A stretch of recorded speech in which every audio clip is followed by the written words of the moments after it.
Ladies and gentlemen, please silence all mobile devices. The program is about to begin.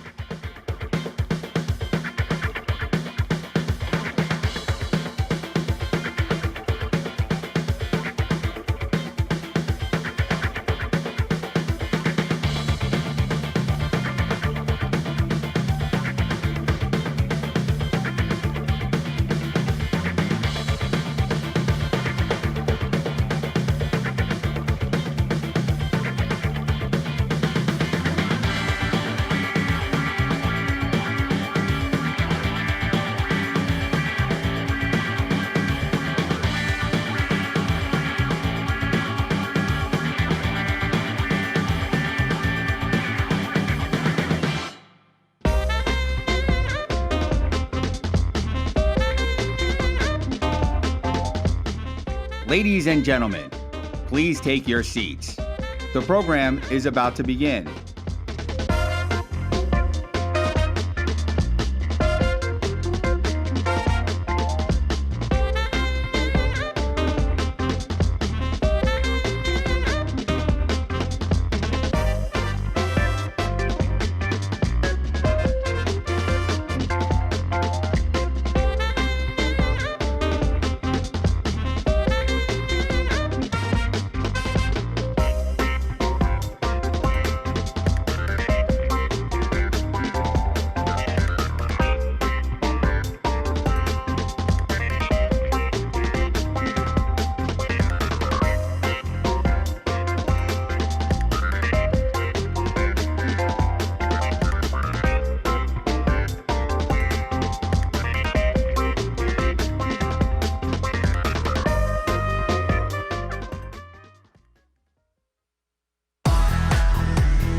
TechCrunch Disrupt. Ladies and gentlemen, please welcome TechCrunch Editor-in-Chief, Matthew Panzarino.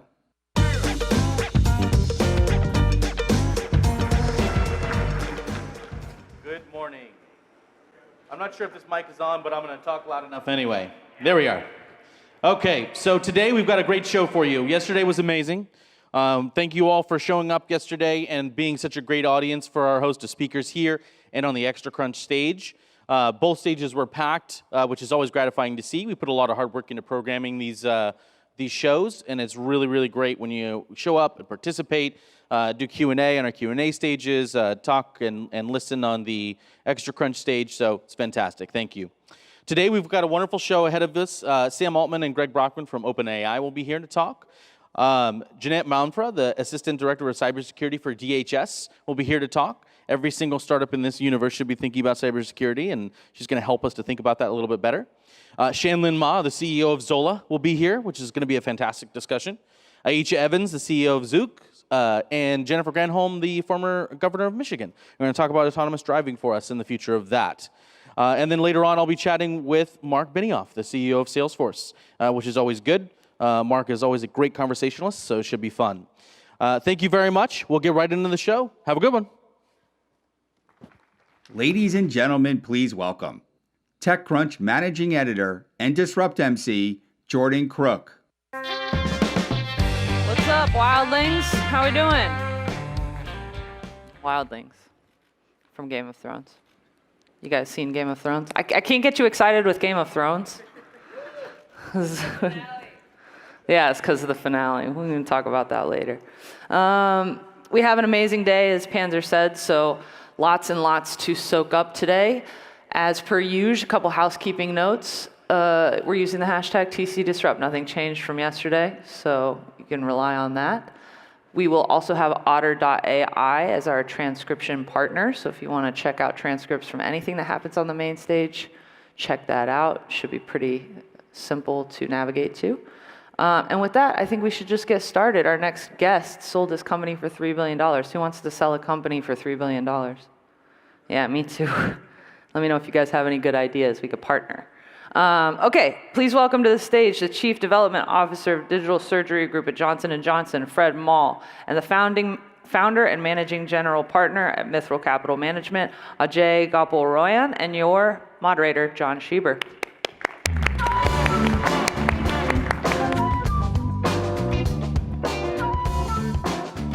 We can get a little bit more lively than that, y'all, right? We're talking about billion-dollar exits here. Let's give these gentlemen a round of applause. That's a nice hefty sum. Yeah. Well, it's good stuff, and I really am excited to talk both about the exit and, Fred, about your new role at Mithril, or what you're going to be doing with the firm.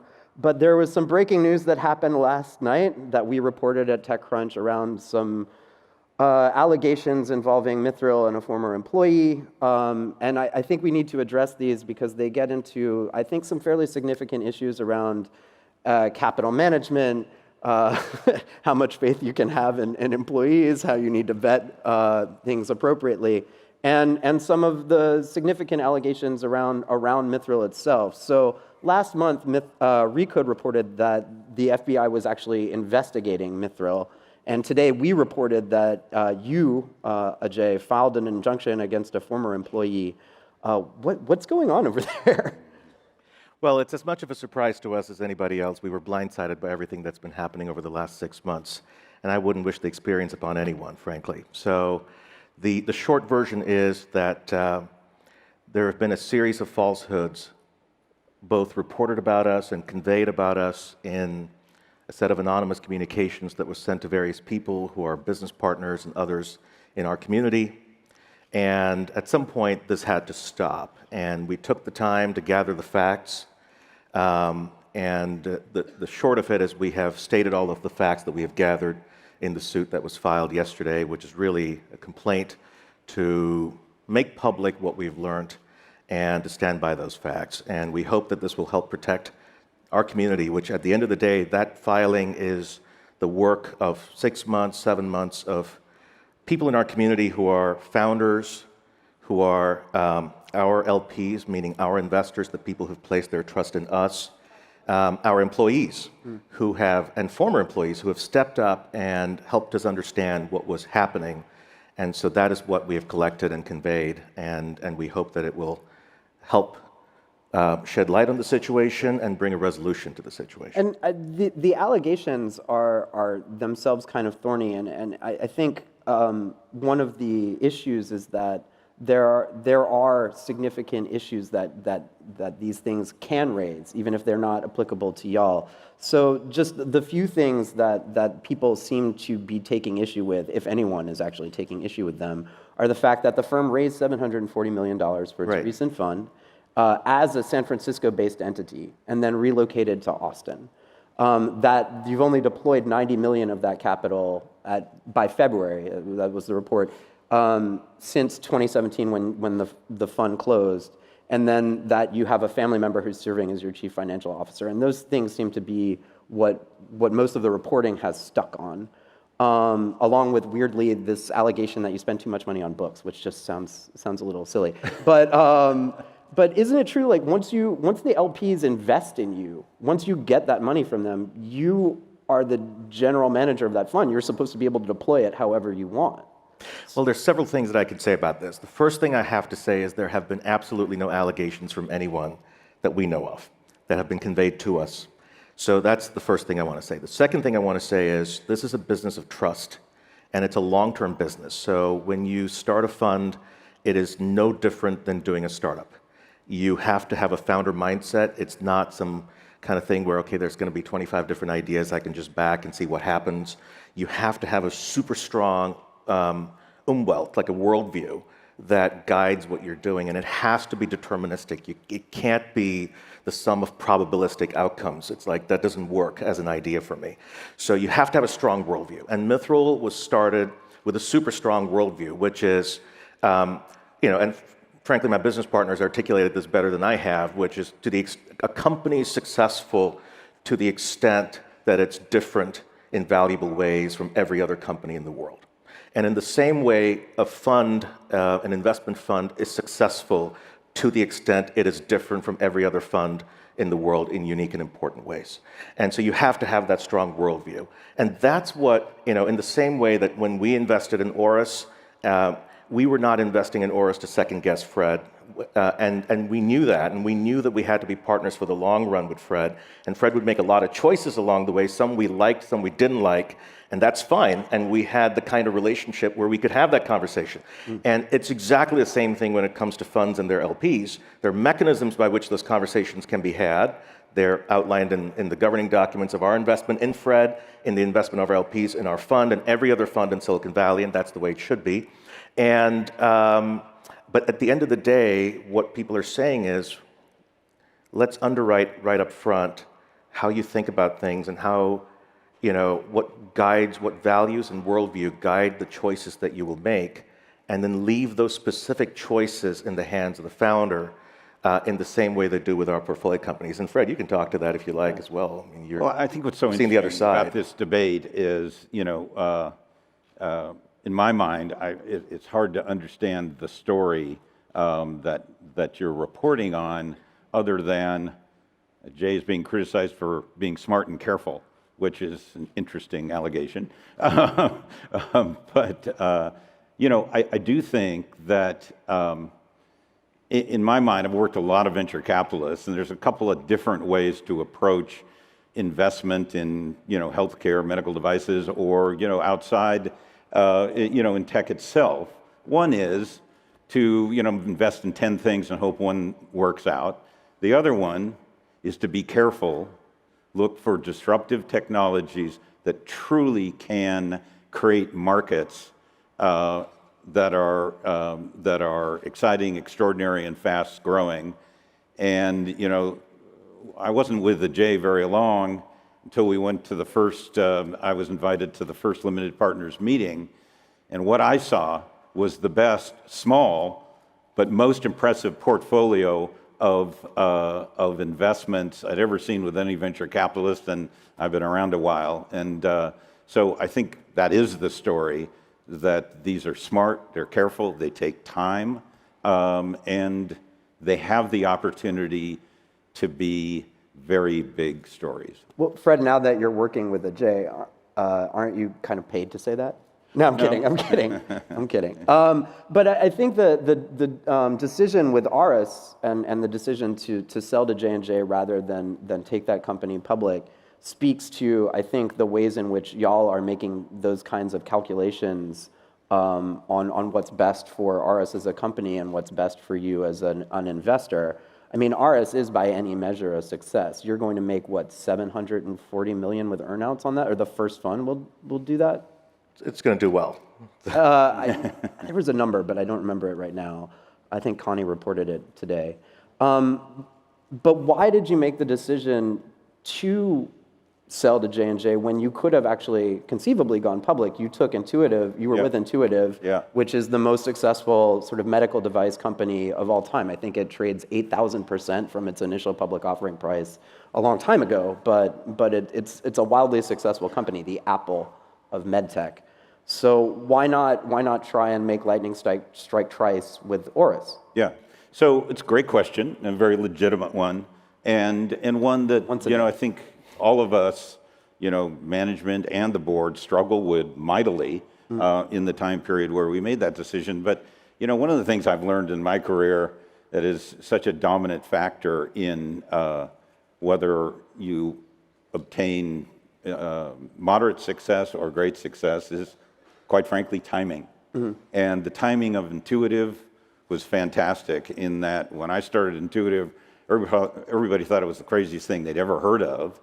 A robot operating on humans, why would you ever do that? Which gave us an enormous amount of time to understand how to do it and how to gain acceptance for it. And it was painful because everybody, enormous amount of criticism that then turns into what I call begrudging acceptance, that turns into I have a slide that describes it as ringing endorsement, with lots of people saying, well, it was obvious 10 years ago that this was the way that surgery should develop. And so the key learning there was we had time to figure it out.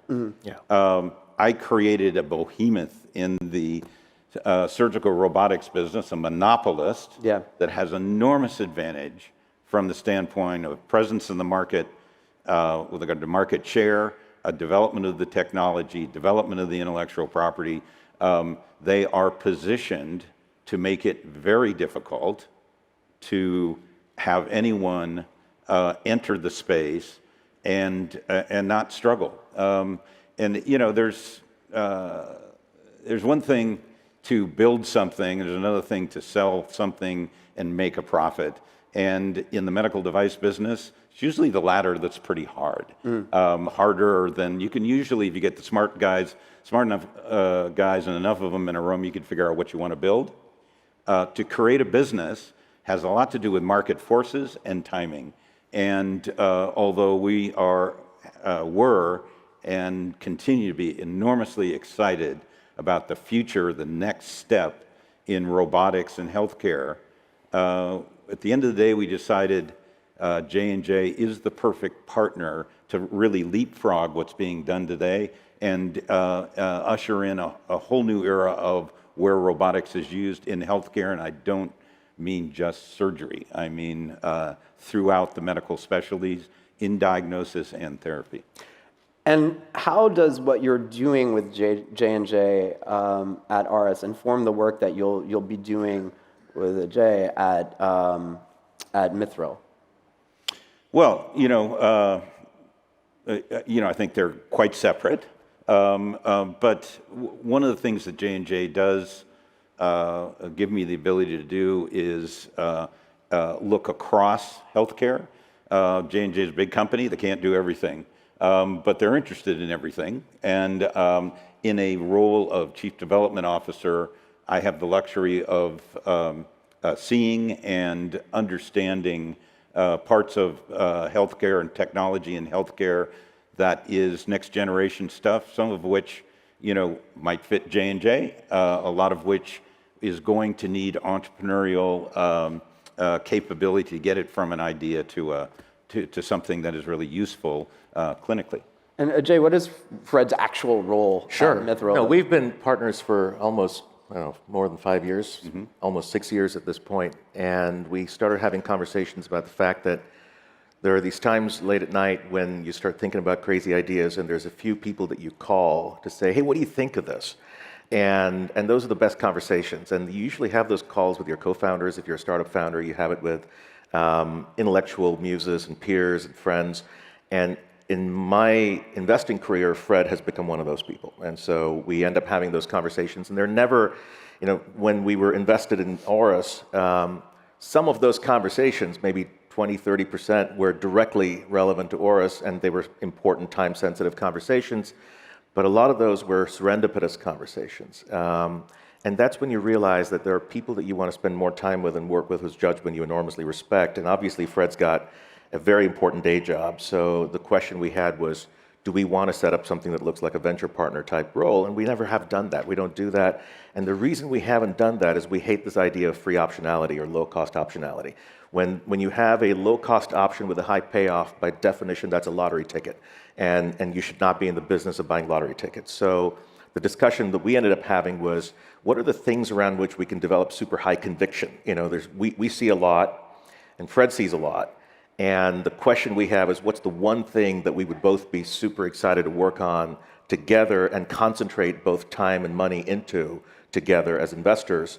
And that's the role, and we're calling it a growth partner. So he's obviously not a full-time member of the team. That's not the intent. It's to have a partner that can work with us on specific things that we have super high conviction around. So it's the opposite, the idea of conviction, concentration, and compounding over time expressed in a formal way that we can work together. And Fred, you're making seed investments still as well, right? You've done a few deals. I've been doing that for years, yeah. Right, and you two are investors in a company together, right? Yes. A robotic dentist company out of Miami? It's a company called Neosys, and actually, I'm proud to say that Fred was an investor before I was. So maybe you can talk a little bit about why you found them, and I can talk about why I invested. Yeah, no, I mean, it gets to where is robotics today, and where should it go? And I've had some very different early experiences, two different robotics company. One that we talked about, Intuitive. The other one was Mako Surgical, and Mako Surgical, probably less well known, but it's really the first robot that entered orthopedics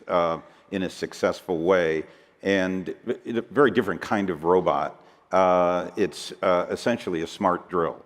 It knows where it is in 3D space, it knows where the anatomy is, and it can drill more precisely than an orthopedic surgeon can by holding a handheld tool and drilling out a part of the bone.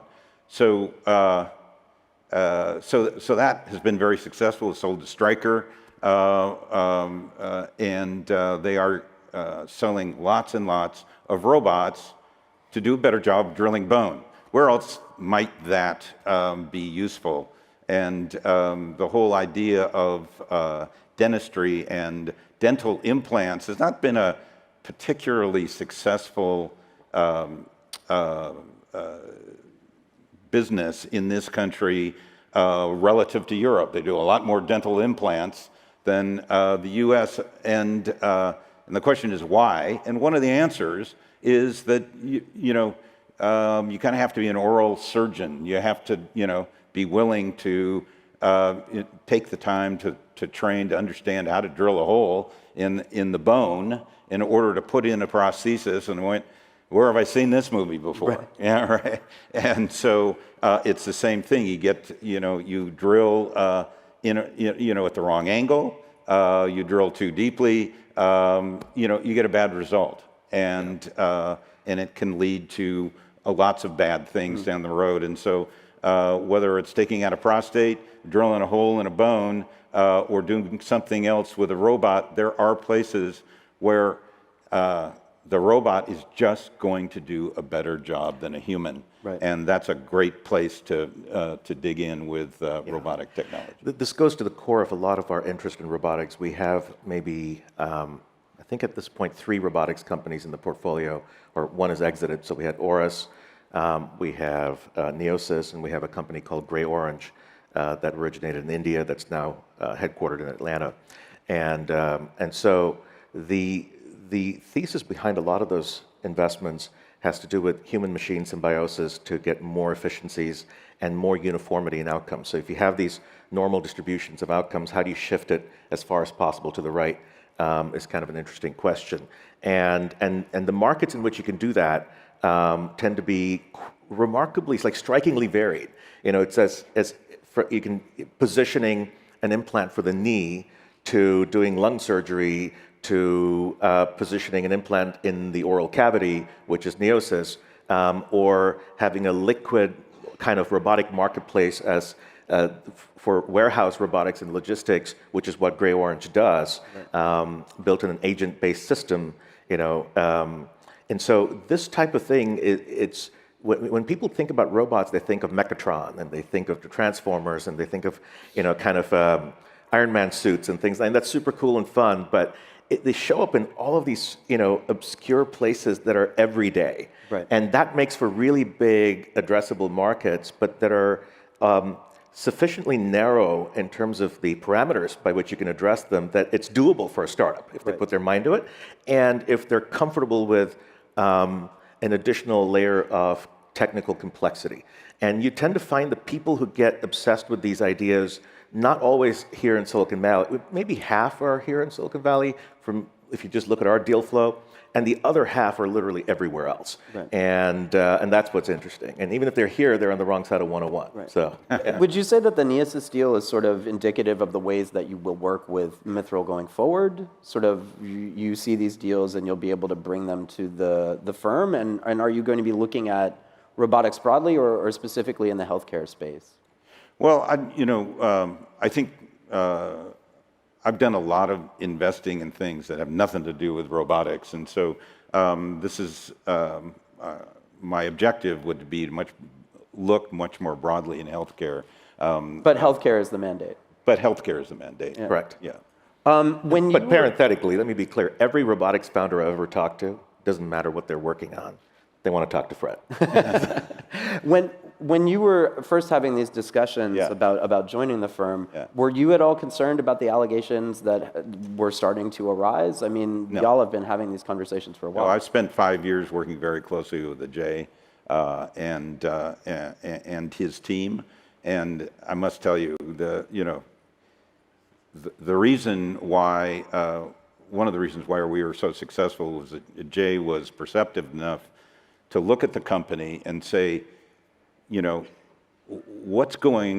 why is it that this company isn't being flooded by venture capital? And we were, I was always pretty good about raising money, but have, lived through the ebbs and flows of venture capital and their belief about what's hot and what's not, and healthcare goes in and out of favor in a pretty cyclical and predictable fashion. Jay was smart enough to understand where we were at the point in time where lots of investors were fleeing healthcare and certainly medical devices. They were looking at Snapchat and saying, I can put less money and make multiples of the return I could possibly make in a medical device investment. Why would I do that? And quite honestly, if you look in the last 20 years, I don't know this for a fact, but I suspect there are significantly less venture firms that are of any significance that will state that medtech was a significant focus of theirs. In other words, a lot of these venture firms that thought they were good at medical devices have not done well enough to survive, and a lot of them are gone. Yeah.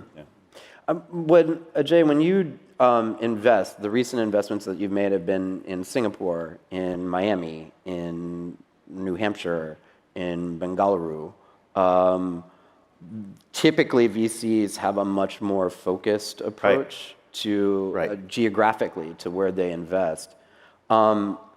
Is the future a more distributed sort of model, or is that a peculiarity of your firm? It absolutely is a distributed model. I'll say that categorically. I think there's a lot of magic to what Silicon Valley is and why it's been successful. There's a critical mass of talent here. It is, caricatured as Hollywood for smart people. And it kind of is. Most caricatures are rooted in some truth. The technologies of scale, the technologies of starting, successful startups or that support successful startups have, in a way, come out of Silicon Valley and democratized startup formation. So I would say that Silicon Valley is a state of mind. And if Silicon Valley is a state of mind and a culture and a way of thinking about the future, why does it have to be married to a physical reality of being 100 miles from where we are right now, which is the traditional way to think about this? And that was the same back in Boston, at Venture 1.0, when Route 128 was supposed to be the place where things happen. In both instances, we could acknowledge the value of clusters, but we should also acknowledge the value of network topologies. So if you think about how networks work, the underlying thesis behind the 100-mile rule is that networks are spatially driven. And if you now think about networks, the topology of networks is decoupled from spatial realities. So, I'll just make something up. People who are obsessed with robotic insects, maybe they're nanobots, and you're probably more likely to find the smartest people working on that on a subreddit where there's people from Bratislava collaborating with people from Brisbane. And some of those people are probably here in Brisbane, California, and some are in Brisbane, Australia. And that's fine. And you don't know which one of those folks is going to have the game-changing idea. And so my view is you have to keep an open mind. Why, there's ways in which you have to explain to investors what you do. And one of the handicaps in my industry, which is venture, is trying to explain in a circumscribed fashion your view of something for which there's no model, which is the next most interesting company in the world. And you're like, okay, I have to explain to all these people what the future looks like without sounding like some crazy Nostradamus person. right? Because you can't raise the Or sounding like Nostradamus. some crazy Nostradamus person, right? But if you do, you have to be like rationally crazy. Like, here, let me explain why I believe these things, right? Because otherwise, what happens is you have this barbell effect of this indeterminate optimism and extreme cynicism, because that's when you have this, the valley of despair when the indeterminate optimism blows up on you, and you're like, okay, I hate the world, everybody hates me, nothing works, technology die. And then you just step back and say, okay, calm down, like stop tweeting, let's just figure this out. And so Stop you, tweeting is sort of a universal Yes. piece of advice that everyone should take, yeah? But that's the difference between thematic investing and almost anti-thematic first principles investing. First principles investing, you kind of have to just say, whatever comes at you, you just take as de facto potentially valid, and then you validate it, right? And if you can't validate it, you don't do it, but then that's what you're looking for. So, Fred, if you put on your Nostradamus hat Yeah. and talked as a crazy investor Yeah. person, which you sort of are now, Yeah. what are the most interesting next companies that are going to be built in medicine?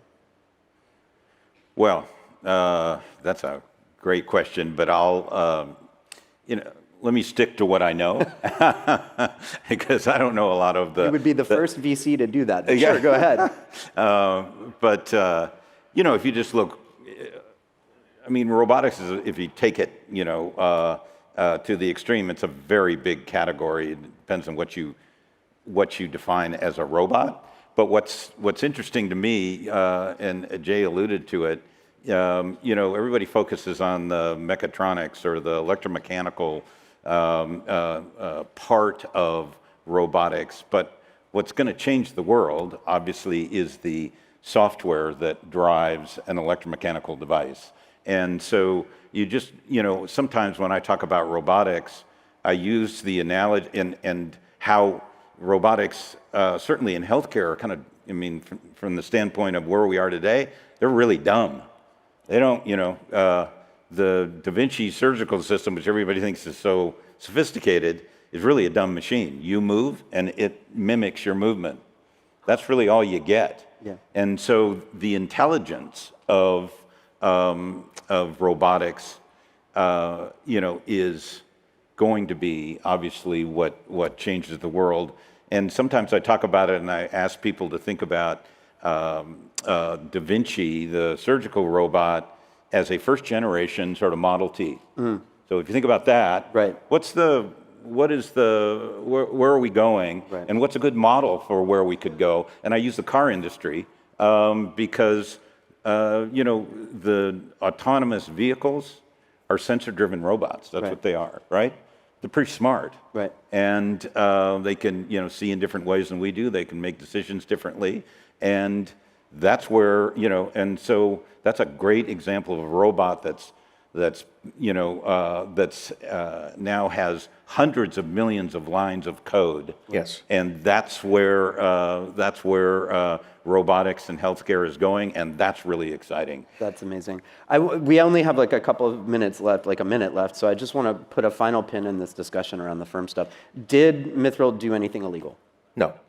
Was it a mistake to deploy? Is it wrong to deploy capital at a slower pace, reaping, getting millions of dollars in management fees without actually deploying capital, which is essentially your job? Absolutely not. The short answer is it takes years and years to figure out what you should do, and it takes years of figuring out what you should not do, and our LPs are backing us to do both of those things. That's what the team and the fees, all of this is about. When you build a firm, you're building a firm to make good choices over a long period of time. Every investment that we've made in the last year, for example, the new ones were years of work. The most recent investment, Glance, that's a relationship that started 5 years ago in 2014. So where do you attribute that? Is that a Fund 1 relationship? Is that a Fund 2 relationship? God knows. Bottom line, it's a 5-year journey of yeses and nos and thinking and talking and figuring out to do something. If you're playing the long game, you have to focus on the core of the mission, the values that drive the mission, and the discipline underlying your mission. Everything else is noise. Just do that, it'll go well. And that applies to founders of startups and venture capital funds. And with that, sir, I think we're out of time. Thank you so much for you. listening, and thank you both Thank for you. appearing Thank on you. the panel. Thank you. Thank you. Thank you. Congratulations on all of you for making it through security. I hear it's a little bit of a gauntlet out there, so we still got people trickling in, but good for you guys, you're here.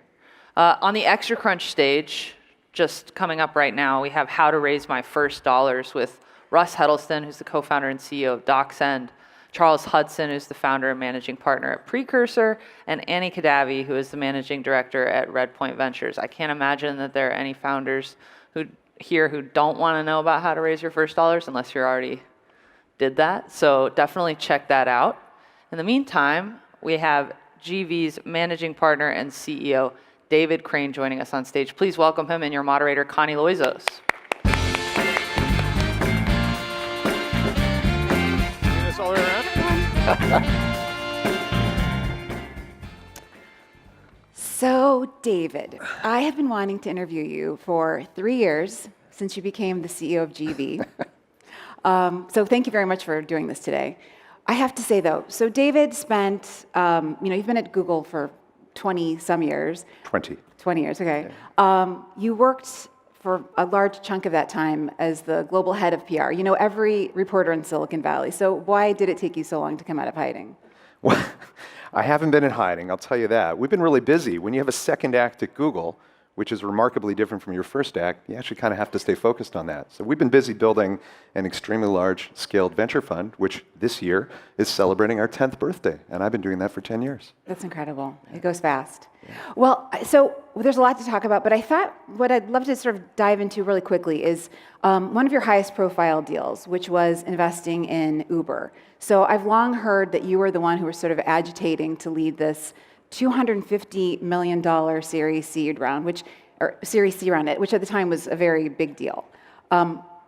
So I want to know, frankly, in hindsight, that was a brilliant investment.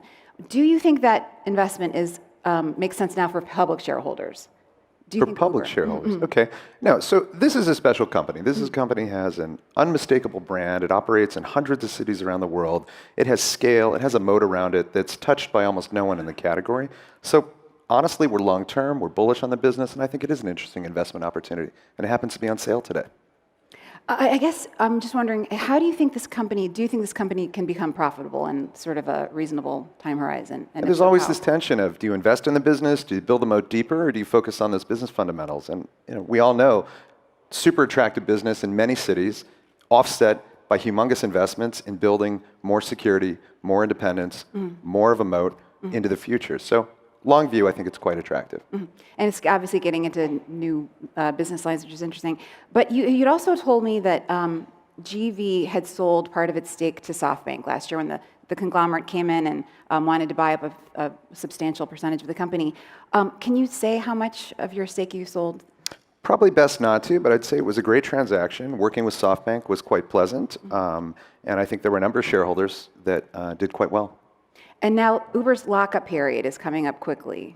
Will you sell the rest of your stake, do you imagine? I think it's not clear yet, to be honest with you. We're paying attention to the market. Things are a little bit unstable, to say the least. But yeah, in about a month from now, we're going to have a big decision to make.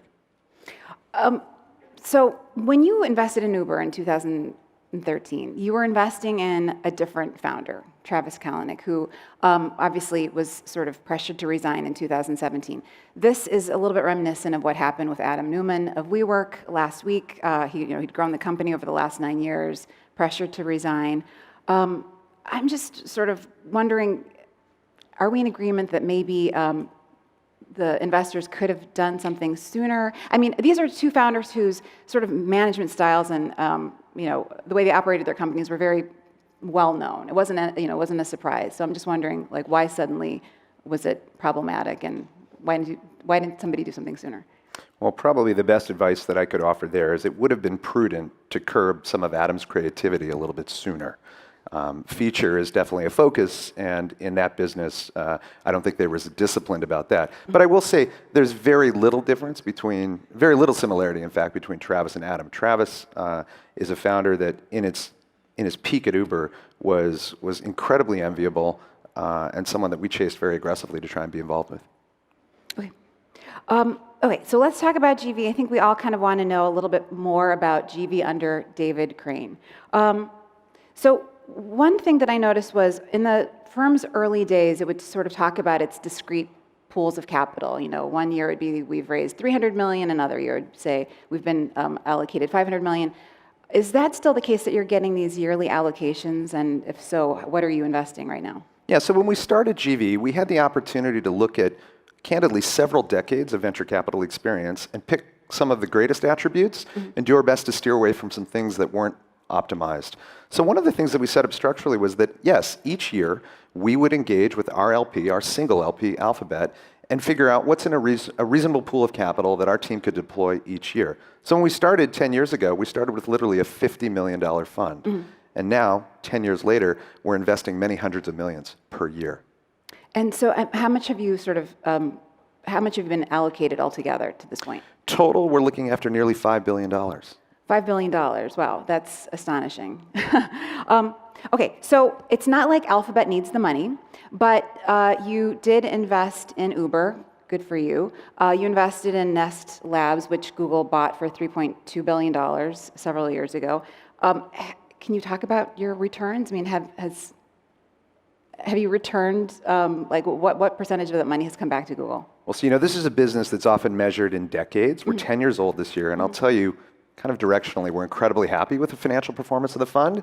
I will say we're backed by an investor that has a lot of bravery, that puts its shoulder into risk, and often tells us, do something more complex, do something more crazy next time. I mean, it wouldn't be unimaginable that Sergey would walk in and say, why don't you do the space elevator next time? So sometimes those sorts of businesses may take a lot longer to return. But all in all, we're incredibly happy with what we've returned so far. Okay. Okay, another thing that I hadn't always realized, but when I interviewed your predecessor, Bill Maris, a few years ago, he told me that every decision fell to him and him alone ultimately, that there are just wide-ranging discussions, everyone's sort of opinion is factored heavily, but he said, and I'll quote because I have it in front of me, GV is not like a democracy in any way, though everyone knows where people stand, and we try to give each other good advice. So my question is, are you the ultimate arbiter of what gets funded now at GV? I would say, technically speaking, we don't run remarkably differently. But that said, our success and really the excitement that we bring every day is really playing a meaningful amount of team ball. So the experience for the entrepreneur is not so unusual from going to any other Sandhill pitch room. An entrepreneur would come in, spend an hour or two with us. We would have a dialogue afterwards. We'd take some data. We would consult some data. And a discussion would sort of ensue. Technically, yeah, I can come in and have a little bit of influence on what's happening. But because we're scaling what we're doing so meaningfully, my objective as often as I can is to greenlight as many investments as makes sense. How many investments are you greenlighting a year? Annually, I think this year we'll do over 100 deals. In total, in 10 years, we have an active portfolio of more than 300 companies. And I think if memory serves me correctly, we've done over 600 deals in 10 years. Wow. And how many people are on staff at this point? About 90 people full-time. 90 people full-time. And I have to say, it seems like you've been more focused on bringing women into, sort of elevating them through the ranks. Is that Absolutely, accurate? big focus for us. It's interesting, we used sort of a page out of the Google playbook that served the company incredibly well for goal setting and product and engineering called OKRs, Objectives and Key Results. And we learned that OKRs are actually extensible to diversity and inclusion. So we set some goals a couple of years ago to, most importantly, go out to the market with more focus and do our best to fund a meaningful number of new and underrepresented founders. And I'd say in the last 18 months, we've deployed about $200 million into underrepresented founders. And conversely, we've used that same framework to improve the diversity of our team as well, and I think we've made some great progress there. Great. Okay, I also want to ask, and I really don't know this of any corporate venture funds, but is the sort of compensation structure the same? Is it sort of, are there management fees and carry involved, or is it structured much differently? Yeah, we have a single LP. That's probably one of the most distinctive attributes, but we're set up mostly like Sandhill firms. So we have access to all kinds of operating capital that we need to run the business. We have a carry on our outcomes, all interests are aligned. So it's a really attractive place to be able to do venture. When Google formed this unit 10 years ago, there was also a lot of talk about the data-driven nature of the investing that you would do. So can you tell me a little bit about the algorithms that you're relying on and how they help you identify, promising companies? Yeah, I don't think it would be Google Ventures without putting some emphasis on the Google part of that name. So using data, machine learning has been something that's very common in our practice for many years. We've got a team of something on the order of 12 to 15 engineers that focus on technology and how technology can frankly make humans smarter in our business. We don't think it's an either or, we think it's an and.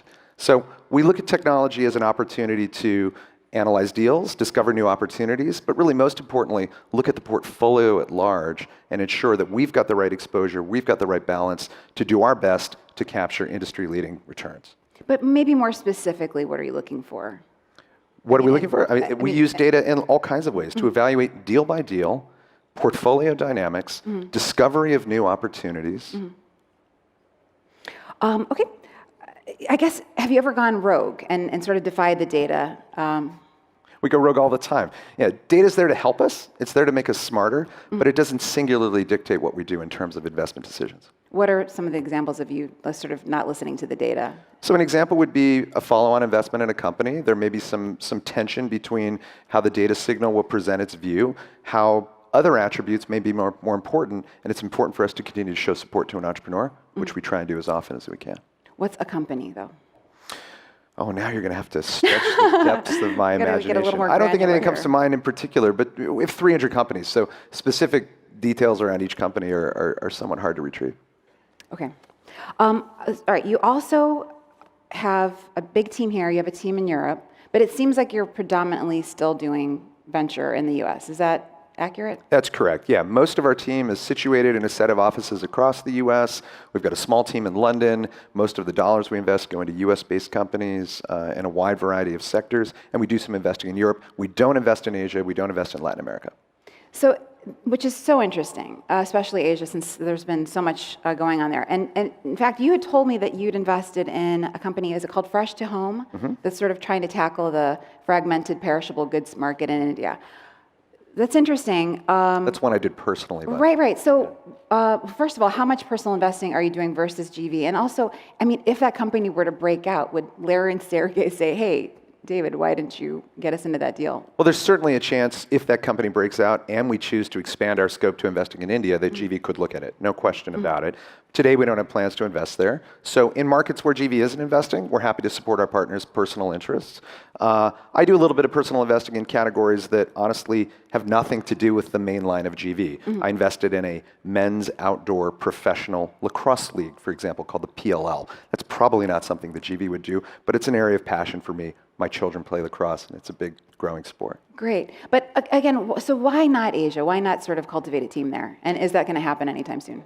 So we're 10 years old. I think we're very proud of what we've accomplished so far. We have a lot more to prove in kind of the mainline market here in the States, in Silicon Valley, in the Northeast. But that said, we are called Google Ventures, or GV, and I think it's inevitable that over time, as we evolve, we'll consider taking on a new geography. But focus, again, is a feature for our business, too, and I think we have a lot more opportunity to continue to further establish ourselves here. Right. One other question before we move on. A couple of companies that you've funded have been acquired by Google. Obviously, Nest Labs, a location analytics company called Urban Engines. How much does that factor into your decision making, whether or not this could potentially be something that one of the companies under Alphabet would be interested in partnering with or buying? The single most important thing for GV is financial return. That's how our success is measured. So GV is quite close with Google. Many of us hail from early Google. Not surprisingly, Google and the employees at GV like a lot of the same things. So I'd say over the course of the last 10 years, something like 12 companies have been bought into Google itself. We don't think of ourselves as strategic investors. We're return driven. If Google's at the table when there's a transaction that's looming, we're more than happy to facilitate and ensure that engagement is happening. But at the same time, we sell just as many companies to Twitter, to Facebook, to Microsoft, et cetera. Just last week, in fact, it was announced that Facebook bought one of our companies that was very early called Control Labs. Right. Great. Okay, so let's talk about bigger picture stuff while we have you here for a few more minutes. We talked a little bit about Uber. You think Uber is still on sale and an attractive an investment. Obviously, some people disagree. We'll see what happens with that company. But bigger picture, are companies staying private too long? No, it's interesting. There is so much capital in the market right now that there isn't the burden to put oneself in a position that's remarkably different from the control, the privacy that one has as private. So it's very company specific, your question, but I'd say in general, the market has changed so meaningfully in the last 2 years. There isn't that pressure to seek capital in the public markets. You have many, many options to stay private. And for lots of companies, that's a good thing. But is it good for, I guess, Americans? You know, I mean, so much wealth is being created before these companies go out, as with Uber, that once they go public, there's not a huge amount of upside, as we're seeing with some of these deals. Is that sort of just, you know, taking yourself out of GV, does that resonate at all? It resonates to some degree. Entrepreneurship is certainly one of the growth vectors in this economy, and so we want to see it thrive. We want to see people in the publics have an opportunity to experience growth and ride the evolution of these companies. But again, I think it's really a very company-specific question. Okay, what about direct listings? Obviously, top of mind this week, Bill Gurley, Michael Moritz, gathered 100 investors or so, maybe you were there. It's hard for me to imagine how this is an applicable model. I think probably everybody here in the audience knows what a direct listing is, but it's a funding event where, it's not really a funding event actually. It just allows companies to go on public markets and make their shares liquid instantaneously, but it's the company's not raising money. So the sort of thinking has been that it's great for companies that have big brands, don't need a lot of support from investment banks, retail analysts. What do you think? So I think we heard on the stage yesterday that from the founder of Slack, direct listings are not quite as clear as some of the benefits have been presented. As you noted, the company doesn't always get capital, but I think there's a lot of thinking right now about how to do a direct listing, ensure that employees, shareholders on the cap table can get some liquidity, but the company can also seek financing as well. We were very fortunate to be part of Slack's direct listing, had a great outcome with that. And as an investor, it's great not to have a lockup on day one.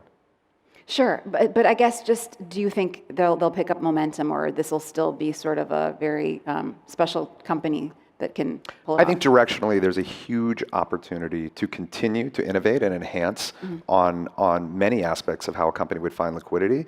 Direct listings look promising. We're seeing some good examples of them. I think it's a little bit early to tell. Okay. You invested in a company that I'm very interested in, and I'm going to be meeting the CEO soon, Jim Collins, Kitchen United. It's a cloud kitchen company. This is a huge trend. I think this is a particularly interesting company because it's operating in a space that Travis Kalanick has seemingly decided that he wants to dominate. He's making big investments here and abroad. Why go against him, I guess, or why jump into this space too? That was far from our original investment thesis. I mean, this is an industry that's emerging. It's got some properties that we find to be very attractive. The idea that a restaurant brand can be created in the cloud, if you will, as opposed to in retail is wildly interesting to us. There's also a tremendous surplus of ugly, not so usable four-wall real estate that's just looking for a tenant, looking for new utilization models. And so dark kitchen is wildly interesting to us. Jim and his team at Kitchen United are focused on the US market, have made a heck of a lot of attraction here. I think what we've seen in the competitors in the space is there's more traction internationally than in the United States. But again, I think we're pretty clear. This isn't a zero-sum business. It's about the top of the second inning. Lots to unpack, lots to evolve here. One that we're really excited about, though. Great. Okay. And last question, and it's sort of a doozy, and I want you to think through this, but there's a lot of talk about regulating your parent company. Do you think it should be broken up, regulated? What are your thoughts on sort of these widespread sort of attacks from all these agencies? So I've read the same fear and focused news articles that you have about this topic. I would say, honestly, I've been at Google 20 years.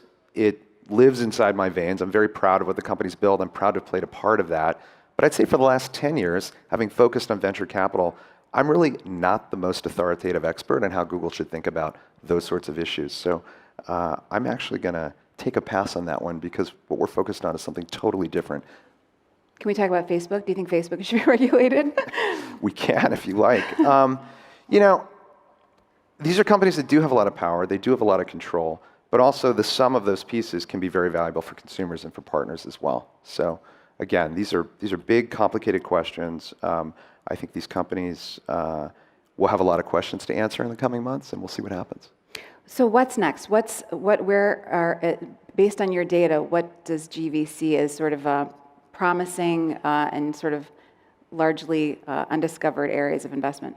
I'd say probably the most interesting opportunity that we are prosecuting as aggressively as we can is working on some bold global problems around the human body and improving human health care. Over the last 10 years, this has been a big focus for us. We have MDs on our staff. We have technical and machine learning experts that just focused on life sciences research, computational biology. We've invested $1 billion in 100 companies in the last 10 years focused on some aspect of the human body. So if there's one single thing that I think I'm most excited about is continuing to accelerate what we're doing there, fueling this team of experts to, again, work on really, really hard unsolved problems. Even if we're partially successful, many, many, many millions of people can benefit. Great. David, thank you so much for joining us today. We really appreciate it. Thank you so Thank much you. for having me, Connie. Yay. Hit me, hit me. There we go. All right, on the Q&A stage, 10:20 or 10:30. My card says both, so it could go either way. The cutting edge of health tech with Dr. Rajai Bhatniji, co-founder and chief health officer of Collective Health, Arvind Gupta, founder and managing director of IndieBio, and Rachel Harwitz, co-founder, president, and CEO of Caribou Biosciences. Make sure to check it out. If you're interested, submit your questions on Slido. It's going to be a great time. And now, on the main stage, please welcome from OpenAI, co-founder and CEO Sam Altman, and co-founder, chairman, and CTO Greg Brotman, as well as your moderator, Frederic Lardinois. Warm welcome, please.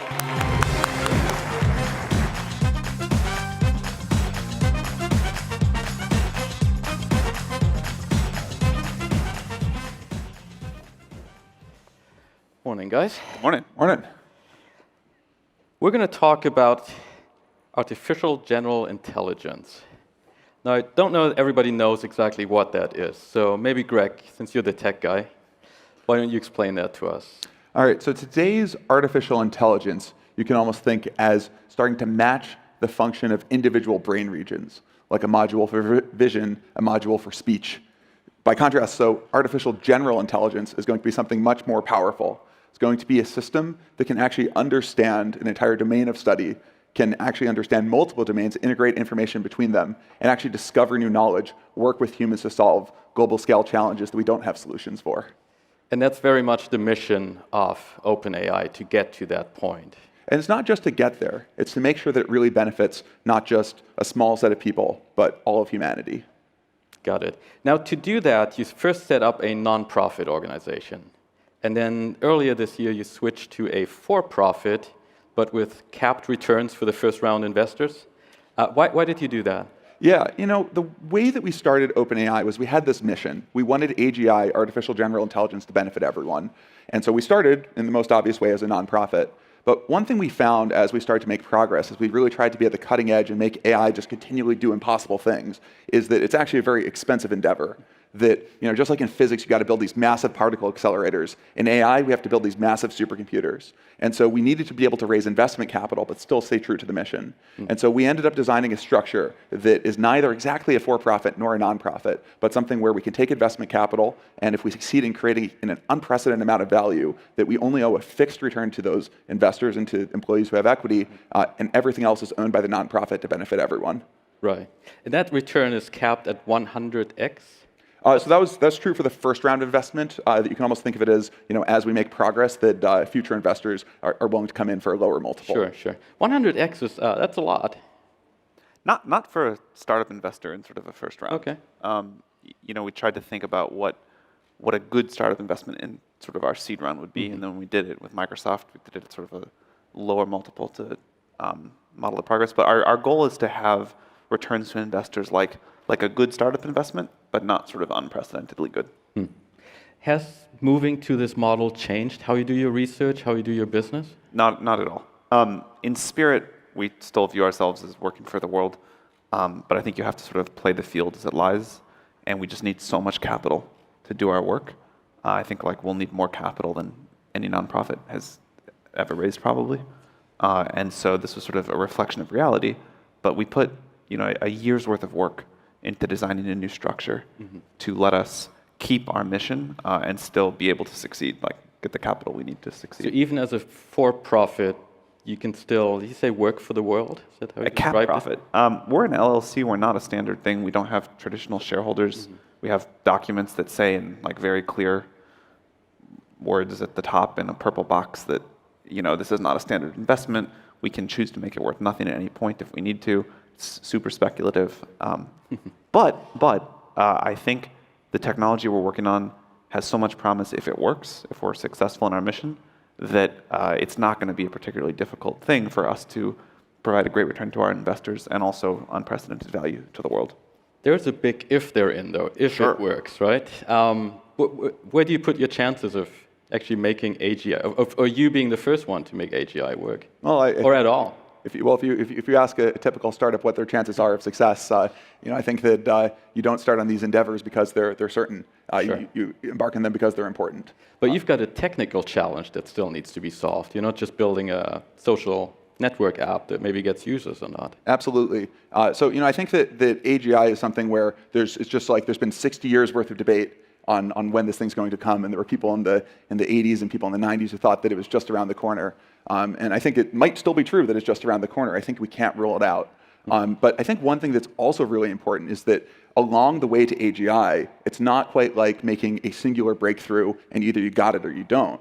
That we're producing these super valuable AI technologies that are becoming more and more powerful. And so I think that actually the upside of if we truly succeed in the mission, we build this kind of system that we're talking about, we make it benefit everyone, that's going to be something on the order of the Industrial Revolution. And if we fail in that, then we'll just have created really amazing AI technologies that can still be used to benefit the world. I think it's always, maybe we'll succeed, maybe we won't. Certainly we have an enormously difficult challenge in front of us.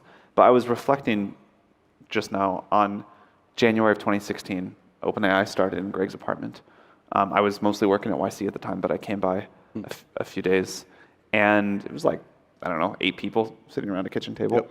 And I remember talking about what we thought we'd be capable of over the next, let's say, 3 years. And that so badly undershot what 3 years later we're actually capable of, that I suspect in the way that humans are bad at estimating exponential curves, we still are underestimating what we'll accomplish in the next 3 years. I think we have technology that learns.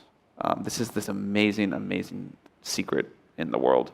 That's what makes humans special. And we figured out how to do it. That's like figuring out how to go to the moon. And we're able to keep driving that forward. And every year, I think the field is doing things that experts say are difficult or impossible. And recursively defined, if that keeps going, we'll get very far. Is that why you decided to go to OpenAI after Y Combinator? Yeah, my general strategy is if you don't know the most important thing to work on, you should work on many things and take a portfolio strategy. And I love YC. It was a great way to work on many, many things. But once you identify the one most important thing, and power laws being what they are, you should just go to try to work as hard as you can on that.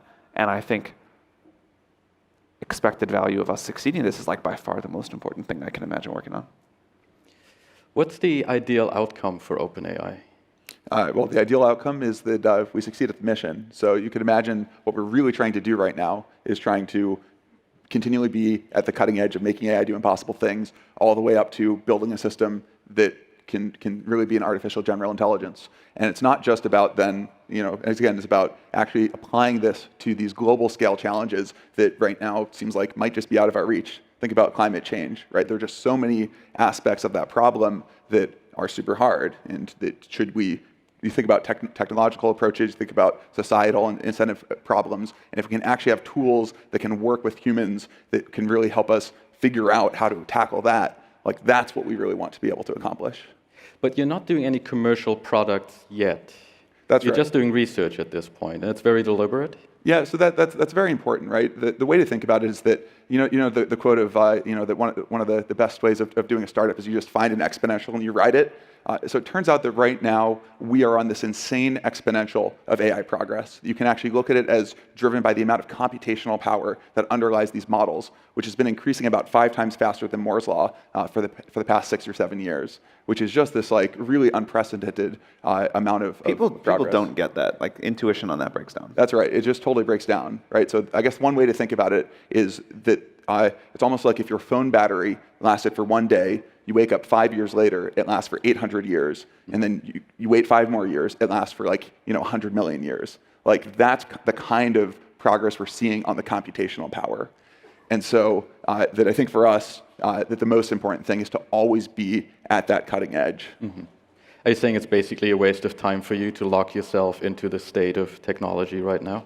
Yeah, I think that it's not a waste because I think that there's so much good applications. And actually, one upside of this Microsoft deal is that it's not just an investment; it's also a partnership. And we have an arrangement where if we choose to license technology, that they're actually super excited to commercialize it, put it into Microsoft products, and that's one way that we can both continue to fund the research, but also get some of these breakthroughs to actually make it out into the world. Sure.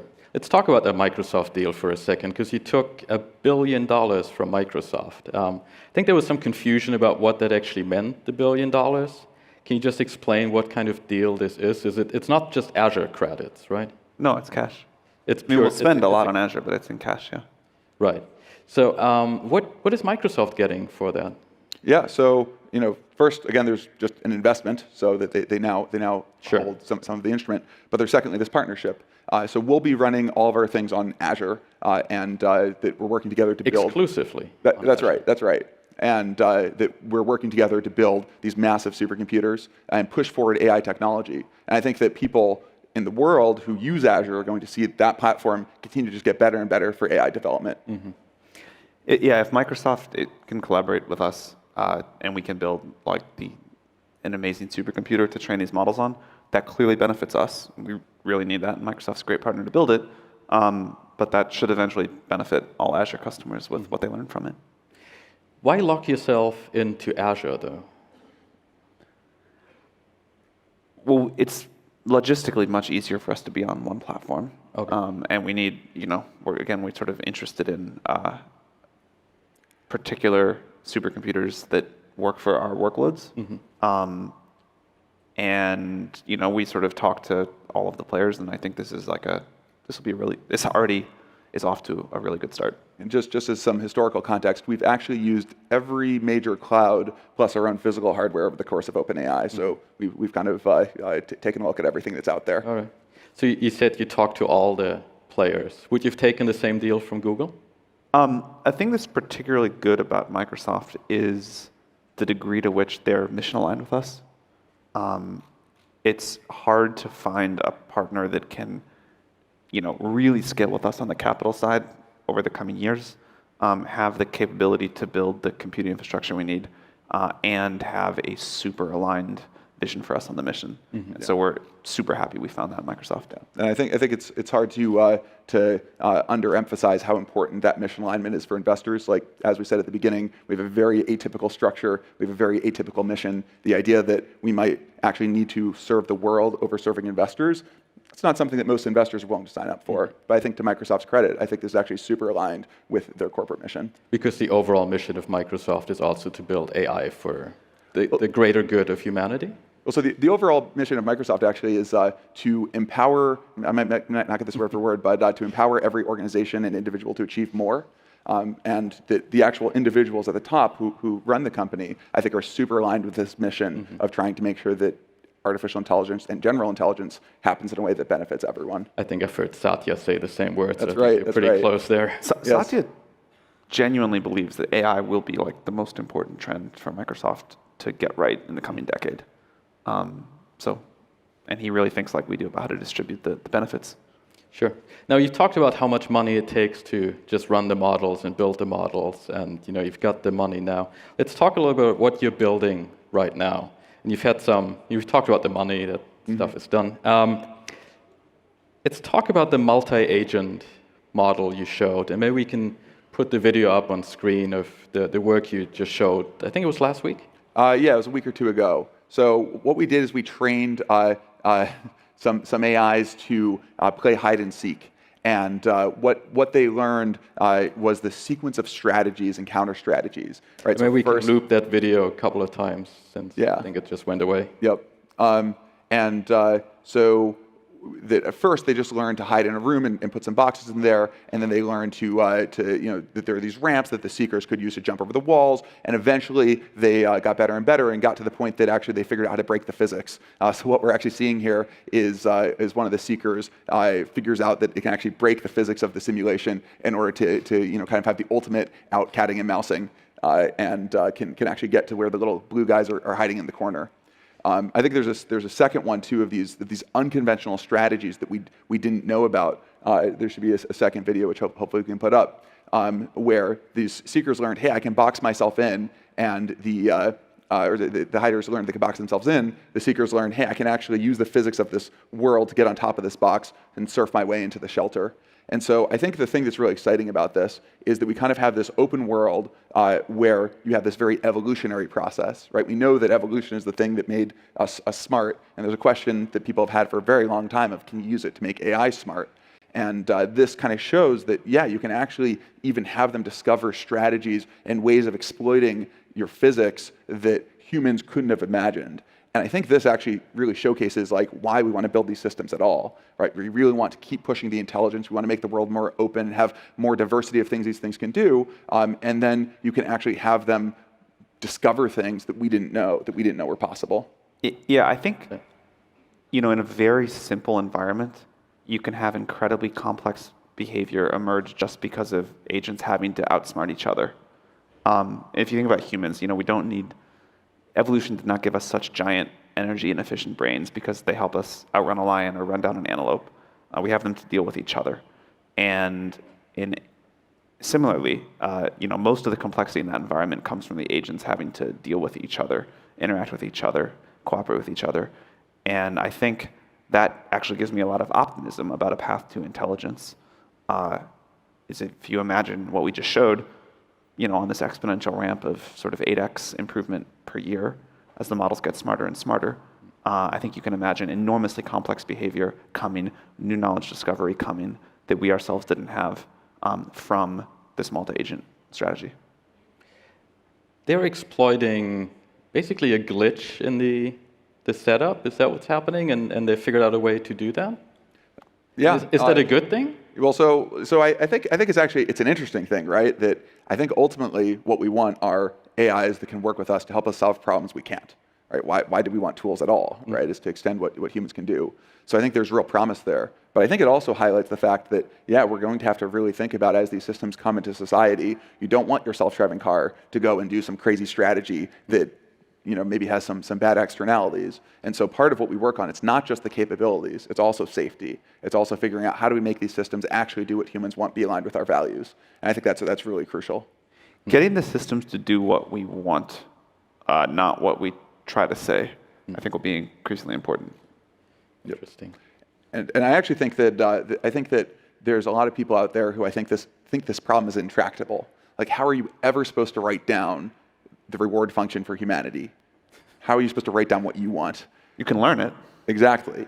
And this, I think, is the really key insight, that we already have technology that can learn super well all of these problems and solutions that humans can't specify, and we're trying to do the exact same thing with what do humans want.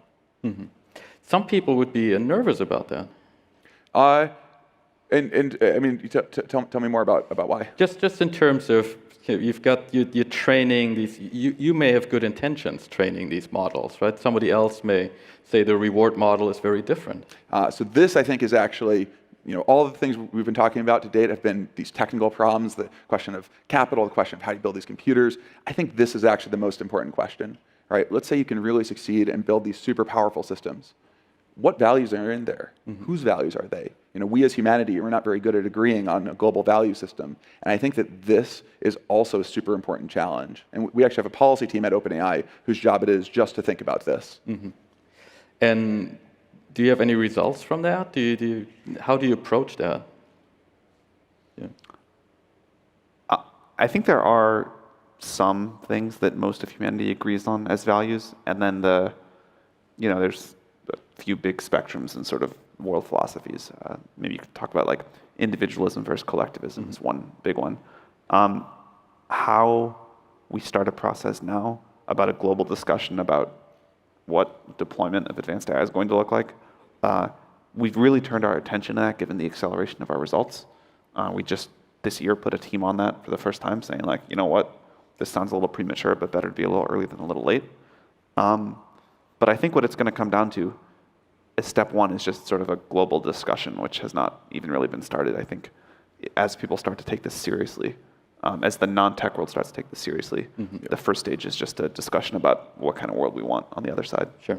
And I think one really key part of that is it's not just a Silicon Valley problem, right? I think that so far, Silicon Valley, I think, has kind of started to really isolate itself off. And I think that's causing a lot of issues. And for the most powerful technology ever, we just got to really be able to get global engagement. Sure.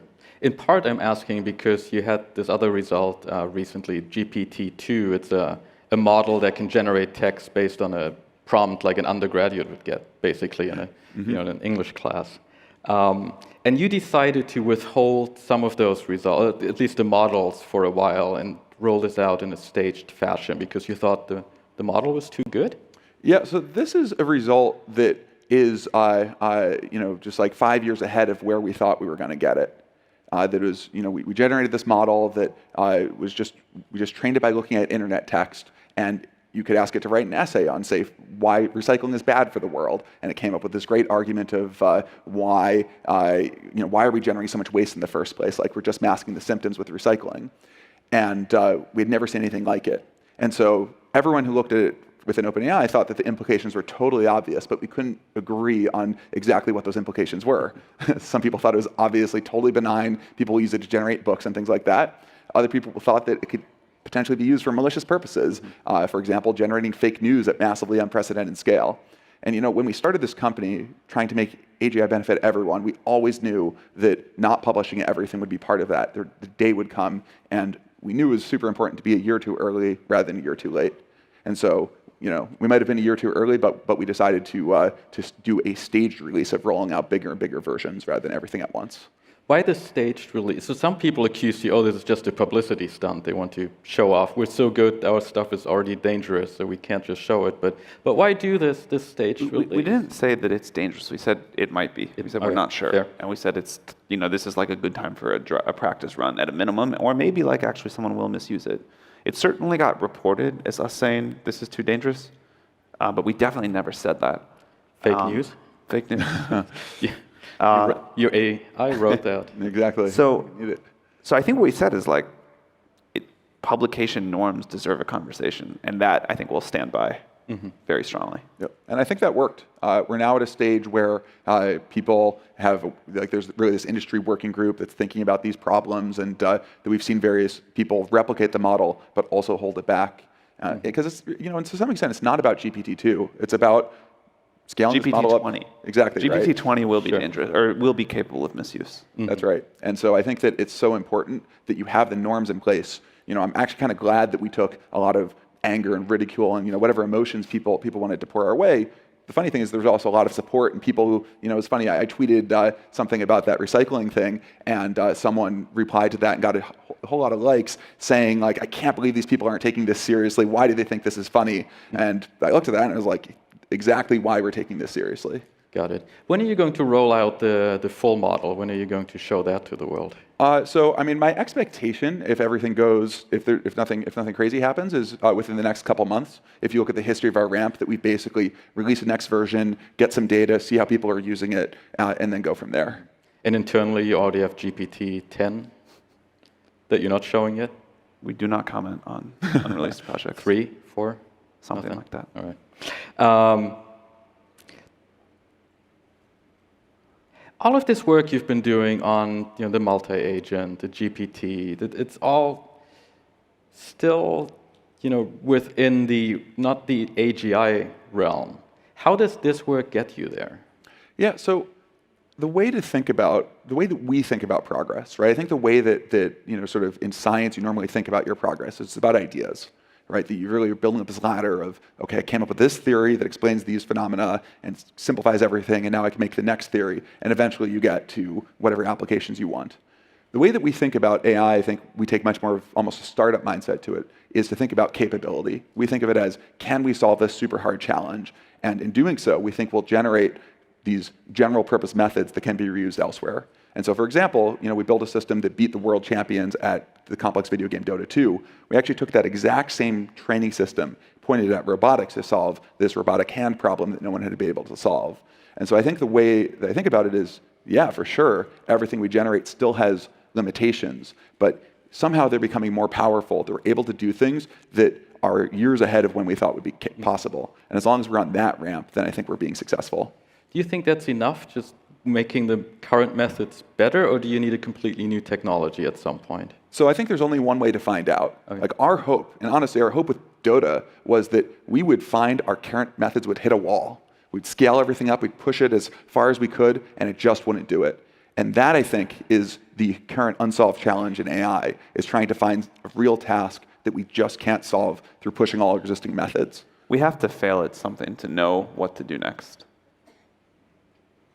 Where But I would say if you look at capabilities, stuff like Dota, the multi-agent, the robot, given a goal and a simulator, we can solve that. Mm-hmm. And if you look at stuff like GPT-2, given a massive information, we can understand it. And those are two pretty powerful capabilities towards intelligence. That's right. Now, there's something that's funny about GPT-2, is GPT-2 is terrible at math.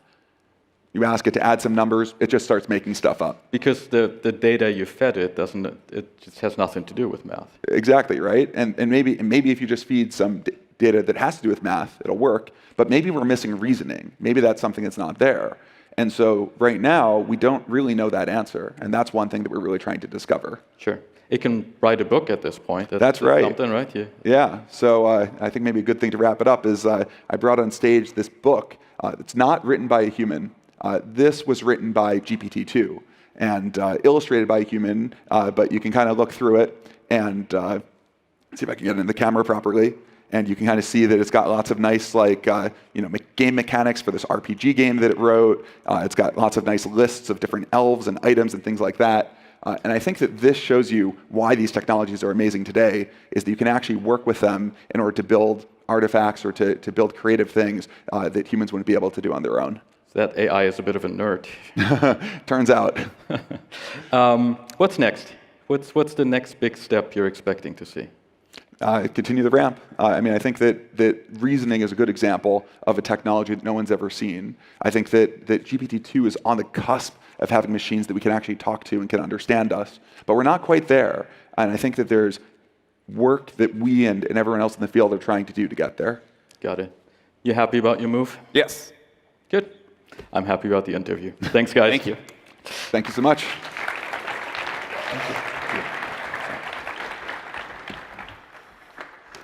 Does everybody feel like their brain's bigger now? No, we don't laugh at your jokes, Jordan. Thanks, guys. Love you too. Thank you. Green shirt, you're my new fave.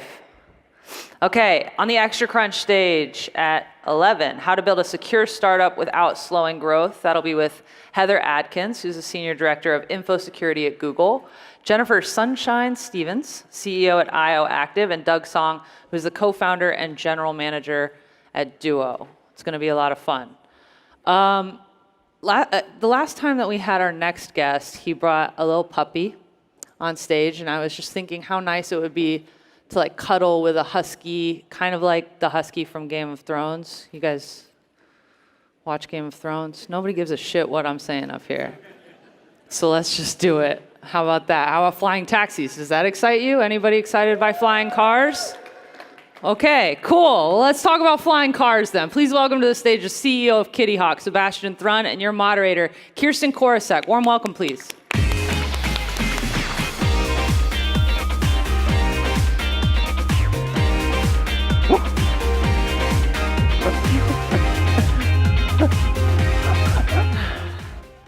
All right, well, Game of Thrones doesn't excite anyone, but apparently flying cars does. So we're in the right spot. We have the right group of people here.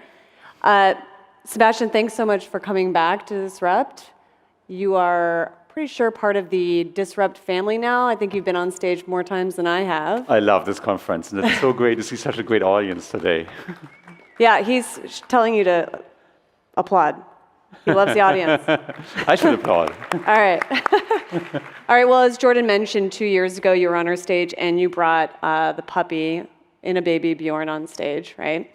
And but at that time, you said that flying cars will be the hot new thing. And I've been covering bold predictions like this for a long time. And here's how it looks to me. A lot of companies are pursuing flying cars now, but it doesn't appear that we're any closer to getting people in these vehicles. Am I wrong about that? Look, any technology, specifically hardware, takes a while, right? You want to make sure it's really, really, really safe. But that doesn't deter us from the vision to understand that if we take daily traffic from the ground a few hundred feet up in the air, we could literally free the world from traffic. We have technology that can get you from here to San Jose in 15 minutes, from here to UC Berkeley in like 4 minutes. So now the onus is to really make it safe, work the regulatory difficulties and challenges, find a way to operate them safely, and then get social acceptance and see if we can change the world. But what about autonomous vehicles? That used to be a thing, or your thing at least. What happened with autonomous vehicles? Are you over that now? I'm not working on it myself. I would say the vehicles we build are also autonomous. They're just a bit higher up in the air. And if you go a bit higher in the air, then all the difficulties with not hitting stuff like children and bicycles and cars and so on just vanishes. Just buildings, maybe, right? Yeah, go above the buildings, go above the trees, like go where the helicopters are. Okay. And I think when there are vehicles that do this, they're called helicopters, they're just incredibly noisy. And they're typically incredibly expensive, they're for rich people. Napa last year illegalized personalized helicopter flights for the reason they're too noisy. So one of the big questions for us has been, can we make them quiet?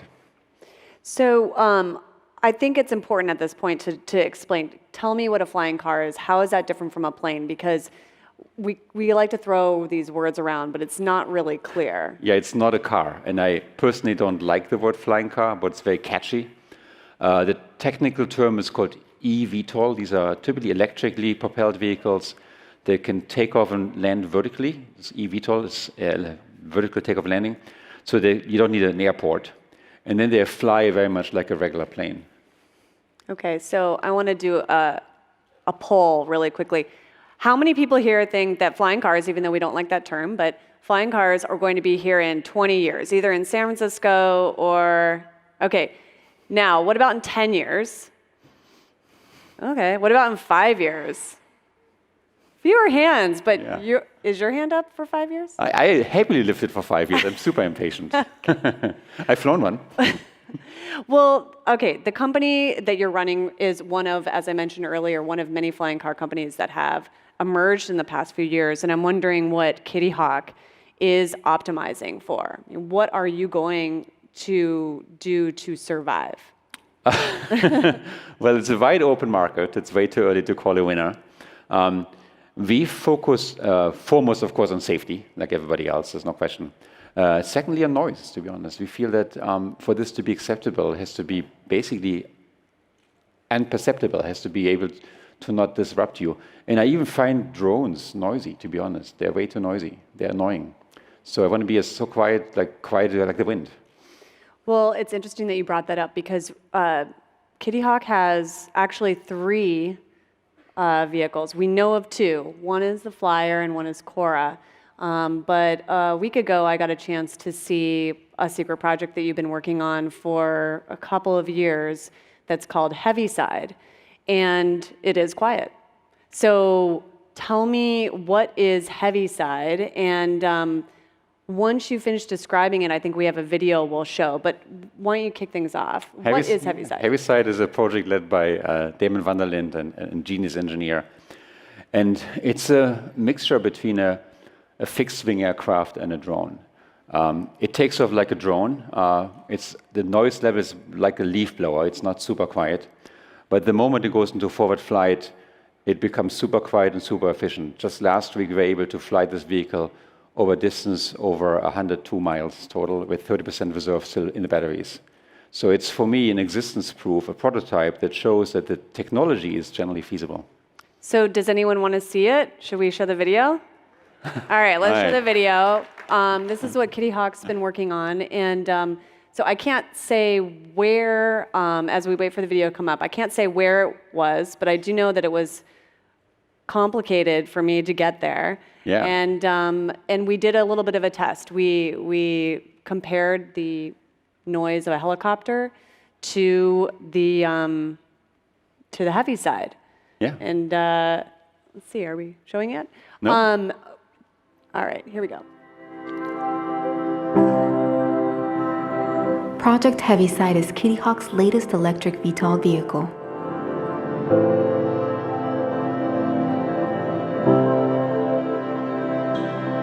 It is fast, small, and exceedingly quiet. Heaviside is 100 times quieter than a regular helicopter.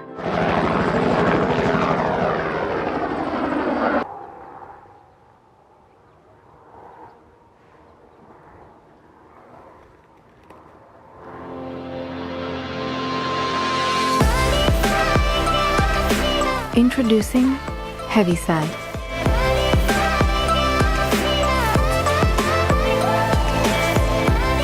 We're building the future without adding in the noise.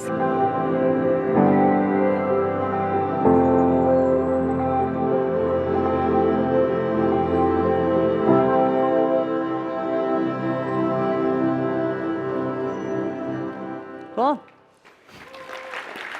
Thank you. So I didn't have that soundtrack when I got to see it, but I can say that it was quite quiet, and it was quieter than a helicopter, and we had a decibel meter in hand to measure, and there was sound. There was sound, yeah. You saw it at 600 feet. When it goes to like 1,500 feet, it's literally as quiet as it gets. So 38 decibels in comparison. If you step out in San Francisco, the city is about 70 decibels. And if you are next to Google and there's no car coming by, it's 50 decibels. And if you climb Mount Whitney, it's about 40 decibels. So that's roughly the noise levels. Okay, so when are we going to see this? When is this going to be publicly available? Well, you just made it public. It's the very moment. Well, okay. When are we going to be able to either buy it or ride in it? Yeah, so there's hurdles. There is a regulatory hurdle. The FAA is very open-minded. We've just hired as a part-time advisor the former administrator from the FAA, Mike Huerta, who's assisting us navigating this. The general question is, what would happen if there's like 10,000 in the air? How do we keep the air safe? And what will pilots do? Who will operate those? And how to make sure they don't bump into each other? And then there's a general question of societal acceptance. We want this technology to be for everybody. We want it to be available for everybody, not just for rich people. Ideally, it becomes some sort of an air taxi system that you go to your phone and you summon the Kitty Hawk app, and up comes your Heaviside or your Cora or your Flyer, and you hop in and you go where you want to go. So the Heaviside just fits one person. I was able to sit in it. Some of it, the interface was not in there. But I'm wondering how do you really actually make this not just for the super rich? Because it's quite stunning. It's beautiful. I'm trying to imagine how you get the cost down. You mentioned through some sort of shared network, but really, how are you going to do that? I mean, what would the cost potentially be? Yeah, so there's the today and then there's the tomorrow. All right. The today, obviously, this thing is incredibly expensive, and we're funding it with Larry's money and other money. From the cost perspective, there's the vehicle itself, and it weighs maybe a third or a quarter of a car.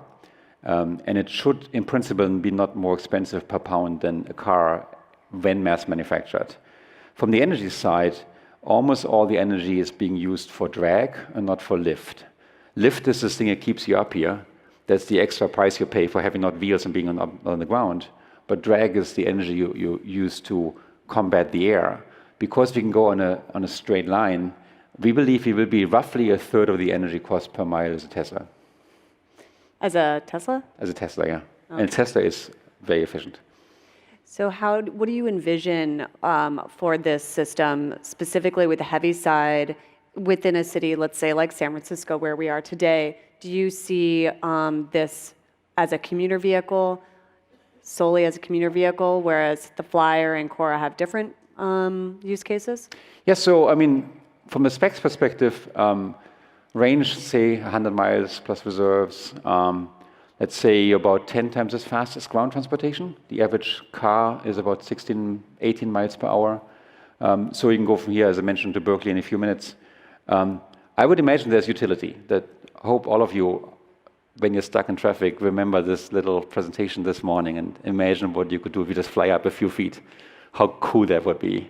So then the question really is, how do we get it safely integrated? And there's obviously work to be done. People talk of vertiports. Ideally, I would love to be able to land in any street corner. That's going to be tricky today, in part because there's also these overhead wires and so on.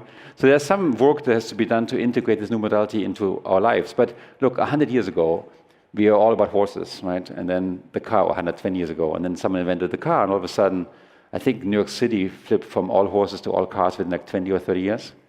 And then we built paved roads, and we built gas stations and garages and so on. So when there's a fundamentally better capability to get ourselves around, I think we want to find ways to use it. So do you envision being able to walk out on a street corner, like you said, and have an app and hail it? Or do you see this more as central points, hubs, if you will, where you go and that's where you pick up your Heaviside? With all three projects, Flyer, Quora, and Heaviside, we want to build an air taxi system. And I believe an air taxi system is better because it gets much higher utilization per vehicle. It pains me that I walk on the street in San Francisco and there's so many parked cars. What an amazing waste. And even today with Getaround and Uber and Lyft, we are now beginning to use cars more efficiently. With self-driving cars, we can do this even more efficiently with Waymo and Aptiv and these companies. And with flying cars, there's no exception. I believe if we can share those as an air taxi system, the cost per mile can go to something like 30 cents per mile eventually, which is going to half as car ownership. What's the big challenge then? I mean, you mentioned regulations. I mean, is that it? Is that the last? It's a big one. The FAA has been entrusted by Congress to manage the national airspace. And it's basically anything that you can't reach with your hand on the ground. In the past, there has been at most 6, 7, 8 vehicles in an area at the same time. If you look up here, we are between 3 major airports. You're going to see at most 10 aircraft. Now, not just us, Amazon, Project Wing, and Google come along and say, how about 10,000? It turns out there's no technology today that could manage 10,000 vehicles safely yet, according to the standards that the FAA wants to see. And we all know that accidents in aviation are much more tragic in some way than accidents on the ground. So the trick is going to be to work with authorities, with other technology companies, to really redesign and redefine how we manage airspace. I'm hopeful because the sky is empty. You can look up and there's nothing there. So the capability is there. We have the highways. We have the volume. It's just a way we work with the government, with authorities to find ways to manage it responsibly. So you mentioned that former FAA Administrator Mike Huerta, who was there for 5 years, is going to be advising you. So is he going to be directly working with the FAA in terms of helping craft rules around this, or for the industry as a whole? Or is his role going to be more about just helping Kitty Hawk? I mean, what is his role over there? For the time being, he's just helping us. There's a limit as to what he can do when he just left the FAA. But overall, what I really see is it's a broad dialogue. We talk to the FAA almost daily. We're talking to the New Zealand equivalent, to CAA, almost daily. And I can tell you, at the core of the conversation is a 100% compliance and interest. Both the FAA and us want to be safe. It doesn't help either them or us if what we build is unsafe. And both of us want to be innovative, turns out. Every person that I meet in the government wants to drive the company forward, has a vision for the company. The difference is we are technologists, so we can build technology, but we don't have the same skill set as the FAA. We don't have the same experience. As you might have heard, we recently started a strategic partnership with Boeing and Quora, specifically to bring in a 103-year-old incredibly experienced company to assist us in making this technology safe and safely go to the market. To me, this is a great opportunity for dialogue. I've done the same for self-driving cars before. My team started all the legislative work in Nevada, in California, in Florida, other places. We found the DMV, the CHP, all these institutions incredibly forward-looking and incredibly thoughtful, and this will be no exception. You mentioned air traffic control, and I'm wondering what sort of innovation, do you see that as something becoming more automated? Because there is pressure on the people who do air traffic control. Yeah, so I'm a pilot myself. I would say the interaction with ATC, while it's safe, is incredibly cumbersome. There's very obvious way to automate things. When you think about flight as the future, one of the nice things is we can actually instrument every flying vehicle with a transponder. We can't do the same on the ground. We can't instrument every cat and every dog with a transponder, but in the air we can do this. So we can conceivably have a situation where we know where everybody is and where everybody is going. And that is a technology that is imminently doable, right? Today we have multiple billions of cell phones that report where they are, so we know where our cell phones are. It's not that hard to imagine we do the same 400 or 500 feet up in the air. And once that happens, I would believe that aviation will become an automated field. I would believe that you don't want to all fly manually, you want to be flown. You don't want to be pilots, and you don't want to be in a sea of 10,000 aircraft at the same time. You want to just be flown. And the technology for flying, autonomous flying, is so much easier than for self-driving cars. I actually believe you're going to be done with self-flying vehicles long before we're done with self-driving cars. Okay, that's a bold prediction, and we'll have to revisit that when we, maybe in a couple of years or something. 2 years from now. When do you think that that's going to be achieved? I mean, not just talking about Kitty Hawk, but being able to achieve what you just laid out. I think the best progress we've seen so far is actually in the country of New Zealand, where we've been working for 3 years with Cora and now working alongside Boeing, where the regulators have put forward a specific path towards remotely piloted air taxi systems, first for recreational use and thereafter for commercial use. And the timeline right now is in the order of 3 to 5 years. But there's a specific path of requirements that are now laid out, which really helps. In the US, many companies are talking to the FAA. There's a lot of interest. We're not quite as advanced yet. But then also the US is much, much, much bigger. Right. One of the things you were talking about earlier was, how you see all these parked cars and that's sort of a waste, and then you look up in the skies and there's all this opportunity. Aren't we going to just be taking, if you're successful and if other companies are successful, aren't we just taking the congestion that we have on the streets and just lifting it up and putting it into the sky? Yeah, that's where the cool stuff comes in. 1D versus 3D, okay? So for the non-mathematical people, on 101, you have like 4 lanes and you're cramped into 4 lanes. And if you want to make 8 lanes, that's going to be $100 billion effort per mile or something like this. In the sky, if you want to add 100 vertical lanes, that's a software fix. You recompile, right? You can make as many lanes this way and as many lanes this way as you want. So on the ground, if 2 cars approach an intersection, one has to stop, called a stop sign or a traffic light. In the sky, you can just do that. So the volume of 3D is so much bigger, even if all of us were in the sky all the time. And now add to this the following. With the Heaviside project, we're literally 10 times as fast, which means your time in the sky would be 1/10 of what it was to be on the ground. If today you could take 90% of the cars away, there wouldn't be any congestion. So to me, from the math perspective, this is a very solvable problem. Solvable, but it will definitely change the skylines. I mean, San Francisco will look completely different than it has ever looked before. Yeah, and how cool would that be? I mean, if you could just hop into something and fly over to Berkeley in a few minutes or to San Francisco Airport in like 2 minutes, as opposed to being stuck in traffic, wouldn't that be cool? We believe that the typical American worker commutes for about something like 238 or so hours a year, okay? If we can get this to 23 hours, wouldn't that be cool? Give you back like 200 hours of commute time.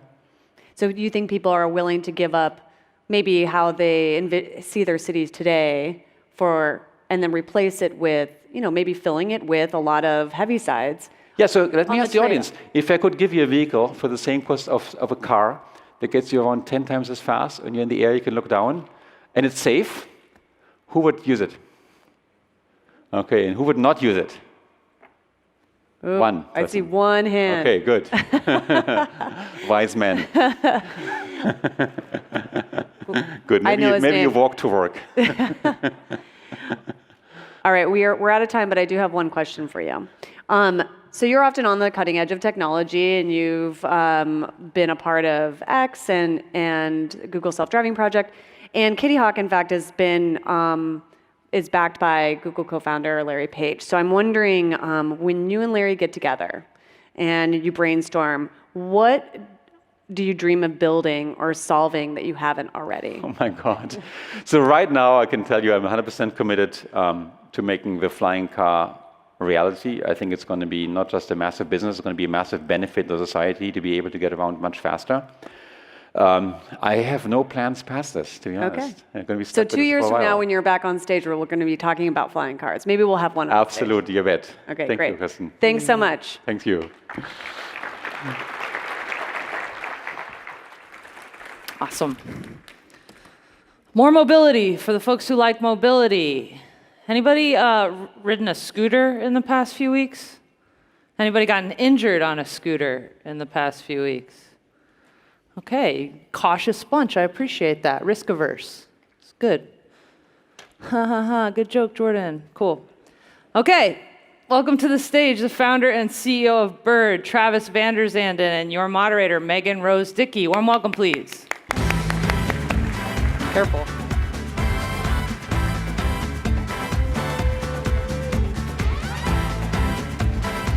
Let's see, how do I lock that up? All right, that was pretty seamless. Yeah. They were a little nervous backstage. Oh, yeah, they were, but it all worked out. So the title of this session is actually pretty perfect. I scooted in, and you've actually just announced a Series D round of funding at what I've heard at a $2.5 billion valuation. Yeah, so we formally announced our Series D fundraising today, $275 million round, co-led by CDPQ and Sequoia, and it was actually a $2.5 billion pre-money valuation. We're super proud of the team. It's just a milestone for us, but we are very proud of the team. About 12 months ago, we pivoted the entire company from a growth at all cost company in a lot of ways, and spent the last year really focusing on the unit economics of the business.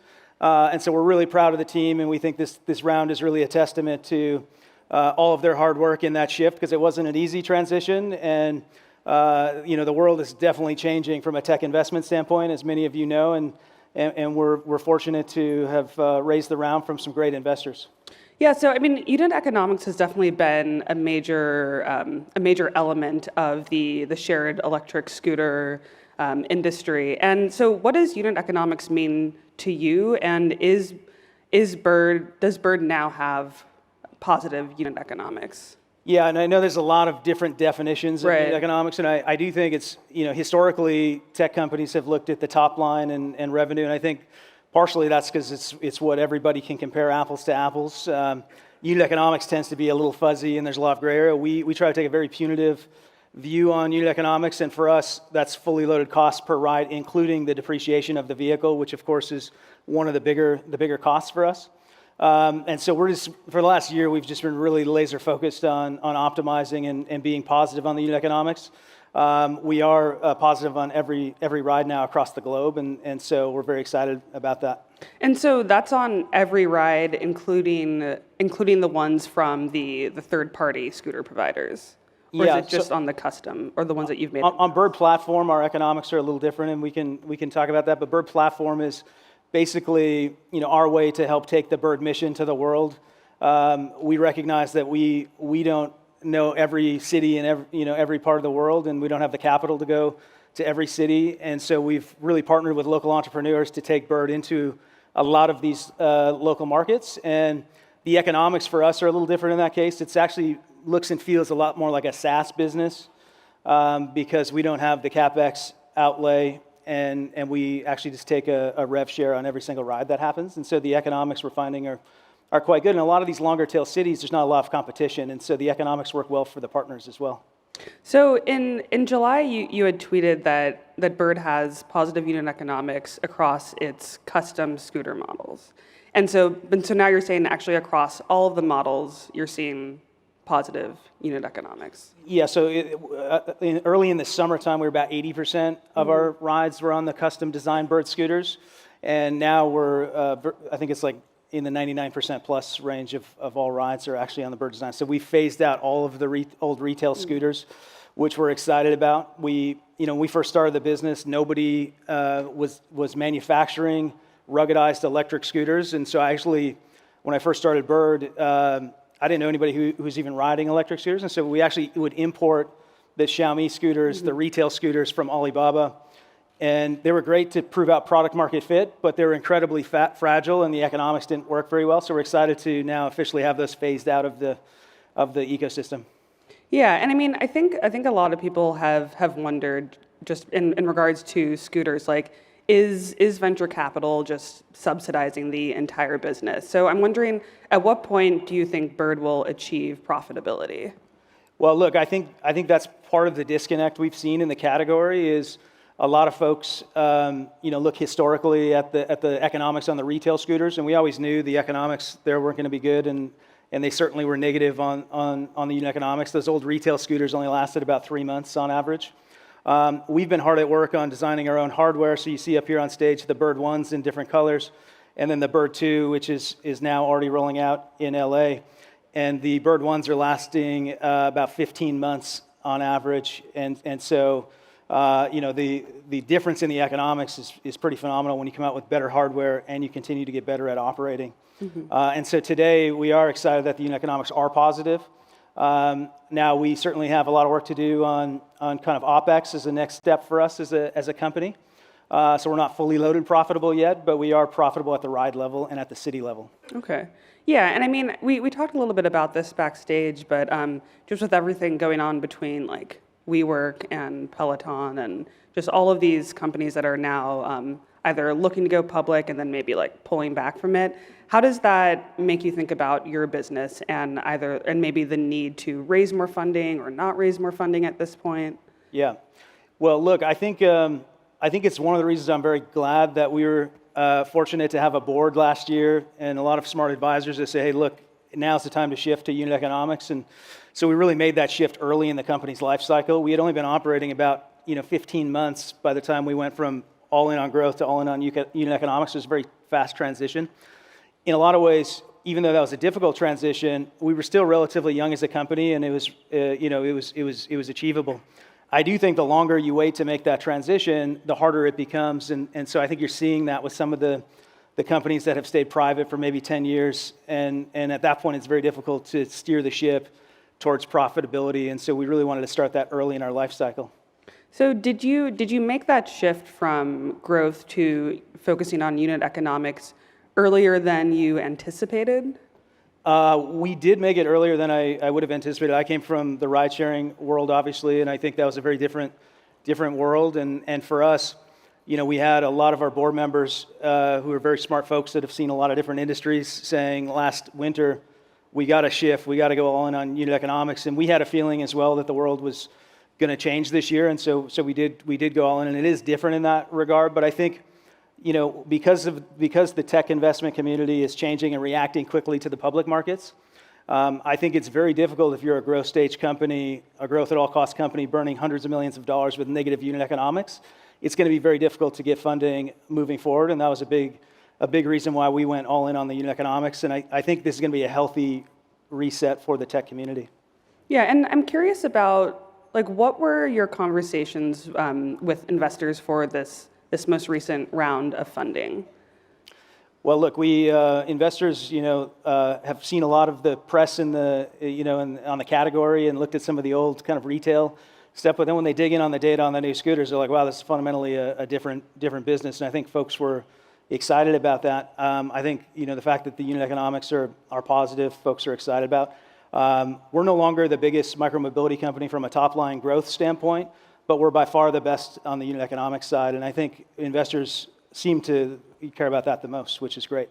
And so how do you know that you're the best on unit economics? Well, it's difficult to know for sure. Most investors are incredibly respectful of not sharing data, obviously, with competitors and things, but we consistently hear from investors that are comparing the industry that we, as far as they can tell, the only player in the industry with positive unit economics. And so that's positive reinforcement for us and a sign that we need to continue to focus on that as a company. Sometimes I'm an ex-growth guy, and sometimes it's painful for me because I actually, want to see us growing across the world, and I want to take Bird and the mission to the world as quickly as possible. But so the challenge is trying to stay disciplined, and even educating the company on profitability is more important than growth. Sometimes can be challenging because they're seeing a lot of the press headlines about top line, right? Yeah, and so I want to get a little bit more local. So I think it was in July, Bird officially acquired Scoot for $25 million or so. Was that's the number? Well, we won't comment on the number, but it's a little off. But it's a little okay. Higher or lower? We won't. Let's just say it's in the ballpark. Okay. So in the ballpark of $25 million, what made Scoot worth $25 million, give or take, to Bird? Well, look, I first had dinner with Michael, the founder of Scoot, last spring, and recognized in that dinner that he's incredibly passionate about what Bird is passionate about, which is removing cars from the road and reducing carbon emissions and traffic. And Scoot, as many people know, was really the first electric moped sharing company in San Francisco years ago. I think it was 5, 6, maybe 7 years ago or something. And so they had the most experience doing this. Now we had a different form factor and a different way and different vehicle type. But one of the things we were very excited about was the team was aligned with our mission and very passionate, but also they had the most experience in the world working with cities on micromobility. And we thought that was super valuable, and we've really infused that culture into Bird, and I think it's made us a lot stronger as a result. Mm-hmm. And I remember chatting with Michael Keating, the CEO of Scoot, when they actually were first granted a permit to operate here in San Francisco, and he mentioned that Scoot had been looking at ways to integrate helmets onto its kick scooters. Is that something that Scoot under Bird is still pursuing? Yeah, definitely we are. I mean, we do think helmets make sense to wear. It turns out on an electric scooter, as you can see here, there's the form factor is pretty small, and trying to figure out the best way to mount a helmet on it is challenging. And you can mount a helmet on it. It's just when we in our industry, when you put things out on the road, it tends to get damaged incredibly fast. And so, really, what the hard part is figuring out how do you make sure it doesn't get damaged or the helmets don't get stolen at scale, but it is still an R&D project. And certainly on the moped business, we do have 2 helmets. As you know, I think you've ridden the Scoots before, 2 helmets in the back cargo box, which we think makes a lot of sense. Nice. And then, okay, so I think, last week actually, within the last 2 weeks, the city granted another round of permits for electric scooter operators. And so Scoot was granted one, so that's clearly great for you. But I noticed that Bird did not apply for a scooter. And I guess my thinking was, if both Bird and Scoot had applied and both gotten them, then that's like 2 of the 4 operators.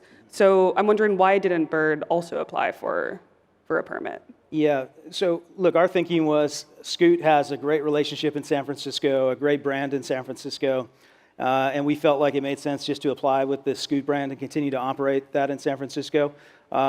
We could have applied, I guess, 2 times, but we didn't want to get greedy with it. We felt like the Scoot brand was already well received in the city of San Francisco, and decided to go that direction.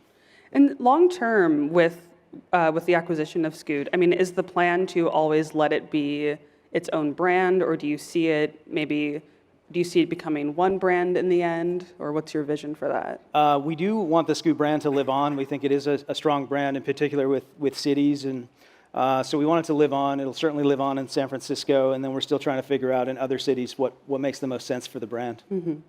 Yeah, and within the last 6 months or so, there were kind of talks that Uber was really looking to buy Bird.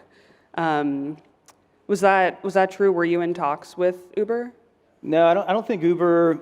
We were never in serious talks with Uber. Certainly, we're talking with everybody in the industry, and we do talk to competitors from time to time. But there was never serious conversations to those regards. I think the industry is still so new, and I think folks are trying to figure out, how does this shake out over the long run.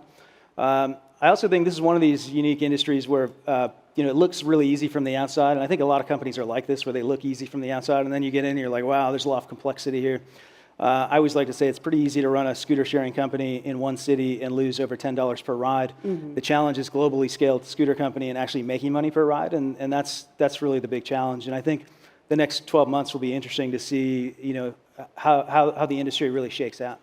Yeah, and I mean, do you see Bird acquiring other companies in this space, or maybe one day selling to a larger company? Scoot was, we think, a unique situation. We don't have plans to acquire other operators. Fortunately, we're the furthest ahead on the vehicle side, we feel like, and feel great about our hardware program. And we think we have a very good city relations team now. And so I think, taking that to the world for us is really the next step, and we don't anticipate any other operator acquisitions at this time. Mm-hmm. Yeah. And so you touched on this a little bit earlier, but so Bird Platform, which is essentially like a franchise model, I'm wondering, so you have Bird Platform, you have the shared electric scooter model, you also sell directly to customers, and then you have the monthly rentals. I'm curious which of those business models you're finding the most success with. Mm-hmm. Well, the sharing business was the original business, as most of you know, and we think that'll continue to be the core business for us moving forward. We think most riders will actually want to rent by the minute, and so we continue to think that'll be the core business. But Bird's mission is to remove cars from the road, reduce traffic, reduce carbon emissions, and so we want to be there to help riders across the world really kick the addiction to cars, whether it's sharing, renting by the month, owning. Bird Platform, we think all those things fit very nicely with our mission, but we do think the sharing business will continue to be the core business. Okay, and do you think you'll keep all of those businesses, or maybe are these experiments, or do you imagine these being more like long-term services and initiatives with Bird? Yeah, I think there'll be long-term initiatives. So far, they're off to a great start. It's kind of interesting to think about, when Uber first started, ride sharing. Car ownership had already existed for roughly 100 years or so. And then, really trying to educate people to do sharing instead of ownership. With micromobility, it's really a fresh start. Not a lot of people own short-range electric vehicles. And so we think for that reason, vast majority of folks will do sharing, although some percentage prefer to own and rent by the month, and we want to make sure that we serve those customers as well. Mm-hmm. Yeah, because I think there has been this ongoing conversation around okay, is it going to be the shared model that sticks around, or is it going to be ownership? So I guess by having your feet kind of in both areas, you can kind of figure that out firsthand. Yeah, exactly, and it fits with our mission, and it's great to offer the different colors as well for sale. We had some fun with the white and the electric rose. That folks seem to really like, and so we think it's a great business for us moving forward. Yeah, and you definitely have a lot of vehicles too. So you have the Bird 1 and the Bird 2, and then you actually announced recently a two-seater. It's like a hybrid bike, moped, scooter thing. You can probably explain it better.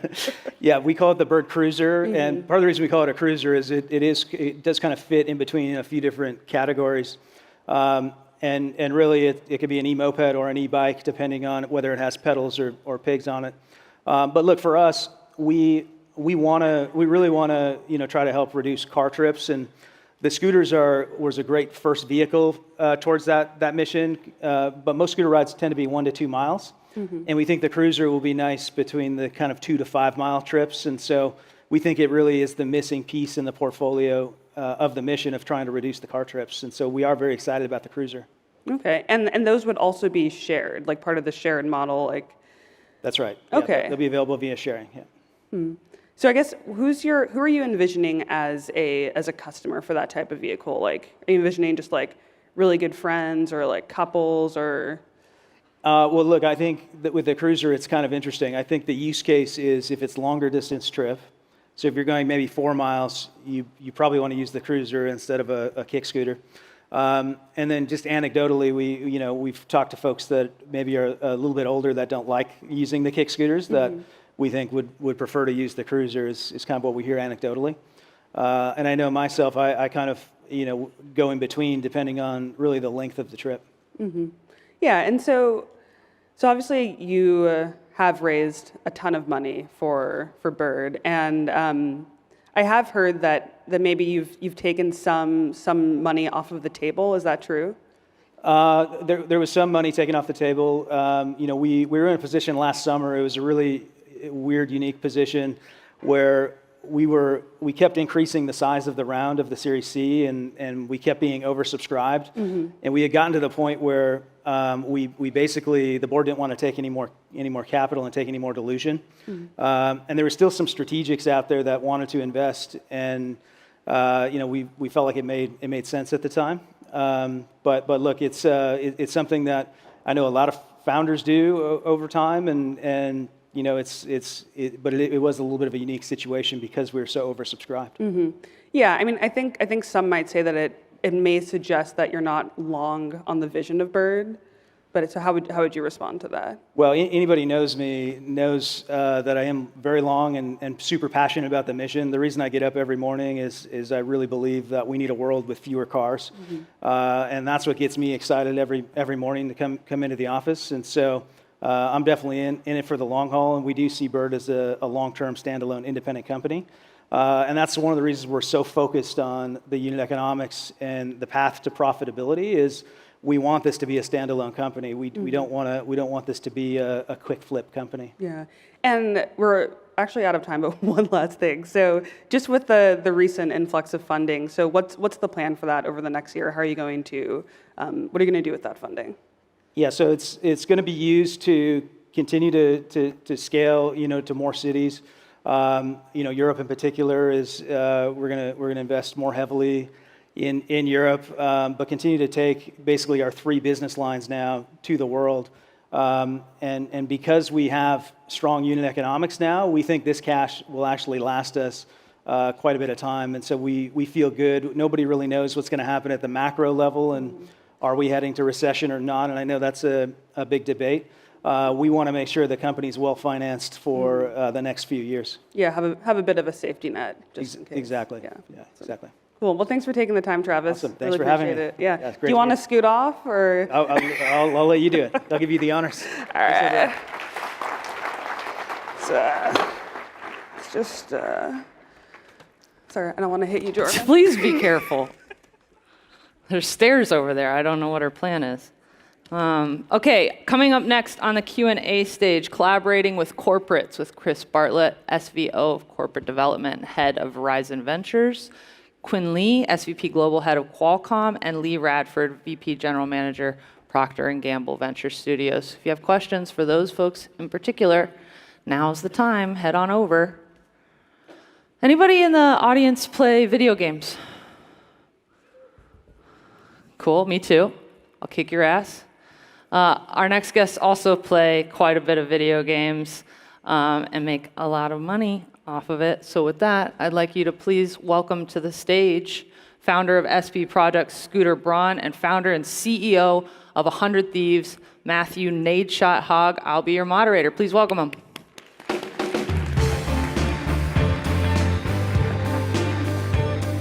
That's yours. How you doing? Good. Hey. A fun little awkward handshake. Okay. I think we did great. It was awesome. So raise your hand if you know what 100 Thieves is. Anybody familiar in the audience? It's probably weird for you. There's a few in there. There are a couple. There's going to be a lot more, hopefully, in a couple years. Yeah, or maybe by the end of the afternoon. That makes more sense. Oh. You're probably used to going to a lot of these like gaming conferences where you get mobbed.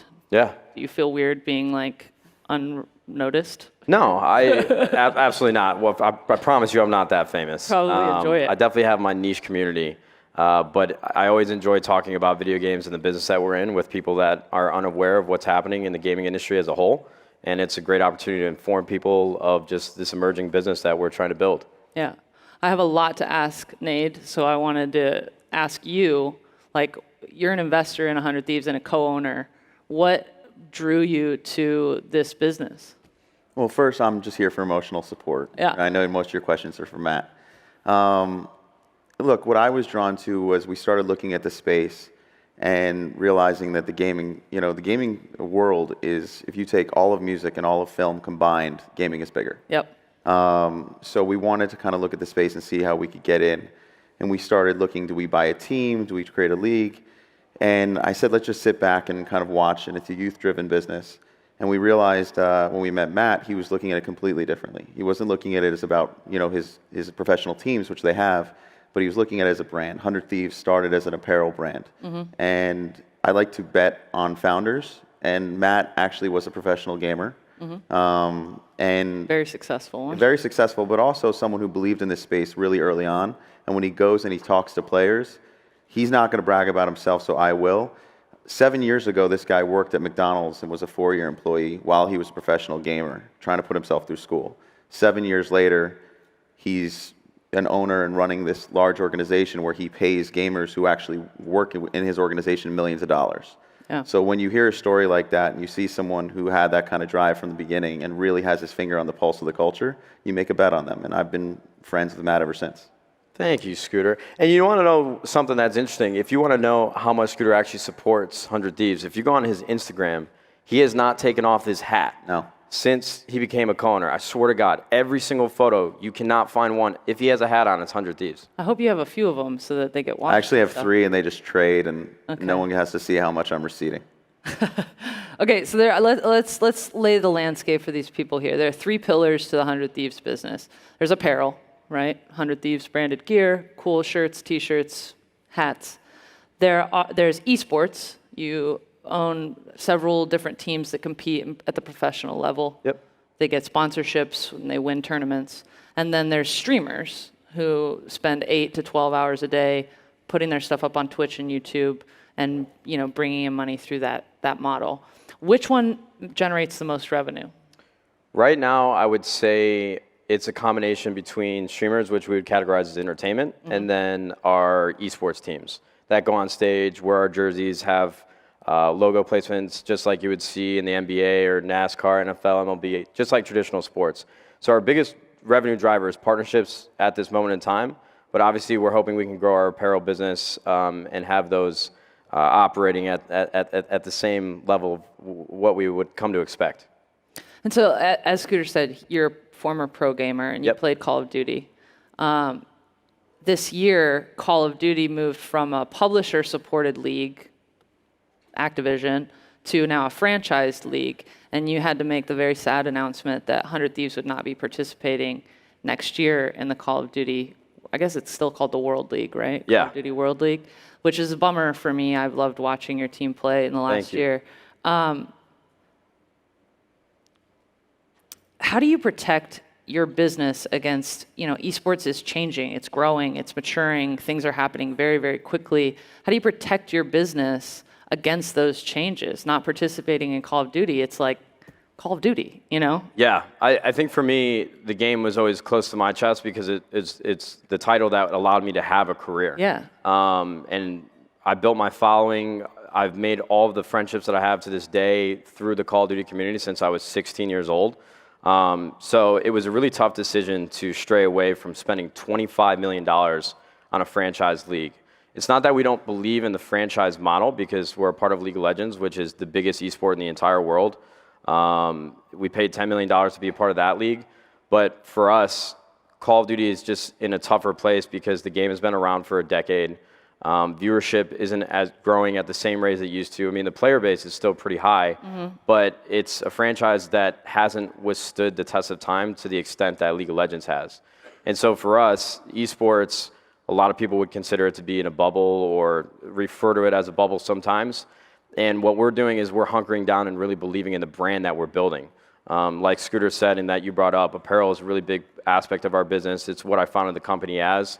And we believe that all the entertainment moves that we're making by signing popular streamers and creating original content on YouTube, we want that to grow. We want to invest in the right esports that we think will show return in the near future and long term. And then our apparel, obviously, like I said, we want to continue to grow. So we just have to be disciplined with the way that we spend our money. Just because we've raised our seed series, our Series A and our Series B, a lot of money, we can't just flush it down the drain and start wildly spending just because esports is used as a buzzword or just because Activision thinks that this is what we need to do. That's not going to define our success, and we want to really spend carefully. Why not just write him a check, Scooter? $25 million. I don't even know how to respond to that. Look, I think the reason what Matt is saying is correct, and the reason I wouldn't just write a check is because I don't want to be frivolous either. Yeah. I think our goal is to make a 10-year and 20-year plan for where esports and gaming is going. And what we don't want to do is get caught out in the next 2 years and say we're out of money. So right now, we actually don't need to raise any more money. We're well funded. We're making the right decisions. We're heading towards profitability, in different verticals. And I think that's a very tough decision Matt had to make, because Call of Duty is so important to him, and he's so close with these guys on his team, and they won 2 major championships. So what I am excited about is he built the brand to a place where I think a lot of these guys will go to different teams, and you'll still see them wearing the brand 100 Thieves. Well, and because that's the most important thing to us, to build a brand that when all this thing kind of gets flushed out and we see where esports and gaming is, 100 Thieves will be standing there as the choice brand for gamers. Well, and I think also, like, just my 2 cents for whatever it's worth is that 100 Thieves has gotten to the point, even in the short time that's been around, that Call of Duty isn't integral to the popularity of the brand, right? I wanted to talk to you a little bit about like the contracts you have with pro gamers. Yeah. So Tfue made some waves earlier this year. He was upset about his contract with FaZe Clan. He felt like it was an unfair contract. What does your contract with your pro players look like? Well, they're very different depending on the game and depending on what they contribute to the organization. So like our Fortnite players, for example, we pay them tens of thousands of dollars every single month, and we take a percentage of their prize earnings, and obviously we negotiate with their agents and make sure that they are comfortable with the decision that they're making. We advise all of our young players. Our Fortnite competitors are under the age of 18. Yeah. So we thoroughly talk to their parents. We explain to them what this contract means and go through it line by line so that they understand the decision that they're making. We advise them, if they don't have an agent, to bring them on and help them navigate this space. I think for me, what's been really important is I was in their shoes when I was 16 years old, and contracts and the stakes were not as high as they are now in terms of the opportunity that they have to earn in the future. And so there's never been a time in my life where I just want to protect more than I ever have now. Because I was there, I wasn't making any money, there wasn't a beaten path for me to go down to try to figure out what is the next best decision for me. And so I'm really close with our players, and that's probably what I love about my job the most, is being able to help them build a career so that they can earn money for the rest of their lives doing something that they are in the top 0.01% at in the world, to really monetize this talent that they have. So I won't get too deep into the contracts, but I promise you that we pay our players well. And as they continue to grow and perform, we are always open to renegotiating. And it's something that's been very important to me and has been top priority for our entire organization. Because I know there's been a huge debate in the industry about whether or not it's fair to take winnings as opposed to like slices of endorsement deals. Because with endorsement deals, in a lot of ways, you're bringing that to the table, right? Like you are the broker of that through 100 Thieves, whereas winnings is they're the ones going out and playing and winning the $1 million or whatever it might be. Yeah, absolutely. I mean, that's something that we continue to reevaluate. It's been an industry standard for a long time. It was the case when I was a player, but as the stakes get higher, it's something that we always talk about inside the office every single day. I mean, I don't think there is a right answer to that question specifically right now, but there's no world where we are looking to take advantage in even like prize earnings up until this point. I think this topic has only come up because of the World Cup. I mean, they announced a $100 million prize pool because before, prize money never moved the needle for players or organizations. I mean, it's not even in the conversation of what drives revenue for a team. And so it's definitely adapting, and it's something that we have to continue to talk about because we want our players to be just as excited and feel like they're contributing as much as we are into their personal brand and helping them grow where nobody's being taken advantage of.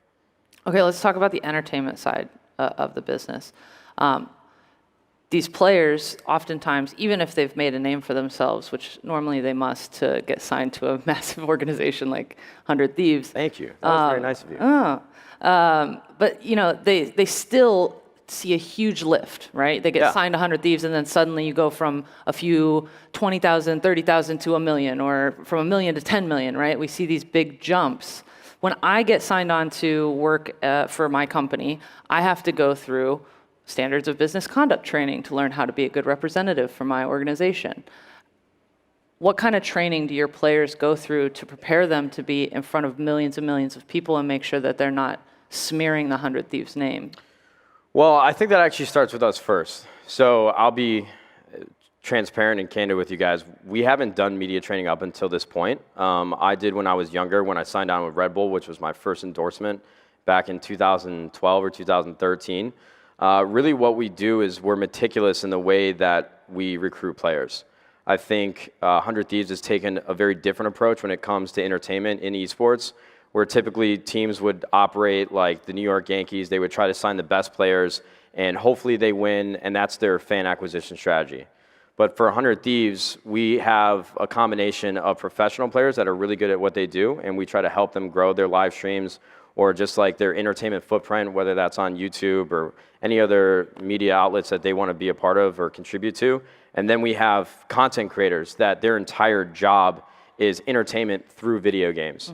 And so we haven't ran into any situations where players just pop off and say something wildly ignorant that would cause many problems, because I really feel like we have good kids that play for us.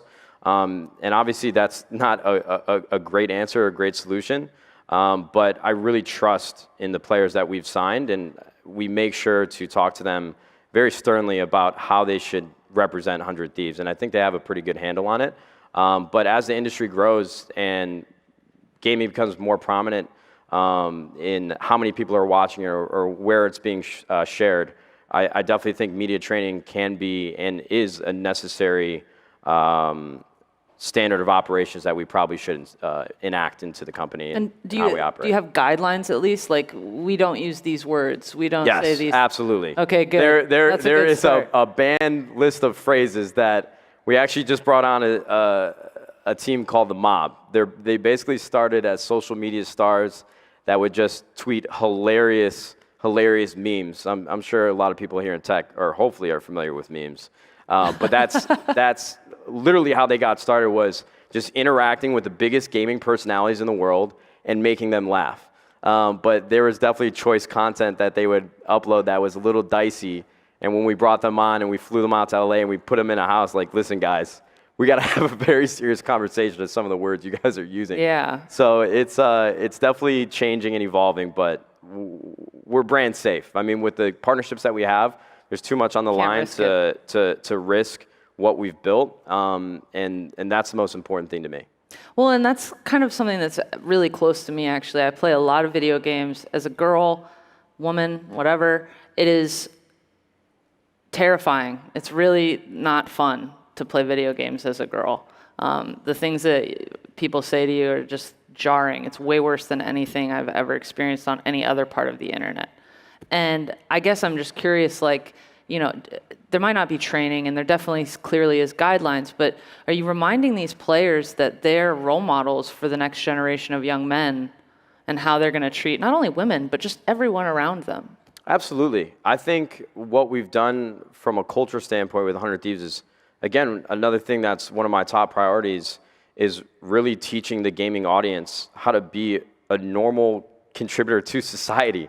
I feel like gaming was in such a different place 10 years ago, where the standard was you're in your mom's basement, eating Doritos, drinking Mountain Dew all day, and playing video games and saying whatever came to mind in a realm of competition. And now it's become so mainstream. Players that are younger and gamers that are younger are being reminded of how you're supposed to act as a man or woman that's interacting with other individuals. Yeah. Can I speak to this? Yeah, Scooter, jump in. When Matt and I first met, one of the things that impressed me the most was he was recruiting, I'm not going to say which game or what player, but he was recruiting one of the best players in the world at a certain game. And around that time, that player, out of nowhere, came out that there was a little bit of controversy because the player had said some choice words. And without even batting an eye, without talking to his board, without anything, he holds himself to a very high moral standard, and he also considers 100 Thieves his baby. And he stopped recruiting the player, shut down the deal. He had it. It was done. The player was going to come play for the organization. And he said, I don't want someone like that representing this brand.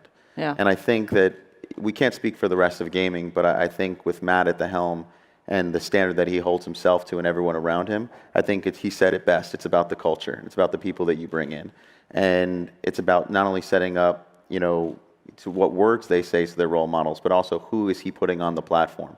So Valkyrae, who's the #2 most watched female I love her. on Twitch in the world, is one of great. our entertainers at 100 Thieves, and she's a part of our streaming. She's a part of our podcasts, and she is such a role model for all of these young girls in the space.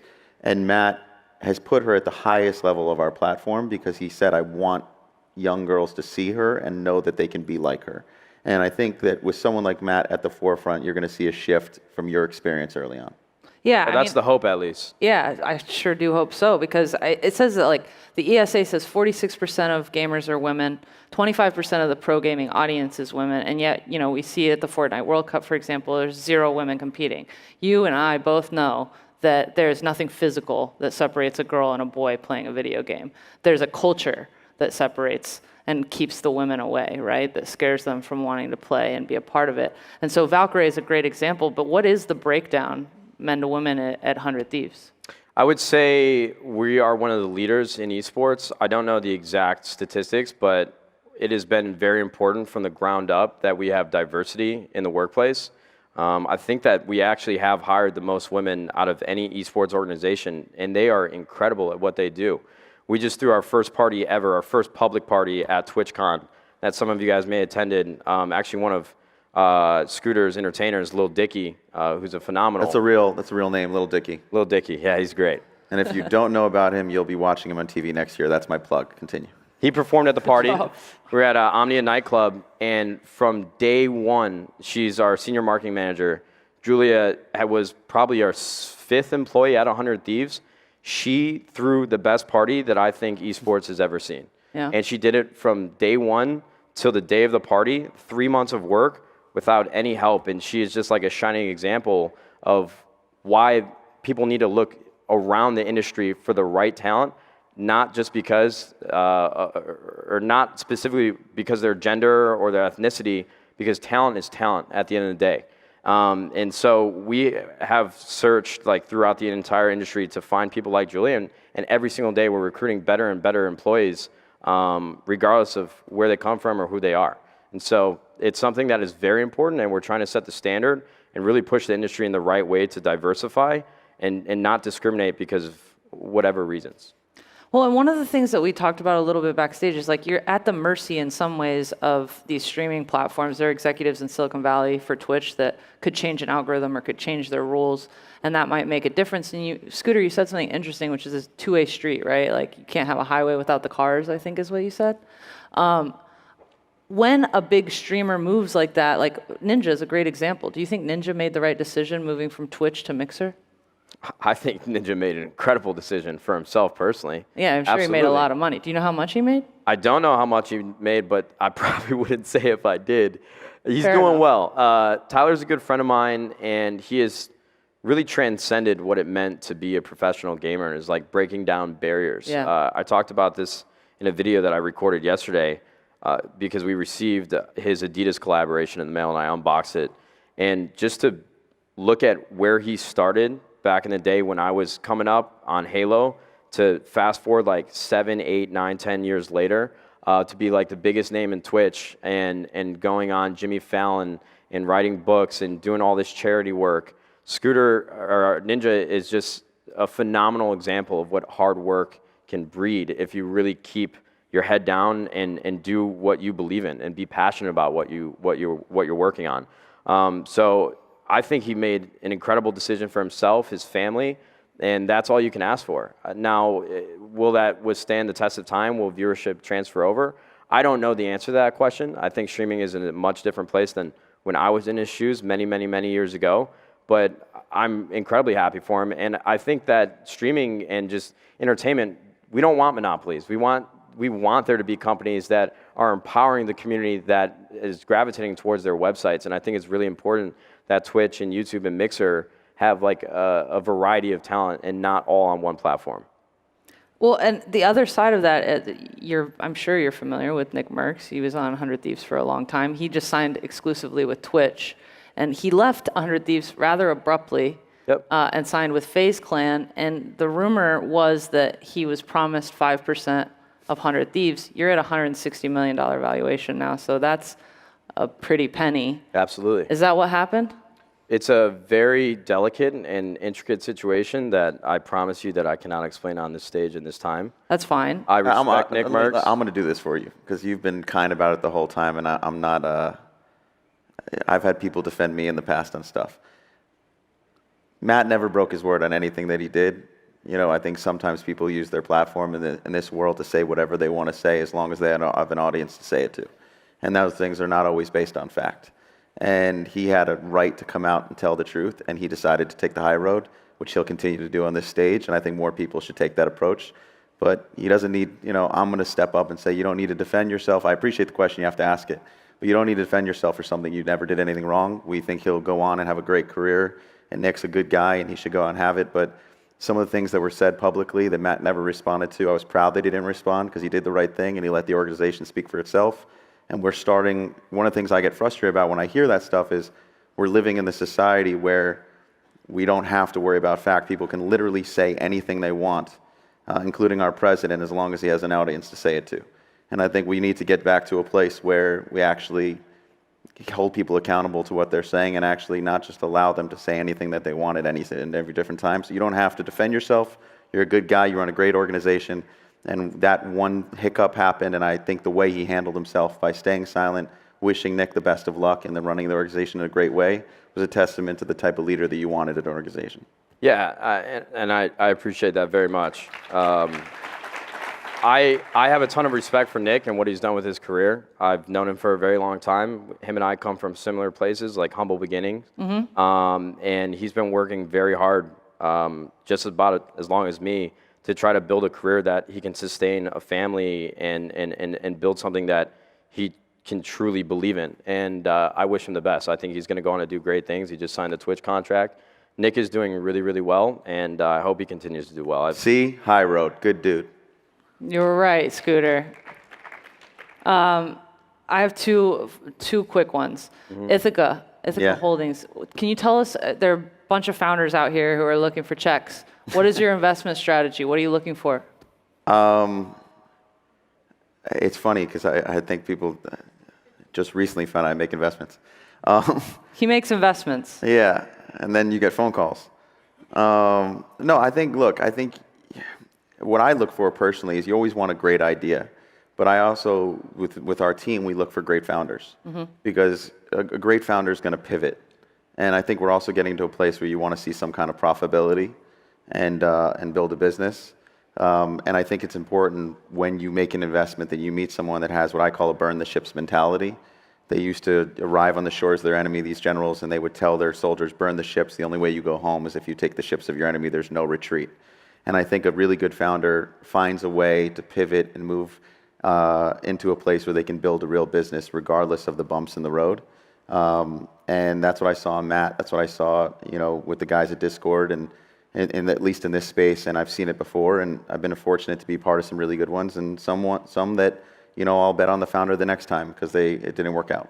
Do you want to focus in on esports as a way to kind of like build that network effect of, okay, we have 100 Thieves, we have these, and kind of right now, I kind together? of trust them and the expertise of this space. And for me, when I look at everything else, I think I got 3 kids under 5 right now, and I got to focus on that. And I've made my bets, and I have a business to run myself. And right now, I have to worry about diapers. Okay. Scooter's being really humble. He's very good at bringing companies to profitability, and that's why we want to work with him at 100 Thieves. He's fantastic. Okay, my last one, because we're out of time. I know you love your 100 Thieves squad across the whole board.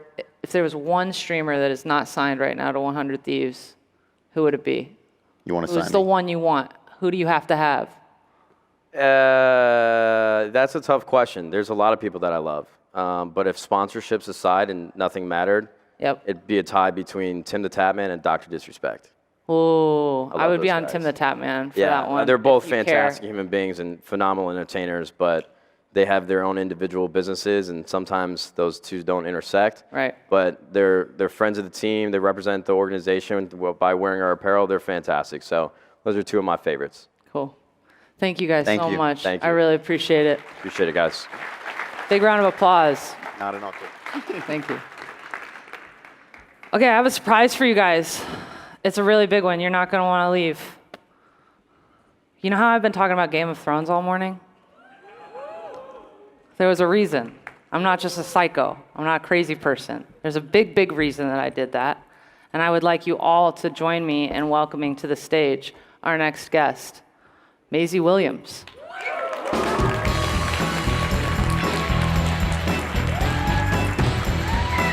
Yeah. Hi.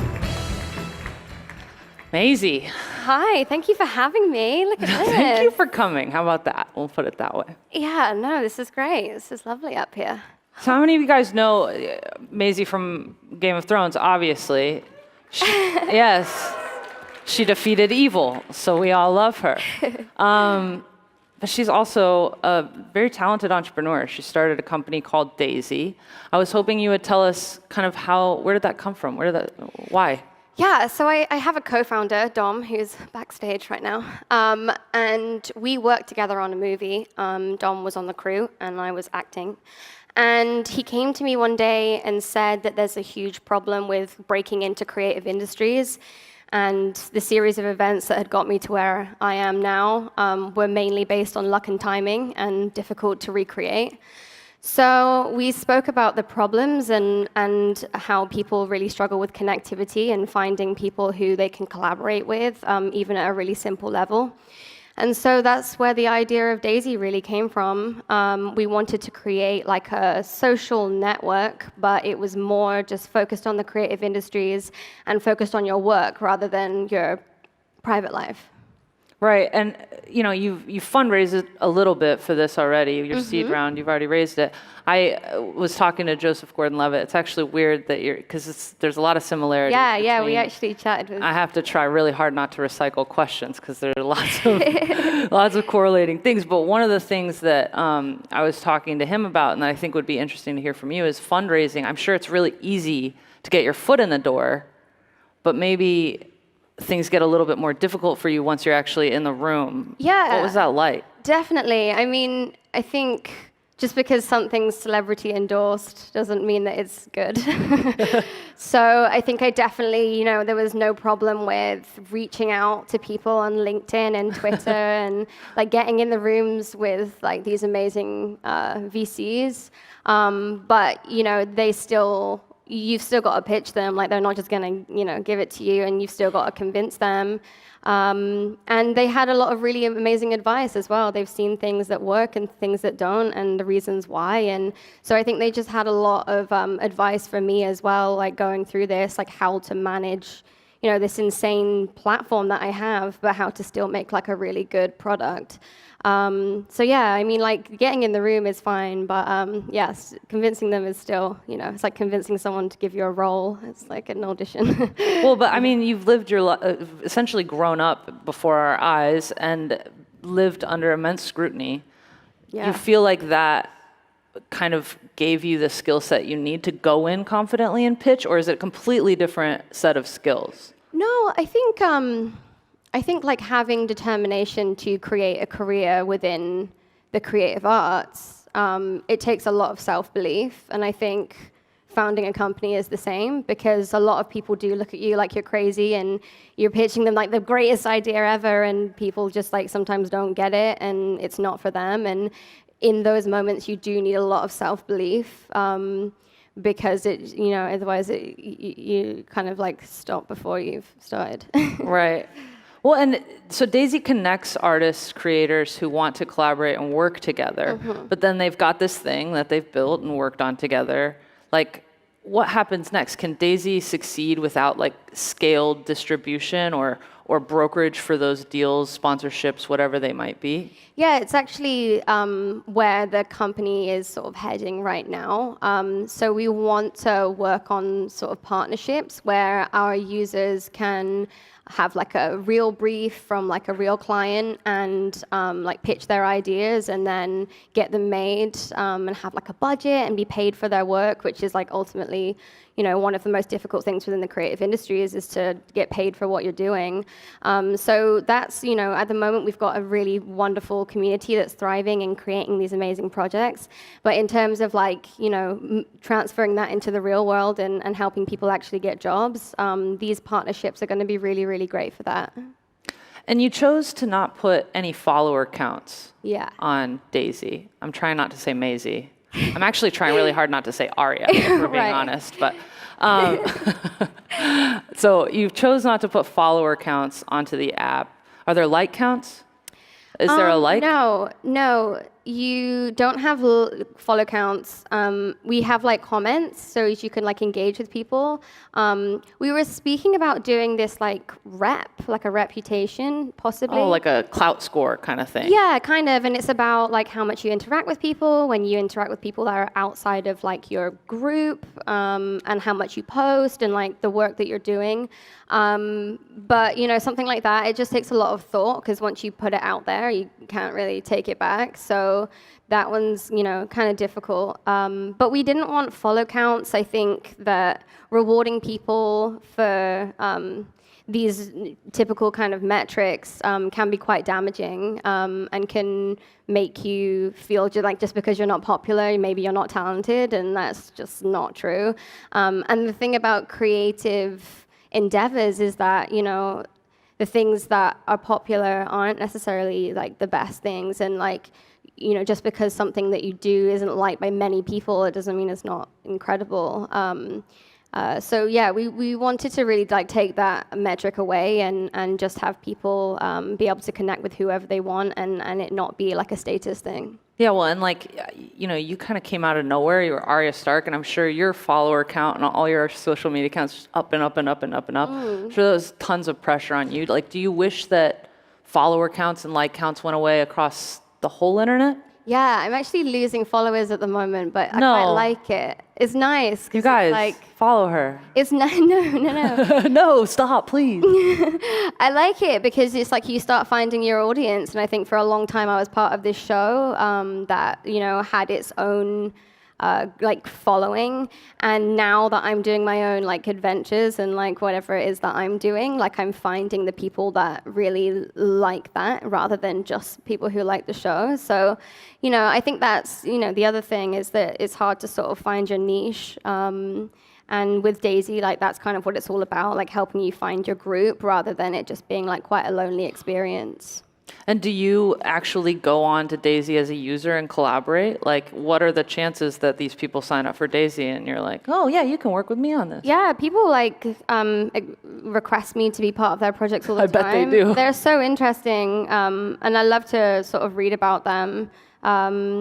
In terms of like actually working on things, like I've just been doing Daisy really at the moment, and I'm only just now, well, we're gonna start raising again soon, so it takes up a lot of time founding a company. Not, you know, I'd love to do more creative endeavors than they get the chance to, but you know, it's really great to see the work and that people want me to be involved in it. And you know, even then, it's great for like the marketing team. Like if we find something that's really incredible, we love to bring those creators into the marketing team for like a small campaign and create something with them.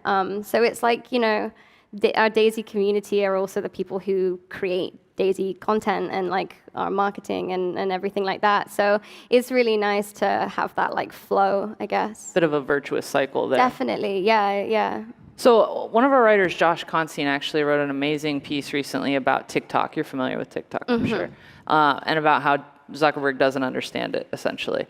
But I'm curious to know what you think about this whole new idea of remixing content, right? As opposed to just creating something original or telling about your life, something more autobiographical. It's like taking this other content and mixing it up. Do you think that's, you know, makes people more creative or less creative because they're kind of recycling things? You know, I think like when you limit variables that you like, limit the variables that you use for like a creative endeavor, like it almost does make you more creative because you have to sort of think outside of this like much smaller box. Which, yeah, I really love, and I think like this whole like recycled meme after meme or like whatever it is, like edits upon edits. Like you mean like even the SpongeBob one that's like going around at the moment, like SpongeBob Ed, like that episode was so long ago, you know, and the fact that it just keeps coming around and around, I think is really exciting, and it can like have a new life. And I think, you know, we're all inspired by everything we see every day, and yeah, I don't think that, I think something like that should be really celebrated, and like it's obviously doing really well, so. Yeah. Is it possible to create, because one of the differences between, and I'm sorry to keep making the reference, but to Joseph Gordon-Levitt said specifically, hit record is not to launch your career. It's not to create a viable career. You cannot do that on hit record. It's really just about connecting with like-minded creators to build something together. And I think that Daisy is a little bit of a different approach. I think you kind of are trying to get your foot in the door there. Yeah, we want to try and bridge that gap in any way that we can. At the moment, we have users that just come on Daisy for fun, which is absolutely fine as well and is still celebrated. And you know, even if this is more of a hobby, then it's still a place where people can upload their work and have a good time. But in terms of people that are just trying to make some sort of portfolio for themselves to be recognized for the work that they can do, like, people just don't even know where to start right now. Like, you have no idea. If you don't know anyone in the creative industries, like, you just don't know where you'd begin. And so we're trying to create somewhere where there were real opportunities and, like, there will be clients or, you know, people like to finance work you're doing. Like, we want to create like a big hub of Gen Z creators and I guess the audience too, to be able to, like, you know, hopefully launch their career. What is the internet like for you? Like, I'm nervous going on the internet and I'm nobody, and you have like this slice of people who are like love you, and then you have these people who love you in like a really creepy way, and then you have sorry. and then you have people maybe who don't love you as much, and like it's just a lot. Like, what is it like for you to be a human who has to be on the internet? Yeah, it is strange because, I mean, the internet isn't really built. It's hard to be yourself on the internet because the fact that you have to like post everything to be seen on the internet. You can't just be like quiet on the internet and people like get to know you. We like, can, but you can't. Yeah, I guess so. But like, you know, the fact of like being seen on the internet is because you've posted something or like actively done something. So it's like a strange thing. It's like definitely like a side of my personality that's on the internet, and it's like very fun and loud and like extroverted, I guess. But there's like a side of myself that I keep from myself and like the people that I know in person and like meet day to day that is just like, I guess, a lot more like, I don't know, different. Okay, that's good. You did it. Yeah. Okay. One of the questions that I want to ask you is more like around the media industry in general, which is like, it's possible that Game of Thrones was the last show that we all like tune into weekly and get together with our friends and talk about for the next week and make theories about and all that stuff. What are your thoughts on like scheduled releases versus binge viewing? I mean, even with shows that I can binge view, like shows that come onto Netflix, like a whole season at once. Like, I really try to pace myself because, I don't know, it's just, I think it's nice to have suspense, and like everything is so fast that I think like, yeah, it would be nice if these things lasted longer. And the show typically would have lasted 10 weeks every time, and you know, sometimes the build up to these shows that are online is like longer than anyone's talking about them because they've watched them in like 2 days. So I think that is a real shame because the amount of work that goes into creating content like this, and you're gonna have to wait a whole year until you can watch the next one. So I think it is a real shame that everything's become so fast. But, you know, the internet and that way of sort of consuming media is really the way forwards. And, you know, a lot of companies that are more traditionally like cable network, like shows, they're now sort of pumping money into these like online platforms for them to be able to do streaming services for, you know, whatever shows they're making. So, you know, people are definitely moving in that direction.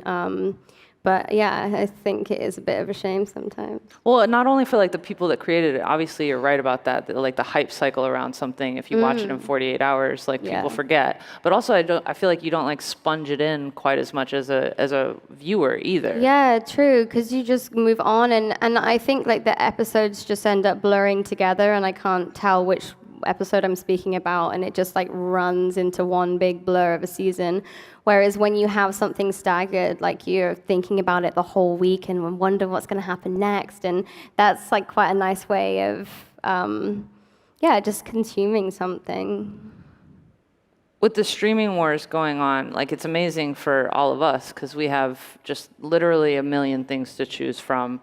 You could watch whatever you wanted, and the biggest problem that we all have is finding the time to watch all of it. Mm-hmm. But for like talent, on the other end, does that make a difference? Is this a good or bad thing? The fact that we have just so many platforms that are trying to push content to us. Like I think as long as you're happy and like the way you're choosing to live your lifestyle, sits right with you, then I don't know that it's a problem how you spend your time. I think. I mean, for you though, like as an actress, like. I mean, I think it's great. Like, I love to be able to watch everything. I see that as being my job, to know like what good TV there is, what good films there are, what's being financed, what new networks are like, hitting off, and like. That's something that I feel the need to know, so I definitely partake to a certain extent. But also staring at a screen all day makes me insane, and like I can't sleep at night. So like I have to balance that, and like sometimes go outside. But I do love to just sort of like hide away and watch YouTube after Netflix, after Amazon, after TV, and then movies, and just start again from the beginning and go back to YouTube. And then, I love to do that just as much as anyone else, I think. And as long as, I don't find it damaging within a day, then I'm happy to do it for hours and hours and hours. Do you like you told me that you don't have upcoming projects to talk about in terms of the acting stuff, but do you feel like the next one you do you feel pressure? Like Game of Thrones is the most popular and award-winning show that has ever existed on the planet. It was such an amazing opportunity, and if I don't do anything like that again, I'm not that mad about it. You'll be it was okay. Pretty, yeah, it was killed the Night King. It was. Sorry, spoilers. Sorry, guys. Yeah, it was pretty one of a kind as far as anything like that goes, and I think my goal now is not to do something like that, but to do something that people maybe don't expect.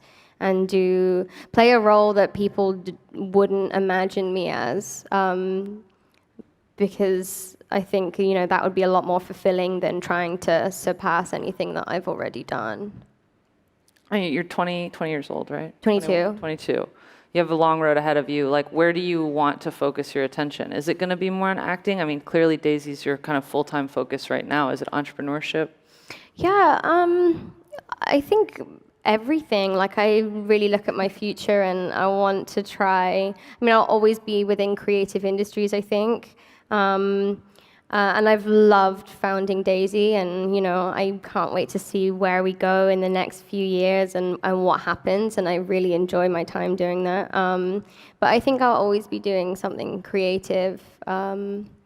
And I'm really just, I'm very open to the future that's coming. Like, I've never really had a plan or like a goal or like, and it's like sort of it's going okay. Yeah, it's going great.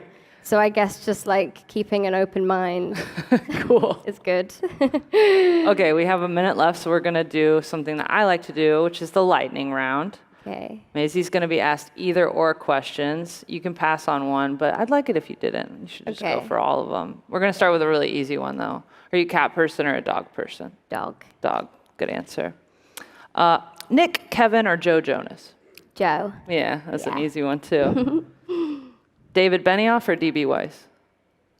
DB Weiss. DB Weiss. Yeah. Okay. Sorry, David. Boo, David. Netflix or like Apple TV Plus? If you had to do a new project. Netflix? Dragons or dire wolves? Direwolves.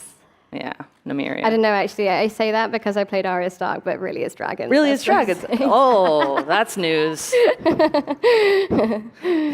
the press were like, Oh my God, she's a traitor. she turned on the direwolves. Okay, acting or entrepreneurship. You just said you want to keep your mind open, but if you had to choose. I've been doing a lot of entrepreneurship right now, so I'll go with acting. Yeah, but it will switch in a year. Okay, so nothing permanent. Like, are you more of like a party person, or would you rather just like be in bed? Be in bed. Be in bed. Me too. Yeah. Twitter or Instagram? I spend more time on Instagram. So Instagram. Mm-hmm. Okay, last one. Jon Snow or Sansa?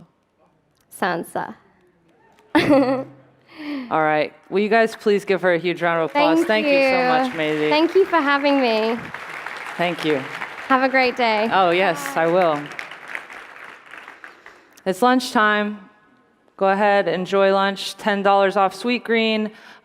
There will be something on the Extra Crunch stage at 12:40, how to build a sex tech startup. We're going to call it the Sextra Crunch stage for a minute.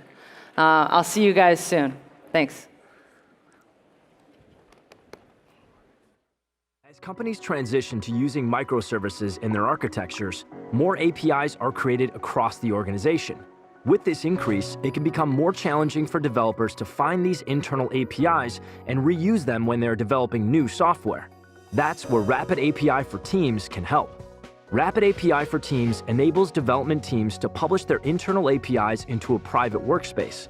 Developers can find any internal API, view its documentation, test it, and connect directly, or collaborate and share information about the API right in Rapid API. Team members can also subscribe to any public API available on the Rapid API Marketplace, and the entire team can see and use that subscription. This way, you only pay once for any API your team uses. Rapid API for Teams makes it easier to share and collaborate on APIs. Get started today on rapidapi.com/teams.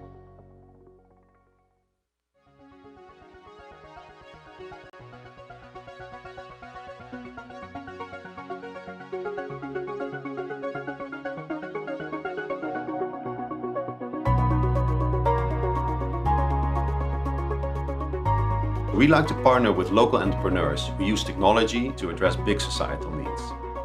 We back local teams because they know their customers best and they're best placed to make the right decisions for them.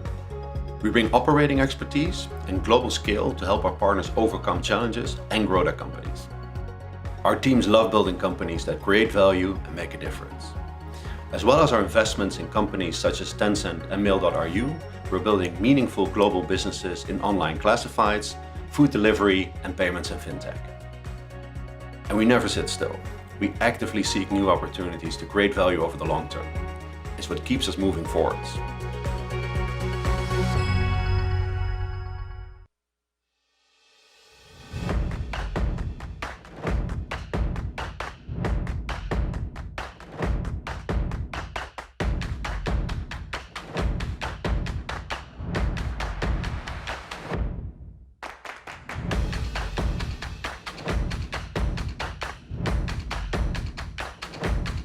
Why did you come to this workshop?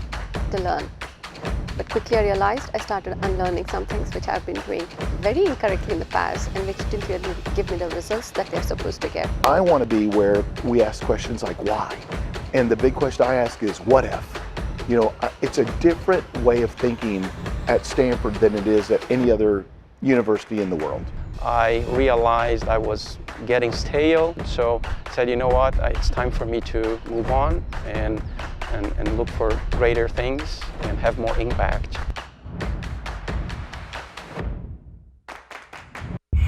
At Lockheed Martin, we're on a mission. Your mission. When millions of people are counting on you, you can count on us.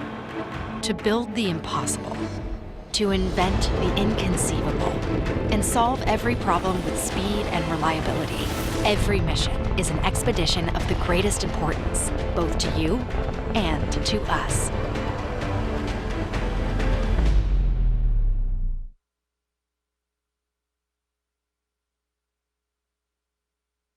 They're not called Zuckerbucks, but Facebook just reinvented digital money. Facebook's Libra cryptocurrency will launch early next year, and it's more like PayPal than Bitcoin. It's designed to be easy enough for everyone to use, but it's still complicated to understand, so I'm going to break it down for you nice and simple. Libra is like cash that lives inside your phone. You'll be able to buy Libra through Libra wallet apps on your phone or from some local grocery and convenience stores. You cash in your local currency like dollars and get nearly the same number of Libra coins, which are represented by this wavy 3-line emoji instead of the dollar symbol. But first, you'll have to verify your identity with a photo ID. You'll then be able to spend your Libra while online shopping, or potentially pay for things like Uber's or your subscription for Spotify, since those companies have partnered with Facebook to make Libra popular. Since it's almost free to digitally move Libra from one account to another, you won't have to pay high credit card processing fees that can add almost 4% to your total. And some Libra wallet apps and shops will give bonus discounts or free coins for signing up and paying with Libra. You will be able to send and request money from friends like you would with Venmo or PayPal, and it's easy to send Libra just like a message. In fact, Facebook is building its own Libra wallet app called Calibra that will live inside of WhatsApp, Facebook Messenger, and its own standalone app. You won't have to attach your real name and identity to any of your payments, but they will be public. Facebook knows it's a little bit creepy, and you probably don't want it spying on what you buy. So Facebook set up a new company called Calibra that will keep all of your financial data separate from your Facebook profile. That means it can't use your transaction data to target you with ads, reorder your newsfeed, or sell your info to marketers. Eventually, Facebook hopes that you'll use Libra to pay your bills, scan your wallet's QR code to purchase coffee, or tap your phone to buy your public transit ticket. At any time, you can cash out of Libra and get your local currency back in your bank account or handed to you at a local store. But how does the Libra cryptocurrency technically work without a bunch of blockchain buzzwords? Well, Libra is coded to have a stable price, be secure, and be controlled not just by Facebook. Instead, Libra is run by the 28-member Libra Association that it hopes will grow to 100 members by the time it launches in the first half of 2020. Financial companies like Visa and MasterCard, merchants and apps like eBay and Lyft, venture capital funds like Andreessen Horowitz and Union Square Ventures, and nonprofits like Kiva are all members. They each paid at least $10 million to get one vote on the Libra Council that controls what happens to the currency. They'll be responsible for checking to make sure Libra transactions are real and creating the Libra Reserve. See, each time you cash in $1, that money goes into a big bank account called the Libra Reserve that creates and sends you roughly 1 Libra token. The Libra Reserve is made up of a collection of the most stable international currencies like the US dollar, British pound, the euro, and the Japanese yen. The idea is that even if one of those currencies goes up or down in price, the value of the Libra will stay stable. That way, shops will accept the Libra as payment without worrying that the value of the coin will drop tomorrow. Big swings in price are why older cryptocurrencies like Bitcoin and Ethereum haven't grown popular as payment methods. Libra can also handle 1,000 transactions per second, while Bitcoin can only handle 7. So how do Facebook and other Libra Association members earn money? Off of interest on all the assets held in the Libra Reserve.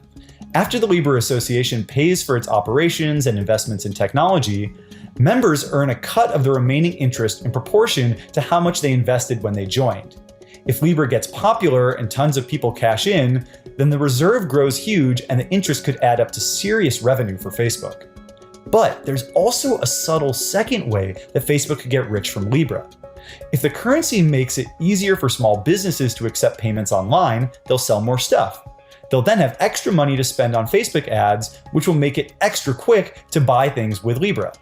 90 million small businesses already have Facebook pages, but only 7 million advertisers currently exist on Facebook. If Facebook can turn more of those local merchants into ad buyers, Facebook's revenues could skyrocket. The big risk of Libra is that anyone will be able to develop apps for it. That could lead to another Cambridge Analytica scandal. Instead of some shady app maker snatching your personal info, they could steal your digital currency. And Facebook and the Libra Association say they won't vet Libra developers, which leaves the door wide open to abuse. And if people get scammed, they're still going to blame Facebook. But if Facebook succeeds, the real win could be for the 1.7 billion people left in poverty with no bank account around the world. They're exploited by international money-sending services like Western Union or MoneyGram that charge steep 7% fees that take $50 billion away from families per year. And if they're mugged, they could lose all their money since they have nothing stored online. But all they'll need is a photo ID, and Libra could give them an alternative to a bank account that's tougher to steal and can make it easier to pay for what they need. There are plenty of reasons to worry that Libra could give Facebook and other tech giants more power or lead to people getting scammed, but it could also give disadvantaged people everywhere a way to join the modern economy. And at least it's not called Facecoin.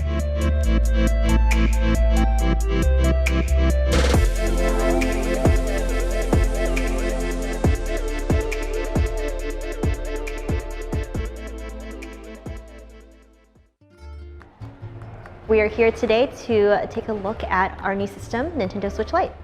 This is a dedicated handheld system really optimized for portable on-the-go gaming. It launches on September 20th for $199.99 and comes in 3 really cool colors. You have turquoise, yellow, and gray. And of course, it is compatible with our very, very large library of Nintendo Switch games. Any game that works in handheld mode will work on Nintendo Switch Lite. It's optimized for handheld gaming, so it has Joy-Con that are now attached to the system, and also it's a little bit smaller than Nintendo Switch. At Nintendo, we're really about giving the customer choice. So whether you are more of a gamer that wants to play in your living room with a docked Nintendo Switch, or if you know that you're going to be really gaming on the go a lot more, then there's a system out there, a Nintendo Switch system out there for you to pick.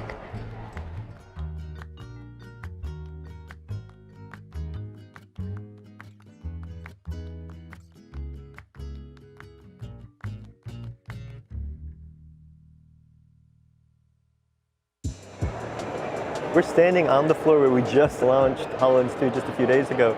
I think there are 3 key pillars that we would talk about. One is immersion, and so the field of view against our first version of HoloLens is over twice as large. Also, we have this ability to interact with holograms naturally, what we call instinctual interaction. So reaching out and touching a hologram as if they're really there. We also have a comfort pillar. We've adjusted the center of gravity, adjusted the electronics, batteries in the back, sensors in the front, make it much easier to wear for much longer extended period of time. And finally, we talk to our customers, and they want to talk about how they can quickly get value out of these HoloLenses. And so with HoloLens 2, out of the box, you get immediate value. You can immediately start deploying these for your scenarios. And we announced here many Microsoft 365 solutions like Guides that allows you to train your customers, or rather your employees, in a much faster way through 3D visualizations. And so between immersion and comfort and this notion of time to value, we think HoloLens 2 is the best way to enjoy mixed reality. Pricing, we have 2 ways to approach this. You can use a subscription model, which is $125 a month, using our services, or you can buy the enterprise package, which is $3,500, which has been reduced from the original $5,000 of HoloLens.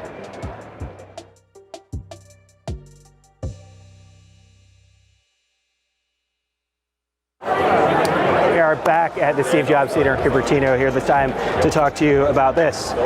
There we go. This is the Apple Watch Series 5, that little trick right there. So what you're looking at right now is the always on display. This is kind of a big new feature for this product. It'll turn off if I cover the light sensor, or if I'm resting my arm to the side. So that's actually the biggest feature here. Apple has improved battery life to such a point where you can get about 18 hours on this, which is standard that you get on the last generation, but you're able to get that this time with the always on display. We did not see sleep tracking, which is one of the things we were anticipating, which I suspect would have taken quite a bit more battery life. Other big improvement here is the compass. So there's a built-in compass like the one that you'll find on the iPhone. They're opening up to developers right now. A bunch of different applications you can potentially use for it. The most obvious one is probably mapping to help you orient yourself. And then my friend at Apple over here just showed me one of the cooler early apps that has been developed. So this is Night Sky, very familiar to probably most people with smartphones. So spin it around and you can see where the constellations are in the sky. So those are the big top level features. There's international SOS, so if you have an emergency abroad, that's helpful as well. A couple of new case designs. There's ceramic has returned, titanium. Price point on titanium is pretty high. That one starts at $799. The standard watch starts at $399, and it's $499 if you want LTE built in.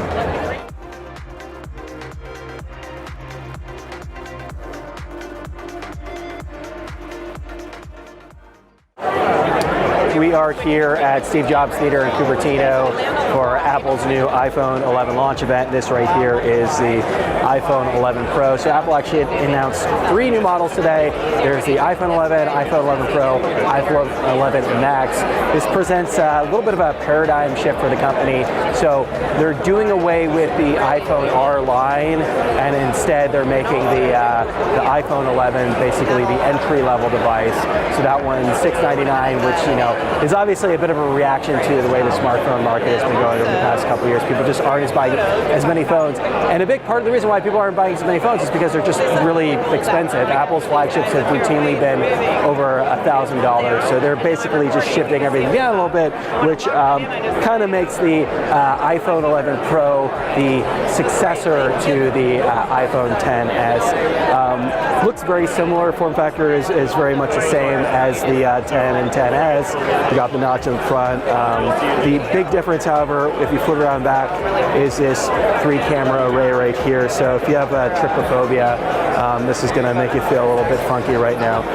The iPhone 11 has a 2-phone array, also in a very sort of similar square configuration right here. This one adds a 3rd. So that one does wide angle and ultra wide angle. This one adds a telephoto lens.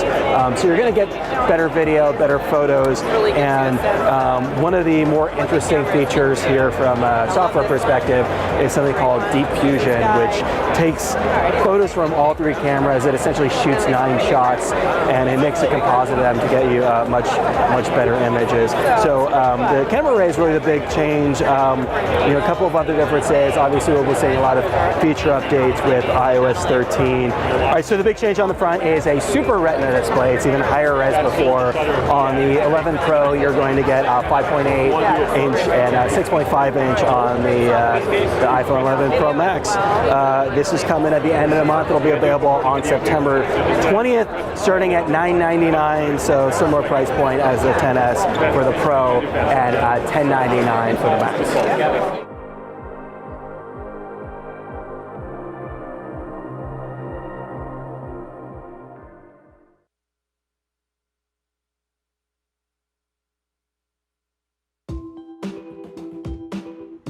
LiveWire is an all-new Harley-Davidson Halo product that's an EV, and its core architecture is based on an internal permanent magnet machine and an RESS with lithium-ion technology.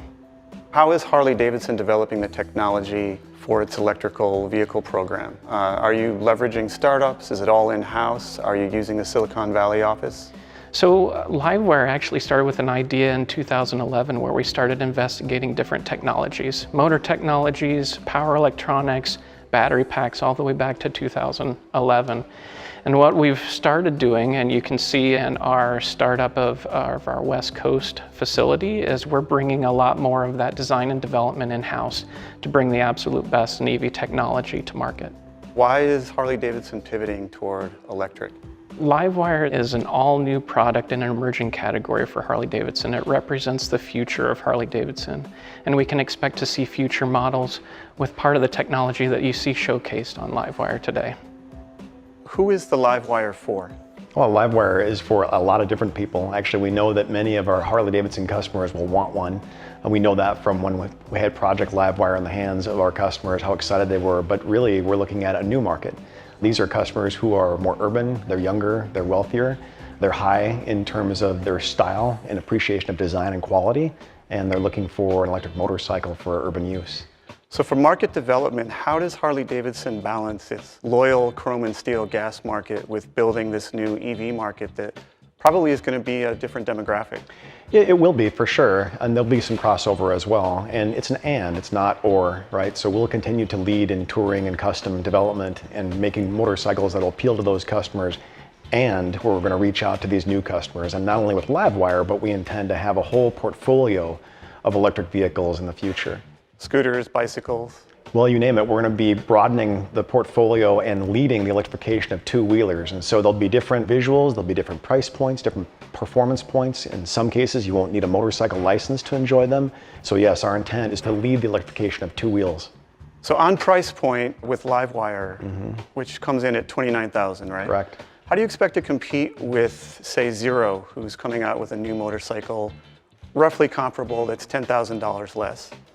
Well, the reality is they're not that comparable when you look at the level of quality, the fit and finish, and some of the performance attributes, as well as the overall customer experience. If you think about the level of customer-dealer interaction, the fact that our dealers will have a servicing ability, they'll have charging ability at their stores, and the ability to really give the customer a broader and better, we believe, customer experience. So we think when people make the comparison, there really is no choice.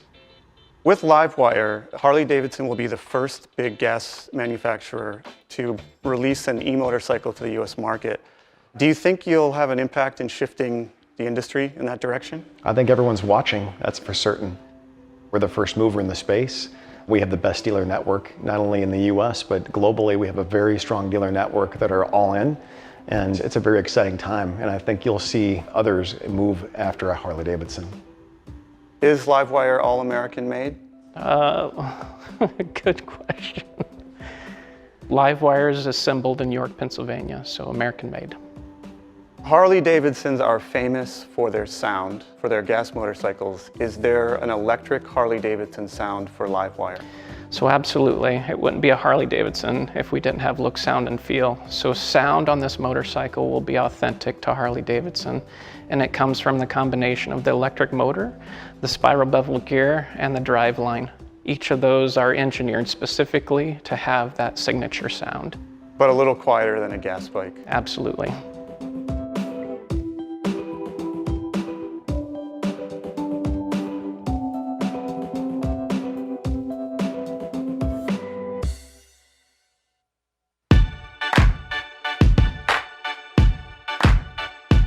I think the most robust ADAS systems out there are considered level 2.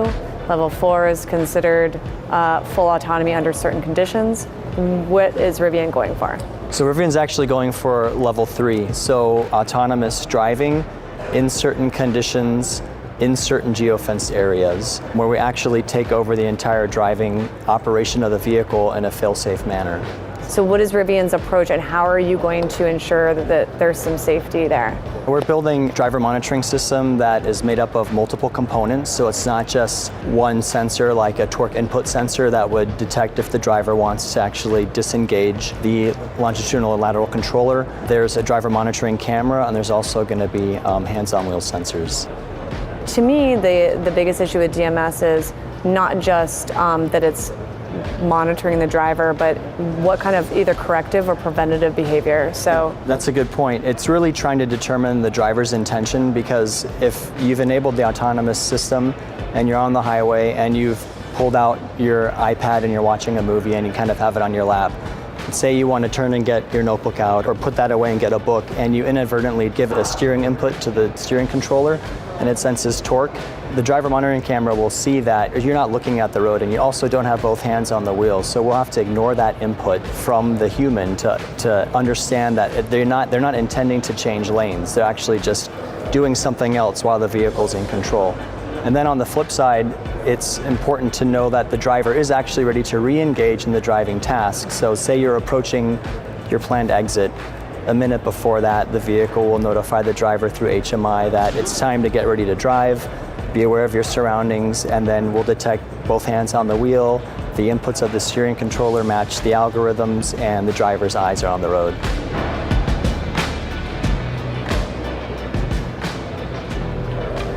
My job specifically is going on adventures to meet people who are mountain biking, who are surfing, who are rock climbing. I flew down to North Carolina and showed up at this overlanding conference with a couple of generative research tools, which basically allows the people that I'm talking to kind of co-create with me as we're talking. So, it's asking, what are the tools that you brought specifically for Overland? What are the biggest problems? Working together on those problems. And then it's also just being a part of the community. So because I was there alone, there was a lot of people that invited me into their campsite and were like, hey, do you want this ground beef burrito? Everyone was making ground beef burritos on this trip. I probably ate 7. But yeah, and then just sitting and having conversations about their vehicle, what overlanding means to them. So give me an example of, or either a design element in one of the 2 existing models that you either contributed to or came directly out of your research. I designed the crossbars. One of the biggest things is just realizing that it's super annoying to set up your vehicle before every single trip, because there's a lot that needs to be attached or taken off so that you don't have this huge rack on the back of your vehicle, things like that. And so one of the things that we did was we made it a quick release system. So there's ports on the entire vehicle, or along the entire vehicle, spaced 36 inches apart. The crossbar system is modular so that you can undo one of those crossbars, take it off, throw it in your garage. It seems simple. A lot of people at the shows, when I'm talking to them, are like, why has no one done this before? Partly it's because we have this really great ecosystem of the vehicles, but also partly it's because there's very few automotive manufacturers where the process is ingrained this deep, right? Where before we design anything, we have to go out and talk to people who do those things and understand it.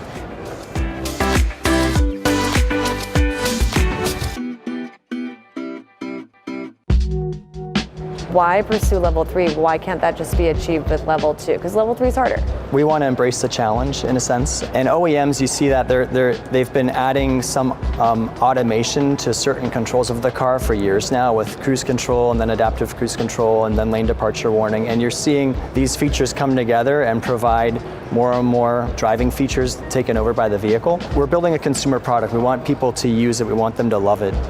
If we can give back some of that commute time, some of that drive time to them to unwind or to engage in something else while the vehicle's kind of on that daily commute, or you want to hang with your friends and check out pictures and swap them while you're driving home from a climb or something like that. We want to enable that for our customers. And there are mobility companies working on level 4, and they're looking at it kind of from the top down, coming from 4 and 5. For more fleet applications possibly. So we want to get a feature in our customers' hands sooner than possibly some of those other systems might be fully vetted for wide adoption.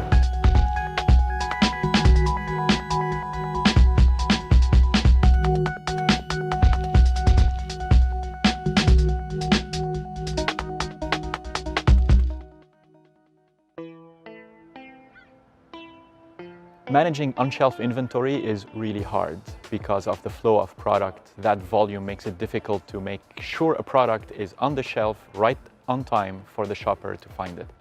We're essentially giving visibility to the stores, telling them what is the ground truth. Where are the products? Are they stocked? Are they in the right location? Is the price right? Are the robots doing anything that a human employee couldn't do? It's much more minute in its analysis. So what we do is robots don't have any hands. We're not actually restocking shelves. But what we do very well is we automate the data collection and analysis. So we have a bunch of 3D cameras that we point at the shelf. And as the robot rolls down the aisle, we capture the details of the shelf and of every product. How does this data come back to the employee? It tells them what problems they want to fix and in what order. So when the shift starts, you come in and you have the entire store analyzed, you have the problems in rank order, and you can hit them in that order, which maximizes your efficiency.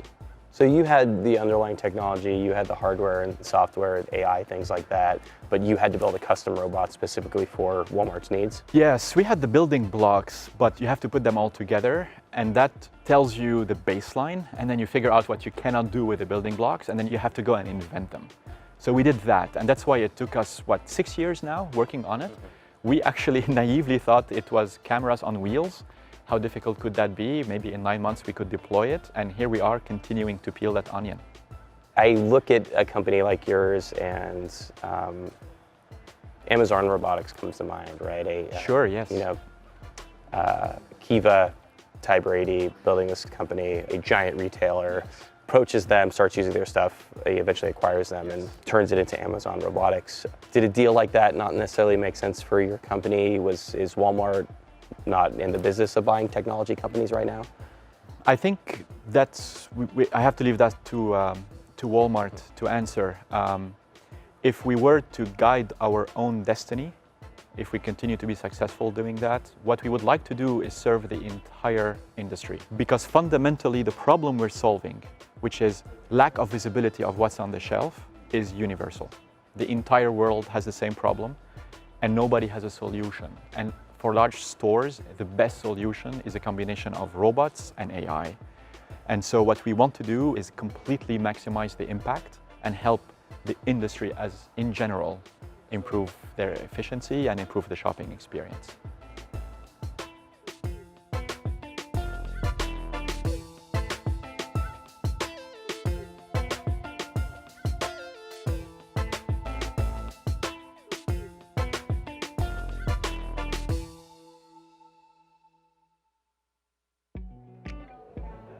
Huawei Mate X is the world's first and also the fastest 5G foldable smartphone Huawei introduced it here in MWC. This is very slim, just 54 millimeters.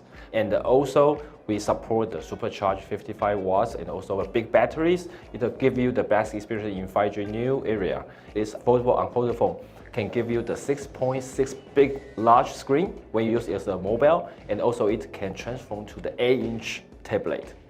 Because it is a flexible soft screen, when you do the unfold and the fold, the important thing is for the hinge. So Huawei take 3 years to make it the 180-degree no gap design when you unfold it. We will start to launch it in countries starting from the middle of this year, and the price will starting from the 2,199 euros, but for sure it's vary by country and the skill.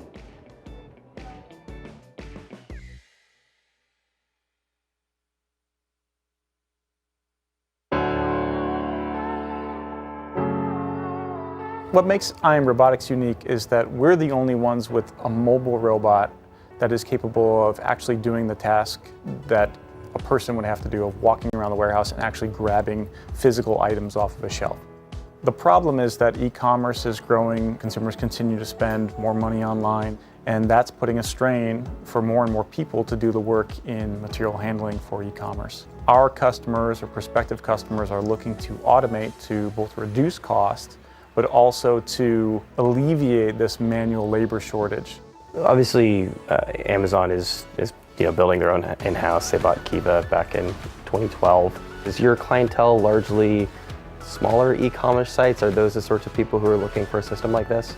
The cool thing about robots is that you don't have to be a gigantic player or have a massive multi-billion-dollar warehouse to automate. Because they do more of the full task of what a person would do, they're able to provide that value at a lower price point without having to build in a lot of special infrastructure. But the goal for you is to have a kind of a one-size-fits-all approach that all of these different companies can just kind of pluck one off the shelf and deploy it?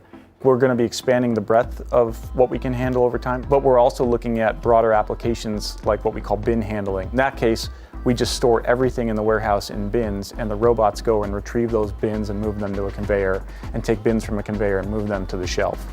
And so now anything that you can put in a box or a bin can be handled or effectively automated with our robots.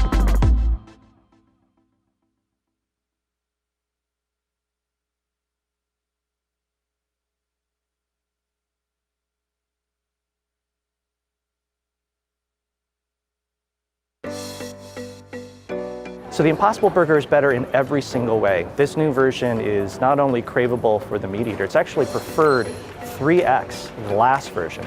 but it still has no cholesterol. It has a fraction of the use of land and water. And it hits the spot for those of us who really crave a delicious, craveable burger. Well, in the last 2.5 years, we've gathered every shred of feedback from not just our celebrity chefs like David Chang or Mary Sue Milliken, but also from meat eaters around the country. And one of their biggest requests is to make this product more versatile, easier to cook. So while it still is beefier and tastier and has better texture, now this Impossible Burger, this new recipe, you can braise it, you can put it on a slated grill, you can cook it almost any way a normal burger from a cow can be cooked. It grills beautifully. It's good to saute with, so you can make chili or maybe a ground beef that you put in an empanada. You make meatballs really well. You can do really anything you can do with ground beef. You just don't want to overcook it. When you overcook it, it gets dry, just like beef would get really dry. It's most similar to ground beef that's sort of 80% lean and 20% fat. The biggest challenge for us is the fact that our mission is only served well if meat eaters everywhere happily pick our product. And the good news is that's what we've seen nationwide to date. But the biggest barrier is most meat eaters have been terribly disappointed by the plant-based meats of the past. This is truly different. So leveraging the credibility of celebrity chefs is an important way to overcome that barrier. Up until now, the soy products that are mimicking turkey or bacon just haven't done it for me, so we really didn't bother to get too involved. So for me as a chef, it's very exciting to have this new tool in my toolbox. We prototype 100 new products a week. I've tried prototypes of an Impossible steak. I've tried a prototype of an Impossible chicken noodle soup. There's no shortage of innovation and R&D at Impossible Foods.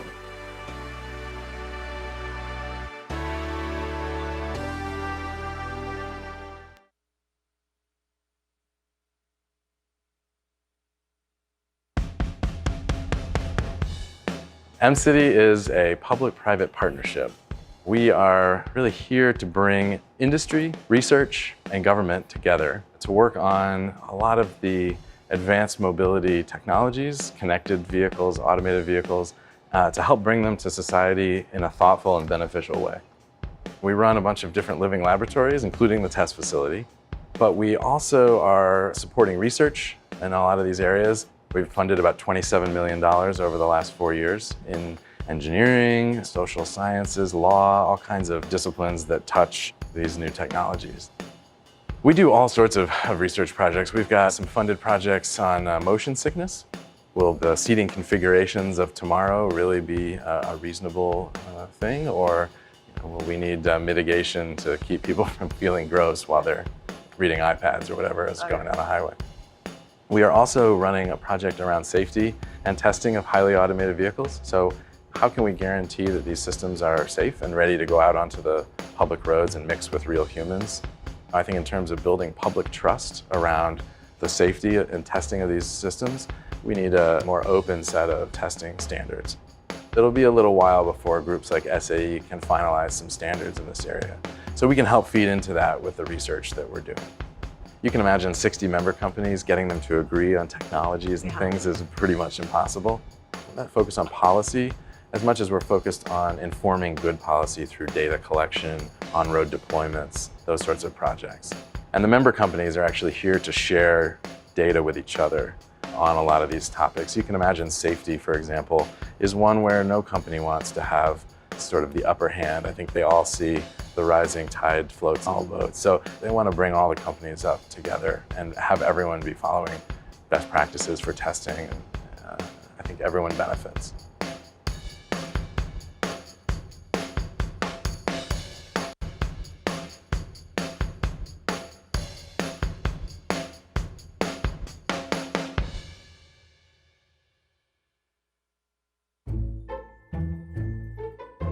The plant was opened in the early 80s. It's built a variety of nameplates and car sizes. Currently we have about 1,100 people here on the site building small car, the Sonic, EV Bolt, and of course our Cruise AV. Talk to me a little bit about, for folks who don't know or aren't familiar with how factories work, specifically manufacturing 3 vehicles on a single line. What's involved in that process? You could have separate lines, it would be very inefficient. So Obviously, the people and the facility is an asset here, and we want to leverage that to its fullest ability. The advantage is being able to integrate ICE, EV, and AV into one single line leverages the amount of space we have, the expertise we have in the operators. Also, it provides us an opportunity to be able to be more efficient than we would if we were separated.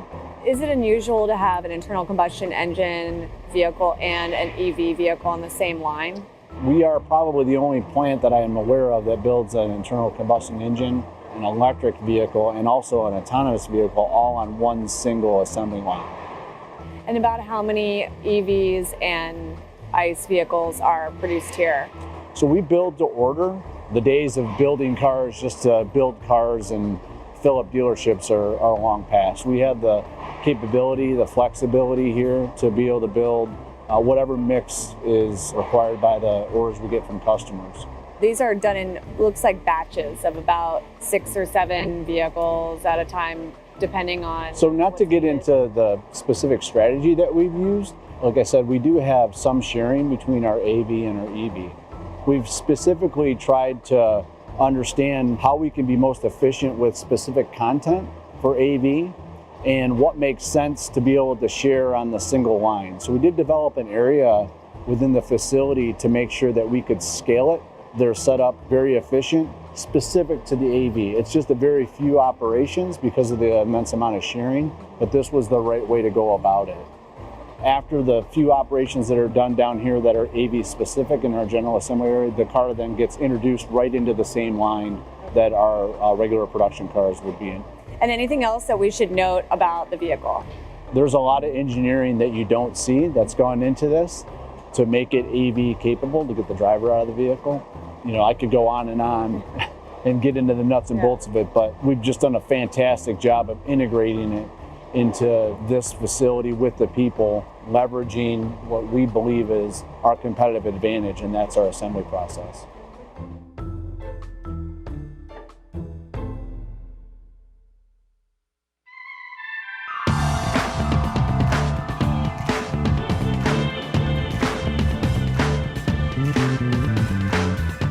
Ladies and gentlemen, please silence all mobile devices. The program is about to begin.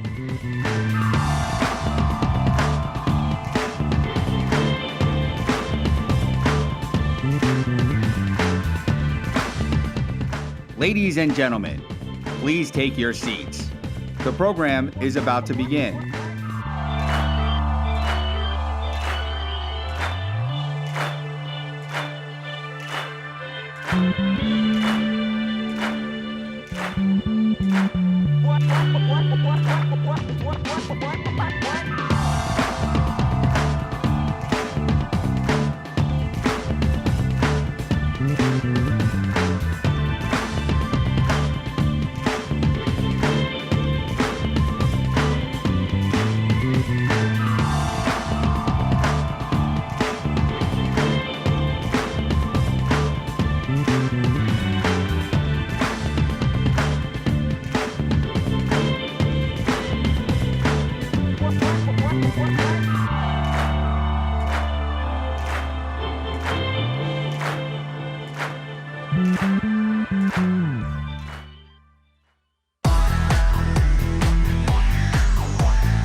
TechCrunch Disrupt.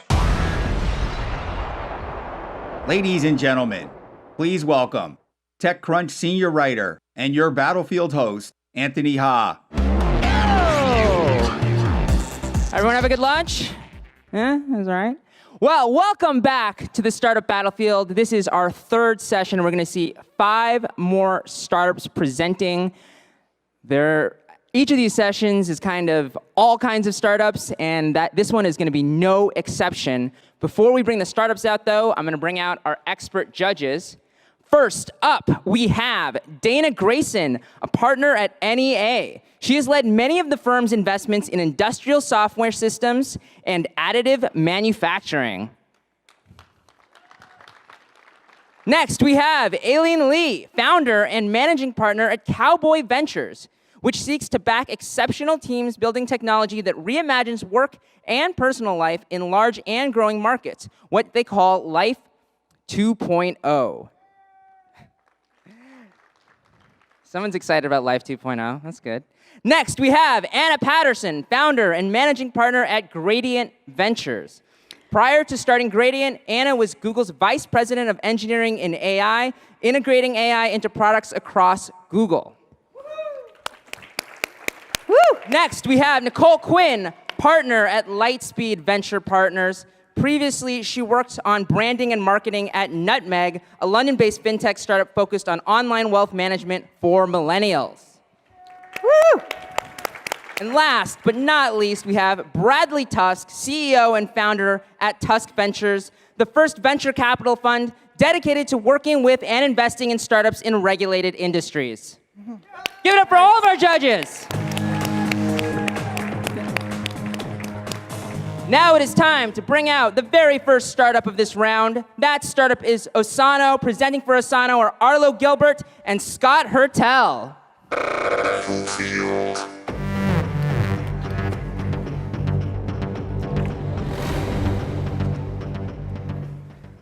For the last 25 years, the internet has been the Wild West.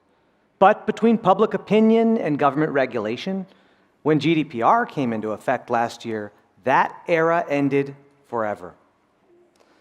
The average company thinks they share data with about 40 different companies, but in fact, they share with an astounding 750. And while it's amazing what we can do with modern technology, there is no easy way to track what's happening with all of that data, and there's no easy way for companies to comply with their privacy obligations. Until now. Osano's data privacy platform makes it easy for companies to identify which vendors are best to work with, to comply with laws like GDPR, California's privacy law, and other upcoming regulations.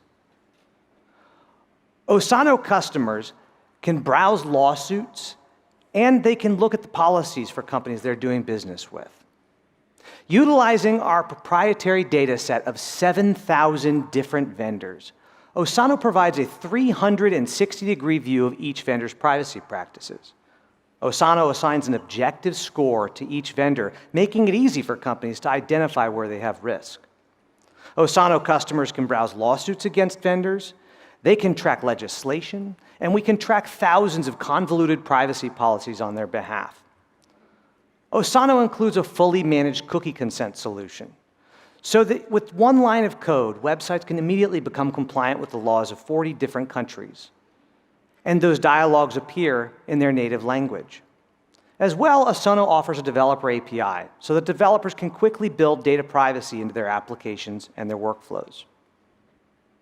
Let's move over to the demo. On the screen, you can see a website that is not complying with the law. When we load this website up, we see 80 different cookies in the forms of beacons, ad networks, and social shares.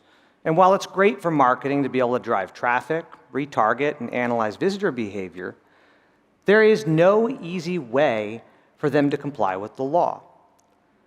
Osano customers, with just a couple of clicks, can copy and paste some code to their website.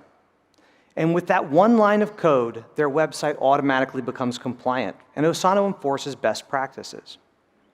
Let's take a look at that same website as it looks with Osano. When the page is loaded, you can see there are only 3 essential cookies and no third-party scripts have loaded. Scott, go ahead and consent. Now, Scott's consented, and Osano's let those third-party scripts load, and our browser's full of cookies again. But what's different is that this website is complying with the law. Complying with the law by collecting consent is an obligation, and failing to do that results in severe penalties and fines. Osano customers, Osano also captures a list of all of the data, all of the vendors that are in your website, and sends that back to our servers.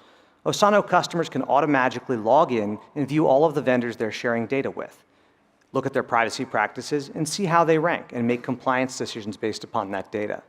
Osano visitors can also browse lawsuits against their vendors, and they can browse historical and current practice policies and compliance documents. Let's switch back to the presentation. Data privacy and compliance used to be a complicated manual process. Osano makes it easy. One place to see your SaaS vendors, their privacy risks, and their ratings, and all of the data transfers that are happening. By 2023, companies will be spending more than $3.3 billion per year on data privacy software. That's up from $500 million last year. Osano is targeting the 90% of companies who are not served by the expensive point solutions, such as the 800-pound gorilla OneTrust. OneTrust is expensive and it's hard to use, and they have 14,000 users of their free product. By contrast, Osano has 750,000 users of our free compliance product, including those companies you see on this screen. Those companies serve more than 2 billion consent dialogues per month using our software. And this is a target-rich environment for us because we are already their compliance vendor of record. And we are the best team to tackle this problem. I bootstrapped my first company into a $50 million ARR category leader. Scott and I are coming off of a successful venture-backed exit in the B2B SaaS space. And Scott is a brilliant engineer, having risen the ranks through Accenture, Microsoft, and Dell, until he thankfully got the startup bug. And the dozens of attorneys who work with us have deep data privacy expertise. Their work is training our machine learning model so that in the future we can automate much of this policy review process. Don't let your vendors put you at risk. Be proactive about data privacy. Get ahead of the law. Go to osano.com today and sign up for a free trial. The first 50 companies using code BATTLEFIELD will get 50% off for a full year. Thank you. Judges. Anyone want to start? So I have a question. How much? How much does it cost? Is it annual, monthly? Sure. Osano is intended to be a self-service product. We have enterprise offerings, but we're focused on that small and mid-market. So we have a free tier that's appropriate for solopreneurs. We have a mid-tier that's $100 a month, and then we have a top tier that's $200 a month. And if they use this, is this going to cover all their needs, or do they also have to think about a OneTrust or some other service? Yes, so no, if they use Osano, a great question. If they use Osano, they don't need to use a OneTrust. OneTrust is a great company, but they're really focused on the big enterprise, complicated workflows. You need teams of people and weeks of training. Great company, I respect them. But if you use Osano, you do not need OneTrust. You clearly have a really strong why now to this business, but like so many other companies that have that, many other companies come into the space. So can you tell us a little bit about how you view the barriers to entry here? Yeah, absolutely. Well, we have some proprietary data. So we have our data set of 7,000 vendors where we've ranked them on an ontology of 163 questions. So we have something unique that nobody else has.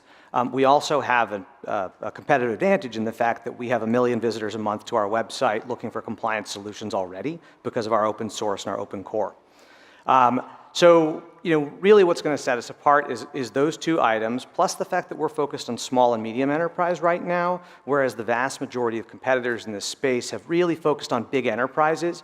Reason being, they were focusing on GDPR exclusively, whereas we're focusing more broadly, and we can help companies with California, Brazil, you kind of name it, the privacy laws around the world. You said you had 750,000 customers, web pages, websites. Yes, Can ma'am. you tell us how you got those customers? Sure. So we own and operate the most popular open source cookie consent solution in the world. It's called Cookie Consent. You can search for it on Google. We're the top 10 results. And this product was built back in 2015 by another company. We acquired it as soon as we formed this company, rebranded it, and took ownership of it, and continued to maintain it and improve the community around it. There are 1,700 forks of the product. There are many active developers. And if you've ever seen a cookie consent, my apologies, it's probably ours. You mentioned that the spend on compliance software has gone from $500 million to $3.3 billion. And I assume that's because the world is changing really rapidly.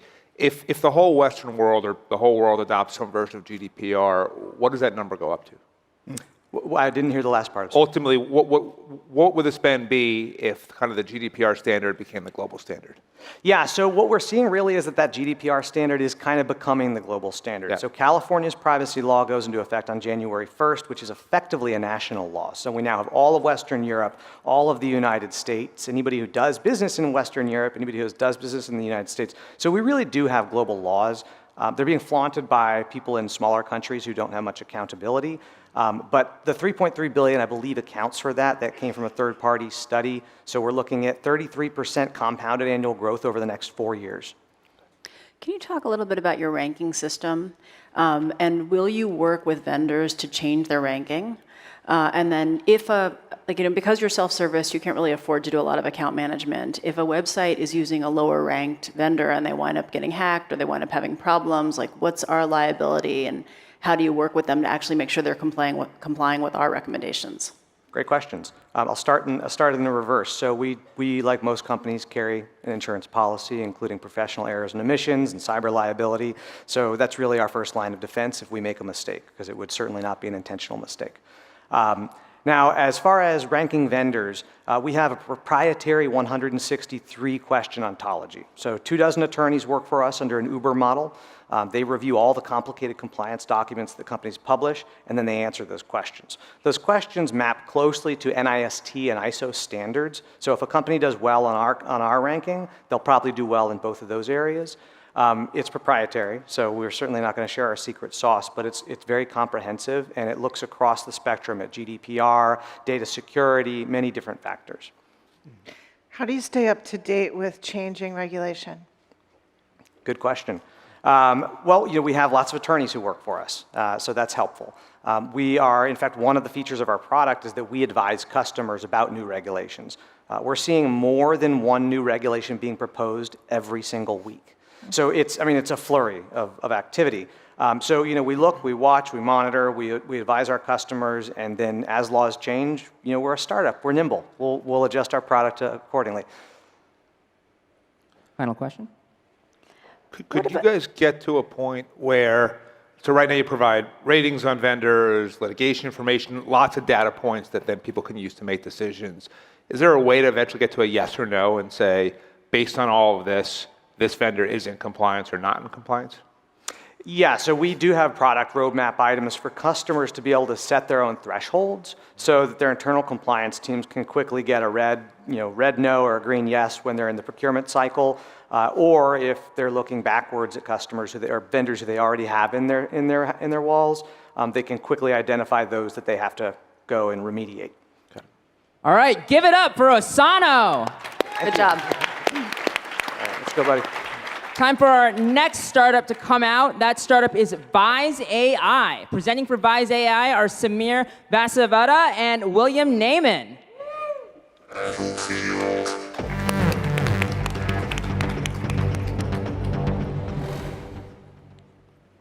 There are over 400,000 investment advisors in the United States, managing over $70 trillion in assets. But little has changed in this space over the past few decades. Clients expect personalized portfolios tailored to their needs, but instead are getting dumped into generic buckets of mutual funds and ETFs. Clients pay for individualized advice and education, but advisors don't have the time, tools, or technology to deliver. Expectations have, however, changed over the past 20 years, and the technology hasn't been able to keep up.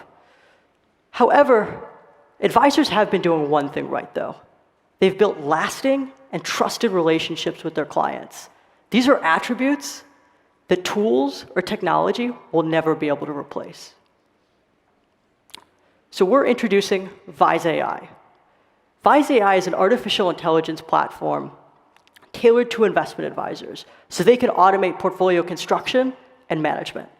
Vise AI empowers advisors to be able to build personalized portfolios around their clients' values, goals, and dreams. Here's a little bit more about how it works. Vise AI analyzes a client's investment needs and builds them a personalized portfolio of stocks, bonds, and other assets. We then provide the portfolio intelligence for them to be able to explain those investment decisions and the why behind their portfolio to the clients. All clients want to hear a good story. And to show you a little bit more, let's move to the demo. Here's the dashboard, where the advisors can see key action items and data about their clients. But the core of the platform is in the portfolio creator. Here, the advisors can seamlessly transition existing portfolios from their custodians into Vise AI. We do all of the work, saving them the time and the hassle.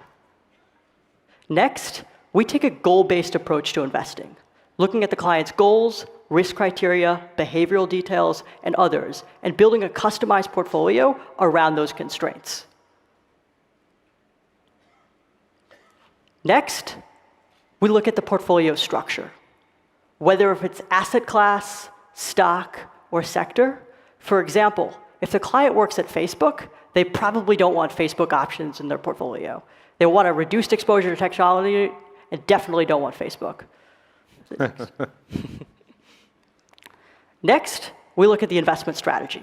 Whether it's a value strategy or a growth strategy or any number of strategies, we can customize a strategy on a firm-wide basis or on a client-wide basis. Whether they want small cap growth or large cap value, we can build that in and embed it perfectly into the portfolio. Next, the advisor can review the portfolio here. Unlike a mutual fund or equity manager, we lift the hood off the portfolio, showing the advisor exactly what they're investing in and why they're investing in it. We then show how the portfolio has performed through different times, like 2000 dot-com crash or the 2008 recession. We'll then show them how the portfolio is expected to perform over the next 20 years or the life cycle of the portfolio. And lastly, and most importantly, we provide the portfolio intelligence. This is the story the advisor needs to tell to their client, the unique talking points and justifications the advisor can give about the portfolio, making them look smarter and providing a better result. Vise AI automates all of the management, rebalancing, and everything, so the advisors can focus their time on what they do best, building great client relationships. Moving back to the presentation. Unlike traditional models, we don't just look at historical data. We couple advanced quant models with machine learning models to build a perfect personalized portfolio to each client. We then have a proprietary natural language generation model where we can look at how a previous model did to explain and justify those investment decisions using our portfolio intelligence feature.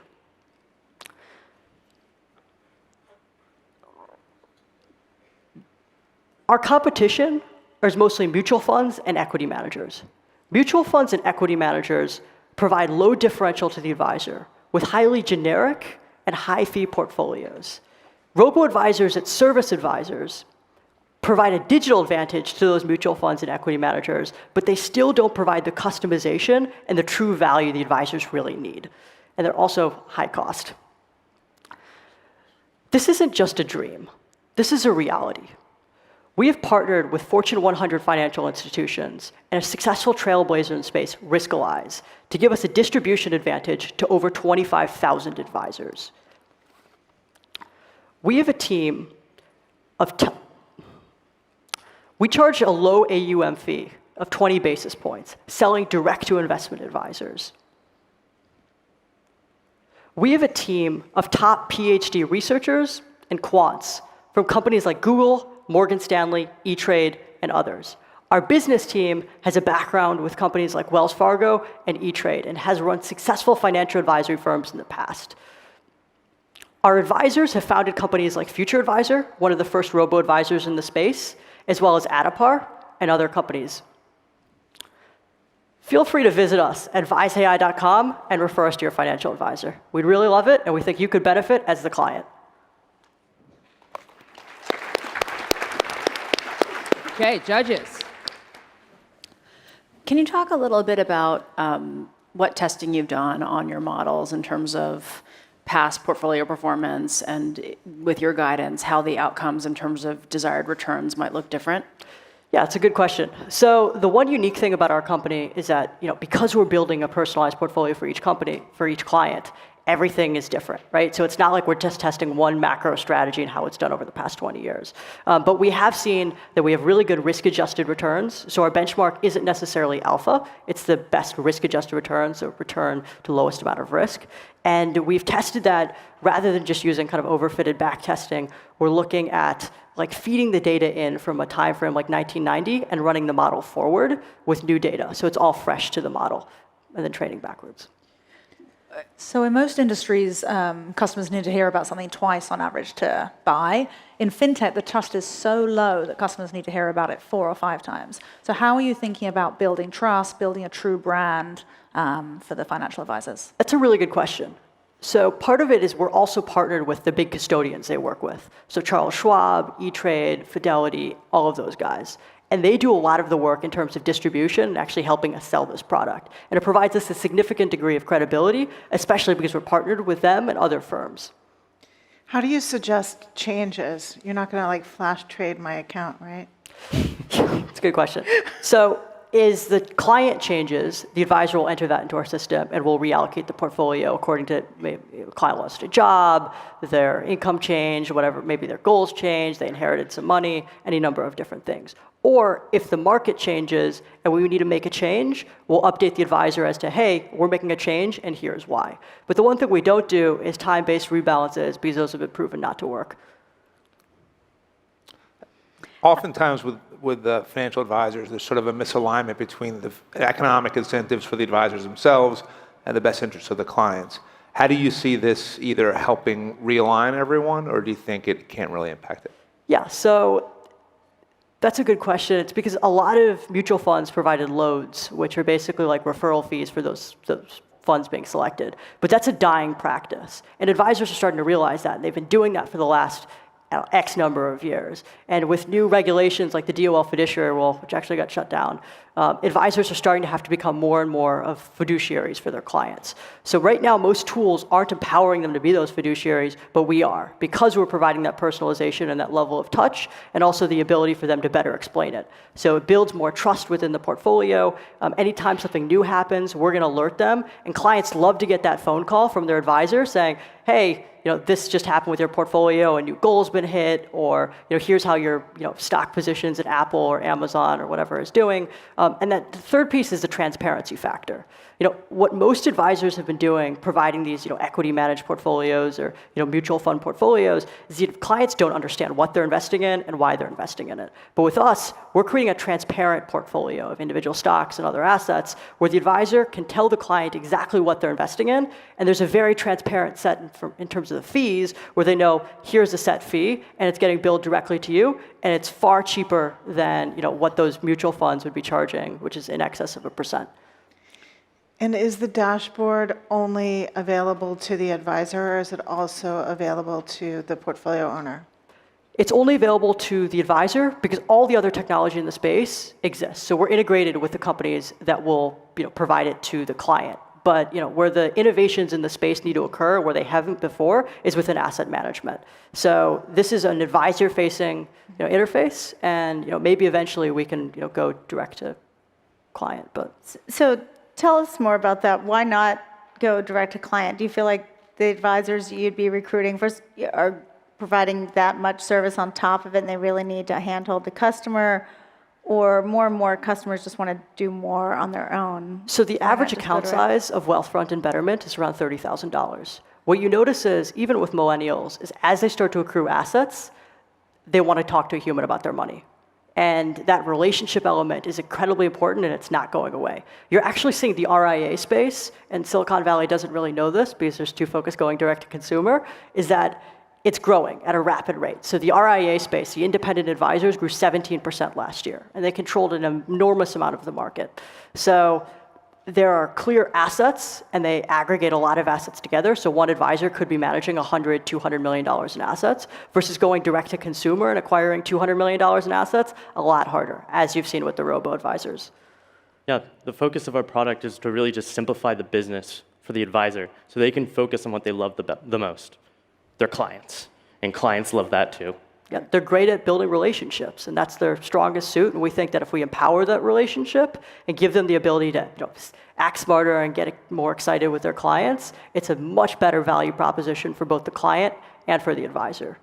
What's the purchase decision process when you're pitching a financial institution that has a bunch of investment advisors? How do they make the decision on whether to buy? And like, what are the KPIs? That's a really good question. So we're not necessarily just going to those financial institutions just yet. So if you're thinking the Merrill Lynch's or Goldman Sachs Private Wealth Management, we're more thinking like, if you were to start a financial advisory firm and get all your rich friends together, you'd be a client of ours. And there's like a ton of those guys in the country. So the way they like to evaluate processes is, let's test this product out and see how well it works with 1 or 2 or 3 of my clients, and then we're able to grow share of wallet over a period of time. So the reason why we typically get a no is because, oh, I'm just too busy working with my clients, I don't have time to get on the phone with you. But then once we're able to get on the phone with them and really demonstrate our value proposition, it's like, let's try this out, and then let's try and grow into the firm over time. All right, one more round of applause for Vise AI. Okay, that means, no, you can go now. All right, let's bring out our next startup Civic Champs. Presenting for Civic Champs are Gung Wong and Mike Jeffrey.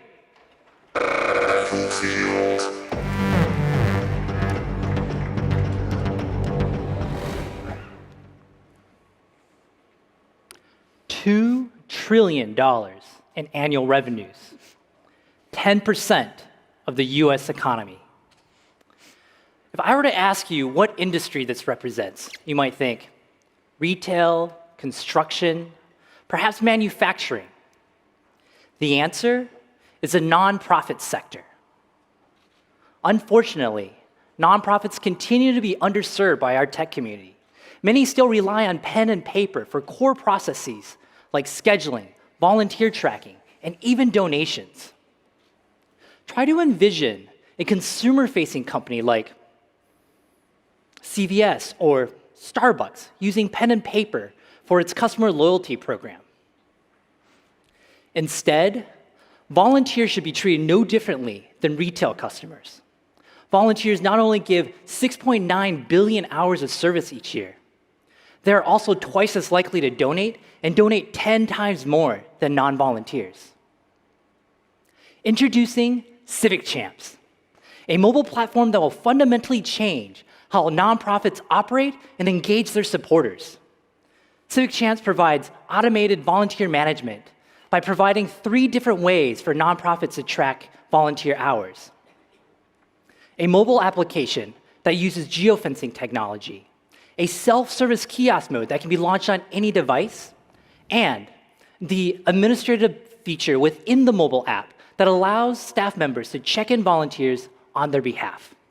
And today, we're excited to launch the integrated micro-donations platform that will allow for nonprofits to automatically convert volunteers to donors. Let's go to demo.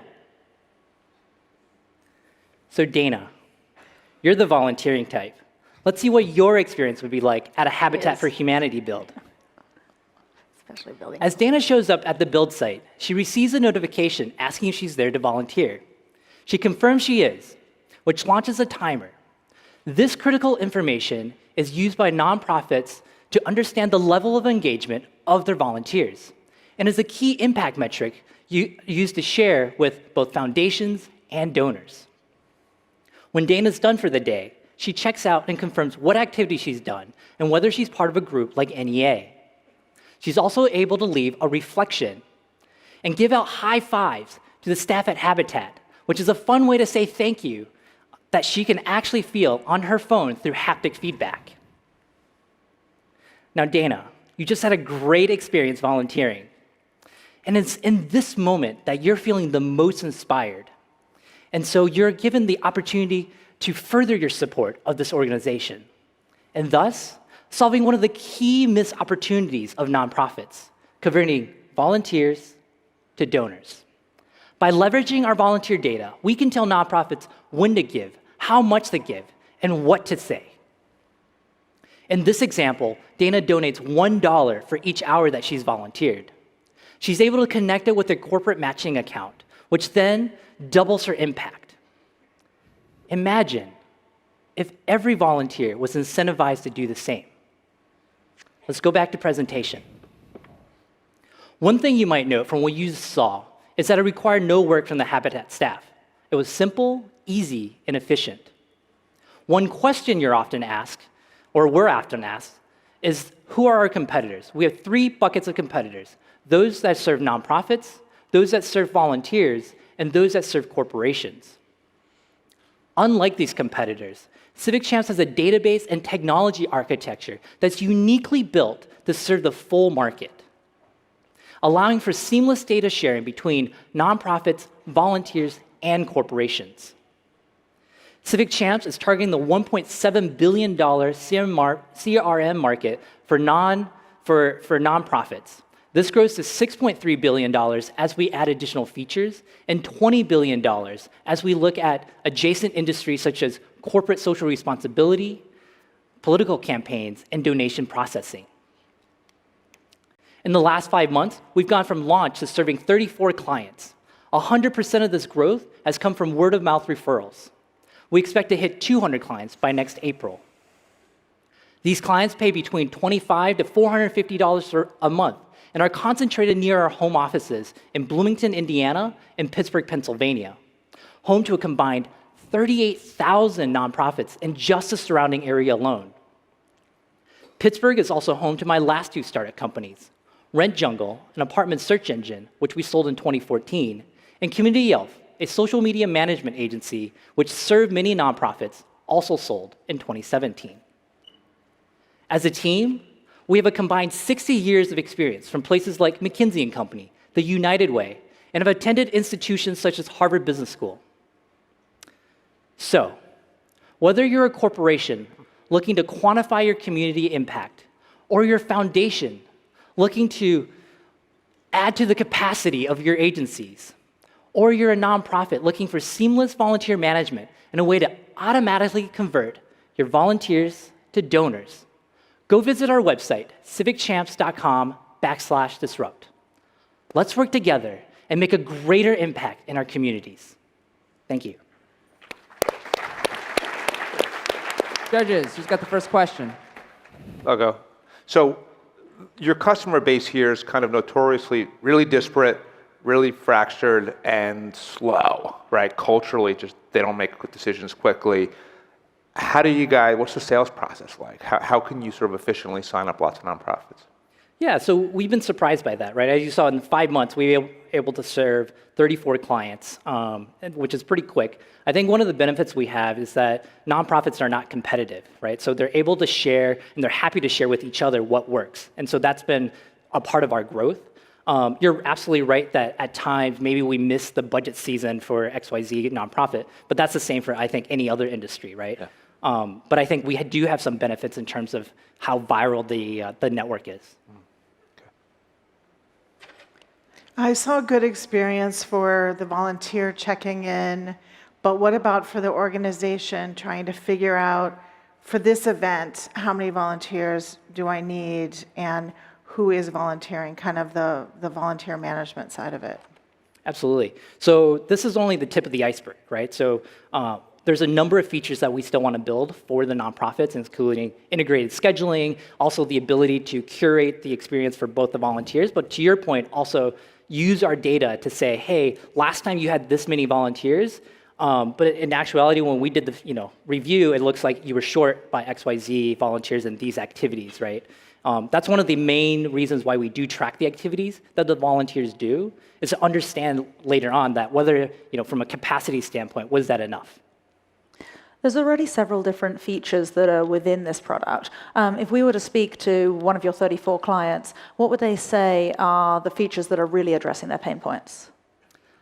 I think so we weren't able to show some of the other features such as like the kiosk mode and the ability for administrators to check in volunteers on their own phones.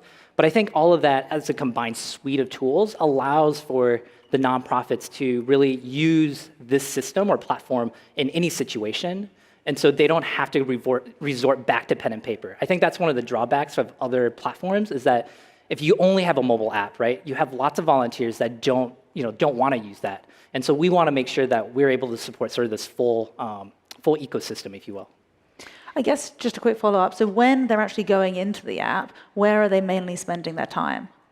Excuse me, say that again? Within those features, where are they spending their time? Oh, got it. So for the volunteers, it's actually, they don't spend a ton of time, right? You sort of check in, you check out, you leave your reflections, and that's about it for now. The things that we want to build in the future are curated discovery, which will obviously allow for consumers to spend more time on our app. Most of our administrators, right, where they spend time is really on our web-based dashboard. So that has all the data that you can see, and you can sort of manage your volunteer staff. Can you tell me more about how the volunteers discover the service to begin with? Is it through the organization? As Bradley said, a lot of these nonprofits have challenges in managing their day-to-day, managing or recruiting the volunteers to begin with. Is there anything that you do to help them actually recruit the users and the volunteers? Yeah, so they do discover, so volunteers right today discover the app largely through our partner nonprofits that say, hey, can you adopt this system as our new way of sort of tracking our activities and hours? In the future, we do think that this can become a network-based effect business, in that one of the key features that we have is that you can use Civic Champs across different organizations, and so you don't have to have an app for every single nonprofit. And so once we have a little more density within markets, we think this could be a really interesting tool for volunteers to discover places to volunteer, but also allow our clients a bigger platform to sort of recruit from as well. I saw the way you hooked up the donation to corporate match. A lot of corporations donate per hour of employee volunteering. Do you hook into that and verify that they were there so that you can gather those funds? Yep, great question. The honest answer is not today, but we absolutely want to do that. Yep. Can you talk a little bit about how you charge? And then to Dana's earlier question, because a lot of these activities are volunteer run, I can imagine it could be hard to get compliance in terms of reminding all the people, hey, the way we used to do it was this way, but we want you to switch to this new system, and how much effort you have to put into kind of training the staffs to actually use it. Sure. So we, for now, we try to learn as much as we can by actually doing a lot of on-site onboarding. And so that's part of the process. I think features like the reminders and notifications really help because that allows then for us to remind someone to say like, hey, it looks like you should log in, can check in, and all that kind of stuff. So that's how we handle the onboarding piece of it and sort of compliance components. Okay, and how you charge? Oh, right. So we charge a monthly fee. It's a SaaS model. So $25 to $450 per month is our range for today in terms of our current clients. And it's based on the size of the organization or the number of volunteers that they have. Okay, thanks. All right, give it up for Civic Champs. Our next startup is T4. Presenting for T4 are Max Kurgan and Yev Spector. Come on out.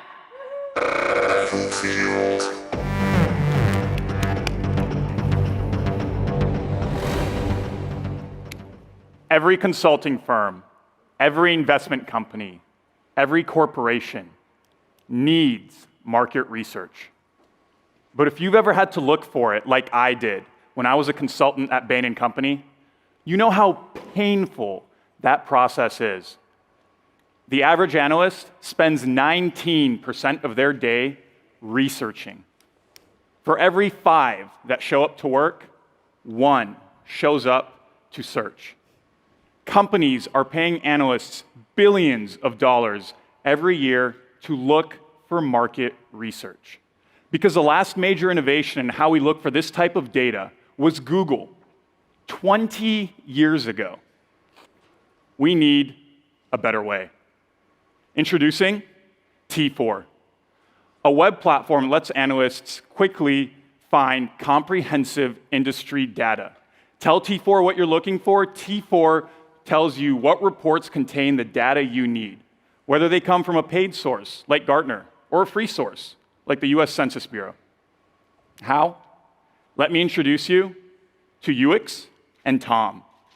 UX is T4's unified industry classification system, a method of classifying industries that is 10 times more granular than NAICS, the industry standard.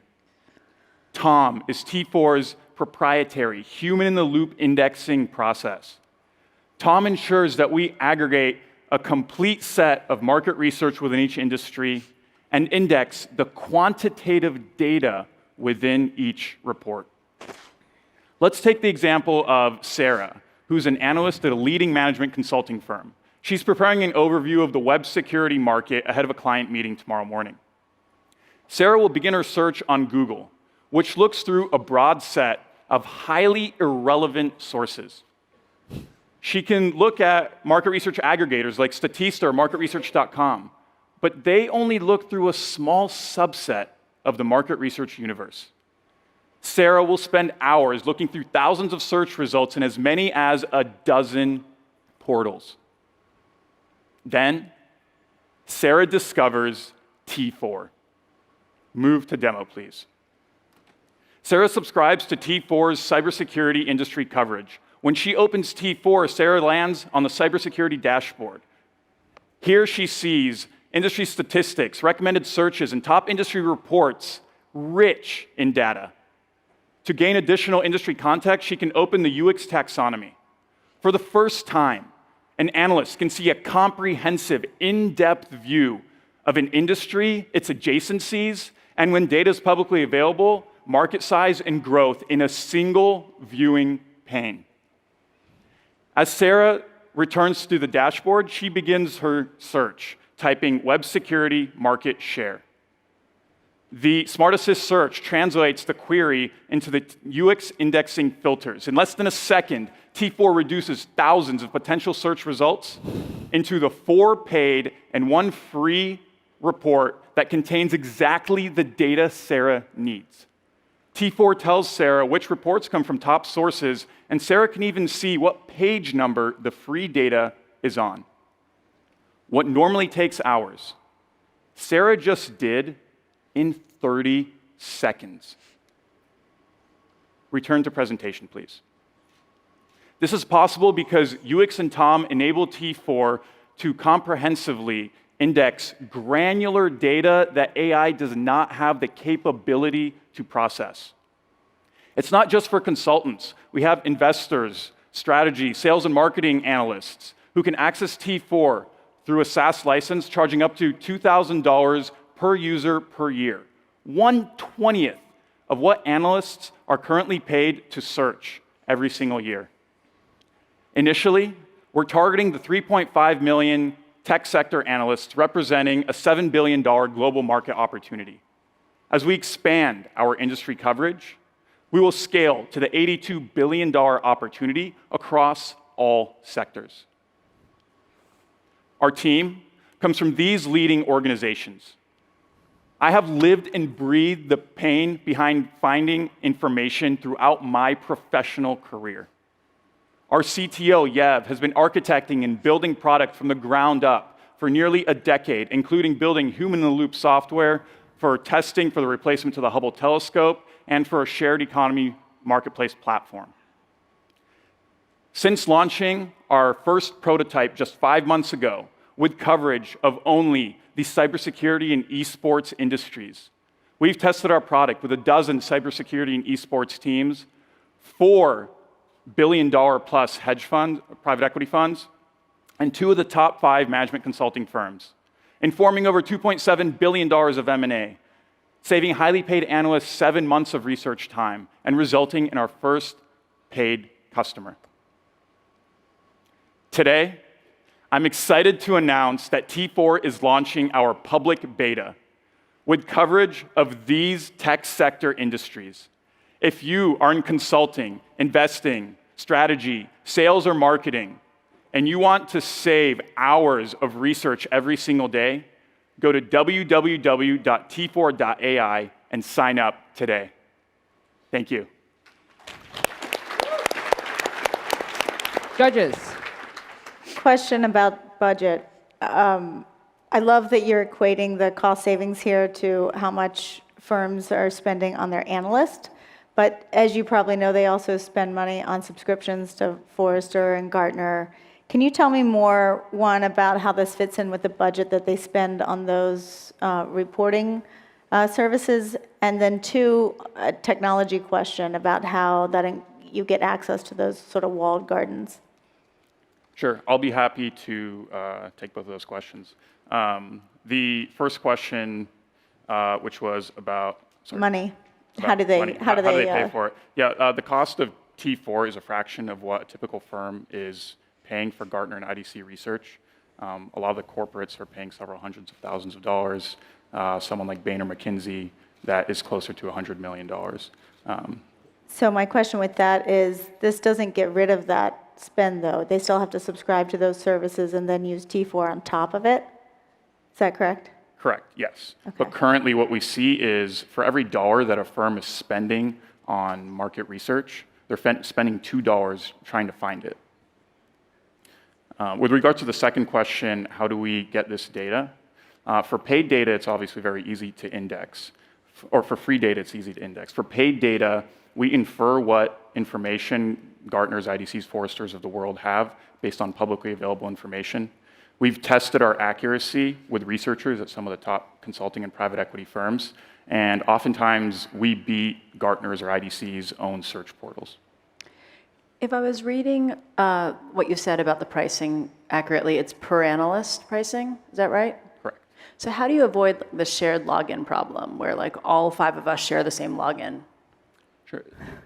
The problem of shared login doesn't replace the existing problem where a lot of these people have researchers that they can reach out to, a centralized person. But one of the biggest issues with that is it means that there's a long turnaround time. By distributing this across more analysts, you're reducing that turnaround time and increasing the tempo at which an organization or a team can run their business. How do you think the paid research services will view you guys? Do they see you as additive because ultimately you make their product easier to use, or do they see you as a threat, and if so, why? We are essentially lead gen for them.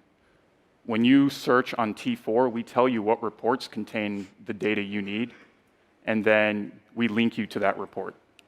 In the future, we would like to start creating partnerships with these publishers. We think that there's future potential to have a marketplace where we resell some of their data, and so we think there's a lot of potential for them. As you've been doing your own research with potential customers, how have you, I guess, sort of, what replies have you been getting to them around no's, and what reasons have they been giving for those no's? For the analysts or the publishers? The analysts? Both would be helpful. Sure.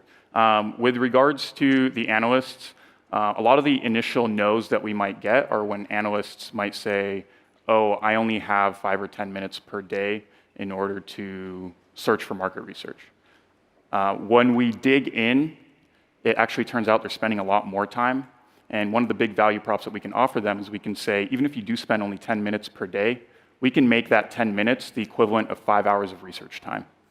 And that begins to resonate with them a lot more because this research is essentially informing millions of dollars of potential due diligence process that they're about to engage in, for example, in the situation of an M&A. We are only beginning to engage with publishers, and so we don't quite have that answer yet. Of the firms that would be your customers, how much do they already realize this is a pain point? Would they all say, yeah, this is a huge disaster for us, we've got to solve it? Or have you guys discovered something that hasn't even really occurred to them yet? This was a pain that I myself felt at Bain & Company. And before we ever began designing a product, we spoke to hundreds of people across industries to validate that this truly is a pain point across companies. And what we discovered is, yes, this is a pain point. And when we show somebody a demo and show them how quickly they can find information relevant to them, that really hits home on almost every single demo that we ever show. What's the feedback loop to either the human-in-the-loop product or the AI product in terms of like you're teeing up a bunch of results and some of them are relevant to the analyst and some of them are not? How do you actually make the product get better over time? I'm happy to take that. Currently, the human-in-the-loop process is in our back-end indexing side. On the front end, what we have done is we show you how we've indexed the results. What we allow users to do is to reach out to our research team in case they're struggling to find some piece of information, or if they find something that they think is erroneous, and then we take action on our end, very similar to what PitchBook does, for example. How about sectors? I noticed that you had networking and data centers and esports and a few others. How do you decide which sectors to add next, and how long does it take you to add one? An answer in 15 seconds. Quick. We decide what sectors to add next based on customer demand and where we see the most activity.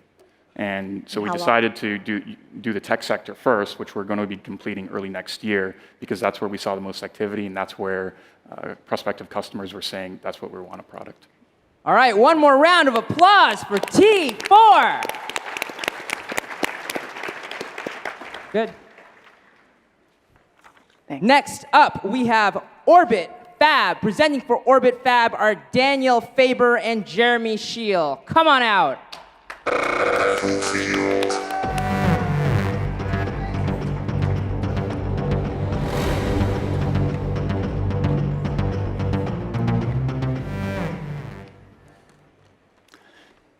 Cars are an excellent transport solution because you can drive an almost unlimited distance with them. And that's because there's a global network for distributing propellant or fuel. But imagine if that network didn't exist and you had to tow around all the fuel that you'd ever need. That fuel would extend maybe 100 yards down. That's a lot of fuel. It's impossible to think about throwing away a car after it's used up its first tank of gas. But that is the reality that we live with in the space industry today. I've lived this frustration personally. A company that I set up in 2011, we tried to buy the AM4 satellite.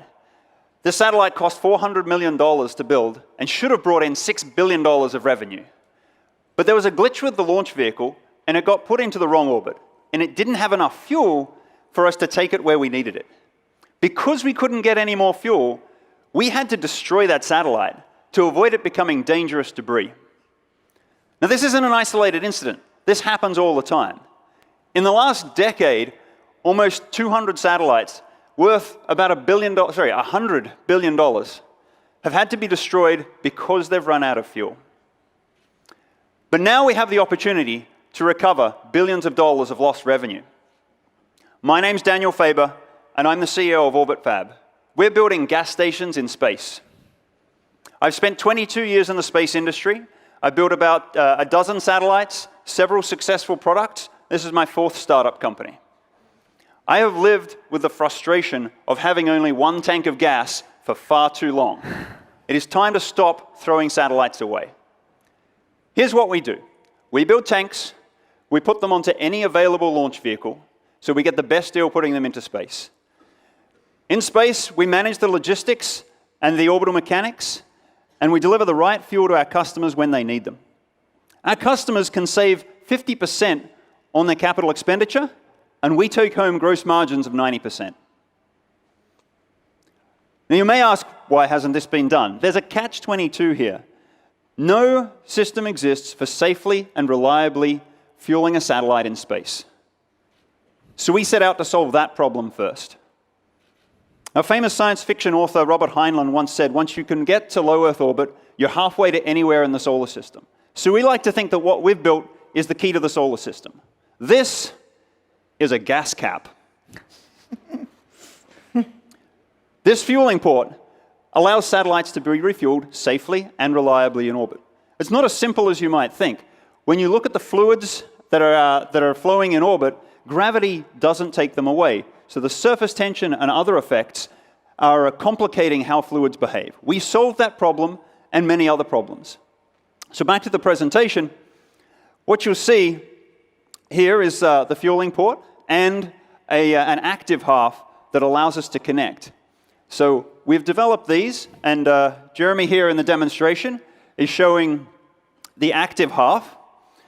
The robotic arms on this, the small arms on the side, they close around the fueling port, giving it a lot of alignment tolerance, a lot of self-alignment. So NASA has been researching this problem, and they've developed a very good solution which assumes that you have expensive, complex robots that can line up the fueling ports to connect them. But we see a future which is a bustling space economy, where satellites can come and dock and depart without the need for very expensive robotic gas station attendants. So it works by coming into proximity of the satellite, the arms close around the fueling port, and then we can transfer high-pressure propellant. When the transfer is done, the spacecraft is released, it goes off to an orbit where it can make more money for its owners. Back to the presentation. This fueling port has been built at a small size, a small weight, small cost, the same exactly as the fill ports that they currently use to fill up satellites on the ground with their first tank of gas. But this one can be refueled on orbit. Because this is a drop-in replacement, we're getting rapid customer adoption. We've already flown these to the International Space Station, a lot of our technologies. So what you see here are 2 tanker test beds. We transferred a fluid between the two to test our pumps and our valves. In this case, it was using water. And when we'd finished that, we hooked our system up to the International Space Station. And as reported in TechCrunch, we became the first private company to resupply the space station with water. Now, those went up full of water and came back to us just last week empty. And the unit here that you see is the very same unit that was on the International Space Station just a few weeks ago. In case you think that this is a science experiment, let me assure you, we worked with 20 companies to develop a standard fueling port. They're all looking for a standard.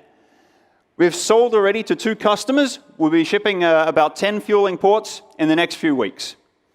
We have contracts signed with the US Air Force, with Japanese conglomerate IHI, a partnership with Lockheed Martin, and many other deals. So the team that's put this together, you've heard my background. My last company was building small thrusters to go into satellites. That was acquired last December. Jeremy, my co-founder, he's an international business background. He's the vice chair at an industry association backed by DARPA that is working to standardize satellite servicing. And our brilliant young engineer, James, has 5 payloads on the International Space Station, has built 3 satellites, and he built our hardware for the space station in only 4.5 months. Wrap it up. OrbitFab is building the next layer of infrastructure for the space industry. So if your companies are building satellites, come and talk to us about the future. I'd like to share with you the fueling port. All right, questions? So 90% gross margins are impressive, but as with any hardware business, particularly one that's in space, I would have thought this would be pretty capital intensive. So can you tell us a little bit more about the costs and your capital fundraising plans over the next few years? Yeah, really glad you asked about that. Because of the experience that I have in the industry, I know where a lot of the inefficiencies are. And so I've been able to find ways to do this very cheaply. The flights that we had to the International Space Station were covered by the International Space Station National Lab. A shout out to CASIS for anyone who knows them. And the astronaut time was also a part of that. They're helping American industry to commercialize space in a really big way. So that's one of the ways that we've been able to do this. So I've obsessed about minimum viable product, how to bring this to the space industry, and our capital requirement is 2 or 3 orders of magnitude lower than what others have considered necessary to get into this business. Which is how much, roughly? We expect to need about $20 million of capital total to fully build out the system. Is that 20 million of your first working system, and then you need more after that, or is that all you need? 20 million is to get to positive cash flow. Okay. So we would continue to build out the system as customer demand grows, but that's the initial system. Okay. Are you selling these to people who are then bringing them to the satellites, or are you responsible for getting these to the satellites? So this is a system that would be adopted by the satellites, would then be launched into orbit. So we work with a lot of customers who are operating effectively tow trucks, satellite servicing vehicles, that can go and deal with the legacy system. So they've developed the complex robotics and everything that's needed for a system that wasn't designed to be serviced. Our system is designed to service them, so the tow truck can be refueled and can do a lot more work. Also, future satellites being equipped with these systems can then directly get refueled. So your system can work with legacy satellites? So not directly, but through the satellite servicing companies. And those companies, they're building these tow trucks. It's like buying a new tow truck. They can tow 3 cars, but they've only got 1 tank of gas. They have to throw the tow truck away and buy another tow truck. By working with us, we can deliver them fuel. They can now tow tens or hundreds of satellites. Completely changes the economics. So those 30 companies that are working to bring that to market are all very keen to work with us. We have a lot of deals. How do you think about sort of, I guess, the unit economics of it? It's $20 million, I think, to create the product. You said maybe to get a cash flow break even, but per launch sort of economics, like how much does it cost to prepare that one system, get it into orbit, refill, and then do what you do with it? Yeah, that's a very important part of our business model. So because we know the launch companies and we can work deals with them, we also have a payload that's very risk tolerant and schedule tolerant. So we can be a payload that fits in when there's an opportunity, and that way we can be very low cost in getting fuel to orbit. Whereas the customers who have the satellites, if they're putting fuel inside their satellite, they're paying the premium rate to make sure they launch on time exactly the way that they need. So we're actually able to get some really good deals with the launch companies, and that gives us a leg up. You can think of us as third-class mail. So can you talk a little bit more about the capital requirements in terms of, like, is there a proof of concept or something you do with less capital that will prove to folks that they should give you the rest of it, or do you need it all at one time? Yeah, absolutely. It's definitely staged. In fact, you can see the unit that we sent to the International Space Station here. The plumbing in here, the tanks, the valves, etc., are exactly the same as what we will have on our minimum viable product tanker. We take this tanker exactly this size, we put solar arrays, an off-the-shelf avionics package, and this becomes our first operational tanker. So we expect to launch that first operational tanker early next year. And how much do you need to get to that milestone? So we've just signed a seed round. Shout out to Tarek Waked from Type 1 Ventures. And that seed round is $3 million. Okay. That will cover the launch of that first tanker. And do you think that the proof from that will enable you to get other customers to say, That's they're absolutely in? right, Okay. yeah. And we have customers lining up. By the end of next year, we intend to do a full end-to-end fuel sale demonstration in partnership with 1 or 2 of the customers, and that will open the floodgates then to be able to sign contracts. The picture showed the box of water inside the station, but I assume this is going to live outside. So I guess, have you tested it to make sure the water won't freeze? Yeah, really good question. So having a lot of experience in the industry, we've done the designs to make sure that the thermal and the stress and the vacuum are all going to be acceptable with this design. And like I said, we need to add some systems to this, the solar arrays, avionics, etc., before it can be a free-flying tanker. So yeah, we've done those designs. We've started to do the testing. That's all planned for the next 6 to 9 months. A really quick final question. All right, give it up for Orbit Fast. Thank you. Thank you. Leave your gas cap is right over there so we don't lose it. That concludes the 3rd session of the Startup Battlefield. The judges are now going to follow me backstage. They're going to help us choose some finalists who will be announced tonight. Before that, though, let's give it up one more time for our awesome judges.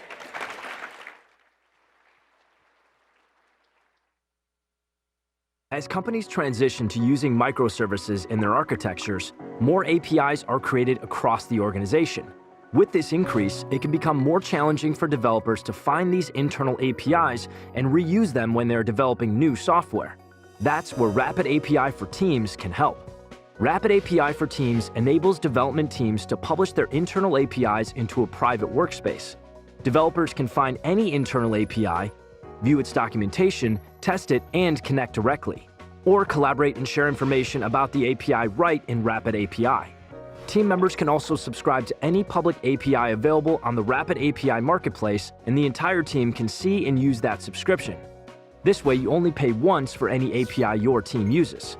Rapid API for Teams makes it easier to share and collaborate on APIs. Get started today on rapidapi.com/teams.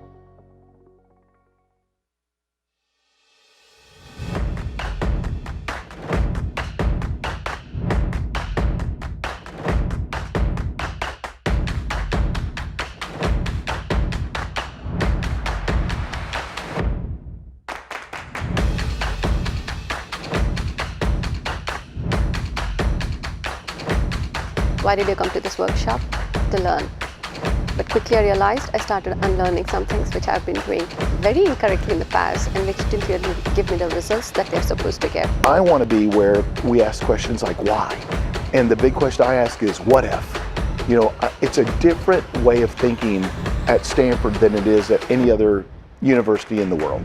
I realized I was getting stale, so I said, you know what, it's time for me to move on and look for greater things and have more impact.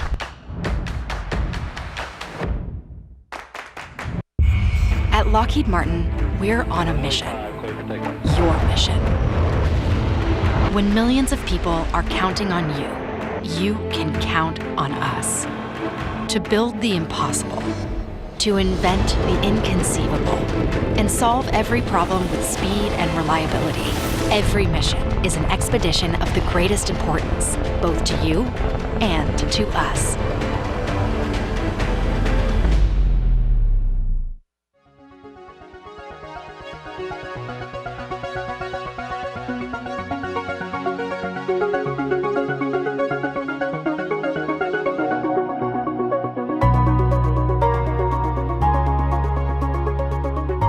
We like to partner with local entrepreneurs who use technology to address big societal needs. We back local teams because they know their customers best and they're best placed to make the right decisions for them. We bring operating expertise and global scale to help our partners overcome challenges and grow their companies. Our teams love building companies that create value and make a difference. As well as our investments in companies such as Tencent and Mail.ru, we're building meaningful global businesses in online classifieds, food delivery, and payments and fintech. And we never sit still. We actively seek new opportunities to create value over the long term. It's what keeps us moving forwards.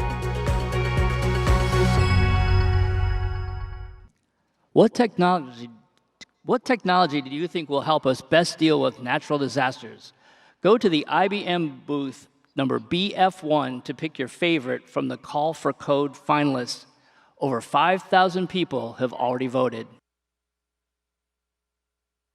Ladies and gentlemen, please welcome back TechCrunch Managing Editor and Disrupt MC, Jordan Crook. What's up? Everybody have a good lunch. Thank you, TechCrunch staff. Appreciate it. Yeah? We good? Can I get some enthusiasm in the room? Come on. Yes. We're like halfway, exactly, through the show. But I don't want you guys to fret because we have amazing, amazing things in store for you. One of which is coming up right now, actually, on the Extra Crunch stage. I'm sorry. I just always panic that my fly's down. How do I exit and what? We're just going to breeze by. How do I exit and what happens next? That's going to be with Justin Kahn, co-founder and CEO of Atrium, Jess Lee, partner at Sequoia Capital, and Mike Marquez, who's the co-founder of Code Advisors. That's going to be a hot one, you guys. So if you want to check that out, now's the time to do it. And for those of us who want to stay safe and secure and private, I'm going to bring up our next guest. Please welcome to the stage Admiral Mike Rogers, who is the former director of National Security Agency, and Nadav Zafrir, who is the co-founder and CEO of Team 8, as well as your moderator, Zach Whitaker. Warm welcome, please.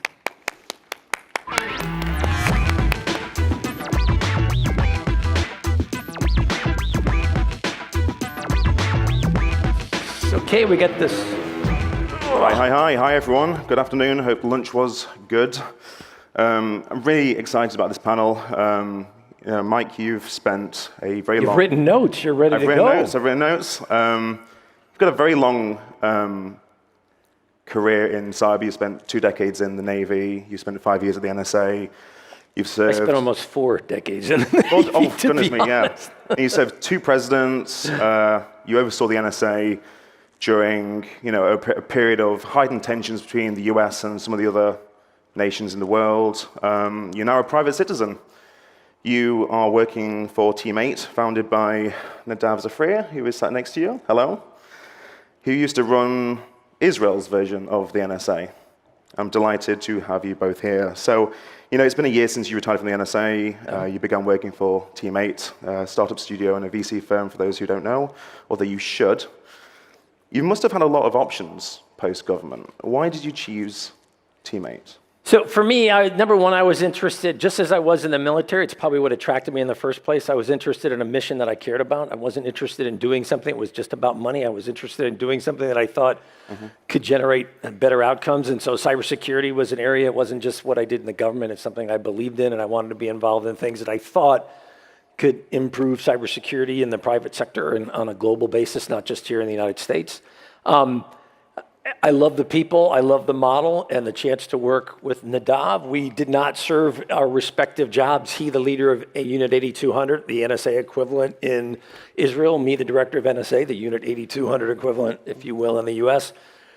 We didn't overlap, but I had known him by reputation, and because it's a small world out there in this area. And I just thought, man, I'd love to work with him. So what was the driving force behind working for Teammate? Was it the startups? Was it the relationship that you had? It's number one, the model. It's the idea that Teammate's an organization that wants to focus on hard cybersecurity challenges that if we can solve them, will make a significant difference. So that was number one. Number two, I liked the fact that, because this is something I used to say in government, I would say, look, it is great to develop technology, but if we can't actually apply this in a meaningful way, we're spending a lot of money for no purpose. It's about how do we get to outcomes. And the outcome isn't just the development of the technology, it's the application of this. And I like the fact that the Teammate model was all about, hey, we create companies to actually help this technology, this approach that we create, we then actually build a structure to actually implement it and execute it. I like that idea. So you did get a little bit of flack from some of your former NSA colleagues for joining ostensibly a foreign firm. What do you say to that criticism? Number one, I would argue fully compliant with the law. In fact, so anything you do with a foreign, I actually had to get permission ahead of time. So I went to the government, said, hey, look, this is an option for me. Want to make sure there's no issues, so I always get it reviewed. Secondly, my comment would be, so let me understand this. You have a problem with me working with one of our closest allies in the world. That's not the world I live in. My attitude is, if we can't think more globally, if we can't work with partners, we cannot solve problems. If you think the answer is, well, America is in cybersecurity, well, the United States is just going to do it all by itself, that has not been my experience. I find that to be a very narrow viewpoint. And for those who don't know, obviously the relationship between the US and Israel in terms of intelligence sharing and collaboration is very close. So how did you two meet? If you didn't have any overlap in the intelligence agencies, how did you two meet? Well, the Admiral is a good-looking gentleman, and we again, just like Mike said, we knew each other by reputation. So my successor has worked very closely with Mike and had just the most wonderful things to say about him. And so when I heard that Mike was retiring, I thought, in terms of really thinking big thoughts, in terms of really understanding the fundamental fragility of the world that we live in, this is a team sport. And what Teammate does is brings together perspectives, right? So perspectives could be the retail perspective from Walmart, aviation from Airbus, insurance from Unicre, etc. But that's not enough. You need industry perspective, you need public perspective, you need the attacker's perspective, you need the government's perspectives. Because if you want to solve big problems, you first of all have to understand these problems. And there's really no one better than Mike to be sort of the lighthouse to understand not just why we're fragile today, but why are we going to be a little bit more fragile 2 years from now. So tell me a little bit more about this and what Mike brings to the table and to the company. Let's not talk about Mike. There's more interesting things out there than me. No, I know, but I'm interested. What does Mike bring to the table with his experience and so on? It's first of all, it's the experience, it's the leadership, it's the. I'll give you an example. We were in Tel Aviv a couple of months ago. Yeah. Talking to CISOs from about 100 of the leading enterprise around the world, about 50% from the US, the rest coming from Latin America, Europe, Asia. And what Mike talked to them about is, what does it look like when you're in a real crisis? What does it take if you're a CISO to understand the problem, to overcome it, to explain it to your seniors? What is the decision-making process that comes with that? That's the kind of experience that in the past, leaders in enterprise did not have. or didn't have to get exposed to. But you think about what's happening today, some of the most important infrastructures that make us as a civilization are not in the hands of government like they were in the 20th century. They're in the hands of private industry, all the way from the data, the utilities, and data doesn't understand geography. So thinking about where a company is founded is not the question that you should ask yourself. The question that you should ask yourself is, do they understand the challenge? Do they have the right scruples? Do they share a common ethical infrastructure? And if the answer is yes, please work with them. So you have 7 companies in Teammate right now, is that right? Right. And so tell me a little bit more about these the companies that you have, the challenges they're trying to solve. Sure. So I'll tell you about a couple, right? So let's start with the physical world that surrounds us, right? Let's all face it. If the lights go out right now, and we find out in a couple of hours or in a couple of weeks that that's happened because of some kind of cyber distortion to the local utility, nobody in this room is going to be extremely surprised, right? Because what's happening is that we're getting convergence between the physical world and the virtual world, and we're getting convergence between 2 different environments that honestly were never meant to be converged. In this case, the internet and legacy environments in the real physical worlds and utilities. And so, for example, that's one thing that we're very concerned about.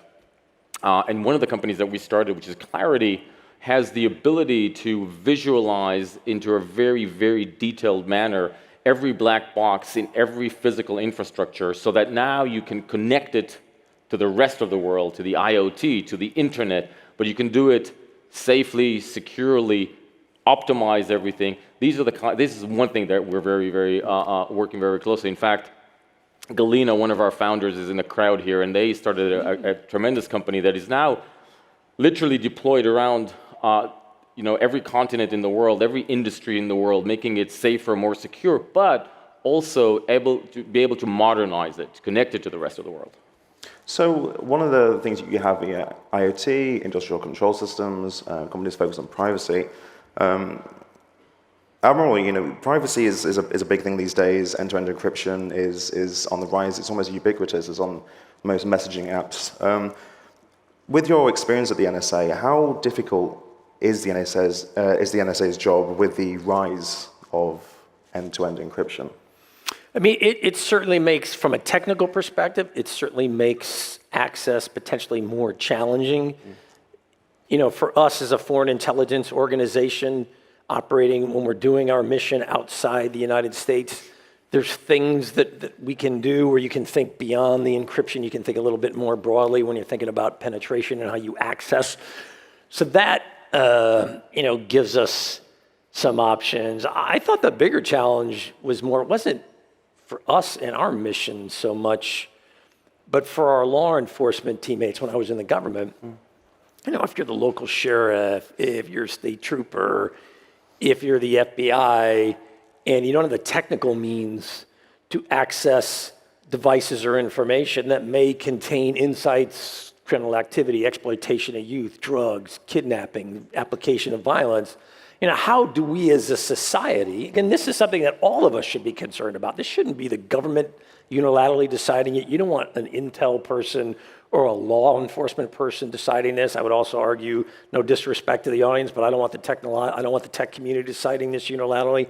My view is we need to have a conversation as a society about what are we comfortable with respect to privacy and securing the rights of the individual and the data associated with them, as well as the broader, also an imperative, how do we ensure the security and safety of our citizens? Yeah. Right now, there seems to be a deadlock between the tech companies in Silicon Valley and law enforcement and the intelligence agencies and the US government, especially when it comes to encryption and privacy. There is this deadlock. Is there any way to break that deadlock? Would it require legislation? Well, my attitude always was be leery of directing something from the government. Not that government doesn't have an important role, but I think just historically, in general, we don't always get that right. when I was in government, the argument I tried to make was, can't we do some very simple coordination between the private sector and the government and take a look at what's in the range of the options? Because I thought there were two questions. Number one is, what can we do? What's in the realm of the possible? And the more important conversation, though, was, well, what should we do? Because those aren't always synonymous. And one is a very technical kind of focused discussion, and the other is much more about ethics, morality, legal framework. What are we comfortable with? What's going to reflect our culture, our heritage, our structure as a nation, and the things we value? Those have all got to be part of this. It just can't be, well, in the name of security, we should be able to access anything, anywhere, at any time unilaterally. I don't buy that. I mean, I was an Intel professional for 37 years. I didn't buy that. Yeah. So Team 8 is obviously doing very well right now. You've got, for the security startups in the audience, where should they be focusing their energies? What are the biggest opportunities? Yeah, so I think we're moving from protecting the existing infrastructure to trying to think about what's the world going to look like in a few years. And so if you think about privacy, for example, right? I think there are three layers that we should think about if we are going to make good things happen. Because when we speak about cyber, we're usually focused on the really terrible things that may happen. We don't put enough emphasis on the really good things that may not happen. Because regulation is not moving fast enough. Because culturally we're not moving fast enough. Because we find ourselves in really bad dilemmas and conundrums between using the data and infringing privacy. So, one of the things that we're working on right now on the technology level is introducing new concept in mathematics that will enable us to do both, right? That is to encrypt data, but still use computation on encrypted data. So there's a very smart lady that her name is Shafi Goldwasser. She got the Turing Prize for this, for the theory around multi-party computation that literally allows you to take data, encrypt it, and run computation on encrypted data. So apropos government and private, for the first time in the UK, we've introduced this as a practical software which allows law enforcement to shorten the times it takes to do investigations for serious crime, anti-money laundering, etc. Encrypting their queries so there's no privacy issues, querying the data lakes of banks and other financial services without actually seeing their data, dramatically shortening the time that it takes to actually find these people without any privacy issues. And so it's always the layers, right? There's a cultural layer, as Mike said. What do we think about this as a society? Then there is the regulator level, and I think the regulator has to move from being prescriptive to being descriptive, because by the time you prescribe something as a regulator, it's always based on best practices. The problem with cyber and is that it's moving so fast that by the time something becomes a best practice, it's obsolete. So you have to be descriptive, not prescriptive. And then the layer of the technology is where we want to come in and bring fundamental changes. So Duality, which is doing homomorphic encryption, led by Professor Shafi Goldwasser and other professors, is one example. But there are others. We're also doing using multi-party computation to access blockchain without using a key at all. The company is called Curve. The idea is, here's how we protect the stuff that's already out there. Here's how we enable the future with using fundamentally transcending technologies that allow us not to be in this dilemma all the time. Can I make one comment? Sure, by all means. One thing I would say to any startup, please think about security as a core aspect of whatever it is that you are developing or producing. So whether or not you're a security startup. Right. Right. Because one of the things that always amazed, look, we both ran organizations that in defending their respective nations penetrated networks for a living. And you can always tell systems in which security is a bolt-on that was added after it was written, and there are always potential access points. One thing I try to say to organizations is, look, you can't view cybersecurity as an afterthought. You need, just as you are always asking yourself, so what's the user interface? What's the user experience going to be like? I would argue you also be saying to yourself, so even as I'm optimizing that user experience, even as I'm focused on achieving the most effective, efficient way of executing whatever it is I'm trying to generate, can't you also say to yourself, and how do I do that within the most reasonable and responsible security framework that I can develop? But that part of the equation is often missing early in the cycle when it comes to development of organizations and capabilities. You mentioned that, obviously the NSA does a lot of, offensive security works, essentially, hacking into, the enemy. And now you're working on, with startups focused on privacy, security, and defensive measures. How do you reconcile the two? You kind of go from one, career to almost, it seems like the polar opposite. Well, remember, when I was the director of NSA and the commander of Cyber Command, I not only worked the offensive side, but I worked the defensive side. So as the commander of Cyber Command, for example, responsible for the defense of all DoD networks, data, weapon systems, and platforms from a cyber perspective, also tasked with applying DoD, Department of Defense capability to support critical infrastructure in the private sector against cyber activity from non-US entities. So there was always, I've done every bit as much defensive stuff, if not more. NSA, we develop all the encryption from the mathematical algorithms to the actual production and distribution to include the football for the president, et cetera, every missile silo, every B-52 with nuclear weapons. So I've been part of teams that worked the encryption piece. So I was very fortunate. In my previous life, I've been able to look at this from a kind of tactical day-to-day execution. How do you defend? How do you penetrate? I've been able to be part of broader policy discussions about, okay, so how do we translate this to policy outcomes? I was very fortunate and got to spend a lot of time in the private sector between, up in New York as well as here in the Valley. So how can we partner together better? So I always try to remind people, look, I got it, the offensive piece is the sexy stuff. Secondly, one of the things for me that was a red line was I will not participate in any private sector offensive activity. That, to me, should be retained under the control of the nation state. Obviously, there's this notion of hacking back as well, which is a controversial issue recently. So now, the challenge with hacking, not challenge, part of hacking back is, so first, it's how you define it.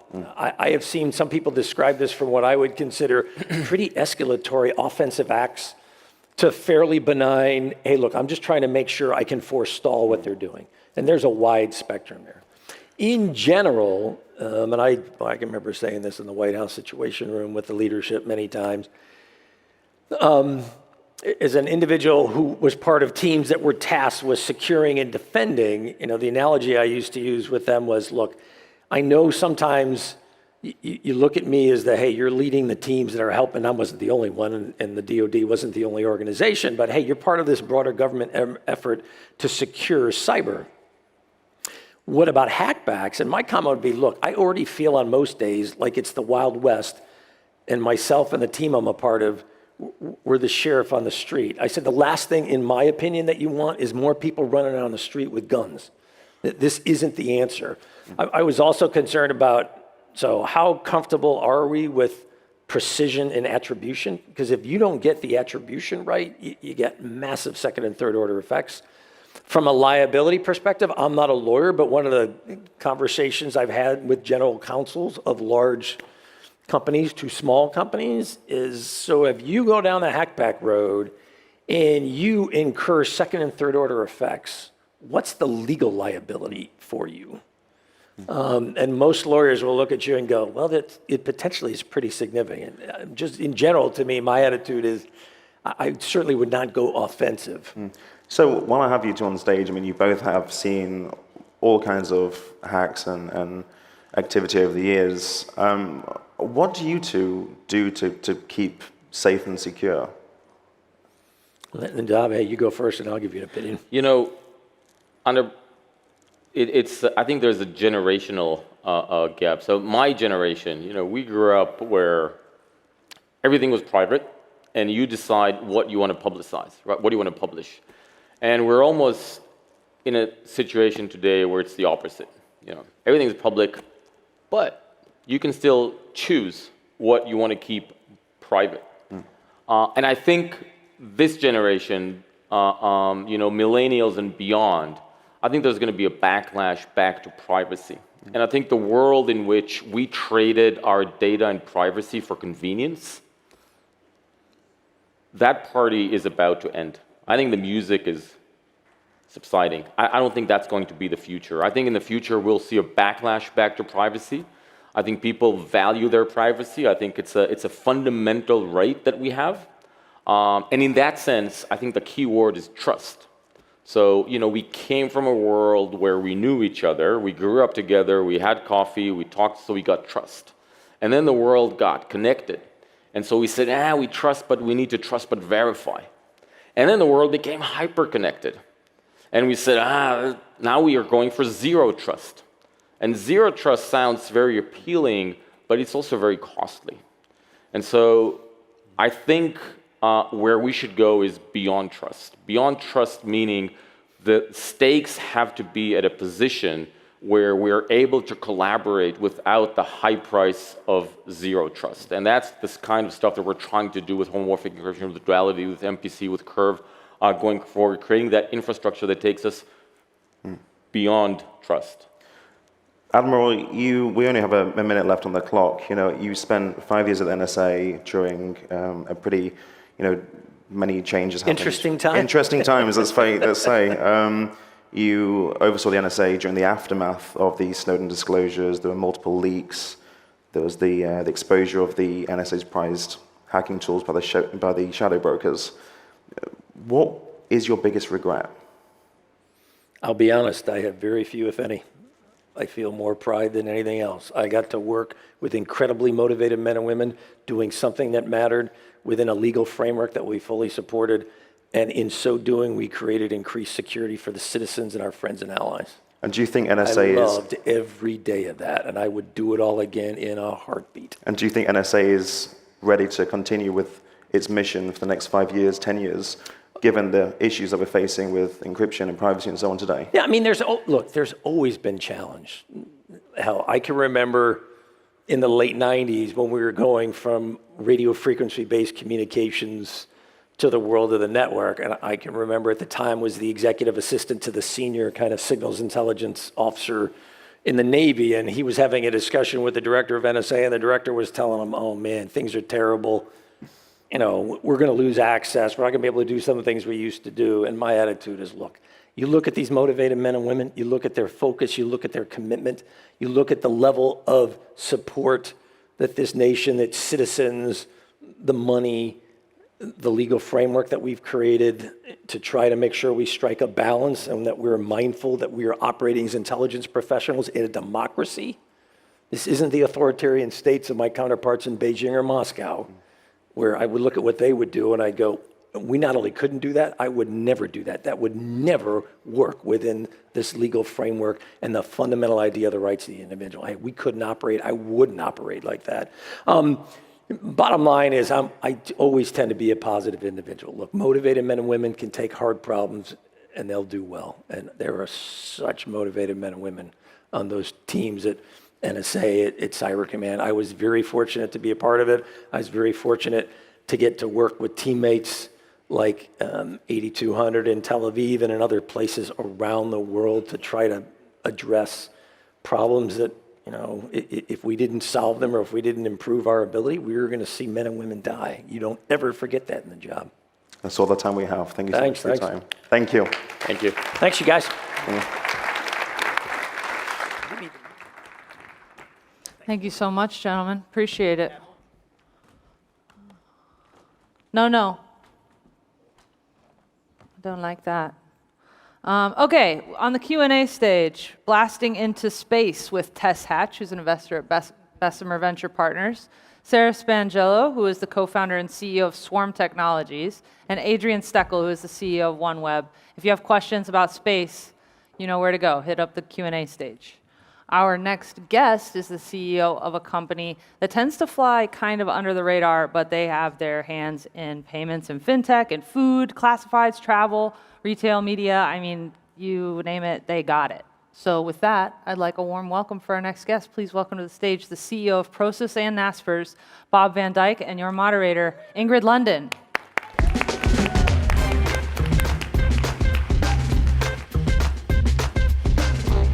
Hi, everybody. Hey, Bob. How you doing? Very well. Thanks for having me. Yeah, thanks for coming. So now we're here in the US. Naspers is not an American company. So I think maybe we should start out with you giving us the elevator pitch for Naspers, because I'm not sure how many people know who you guys are. No, absolutely. So we're actually both investor in many consumer internet businesses around the world, and we're also an operator. So we have about 20,000 employees in the group. We invest in consumer internet models that are high growth, that typically would address a very fundamental societal need and has a lot of runway for growth. And we do that in the segments that we just heard about. So we're pretty big in food delivery, probably one of the biggest investors in food delivery around the globe. We're very large in fintech, particularly in enabling online payments in growth markets, where India is probably our most important market. And then we are the owners of the largest classifieds group in the world with OLX. Right. And you guys had a major event in the last several weeks, which was Prosus. Prosus, do you want to tell us about what happened there? Absolutely, yeah. So we took all our international consumer internet assets and we listed them on the Euronext exchange in Europe. That was basically hived them off of the South African company, right? Yeah, we listed them separately, yeah. And we placed a good chunk of those shares with our existing shareholders. So we didn't issue new shares. We didn't do a capital raise, right? But we issued those shares to our shareholders. It's been about $120 billion market cap company, which is the first time that Europe has a consumer internet company of that size, which is an exciting event. So why did you decide to do that in Amsterdam? So there were not the U.S. Yeah, there were a few really good reasons for it. So first of all, it is a very large exchange, about 4 trillion in overall market cap. So we knew we could have a lot of runway to growth from there. We think we can double the value of the company in the next few years, and we really needed a place where we could find that space, and Euronext has that. A few other things that were working really well for us. So we have our global AI team sits in Amsterdam. I sit in Amsterdam. Our mobile engineering, mobile marketing team sit in Amsterdam. So we have a great presence there. We found it also a great place to attract global talent. We even get great people from San Fran to move there. So we like the place a lot. Yeah, I mean, I think Amsterdam has had an interesting evolution. You've got companies like Adyen there and so on. So it's had much more attention, I think. Yeah, it's become much more of a tech hub in Europe. And it's also an easy place for people to settle. Now there is this sort of critical mass of great talent, engineering talent. So yeah. There. Now, the important thing about Prosus, which you didn't mention at all, is the fact that it's got your holdings in Tencent, which is, of course, the parent of WeChat and a bunch of other things. Now, you guys are holding on to all that. Now, you said it's not raising money, but are you planning to, in the future, raise money through Prosus in any way?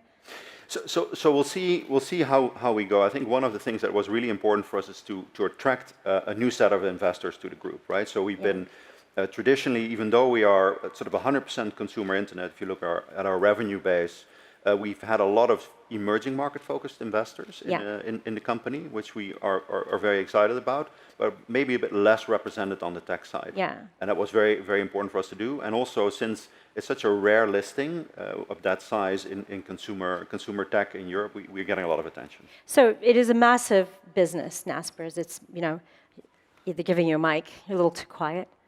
Maybe, yeah. Thank you. Try this. Oh yeah, there we go. So yeah, it's a massive business. It's got Tencent and lots of other things inside it. Based out of Amsterdam. How much of an issue is it that you don't really have any profile in the U.S.? Is that a big deal for the company? Do you want that to change? Because a lot of your businesses are actually not in the U.S. They're in emerging markets. They're in Asia, and so on. Yeah, so we've been historically, if you look at what the company's been doing, we're very much a growth company, right? So currently our organic growth is around the 30% mark. In some of the segments in food, it's growing more than 50%. And growth often has led us to go to growth markets. Yeah. But we're not a growth markets per se company. So we have invested in the US actually quite a bit in the last few years in a company called Letgo. Yep. So that's enabling people to use their mobile phones to buy and sell secondhand. It's like an eBay disruptor. Yeah, it is actually a new way, simpler way for people to sell things they don't need anymore. Basically, the guy who founded it, Alec Oxenford, is a great guy. He has as his mission in life to make selling something as easy as throwing it away. So then we invested I think around $500 million in the US in that platform. We also have a ventures presence here in San Francisco, actually just a few streets down the road, that looks at newer, earlier stage companies, and particularly that have a global potential. Because I think what we really bring, we operate in 90 countries. I spent 200 days a year on the road seeing the business in that country. And I think when you are a young company out here that has global potential, then I think we're the right kind of partner. Right. Does that mean that you think you might try to increase your presence in the U.S. over time, or So do we more found some- investing here and so on? We found some amazing early stage companies that we've invested in here. A company like Honor, for example, also out of the US, that is basically digitizing how people deal with elderly people who need care. Right. And doing that in a step change way. So I think we've seen exceptional companies come out of here, and we love it when they have a business model that addresses something that really would apply to the entire world. Yeah. You were saying you've got a lot of investments in food. You've got also tons of fintech that you're doing. And maybe if we could put that all into the bigger basket of commerce. Why did you guys decide to focus on that area? Because if I could extrapolate from all of that, I would say it's sort of around digital commerce. Why? So we think commerce is probably, in terms of addressable market, one of the largest opportunities out there. And I think there's another key criterion in there for us is we look for big consumer needs as one of the things we do. So commerce is a logical one, and food, I guess, is part of commerce. And also we have had, I think, most of our experience on the consumer side, right? We've been, as a company, around for a long time. We've always built consumer businesses that are driven by technology. So this is where our core expertise is, and I think also where a very large part of the opportunity lies. Okay. In that area, one thing that you've done a little bit in, you've dabbled in it, but you haven't done so much, but I'd be curious to hear what your opinion is on it. Where are you on cryptocurrencies and Bitcoin and all of the rest? Yeah, we've done 3 investments in Yeah. crypto so far. We are in... But on a smaller side. They're all relatively small. Yeah. So I think we are tremendously excited about what crypto can do for the world. And I think I would hope we're seeing sort of a step one of 1,000 steps going forward. I hope really we're 1% or less into what it can be. And I do think there's, in terms of actual practical applications that take people's fundamental need and improve them, I think there's a way to go. I think we've seen a lot. I think the potential is high, but I think it's still very early days. Do you think there's a lot of speculation and conning going on in crypto at this point? Well, I think it's a mix, I right? do. I think in terms of the ICOs, I think there's been a tremendous amount of mischief, and we've stayed relatively far away from it. There's also some really valuable ideas that are looking for backing, so you really have to be damn careful. What do you think of things like Facebook's Libra project? So we're one of the people who are supporting Libra. Yeah, I know. So one of the reasons that we got excited about it, we do a lot of work in growth markets, right? Where actually for people to transfer value, and it goes with incredibly high transaction cost, and there's typically a lot of friction and there's a lot of uncertainty there. So I think if you think what Libra could be, it would be a tremendous asset for people, particularly in those markets who don't have the benefit of a stable currency and low transaction fees. Yeah. So we think it can do a lot of good for the world. And we also think that it will be successful if many people support it. And that's why we were attracted to support Libra. And we have good hopes for it. I know there's a ton of discussion around the regulatory aspects of it, and that will need to be worked through. Yeah, I mean, it's been really rocky for them so far, I think, because like they did launch with a lot of names attached to it, but you keep hearing about people threatening to pull out. I think the latest, I read a rumor that PayPal is apparently looking to not be involved anymore. I mean, is there something that could lead you to making that kind of a choice too? Or are you committed for the... No, I think the reasons why we started supporting it still hold, right? Okay. So I think there's a number of issues that need to be worked through, but I think what it can really bring huge benefit to people, particularly in the markets we know and care about. And I think we see that if we have the right players behind it could be a great thing to build. Okay, fair enough. Okay, I'm going to switch to one of the other things that you're doing in fintech, not fintechs as such, but in commerce, which is all of that food delivery and everything. You're a big player in that in certain parts of the world. We're going to have Postmates on later today, and I think it's a really interesting area, but it's making a lot of losses right now. It's a tough one to do as a business longer term. How do you think it's going to switch over into being a profitable industry? It's definitely popular. It definitely is growing, but it's definitely losing money. So, what do you think? Yeah, if you look at, we deployed about $5 billion in online food delivery, so we hope it's going to work out. We obviously think it's going to work out. One of the things we spend a lot of time on when we go invest in is it a fundamental consumer need? And I think people spend a lot of time and money on food, and technology has actually played a relatively small role, I say, in the whole food delivery and food preparation space. So we know that technology can do a lot over time. And what we then spend a lot of time is like, do we understand the business? Are the fundamentals of the business model healthy? And I think in food delivery they are. So we had, for example, we started investing in food delivery almost a decade ago in Brazil. And we invested in a company called iFood that was actually profitable a year ago. We saw the unit economics were great, but we thought this business opportunity is actually much bigger than we thought. So it's probably, from here, it's probably a 20x opportunity in terms of growth. And other people are spending against that as well. So you'll see, I think you'll see losses, you see cash consumption because the overall endpoint is so exciting. So we're quite comfortable we're going to get there. Yeah, okay. But generally speaking, though, as an investor, I mean, you guys are an operator, but you're also very much an investor. So you take stakes in these companies. But a lot of them are still in this wider area of delivery and so on. It's, you know, they're still in the black or in the red.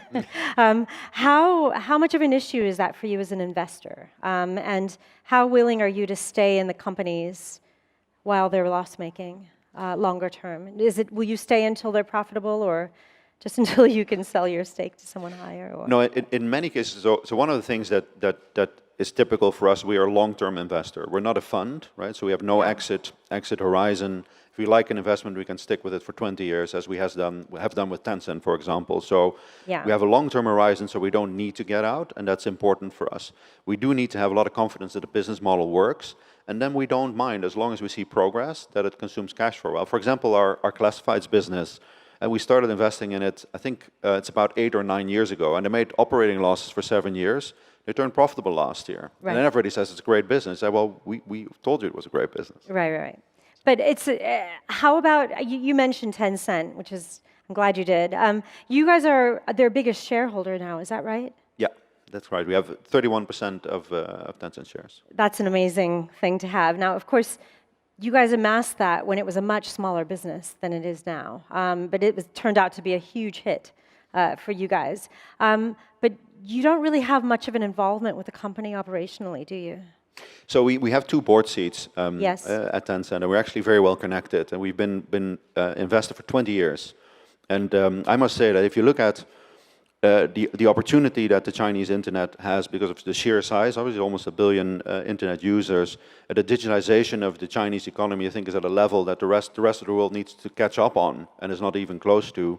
And I think the level of innovation we see there as well, it's just a fantastic opportunity. And within that space, I think Tencent has the most amazing leadership team. A very humble, innovative, hungry, fantastic team. Do you have much of a say when they come up in controversial ways? So, for example, there's questions over censorship in China and what role, Tencent, of course, owns WeChat, amongst other things. Do you have any involvement on that front when they have to face those sorts of questions, both in the international arena and in China itself? No, I think the broader question is, and it's a really important question around how we operate. So we are a company that empowers local entrepreneurs to run their business, right? We do that in China. We're a shareholder. We're an active, engaged shareholder with close ties. But the companies that we have are operated by locals. So if you take India, for example, the food delivery business that you mentioned earlier, we've invested behind a tremendous entrepreneur. It's called Harsha. He runs the business. He deals with the specific local issues that need to be dealt with. And we operate in 90 countries. We really have to do it that way. Yeah. So you don't try to get too involved in the. No, we get involved in the strategy, but not in the local components of the business. Okay. With Tencent. I know that you have a fairly large stake in the company. Do you have plans on changing that in any way, either growing it, trying to grow it anymore, or to reduce it and use some of the proceeds for something else? What's your sort of long-term strategy with it? Yeah, we are really excited about the further growth potential of Tencent. So if I mentioned before, the overall market, I think, is the most attractive internet market in the world. And within that, I think Tencent has a tremendous position in terms of WeChat, but also if you look at the video business, if you look at the payments business, it just has a tremendous further runway from here. And we're really excited to be able to be there. So we want to see that further growth happen, and we're very proud to be part of it. So would I take that to mean, would we understand that as you want to stay where you are? You don't want to grow it or reduce it in any way? No, we've actually said we wouldn't reduce it in the near future. Okay. And given the future opportunity, we love it. Do you think you'll may have an opportunity to increase your stake in it as well, or? It's a good question. I think if I look at what we try to do, we're a growth company. We want to invest in consumer internet in the places in the world where there's most to be gained in our view. And we might be wrong, but I think China has been a focus for us for many years. I think if you look at where we spend a lot of our money in the last few years, we've been very active in India, for example. Yeah. And we spent probably most of our free capital in the last few years in India because it's been such a tremendous leap from only, say, 10, 15 million internet users 8 years ago to almost 500 million now. Yeah. And we're looking for those breakout opportunities. So that's where we'll probably spend most of our capital going forward. Okay. Do you think that you may ever find an opportunity like Tencent again? I mean, you must wake up every day and ask that. What's the next Tencent? Yeah, Or do you think that we've passed that period? We're not going to find that kind of high growth company anymore in the tech world. So we looked a little bit at how Tencent stacks up versus other investments that others have done, not so much ourselves, but we believe it's probably the best internet investment that anybody has ever done. So everybody is looking for the next Tencent. Yeah, I mean, SoftBank had Alibaba. SoftBank's very Naspers-like company, of course. Yeah, no. So I think if you look at some of the companies in our portfolio, I think there's tremendous growth opportunity. Whether it will be as great as Tencent, who knows? Yeah. I think on our current e-commerce portfolio, we've managed to deliver an annual return of about 20%, which is well above market. If we keep doing that, I think we should be pretty happy. Okay, I have just a couple of minutes, and I do want to. I mentioned SoftBank for a reason. You guys have been compared to them before. You're somewhat similar. You're outside of the places that you're investing. You have a large sum of money. You have an engine behind you, which is these fantastic investments out of China. How do you see their investment strategy? They've done really interesting things with the Vision Fund. Some would say very controversial in the current moment.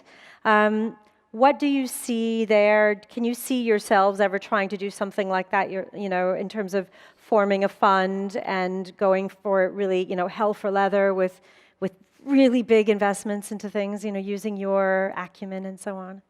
Yeah, I've met Masa and many of his team at several occasions during the years, and I think they're an impressive group of people, impressive bunch of people. And I think what they've done is certainly unprecedented, and it has had a big impact on the industry. We've taken a different approach, right? So as I mentioned earlier, we're not a fund. We can invest for 20 years, and I think that actually helps because it allows you to think over a very long amount of time what will be the things that create value. And food delivery, I think, could actually take a lot of time to get to its full potential. I think it's 20x from here. I think they're great investors. They are very broad in their approach. We're typically more focused, right? We invest in those areas we really know.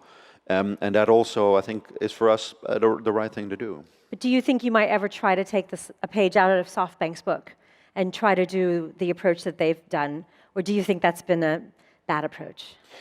So I don't think it fits us, right? I think one of the things that has served us really well is to build up expertise, but to find things we think are interesting, build up expertise, and then go bigger. But stay in an area that you really have a good view on. And I couldn't deploy 100 billion in the things that I understand. Okay, so no plans for any funds of that kind? Unlikely. Do you think they've done the right thing by doing it the way they've done it? Look, it's really come to bite them with things like WeWork, hasn't it? It's hard to speak about their specific investments. Actually, we've co-invested in Flipkart. And there I think we had the same vision of an attractive Indian market with high growth and great founders. And that's, I think, where we overlap. There we have very much the same view. And I think they have taken a broader approach, a bigger volume approach, and I hope it works out. Okay, we're out of time, but thank you so much. Appreciate it. Thanks, everybody. Thank you. Well done. All right. On the Extra Crunch stage right now, we have how to be a positive force in the gig economy. Should be self-explanatory. We've got Amanda DeCadnett on that. She's the founder and CEO of Girl Gaze, and Derica Marins, who is the executive director of Working Partnerships USA. So if you want to check that out, now is the time. Here on the main stage, please welcome Assistant Director for Cybersecurity at the Department of Homeland Security, Jeanette Manfra, and your moderator, Zach Whitaker. Warm welcome, please.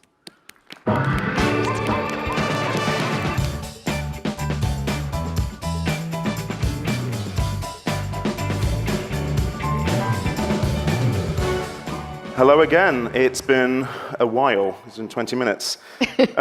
So very warm welcome to you. You are the most senior cybersecurity official we have at Disrupt this year. We're absolutely thrilled to have you.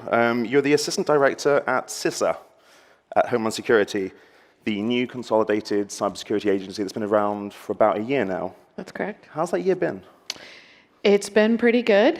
Not sure how many people know about our agency, but we are specifically designed to work with the private sector to defend against the most sophisticated threats of our country. So what kind of threats have you seen, the threat landscape over the last year? How's that changed? Well, it often depends on what you're talking about. Yeah. A lot of times when we're in the... Because there's a lot that you work on. There's a lot that we work on. Sort of at a high level, what we focus on is, on one hand, we're very involved in protecting federal networks. So everything from, if you think about the database that houses everybody's social security numbers, which a lot of people need to have access to our immigration systems, to your, school financial aid forms. There's a lot of information that the government holds. So we do a lot of work with that, all the way to critical infrastructure. So, trying to prevent nation states from getting into our election systems, our electricity, our financial systems. And so it's a broad sort of swath that we cover. The biggest thing that I'm really proud of that we accomplished over the last year is we released something called the National Critical Functions. And this was really important because in cybersecurity, especially in DC, which is sort of a unique place that has unique conversations about technology and cybersecurity, and it can get very broad. And over the years, what we really started to realize is we needed to define what it was we're actually defending. And so it's not sort of a specific industry necessarily, which was the big shift, and elections really taught us this, is when you have an adversary that's seeking to undermine a confidence in our democratic institutions, they're in some ways they're doing that through trying to traditional hacking, but then there's a lot of other ways that an adversaries try to accomplish their goals. And so coming up with these national critical functions, which is public, and covers everything from thinking about how we're trying to defend the internet ecosystem and to broader areas. So you mentioned the nation-state threats that the US faces. You've got Russia, North Korea, Iran, China. What does it mean to build better cyber defenses against nation-state attacks?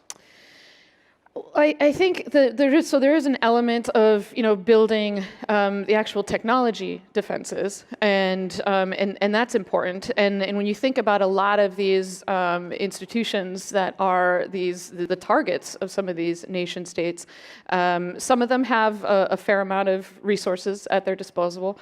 Many of them do not. Many of them are run by state and local organizations, and so they are often the least able to procure a lot of these, sort of sexy cybersecurity technologies that people like to talk about. So there is a component of how do we work with the market to build more secure solutions, particularly in industrial control systems. It's a space that we work in a lot. But then there's also, and really what we've learned over the last couple of years in particular, it's also about building a more resilient and aware public. Much of our institutions are built on trust, and adversaries have learned how that they can manipulate that trust in those institutions. So it's not just sort of a technology thing that we have to approach. It's really these sort of broader trust issues, and importantly from the federal government, how do we get information out into the public, but also how do we get it to those who own those systems, who can do something about the threat. So you have quite a senior job. You have an agency doing a lot of work. Most people have a 9-to-5 job. I don't. I cover cybersecurity. It's never ending. Some people go home and have a beer, and I don't get to do that. For you, is it ever quiet, or is it just like drinking from a fire hose? It's relative. I've been doing this now a really long time. I was in the Army for several years, and I've been with the department for a little over a decade.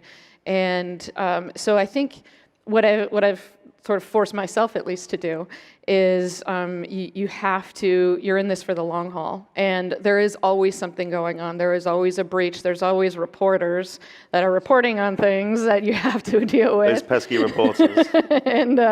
and so there's always something going on. I think what's really important, I have an amazing team of several hundred people that we do have 24/7 operations, and it's about putting the trust in the team. It's recognizing that every day can't be that sort of most urgent fire hose. You got to save it for when things are really bad.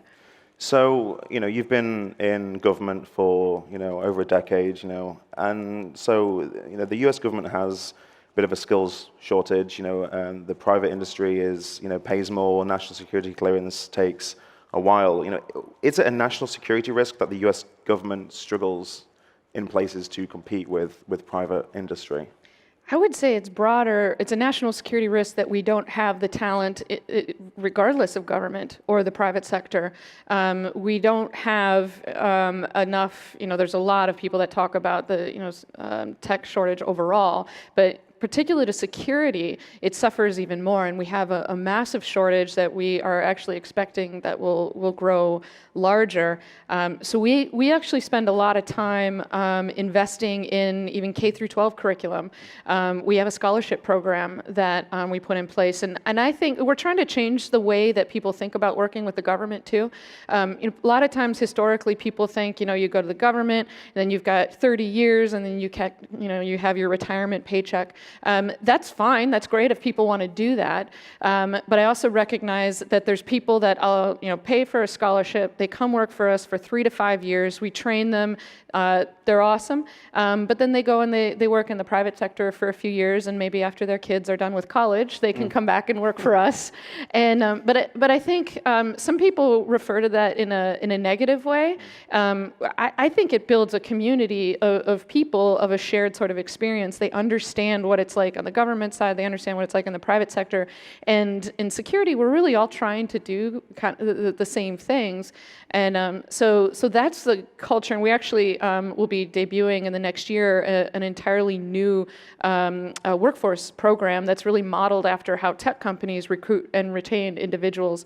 And so we're really trying to change the nature overall of getting people more into security overall, but also particularly encourage them to work for us, even if it's only for a couple of years. Yeah. So CISA does a lot to warn businesses about the emerging threats. Some have complained that they're not getting the intelligence that they need. What can the government do more to protect private businesses? So I would say, first of all, private businesses, there is an accountability. They need to be responsible for protecting themselves. Oftentimes, we do a lot of incident response, and we see a lot of people that weren't doing really some of the basics.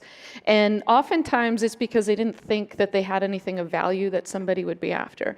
They didn't really think about the fact that they have a business relationship with, maybe they weren't the end target, maybe they were just the stage to get to the ultimate target, or they don't think about the fact that their product is collecting a lot of private information that a criminal could monetize, or a nation state could even collect. So that's kind of part of it, and we're really trying to, and I don't know, a lot of people are aware, but this is National Cyber Awareness Month, is October, so consider yourself all aware. And but one of the things we're trying to really focus on, particularly in October, is raising the level of public awareness. Everybody now interacts with the internet or computer or network system in some way. So how can you be accountable for that? How do you act as a responsible consumer, as an online citizen in your business? And so in terms of that, I think it's very important. And I also think a lot of people think cybersecurity can be fixed by better and more intelligence.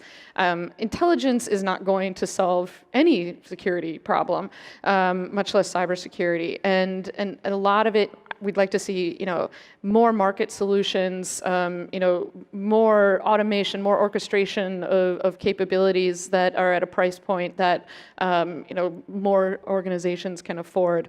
And I think the government has an opportunity to sort of push some of that, more standards. We do need to get more intelligence out. I will say we need to do better on that. When we have intelligence, we need to get it to organizations. And importantly, it needs to be in a way that they can do something with it. It can't be just, hey, here's this IP address, it's bad.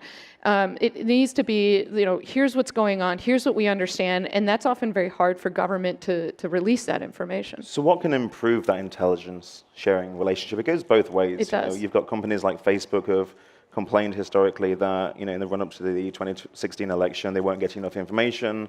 And it does go both ways. So how can the government proactively try to improve that relationship? Yeah. Well, I think there's a few things, and those are valid complaints, and we've spent a lot of time. A lot of what we do is we're the point for sharing that information, even if we're not the ones that originally collected it.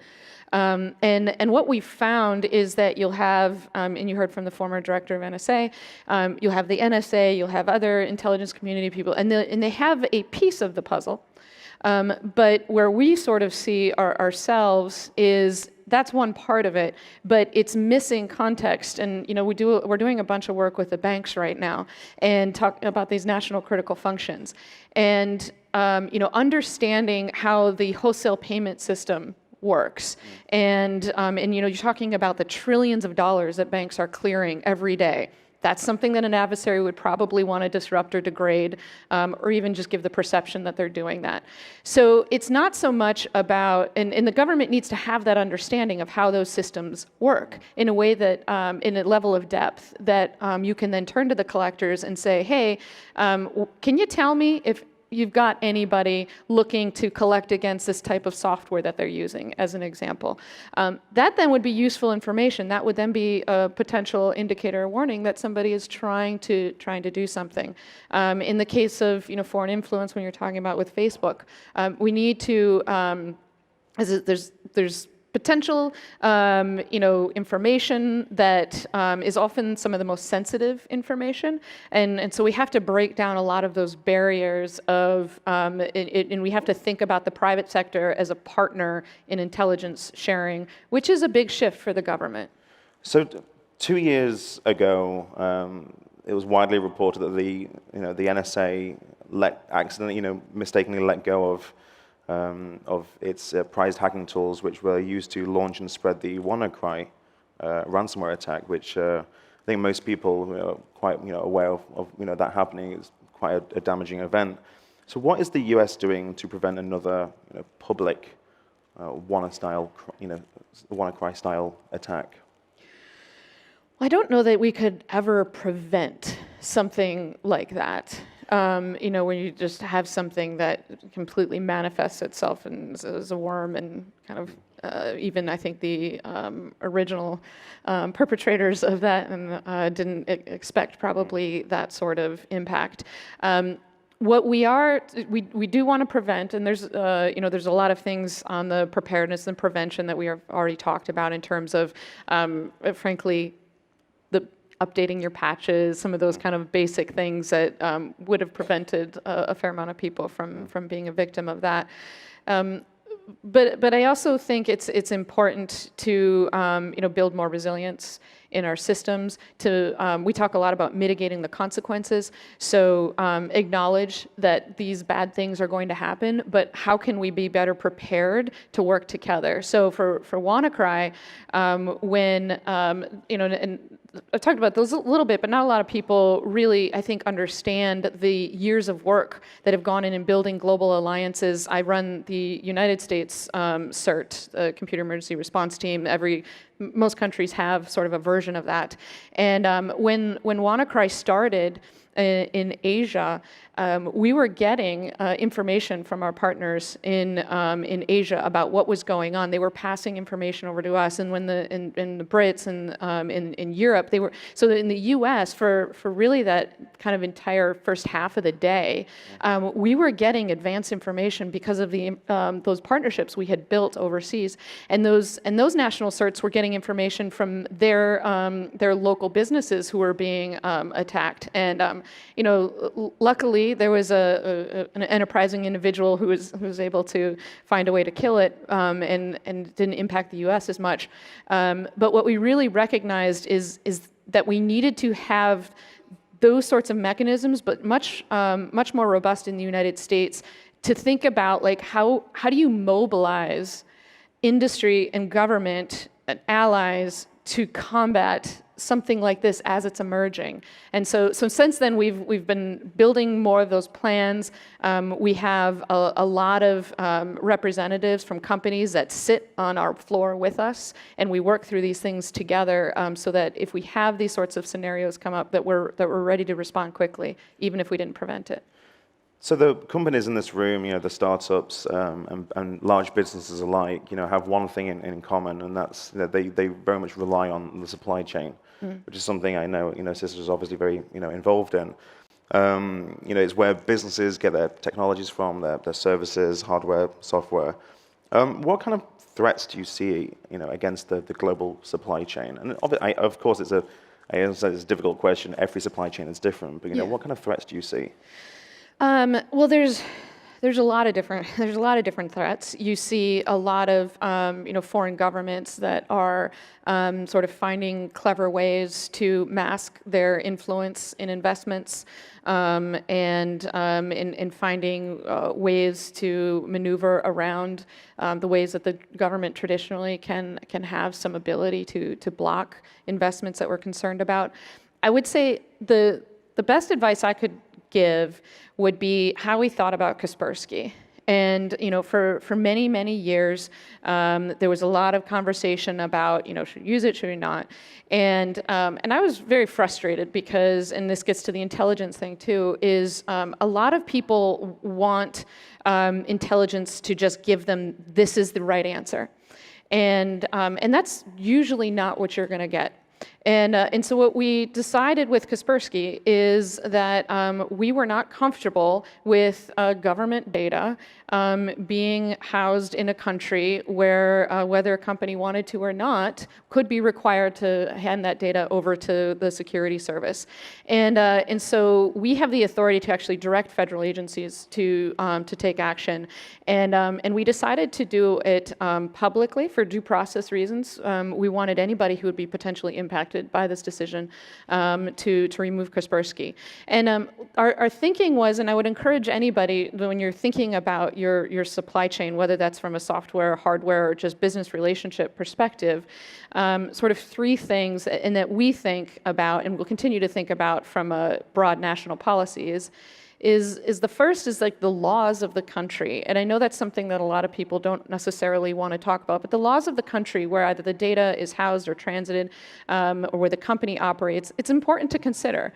And if there's not that judicial review and a company can be compelled, you want to maybe consider, is that a place where I want my data to be held? But that can't be the only thing that you consider, because that's not the economy we live in. And I don't think it makes sense just to sort of suddenly ban all things just because it comes from one country. So we try to be a little bit more nuanced. Because the second thing was really to think about what sort of access does that piece of, in this case, software have. an antivirus. There's a fair amount of access that it has to your computer and your data, and so that really is that second part. And then the last part, and this is more from a national perspective, is what's the market penetration? Something gets the first two, but it's not something that's widely used in the U.S. Then that's probably not something we're going to get fired up about. So we only have a little bit of time left. My final question is it truly possible to secure the supply chain? And how much should government do? How much should private businesses take responsibility for it? I don't think it's possible to 100% secure anything.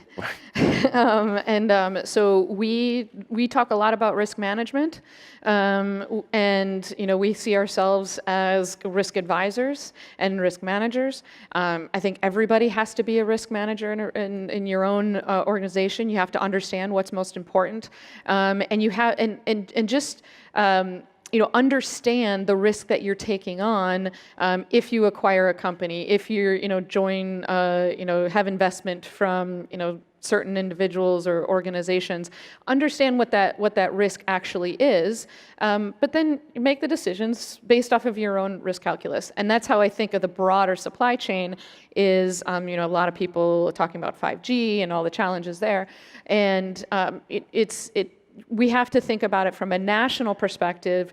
Is in many cases we've outsourced the manufacturing of certain components of our communication systems outside of this country, and that's the economics of where we are, and we can't spin that around on a dime. So we have to think about how do we create more trust in transparency in our supply chain, and again, I would say supply chain broadly, meaning IT products and services, so that's really what more transparency, so that anybody can make that risk decision, and more broadly at that national level, really having that understanding of where we can't accept risk, and where, frankly, there's areas where you have to accept risk. Sadly, that's all the time we have. Thank you so much. Cheers.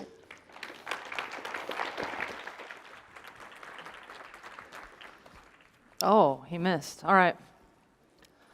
Okay, on the Q&A stage, if you haven't had enough security talk in your life, then that's where you should be headed right now. At 3:30, we will have Securing Your Startup with Jennifer Sunshine Stevens from IO Active, Doug Song from Duo Security, and Nadav Zafrir from Teammate. So if you want to check that out, now's the time. Get your questions submitted. But now, we're going to be talking a little bit about weddings. Anybody married in the audience? And keep your hand raised if you actually planned that wedding, so you know what's up. Yeah, our next guest knows for sure what's up. She's building tools to fix a lot of the problems involved in that. So please welcome to the stage from Zola, the co-founder and CEO, Shanlin Ma, and your moderator, Ingrid London. Warm welcome, please.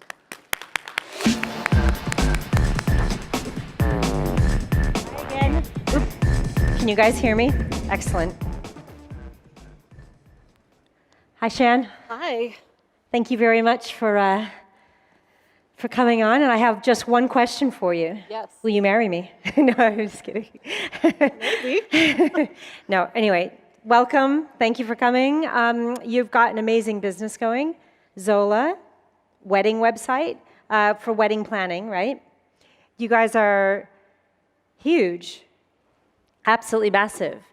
You started in when? 2013, right? Yeah, 2013, also known as the year all my friends got married at exactly the same time, and was going to a lot of weddings that year, spending a lot on travel, presents, a lot of angst on both my part and my friends getting married part, and thought, a lot of these wedding registries that I'm buying from seem outdated, antiquated. I feel like myself and my co-founder, we could build a much better product for our friends getting married today. So you built it out of a kind of personal experience? Exactly.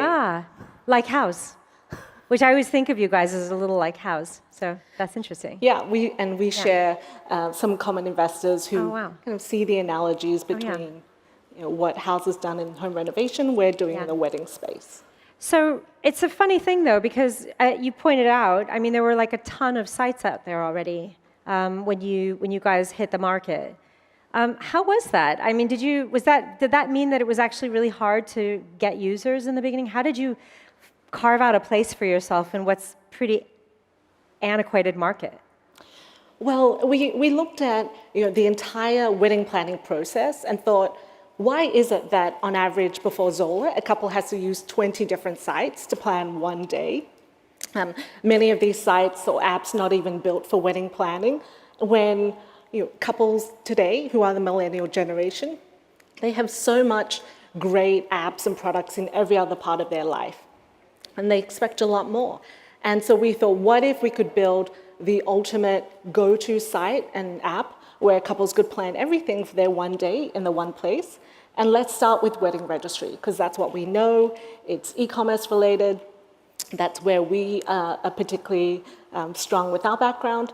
And we found that that space alone was valuable and underserved, and we could innovate to give couples what they really wanted, whether it was products or experiences or cash, in a beautiful registry, all in the one place. Right. So you guys are, just to make that clear, the thing that you're doing that's quite interesting is that, yes, it's a marketplace where, yes, you can register for specific things like tea kettles, but you can also do other things, right? You don't have to register for actual objects, which is very in keeping with how people shop today, right? That's right. And it turns out today's couples, on average, we see want to register for a mix of all of these things, from traditional things like kettles to more products of today, like a Sonos sound system, to experiences like wine tasting, to cash. And do you do gift cards and stuff like that too? We also do that. Yeah, absolutely. Very modern. Okay, so on the subject of modern, though, it's kind of an interesting thing. I mean, it's amazing the success you've had, but it's also so surprising, partly because of the fact that like wedding sites were the first ones to hit the web when the web first came into existence, but also because marriage has changed so much. I was looking up some stats, and it's half of all people over 18 are married now, get married typically, but it's gone down massively in the US. It's like since 1990, and then you've got just all sorts of other things, like they're getting married much later. Loads of people aren't getting married. The traditional, man and woman obviously has completely been thrown out the window. And yet you still have a place there. So are you guys like catering to all of what I've just described, or what? Yeah, absolutely. And one of the things I think myself and my team are most proud of is that we build products that serve any type of couple, no matter who they are, where they live within the US, or whatever device they live on. And we do see for sure that couples getting married today are unlike any previous generation. So the average age of a couple getting married today is much older. How old is it? It's on average 28 to 30, whereas just our parents' generation, the average age was maybe 21 to 22. Right. And what that means is that couples today, they live together before they get married on average. They're both working. They both have a lot of time to think about what marriage and weddings mean to them. And so really the idea of personalizing your wedding and your marriage is so much more important now, I think, because people get that level of personalization in every other part of their life online. Yeah. Are you guys at all looking at just couples who are sort of making lifetime commitments? Is that something that you also cater for? Well, we are happy to serve couples. Really, we think of it as a life stage where you're kind of transitioning from a single person to engaged, making a commitment to each other, and transitioning into often a newlywed home together. Okay. And that's expensive, stressful, joyful, and not a lot of things to help you make that transition. Okay. So another interesting thing about your site is this marketplace model that you're doing has at the same time, it's a sort of freemium. So to create those registries is totally free. Of course, you make some conversion. You make commissions on when some of those registry items get purchased. But you've also got things like invitation planning and so on. How do you draw people into more of the paid products of the site? And how much of an issue is it to get people to do things that drive revenue for you guys? So I should clarify, our business model for our wedding registry specifically, the best analogy here is it's a hybrid of an e-commerce site and a marketplace site, in that we have on Zola over 800 brands that we work directly with in the Zola store, over 80,000 products. And while couples can register for them, guests can buy them, it's like any other e-commerce site, and we make money through a wholesale retail margin as any other retailer does. The twist around the marketplace is that we don't hold inventory in these 80,000 products. And that allows us to offer much more than you might find on a normal site. So that's registry. And then with the launch of our newest business, Invitations of Paper, that is more similar to a vertically integrated D2C company where we have Zola branded invitations, and couples can pick whatever design they want, print it, customize it with their guest list on our site, which is free, and their wedding website, which is free. And the idea here is that we want to offer tools that people expect to be free for free, and then there's things they're already paying for on hundreds of other sites. We want to do it in an easier way at great value. Are you finding, though, that you're able to convert those people from the free aspects into the monetizing aspects? Is that a challenge for you guys, or is it really simple because once somebody decides to get married, they've essentially bought into the idea that they're going to blow 10 grand? Well, the reason we've expanded into many of these new products is because our couples have been asking us and begging us and demanding that we do it. So when we set out to build the company, I don't think we ever thought we're going to be an invitations printer, but the couples who use us for registry said, I'd love to also make you my wedding website. I'd love to print my invitations, my place cards, my menus with you in the same design, and that's what drew us. And so, yes, many couples are following us through that journey because they asked for it, and for us to serve them in that way. Okay. Now, you guys today are announcing a new thing that you're adding to extend that even further, which is the sort of post-wedding honeymoons, right? Do you want to tell us a little bit about that? Yeah, so excited to announce today the launch of our latest product, which is our honeymoons product. And this was really based on the demand of Zola couples asking us to help them also plan, get inspiration for, and book their honeymoon all in the one place. And that is something you're going to be expanding kind of over time to include flights and things like that, right? Exactly. So at launch, which is next month, we already have a waiting list of thousands of Zola couples who have put themselves on our waiting list to use this product. And the way it works is that through our technology and our team of travel experts, couples can tell us this is what they would love to do for their honeymoon, this is their general travel style, budget, dates, and then we will send back an itinerary which they can iterate and then book with us from there. Yeah. At launch next month, it'll be focused first and foremost on accommodation and experiences, and then over time we would aim to help you book everything you need to do for your honeymoon. And then once you do things like flights for the couples, then you'll start to offer that as something for like families and friends who are coming to weddings and stuff too? Or do you see yourself as is this the sort of foothold to continue expanding deeper into other areas of how you can serve travel needs? Or yeah, that's exactly right. Yeah. I think the most exciting thing for us and something that our customers have drawn us into is that with each of our businesses within Zola, they have shown us the product and the business roadmap based on their own life journey. So in the same way that for our paper business, we started first with save the dates, then invitations. They said, how about menus, programs, thank you cards, and more types of paper that you send out? Same with travel. We will see honeymoons, but then there's a lot of different types of travel couples and their guests take in and around the wedding, right? Whether it's before, during, or after the wedding. And we're building a technology and a team to serve that. Okay, so now this is something that slightly shifts to something I want to talk about a little bit later, but the fact is that I looked into what the average length is for planning a wedding, and it's between 13 and 18 months. Yeah. So that effectively implies that that's how long you would have a customer. Like a customer would only be your customer for about a year to a year and a half. How are you guys thinking about them, and how are you thinking you might potentially extend that? Because that's not a very long time to be a customer. Well, I mean, Amazon, I'm guessing, has customers for a lot longer than a year. So I think what many people are surprised about, and they kind of think about, oh, it's a short time period, and so therefore it must not be a big market. But what is surprising to many people is that that weddings time and that market alone is a $100 billion market in the US. And where some people might say, oh, 18 months is a short time, we would say, actually, it's a highly intensive, high spend, high stress time. And so that's a big opportunity.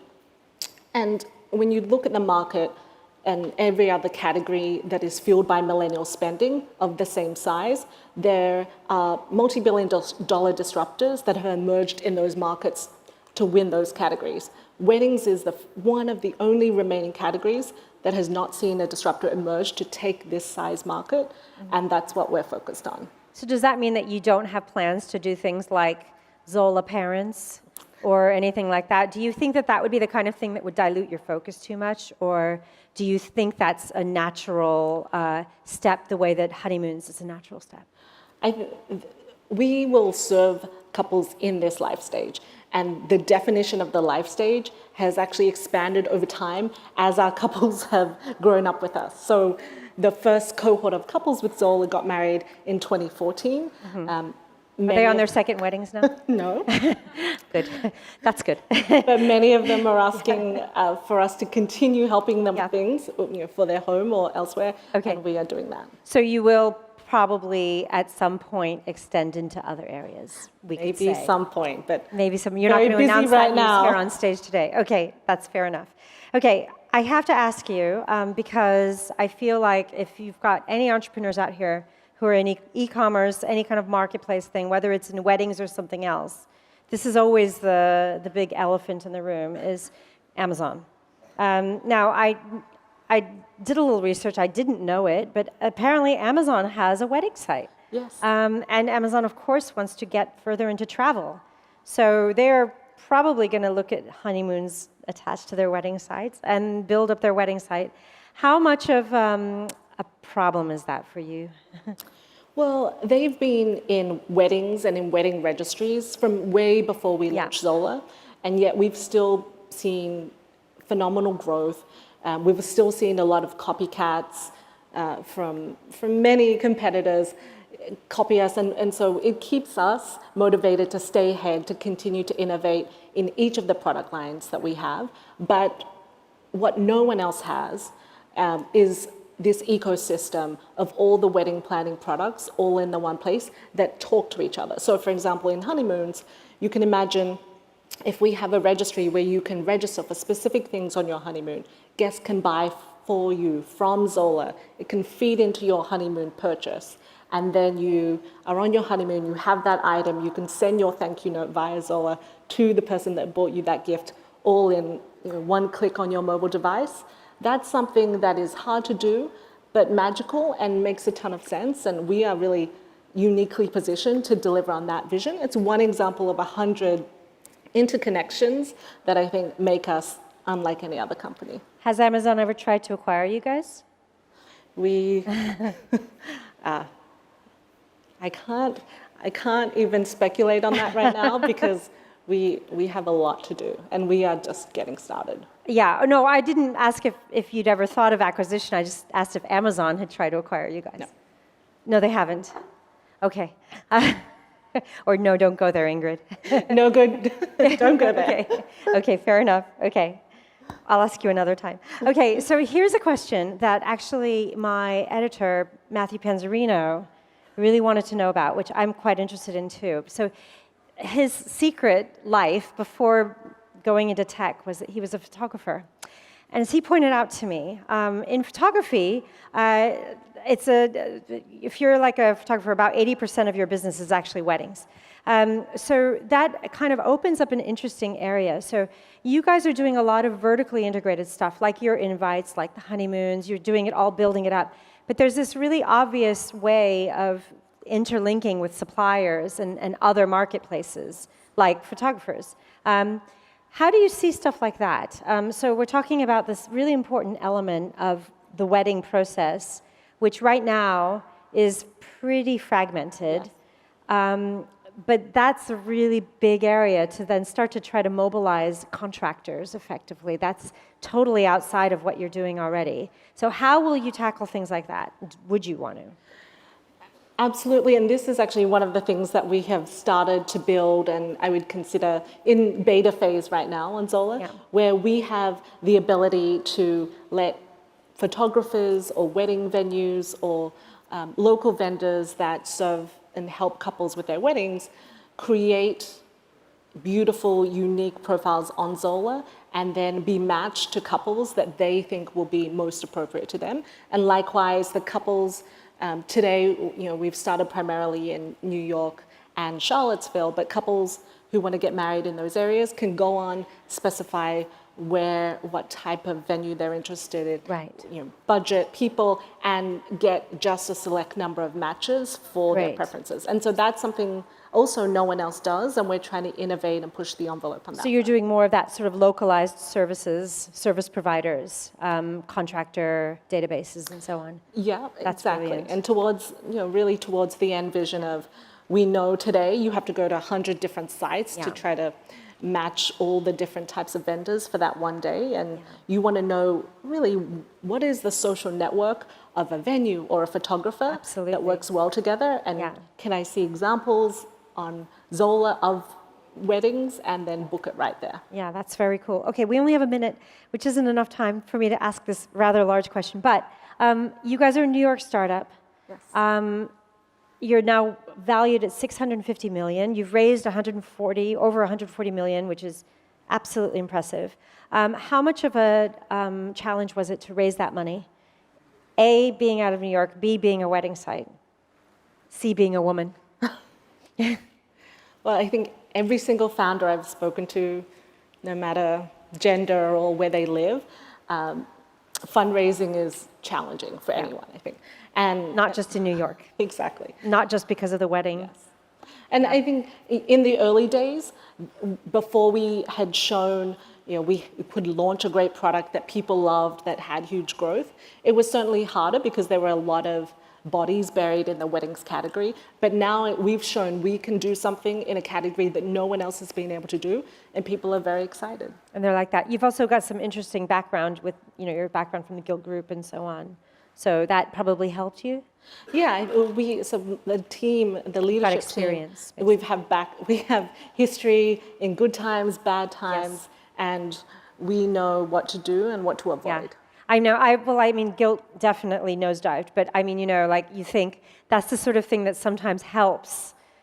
When you have somebody who's been through that, you think, actually, they know exactly what not to do, so. Exactly. Yeah. Thank you so much for your time. Thank you. Thanks, everybody. Thanks, Shem. Great job, guys. Okay. On the Extra Crunch stage right now, we have a panel on how to decide between bootstrapping and raising venture capital. It sounds straightforward. Everyone would love to bootstrap, but it's actually far more complicated than that. So if you want to hear from Ben Chestnut, who's the co-founder and CEO of MailChimp, and Catherine Petralia, who's the co-founder and president of Cabbage, hit that up at 4 o'clock. That's when that starts. But now, on the main stage, we're going to talk a little bit about the future of cities. Please welcome to the stage the former governor of Michigan and CNN commentator and UC Berkeley professor Jennifer Granholm, and CEO of Zoox, Aisha Evans, as well as your moderator, Kirsten Korosek. Warm welcome, please.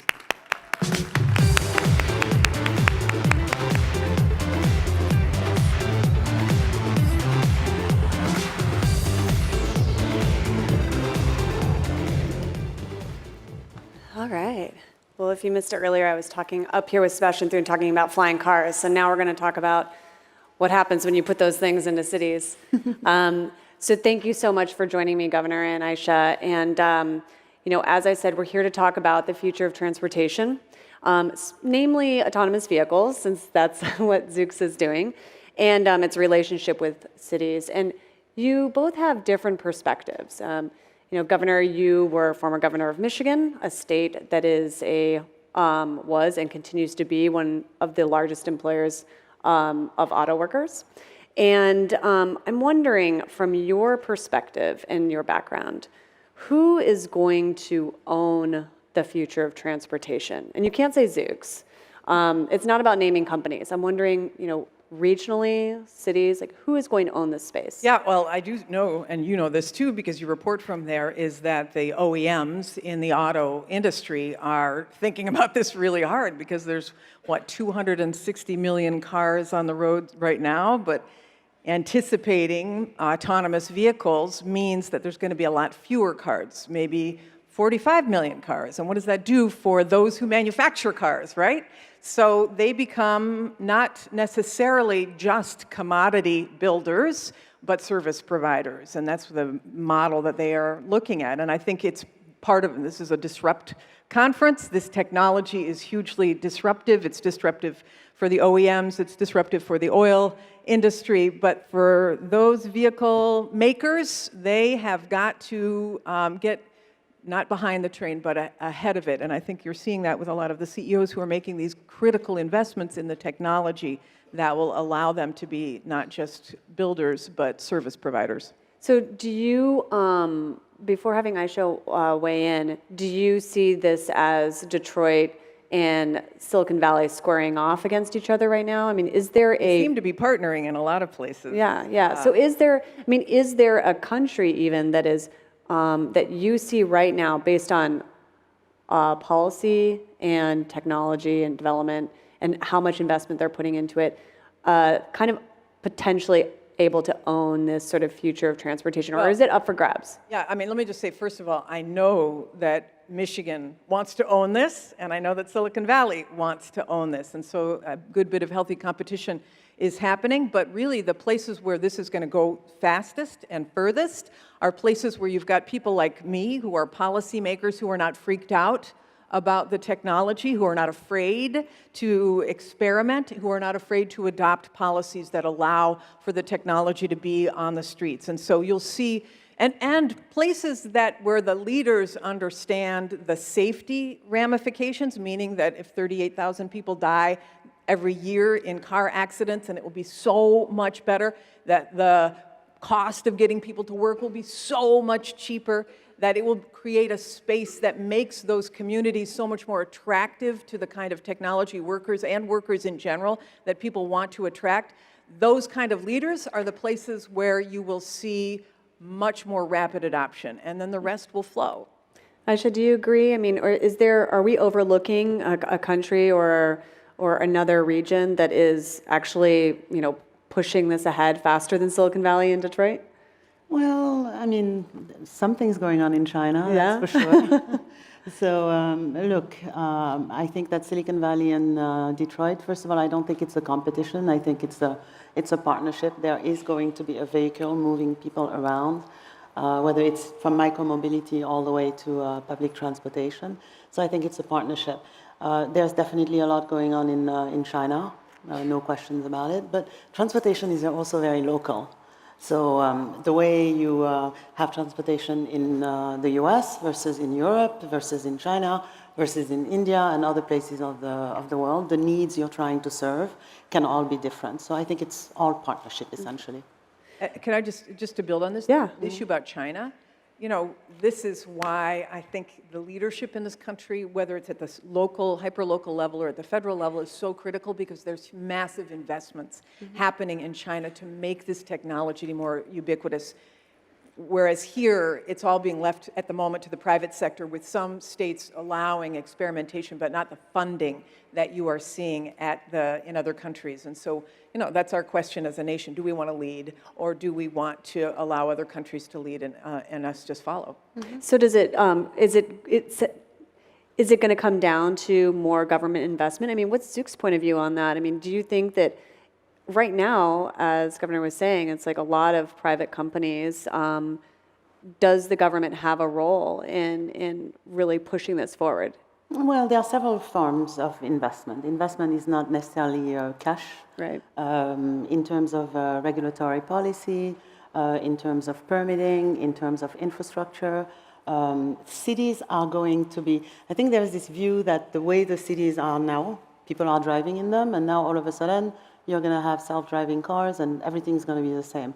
We don't look at mobility as a service through autonomy. the same way. We think cities are going to be different. I mean, today, 1/3 of the time is spent looking for parking. So that's a congestion element. Obviously, if you have less vehicles, you're not going to have that problem. So then what happens?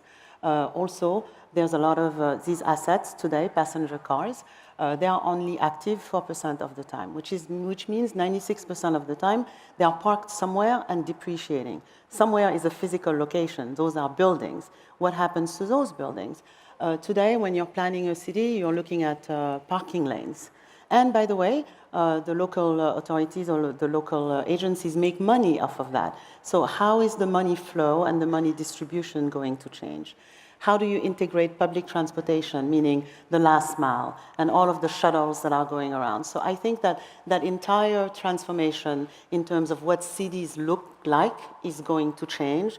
And when you walk backwards, governments and local authorities and agencies will have to make adjustments. And that's what I call their part of the investment. Okay. So we have like 17 minutes to solve all of those problems. All right, let's go. All right. Maybe we should have a hackathon for that. So the one thing I've noticed a lot in my reporting on autonomous vehicles is there is a tendency to sort of look at things with this like utopian lens where all the parking lots are going to turn into parks, and you know, the Vision Zero, you know, there won't be any more car crashes anymore, fatalities. But here's the thing: people in cities, as you were talking about, you know, who live in cities also are working in cities. And so these people will either be part of building this future of transportation or they will be displaced by it.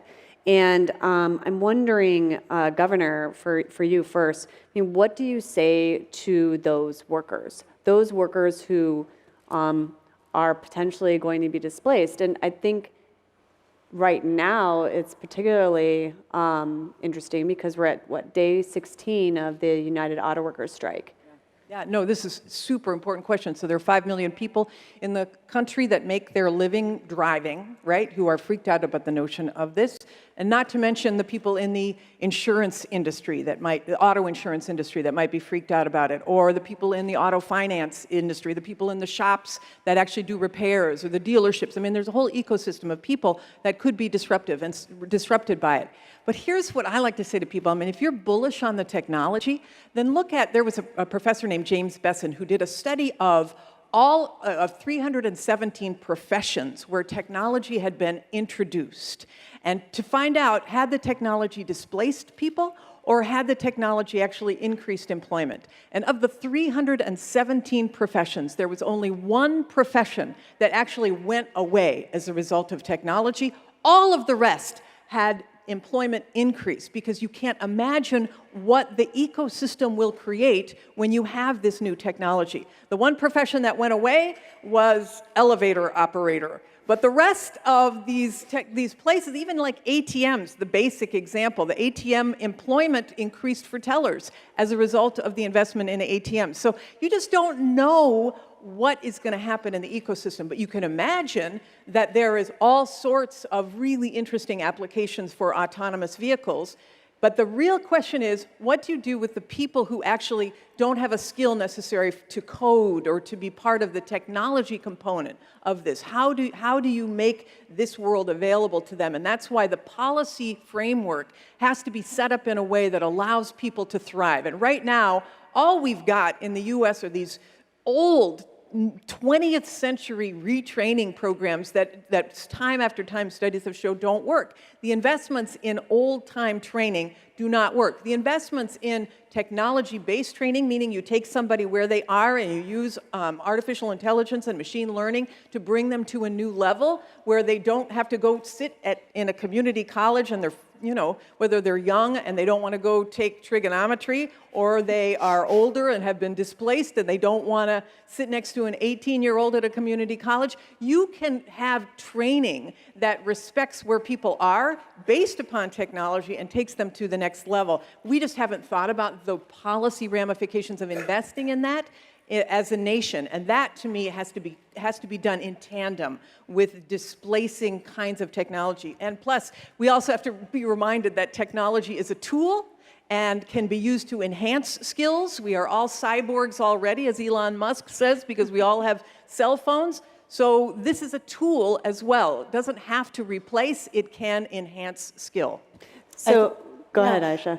I think we can talk about what's already happening right now. So all of us are testing who are in this space. None of us have solved generic AI.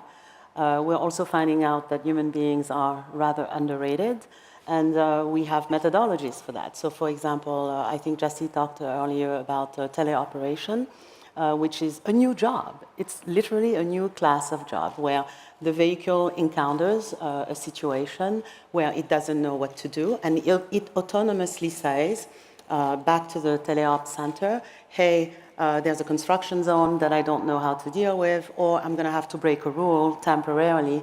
Do I have permission to do that? On the other side of that are teleop tacticians that are looking at the perception output and that are saying, yes, you have permission to do this, or here's a new trajectory for you, even though the vehicle is totally in control. So that's a new class of job. Call it like a call center of the future. Second of all, these vehicles don't have a mind of their own. They have to be charged. They have to be cleaned. There has to be a fleet management system on top of them. So I believe that there will be many more types of jobs that will come to bear, and that will be essentially the displacement. We also have cases right now where we have safety drivers and a software operator, and what happens is some of these software operators are liking the technology, understanding more, in some cases either getting more education or just asking for a transfer into the software team where they enter through QA and have a career path going forward. So we should talk about the jobs that will be created, the opportunities, and yes, training and all those things, but as she said earlier, it is very rare that technology disrupts and displaces in a way that it's net negative from a job perspective. And in terms of space, I really want to talk about this. Yes, some of the parkings will be parks, I get that. Yeah. But you know what? I think we all know the housing crisis in most of these cities. There's an opportunity there.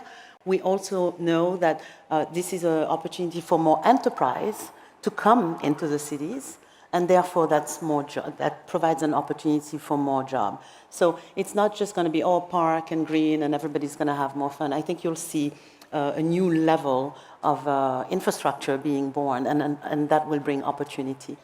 So I don't know if either of you, maybe you can speak specifically to Zoox, and Governor, maybe through some of your policy research, you might have this number, but for Zoox, where are these folks coming from who are taking these jobs, these new kind of jobs, teleoperation, what is their background, and do you have any sense of what percentage of the company it's become? I mean, is it going to become the service side, for example? Is that going to become the larger piece of Zoox eventually? And I wonder how that applies to the rest of the industry. I mean, has there been any research to give us an indication of what that job opportunity is? These service-related jobs, teleoperation jobs, maybe not the engineering jobs that we oftentimes focus on. Mm-hmm. So, I mean, some of them are college graduates, not necessarily in a technical field, by the way. But as they are on the job, they learn more for those who progress to QA and other disciplines. And in terms of, I can just give you a little bit of a view, like net between full-time and non-full-time. Just in our case, I looked at the numbers last week. We added 80 jobs in San Francisco, and these are about 30% of those are native, meaning they live in San Francisco, and that includes attrition and everything. And we're still at a very early age of testing. So you can imagine that if you have thousands and thousands of vehicles, the operation around that, I mean, for Zoox, that's what I call success, because that means that can easily overtake your R&D operation in terms of just sheer numbers. Can you imagine, though, I mean, here we are in an environment where there could be displacement without the right guardrails, right? And so the question is, how do you provide the right carrots and sticks for people both to have an entry-level job and have perhaps that job partially subsidized by the government until it's de-risked enough that the employer and the employee can decide that they want to make this a permanent relationship. So right now you all pay as taxpayers for unemployment.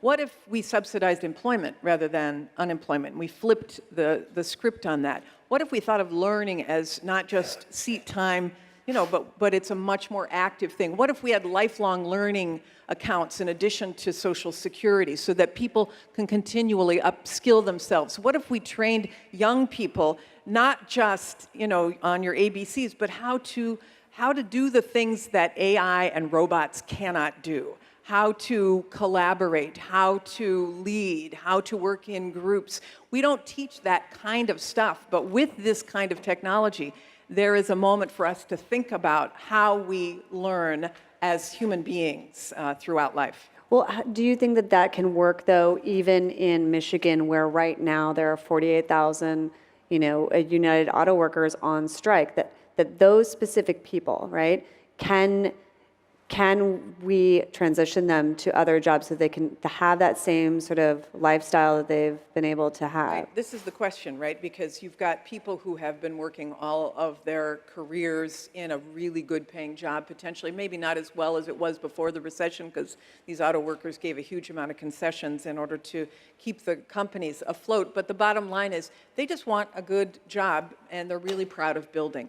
So what are those new jobs inside that they could be trained for? And what is the role of the union, for example? The United Auto Workers, maybe they become the brokers of great skill, of the skill that's necessary. Maybe they become a training partner with the company to make sure that people are not just moved out, but that they learn the skills that are necessary to make both the vehicles and the service side of this new disruptive thrust work. So to me, we still have a very 20th century mindset about this, and we need to, all portions of it need to think about where's the puck going, as they say, where are we going, and how can we build a system around that to make sure that employees are safe. And the other thing I would say, there's a lot of talk here in Silicon Valley about the universal basic income, and that is somehow going to be the solve for everything. Andrew Yang has certainly been talking about that on the presidential trail.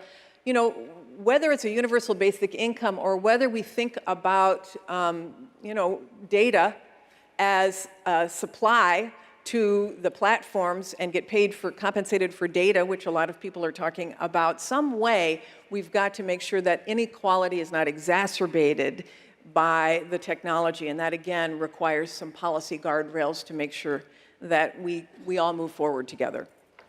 So you were saying the 20th century, so let's talk about the 21st century for a moment. And maybe not in too distant of a future. So right now, Zoox has, about 30 retrofitted vehicles in its fleet. So I'm wondering, do you think that our city's prepared for the day when there are hundreds of Zoox vehicles, and not just Zoox vehicles, potentially a lot of others? I mean, is San Francisco prepared for that, as an example? Well, yes, because there are roads. And sometimes I feel like we need to back up the boat a little bit. We're talking about transportation, right? I believe somebody took a boat to here and America was born some centuries ago.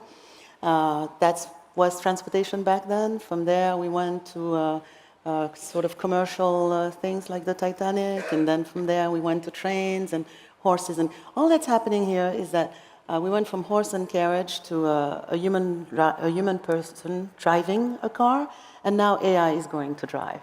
Nothing else is changing besides that. And with that will come opportunity, the same way as less people had the opportunity to go into horses and carriage and own one, and with the passenger car, the opportunity arose for more people. So there are roads today that people are driving on, and therefore the city is prepared.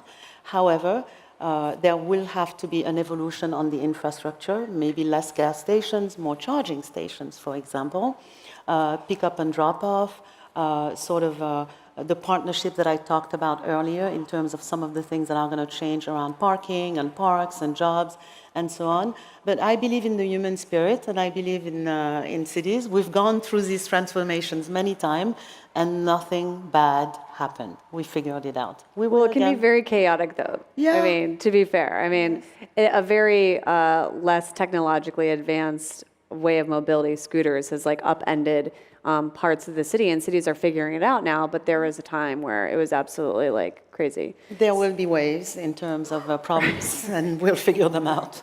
So, in your view, then there shouldn't be necessarily like special lanes for autonomous vehicles; that they should be able to interact with the way the city is constructed today.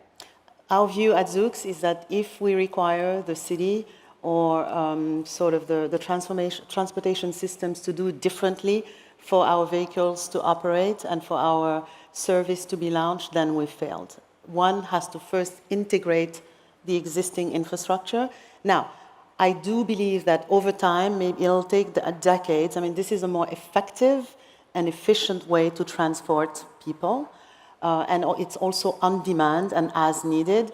We may see probably in the next, maybe, I don't know, couple of decades, some parts of some cities where it will be autonomous only, but it will be because we earned it, not because we needed it to operate. So, do you think, on terms of, Governor, on what's the balance between free market and the policymakers jumping in here? So, for example, right now, let's say we were to deploy thousands of autonomous vehicles, should there be rules in place or policies in place that encourage or through incentives or regulate companies like Zoox and Waymo and Cruise or any of the other ones that pop up to make sure that they're going to underserved areas, for example? Yeah, no, to me, your thought about this, about not pushing for changes, about operating in the existing environment is super smart, right? That's what you guys are doing.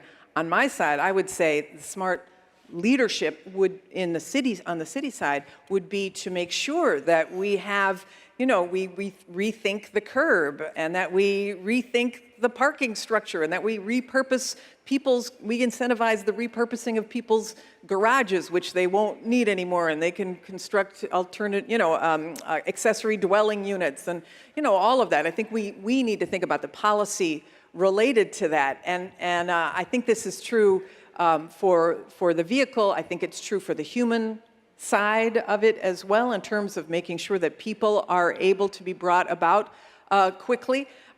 Now I forgot the premise of your question. Did I answer it? But Wait, you started to go down a path. Well, and Aisha, maybe you want to jump in here, talking about underserved and also talking about underserved. Yes, underserved communities, but also, just because we're about to run out of time, also I would like you to address peoples with disabilities, because one thing that I've heard a ton of every single autonomous vehicle company talk about, or people related to autonomous vehicles talk about, is this ability for these vehicles to serve people who are missing out, who don't have license, people who are wheelchair bound, for example.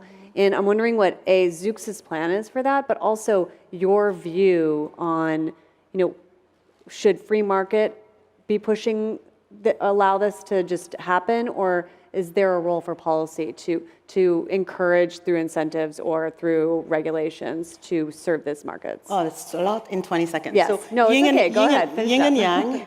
I truly believe that you deliver value, the cities and the authorities will adjust, and it will just keep going like that.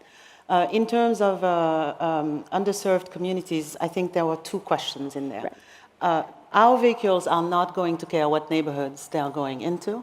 And so as long as it's physically possible to get somewhere, we will broaden the possibility of movement, and therefore that will bring access.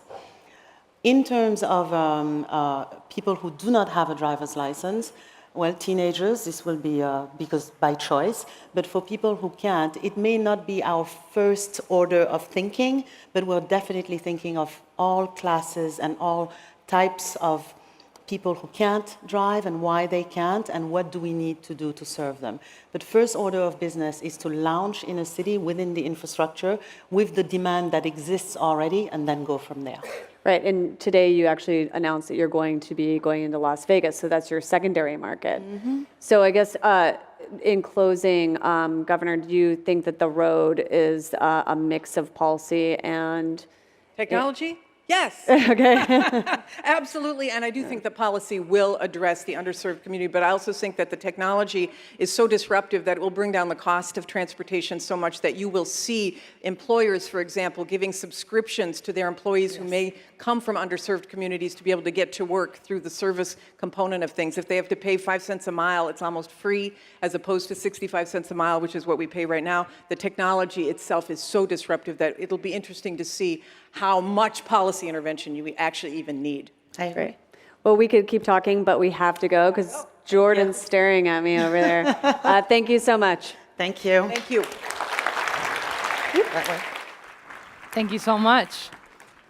It's a train station. We got to keep things running on time, right, folks? Cool, Jordan. I was given contradictory advice. I was say we have to do a chair change, so kind of vamp, and also we're running late, so be really quick. So here's me vamping and being quick at the same time, because I'm so skilled at emceeing. Not really. It's pretty difficult in today's universe to think of a business that can both do good for the world and also turn a profit. It's normally one or the other. And our next guest has made it his goal to do both at one time. So to learn a little bit more about that, I would like us to please welcome to the stage the chairman and co-CEO of Salesforce, Mark Benioff, and your moderator, Matthew Panzarino. Real slow clap for them to finish the chair change.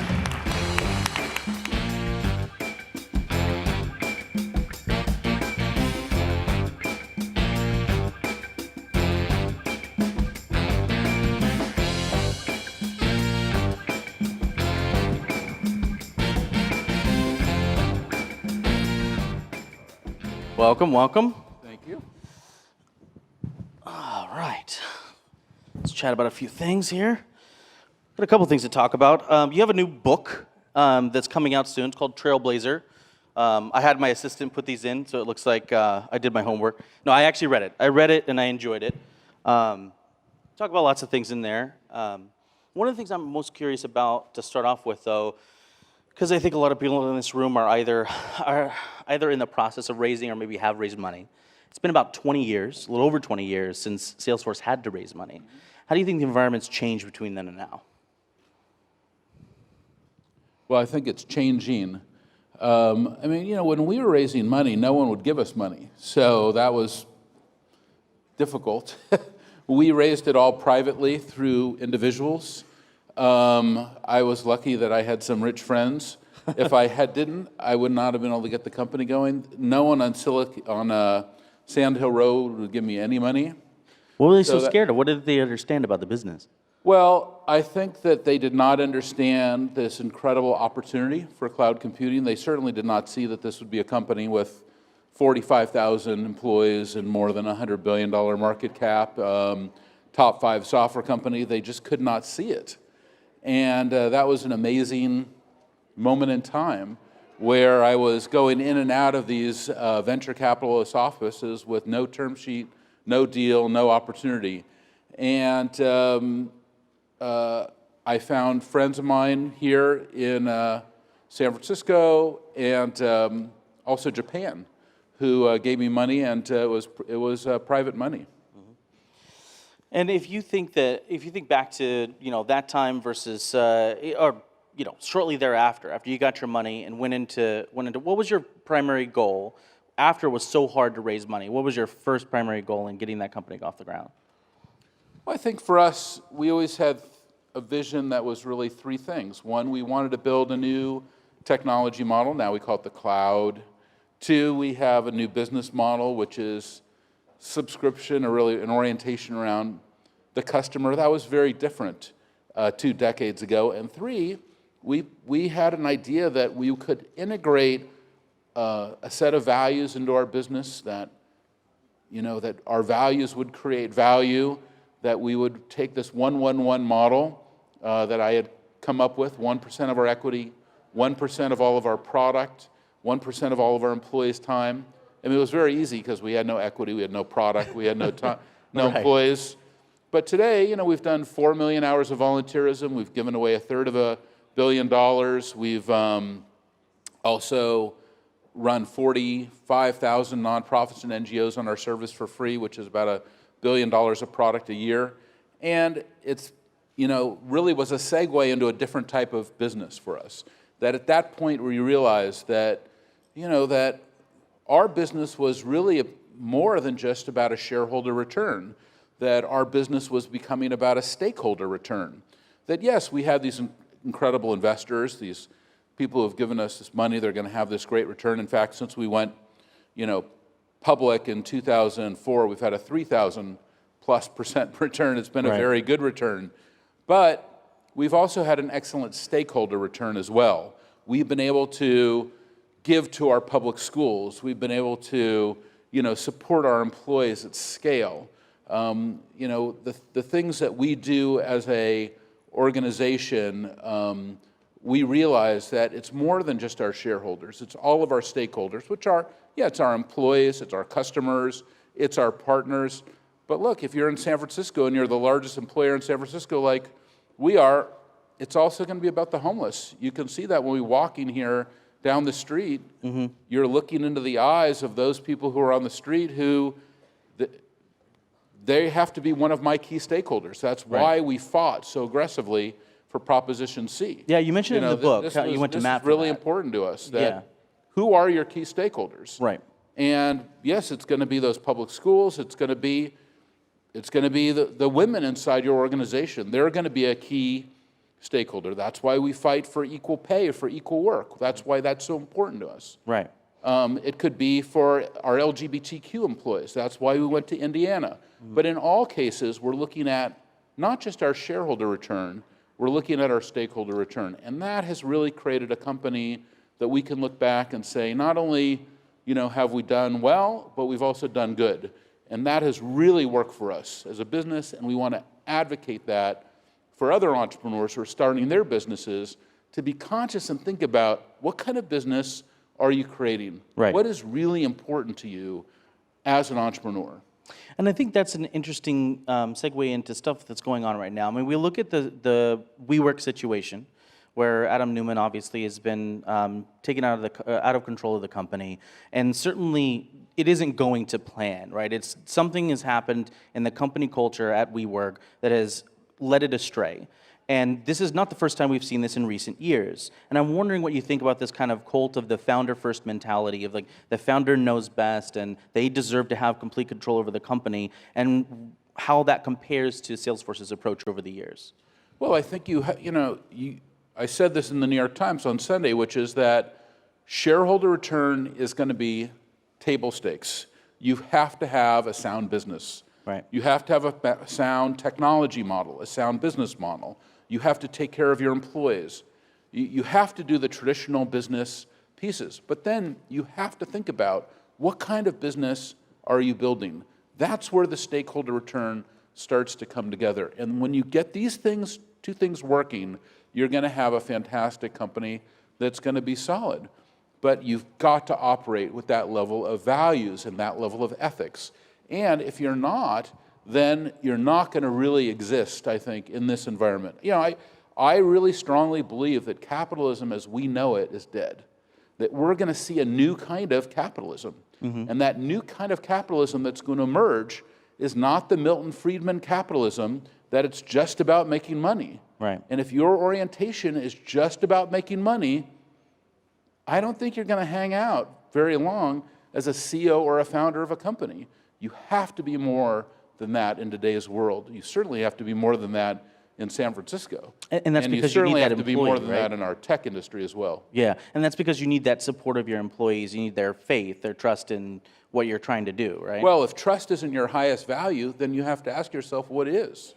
I think that is the existential issue that is on the mind of a lot of founders in our industry who are going through very serious challenges right now with society. The question is, what is your highest value? And is your highest value trust? You know, and if your highest value is not trust, then what is it? Because if you don't know, those people around you, your customers, your employees, your partners, all the key stakeholders that I just went through, they're going to figure it out. And then they're going to say, wow, this is not the person who I maybe want to work for or invest in or be a part of. And as evidence of that, your employees will start walking out. We've certainly seen that this year in Silicon Valley. Your customers will walk out. Your investors will walk out. I mean, we see that. We have these stories. And this is where every entrepreneur needs to wake up and hear that message, that they need to think about what are their highest values that they're really going to anchor their company to. And if they don't, then they will pay a price. And we see that over and over and over again. And it's oftentimes gets played out in this court of public opinion that you can see that people say, wow, this is not a company or a person that we want to do business with because of the value system. Right. And do you think the VC model, this model of hyperscaler first mentality of like, look, we're going to give you a bunch of money to hypercharge your business. It seems viable so far. We're going to juice it up with this. Do you think that adds undue torsion where people can't build in those values? They can't take the time to build them in early on? I don't think it's ever about the money. I think it's always about the culture. You know, Peter Drucker, who is a fantastic, prophet of business, certainly somebody I learned a lot from, said it very well. He said that, culture eats strategy for breakfast. That means you have to look at the culture of your company. You have to look at the culture of yourself as a leader. Who are you? What is inside your heart? What do you really want for yourself, for your company, for your industry, for your community? What are you trying to do for others? Are you trying to improve the state of your checkbook, or are you trying to improve the state of the world? And I think that it's a slight shift for people, because I do think that, we come out of a world of Milton Friedmanism. We're thinking, oh yeah, shareholder return, it's just about making money. Maybe that's the way it was, but that is not where we are going. We're going into a world where we're really going to be, looked at by our values. And this is really important. And this is what I, try to work on in myself, in my own leadership, in our company. It starts with us. We have to be that example. And then we also have to, and it's a challenge. Of course, I read about that in the book that you mentioned, that I'm wrong about these things far more than I'm right. But by listening, to our employees, by our customers, our partners, we've been able to be guided to the right place. Right. I was struck by how many times in the book you came to this realization that, something was awry, something was amiss in the company, and the trigger for that realization was directly from an employee. It wasn't like, oh, the profits are down, or this is and in fact, business seemed to be going quite well at times where things like pay disparity or the gay rights issue came up, and then the crisis was then alerted by the employees. This is the fourth book. So the first book, when we started the company, was Compassionate Capitalism. That's where we laid out our kind of fundamental tenets. This is what we're trying to create, compassionate capitalism. That's 20 years ago.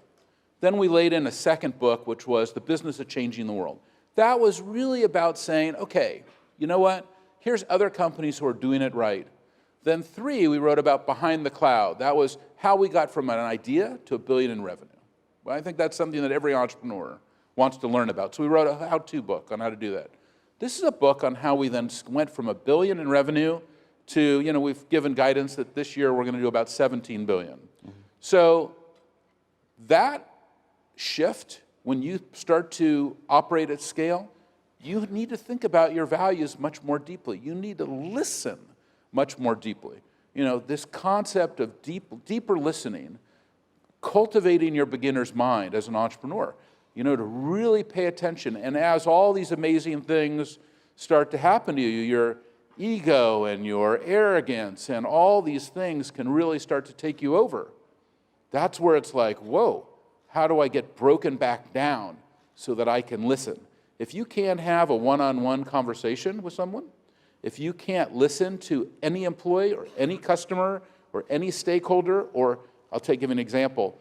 I was at a public school last week because we do a lot of work here in the San Francisco and Oakland public schools. We've given about $67 million to the public schools in the last 7 years. It's been a really exciting program that we're part of. And I was giving this speech, and I was on a playground at Presidio Middle School, and I'm giving the speech that I'm giving to you and to everybody here. And the difference is these kids are middle school kids, and I'm looking in their eyes, and I feel that in my heart. These are my stakeholders. If my company is not benefiting them, then who is it benefiting? And that is a key stakeholder of mine. I am looking into their eyes, saying, I am here to support you. And one of the reasons that we have a K through 12 computer science program in San Francisco, and that San Francisco is now the highest rated math program of all the metro schools in California, I think is because of these incredible investments that we have been able to do in partnership with San Francisco Unified School District and the Oakland Unified School District with their core principals and their superintendents. I mean, that is the gift of having a business, that business is the greatest platform for change.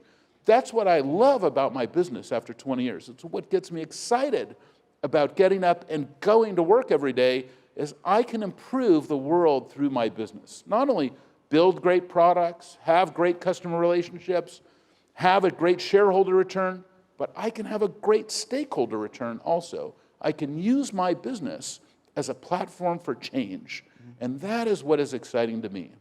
And what do you, in that vein, what do you think the world thinks when they look at Silicon Valley, San Francisco especially? Now, the difficulties that San Francisco is undergoing right now in dealing with its homeless population, with the city infrastructure even on some levels, its support programs.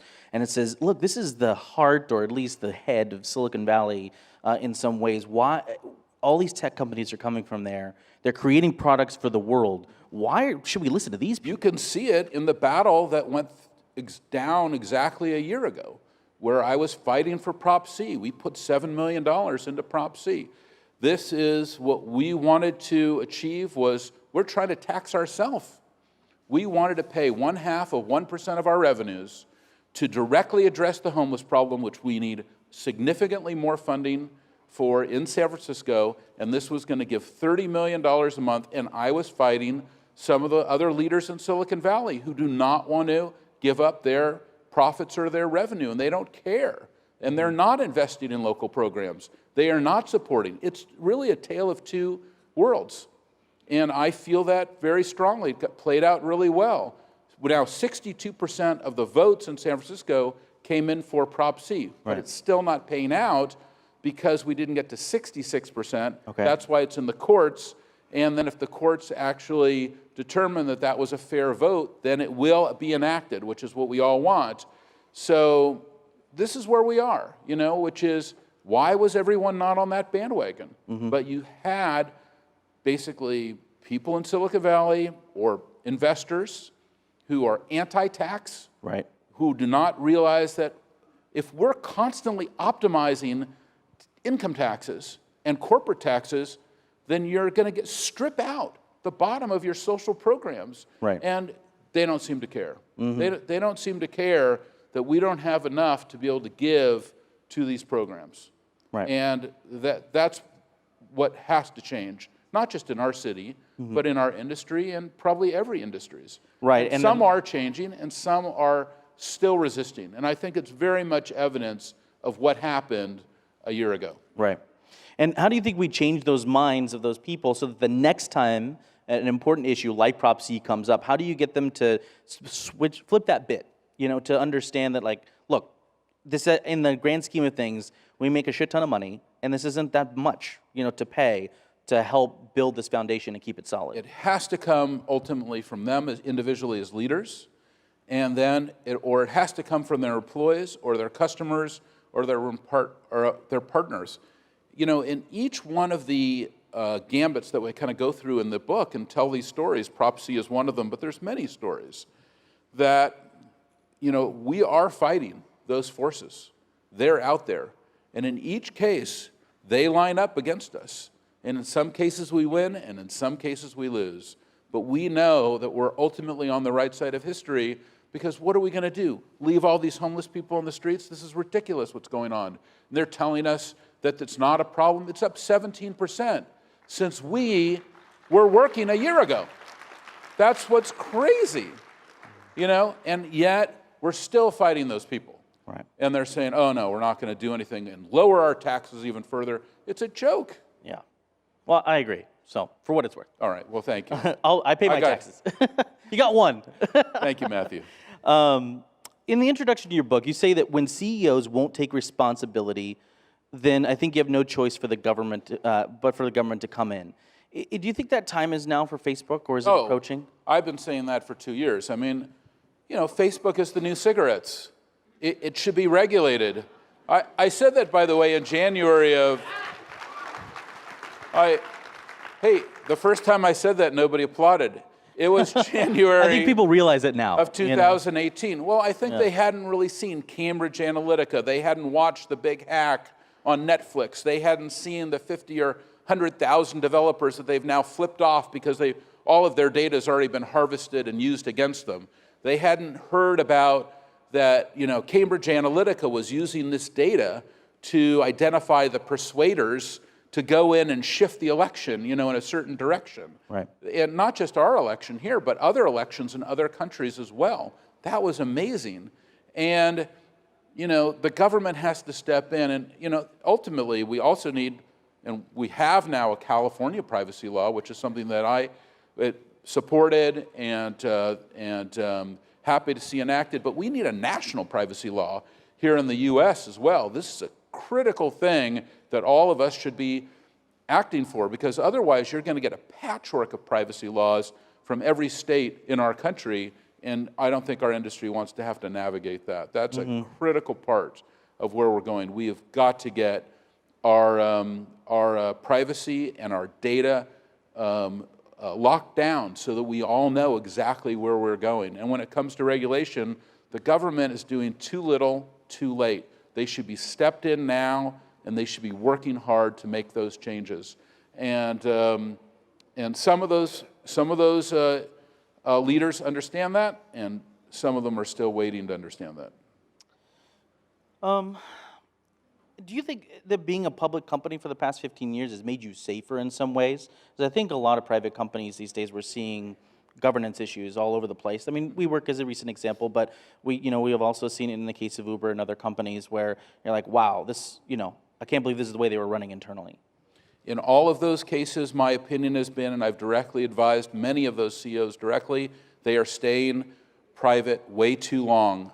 They don't understand what the public markets do is indeed the great reckoning, but it cleanses their company of all of the bad stuff that they have. It forces them to kind of apply the regulations necessary to have a clean company, whether it's their implementation of Sarbanes-Oxley, whether it's SEC regulations.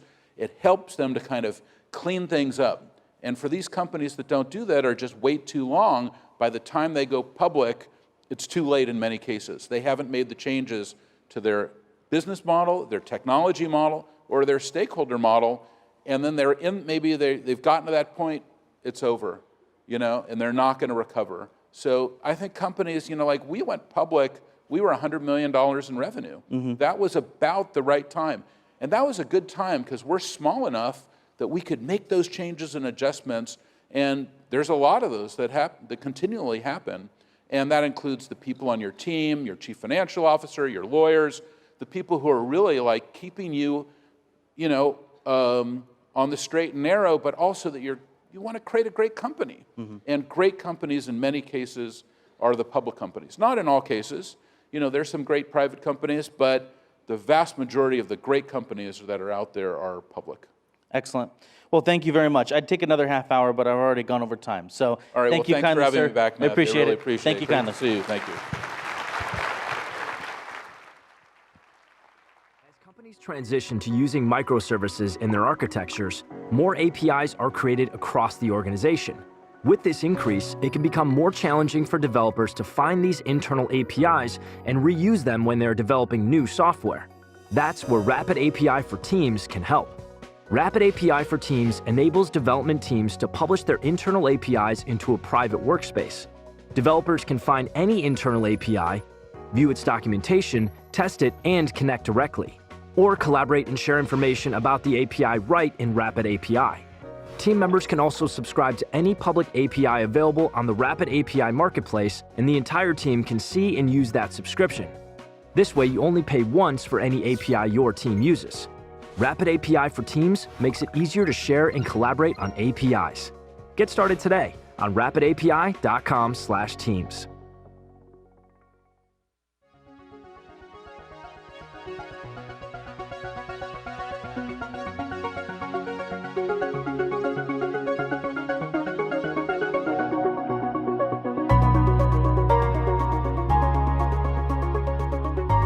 We like to partner with local entrepreneurs who use technology to address big societal needs. We back local teams because they know their customers best and they're best placed to make the right decisions for them. We bring operating expertise and global scale to help our partners overcome challenges and grow their companies. Our teams love building companies that create value and make a difference. As well as our investments in companies such as Tencent and Mail.ru, we're building meaningful global businesses in online classifieds, food delivery, and payments and fintech. And we never sit still. We actively seek new opportunities to create value over the long term. It's what keeps us moving forwards. Ladies and gentlemen, please welcome TechCrunch senior writer and your Battlefield host, Anthony Ha.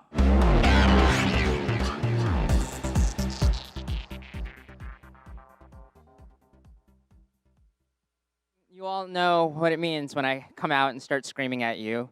That's right, it's time for another session of the Startup Battlefield. We have 5 more startups presenting for you, and then we're going to announce the finalists tonight, and we're going to have the finals tomorrow. Before we can do any of that, of course, I have to bring out our expert judges. First up, we have Nisha Dua, general partner at BBG Ventures, which she co-founded with Susan Line in 2014, and which invests in consumer technology startups with at least one female founder. Next up, we have Anu Dugal, founding partner at Female Founders Fund, an early-stage fund investing in tech companies started by women. She began her career in technology as the co-founder of Exclusively In, a private sale e-commerce marketplace. Next, we have Annie Kadavi, managing director at Redpoint Ventures. Prior to joining Redpoint in 2018, Annie has worked at Charles River Ventures, Bain & Company, and most recently at Uber Freight. Next, we have Marlon Nichols, co-founder and managing general partner at Mac Venture Capital, which you may know as by its former name as Cross Culture Ventures. It finds entrepreneurs building the future for the rest of America. He's a former Kauffman Fellow and investment director at Intel Capital. And our final judge is Renata Quintini, a venture partner and entrepreneur in residence at Lux Capital. Prior to joining Lux in 2017, Renata was a general partner at Felicis Ventures and an investment manager at Stanford University's endowment. So let's hear it for our awesome judges. All right.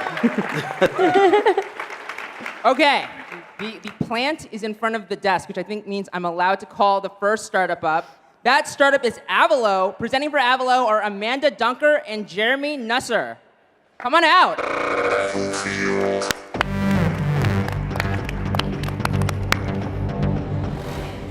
Last week, the world came together for the largest global climate protest in history. People are so frustrated and pretty pissed off. But what can we do? Each one of us can actually have a direct positive impact right now by just growing a little bit of food outside. Which is, there's great news because the United States is actually a little bit ahead of the trend. Home Depot alone saw an increase in their gardening revenue by $1 billion just this last year, bringing them to $18 billion. The average person actually spends $500 a year on home gardening. But not all of us have a green thumb. Actually, most of us have a black thumb. We are overwatering, we are underwatering, We are just doing it wrong. Gardening is really hard. But what can we do? We're here to change the status quo. Gardening should not be this hard. You shouldn't have to struggle to figure out, what am I planting? Where am I planting it? How do I even get my plants? Do I need fertilizer? Not to mention, most of these products actually have toxic chemicals, which is not only bad for you, but it's also bad for the environment. What can we do about that? Luckily, we have a solution to make it so that gardening is going to be so much easier for everybody, and you're going to see that you've been watering wrong. Introducing Avelo. We've created the first fully assembled self-watering garden that you can just bring anywhere with you. You never have to break it down. We're breaking the rules on how you water your plants. Also, we have a coaching app to keep you active, engaged, and get all your questions answered before you even know that you have them. With the planter, we also will include all of the plants with the coaching app, as well as a 10-year warranty with that planter, which is completely unheard of because we have that much confidence that you are going to crush it as a gardener.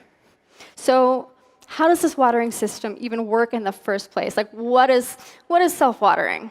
So self-watering, this is sub-irrigation. And what we've done is we've created a proprietary piece of hardware, specifically in the water reservoir, and the proprietary materials we're using to make water transfer immensely efficient. Plants are actually able to use their own natural pressures to signal and draw that water up. So you never, ever have to worry that your plants are getting what they need because they've got it covered. They know exactly what they want when they want it. So you can go on a vacation and not worry about it. Because with the reservoir, it's so efficient that you can fill it, take a week vacation, come back, and you're completely fine, which is unheard of. So let's go ahead and actually see this, this mythical garden in action. Can we go to demo, please?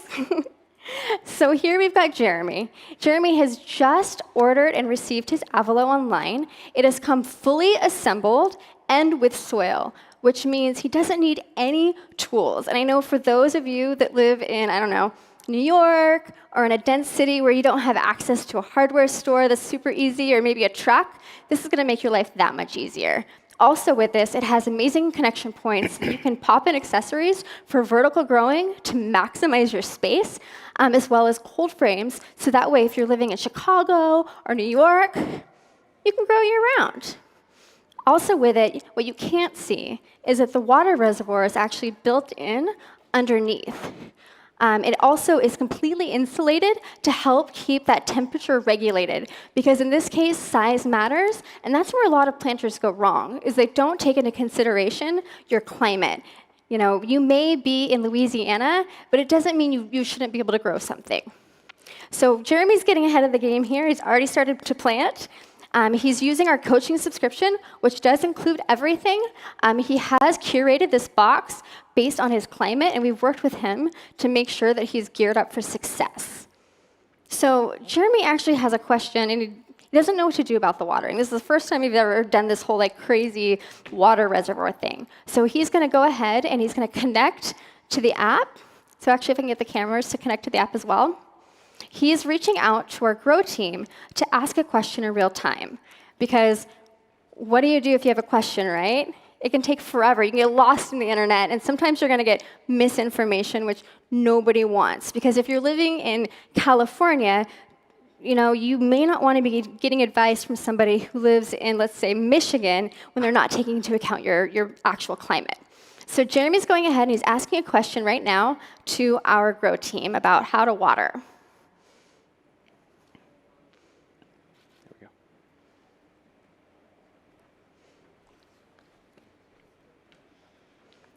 Okay, well, I'm going to go ahead and assume that he was able to get a hold of somebody, because we do have somebody working on it right now. Oh, perfect. It looks like somebody was able to get in contact with him. Oh, okay. All right. So anyway, our Grow team is able to help troubleshoot because they can actually see where does this person live? When did they, first subscribe? When did they start planting? So that way we can give you accurate information based on your location as well as your season, which is very, very important and typically forgotten when it comes to seeking information from your local retailers or online. Perfect. Okay. Presentation? In addition to that, Jeremy's also pretty excited because he's never done this before, so he wants to go ahead and document his journey, his garden journey. So what that means is he's going to go ahead and he's going to take a photo of his garden. And with that photo, not only can he document and understand the progress and have like those good feelings where he can see that little seed grow into something big and he documents it, but also we can see that as well, which means that we can actually troubleshoot and give him advice before he even knows that he needs it or wants it to help give him that much more success. Okay. Perfect. All right. Gonna So, wrap it up. Pardon? Final thoughts. Yeah. So, final thoughts. With Avalo, you can grow anything, anywhere. This is an outdoor planter that you can put in small spaces, whether you are in Chicago or you're in Florida. $50 off right now if you go to avalo.com and type in Disrupt 2019. Thank you. All right, judges, here's a question. Yeah, thanks for being the first one up. So I have a question about who your target market is. It's obviously a big market, but the Avalo is $400, and one of the stats in your deck was there's about a $500 average spend per year on gardening products. So that's almost as much as the Avalo on one product. So how do you think about your early target market, and how does that fit into sort of the mass market for gardening? Yeah, absolutely. So our target market, based on our pilot, actually, so we have right now currently 400 of these that we've been piloting, getting feedback from. It's women and it's millennials. So it's women between the ages of about 25 and 35 that are really focused on wellness, well-being, food, organics, et cetera. But how do they afford that? Does that make sense for their lifestyle? What we've found is that this is something that people actually are prioritizing. So just like someone's paying for a SoulCycle membership, or they're paying for Pilates or anything else of an added expense, this is something that people actually are yearning for. So instead of maybe putting those extra dollars into their pre-order food basket or other subscription services, we're actually finding that people are prioritizing and yearning for this because it fulfills multiple needs. So they're getting food, they're getting a learning experience, which people are yearning for. It's something they can share and have community with, and it's something that lasts forever. So, well, that's an exaggeration. We have a 10-year warranty. And so what that means is that they are paying $400 up front, but they're going to keep that for 10 years. And they get to grow with that. So they get their first place, and it's this little tiny condo, and they move to the next place, and it's a little bit bigger, and they can take it with them. And so it just keeps going. Great, thanks. Great presentation. So the question I have is actually around the self-watering system. I think that's really fascinating, and particularly when you're traveling, I think it's great to know that you don't have to worry about watering your plants. How proprietary is that? And from a competition standpoint, has anyone else developed something similar? Yeah, great question. Actually, Jeremy's the engineer of the group, so he should answer that question. Yeah, so we spent the last 3 years really honing through R&D, through different material science, trying to find the right combination of materials to allow the water transfer rate necessary to give you the success through all the climate conditions, as well as to be durable and reliable over a long period of time. And so there are self-watering you can buy a self-watering planter, it exists. You're going to have to really replace it in 3 months is kind of the typical life cycle. And so we're saying your first maintenance is somewhere in the 5-year time frame, and no one is doing that. So maybe we're just weirdos, but we think it's important. That's great. Cool. I have a market segment question. So you carved out a pretty large marketplace, but what percentage of that market are folks that are starting out in new one-bedroom apartments or don't have yards or live in buildings? Yeah, great question. So we're actually really focusing and emphasizing the urban gardener. So we understand that there is an existing market where people have these large properties and they have the luxury of being able to put it anywhere, but we're actually seeing this as more of an urban planter, and it's great if somebody else with a large property wants it. Yeah.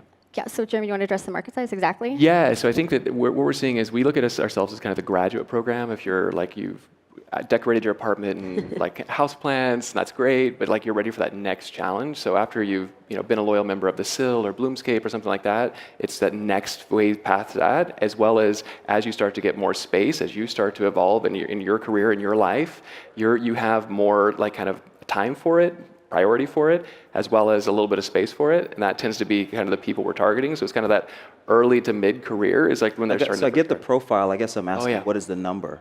Like what percentage of that market size that you laid out is that? Yeah, so that time, just even from the age demographic, it's about 30 million people right now in the U.S. kind of fit that demographic, and that is only including the people who are actively spending $500 a year to garden, not including the people who are yet to be gardeners because they're just not doing it because it's too hard. So we see that that's our minimum is that 30 million, and we see that kind of like there's definitely an undefined above that. We are seeing urban though, so urban being larger cities with smaller properties is actually being about 2/3 of our market. That's really what we're anticipating for that. Okay, we have 6 seconds. I'm going to ask a super question. What's your COGS on the product? Yeah, the COGS is just over. It's like around $180 on the product itself. There's some additional shipping and things that come into it, which give us that 60% final margin. Yep. But yeah, we're able, and we manufacture in house because it's the right fit for us at this point. But that's something that will change our margin structure. Okay, thank you. So. All right, give it up for Avelo.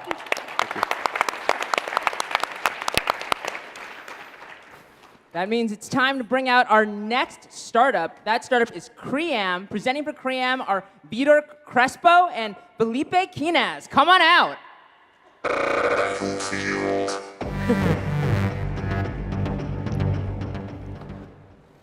Hey, so blood is a scarce resource. In emergency situations, O negative, the universal donor is required. Because that is important to have the right blood to face emergency situations. Even though emergency responders have access to all the blood types, they cannot administer them without a rapid confirmation test. This is a worldwide concern.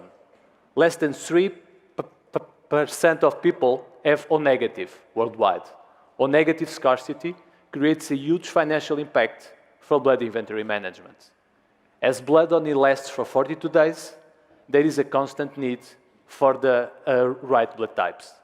Billions of dollars are being spent right now in order to face emergency situations. So that's why we have created a portable medical device that detects blood type in 3 minutes. So it's faster, more affordable, and with this, more importantly, we can execute the test anywhere, from ambulances, emergency helicopters, to small clinics or remote locations. With this, any medical responder can detect blood earlier on the process and allow the right transfusion without having to wait or to give O negative. The device works in the same way medical staff is used to work nowadays in the traditional big bulky devices that exist in hospitals and laboratories. All we have to do is put some drops in the cartridge, and then the device will create the right set of movements, almost like centrifusion, in order to detect the right result for the test. But let me show you how that works. Let's go to the demo. So imagine a car accident where people need blood transfusion. All the emergency responder has to do is to put some drops of blood in the cartridge and insert it into the Cream device. After that, the device will create the right set of movements in order to allow clotting. After that, the machine learning and computer vision algorithms will detect the right result, and the result appears on the main screen, as it is right there. So the transfusion can be done now on the emergency vehicle if they already had blood banks, or the hospital can be alerted in order for them to be ready with the right blood type as soon as the patient arrives. So the device can do the test offline, has an autonomy for more than 80 tests, and stores the information about every test in order to be sent to our cloud later on.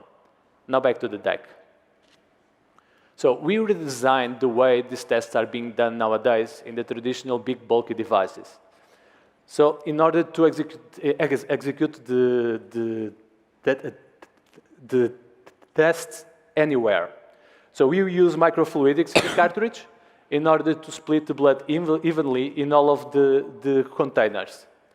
We have a patent for the process, and we created secret strategy for the algorithms. Our accuracy is 99.77, which is more than enough to handle FDA requirements. We have competitors, of course, so we are talking about the big multinationals worldwide in terms of pharmaceutical, but they can only do this on laboratories and hospitals. So Cream is the only one that can execute this for the point of care. We are also faster and more affordable. So addressable market for blood type is higher than $4 billion if we only count with emergency vertical. This is calculated with the number of hospitals and emergency vehicles worldwide. Commercialization path for Cream is the regulatory one. So the first markets for us are United States and European Union. We validated the device in major international hospitals with an accuracy of 99.77. FDA only requires 97 for these kinds of tests. So we are in the process of securing FDA and CE mark. We already secured comfort letters from end clients such as government institutes and hospital groups. Business model for Cream is B2B. So the initial revenue will come from the hardware, the recurring revenue will come from the cartridges, and the software as a service algorithms. So this is a market that is owned by key distributors, where Cream already has letters of intent with most of them. We have a great team in place, so medical, scientific, and business-wise. We have biochemistry PhDs, we have computer vision and machine learning experts, we have experienced people in business management and distribution. We also have excellent board of advisors from PhD researchers to the CEO of one of the largest hospitals in Iberia. So, if you are in the blood-related role, go to Cream.com, ask for a pilot, help us to reduce costs for the healthcare industry, and more important, saving lives. Thank you. Okay, judges. Can you tell us a little bit about your distribution strategy and, more importantly, how the buyer thinks, right? Because they already have an infrastructure in place. Yep. So you're going to come in and say, I'm faster, I'm cheaper. Is it just put your infrastructure aside, take me over? Or is it somewhere that doesn't have infrastructure at all and they start from scratch? No, it's just the way you give blood. So hospitals spend around 1% of their budget in blood. So imagine the saving that they could have if they could give the right one instead of O negative every time. So the distributors, there are big players worldwide that already control the blood industry, the blood typing devices, etc. So we talked with them, we validated the business model with them, we understood what kind of margins they wanted from us, and with that we got the letters of intent, so that's the easy way to go. So is that what you mean by traction, letters of intent, as opposed to like formal working relationship with those companies? Well, we have pilots with major international hospitals that shows the accuracy. We have done clinical trials with them. However, we cannot convert letters of intent to orders until we have the final device ready. So what we are doing right now is basically to fundraising in order to have the final device ready, handle the regulatory, and start delivering the devices to the distributors that sign the letters of intent. And one quick follow-up, if you don't mind. Yeah, good. So you mentioned that you are going through the FDA approval process. Where exactly are you in that process? Well, it's the 510K, so we don't have to be from scratch because it's something that we redesigned from the traditional way, so it takes around 6 months. We are submitting all of the paperwork necessary for that. So not only for FDA, but also for CE in order to start selling also in Europe. Just as a side note to make sure it's clear, we have more than enough accuracy to make the whole process. It just needs to be the finished product, which is basically manufactured devices so that it's ready to be FDA approved and you cannot touch it after. But technically and scientifically, the device is more than validated. As you think about the future enterprise value of your company, what are other businesses, medical devices maybe in this category or related categories? What are the outcomes? What do they look like? We created a device as a platform approach. So basically we can detect also diseases, nutrients, and so on. So basically imagine an espresso that you put a different cartridge for every test. What we are using is standard reagents in the market that already are used by the big pharmaceuticals, and we are bringing that for the point of care area. So there is a lot of a roadmap for it. So diseases, nutrients, veterinary, water analysis, soil, etc. So we basically can detect every visible reaction you can think of. Can you talk about price point and how it relates compared to your competitors? Yeah, so basically the minimal cost of a traditional device is higher than $250K right now. So we can sell the device by $16,000, and we can give financial incentives depending on the annual commitment from the number of cartridges. So that's the recurrent revenue stream. The other is the algorithm. So every time we have a new algorithm, the device can self-update over the year, and the end client will pay that in the software as a service model. Could you talk just a little bit more about how your technology is different from the existing models on the market? You mentioned computer vision, but in a world of maybe I'll ask the controversial question that's on everyone's mind. In a world of blood analysis and Theranos, tell us how it's really different.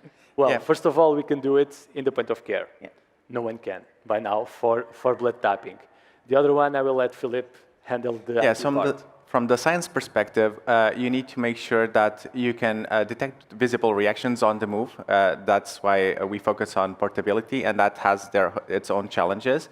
And basically, we solve that with microfluidics and the design of our own cartridges to make sure that the reaction occurs in the minimum time possible. So we optimize the reaction. And then we also design the cartridge to be able to be easier for them to extract the computer vision features that we require from each reaction. So it's actually a complete approach from the machine to make sure that then we are able to very easily, or as easy as possible, detect very complex and sometimes very subtle chemical reactions, which are right now very hard to do even on bulky machines.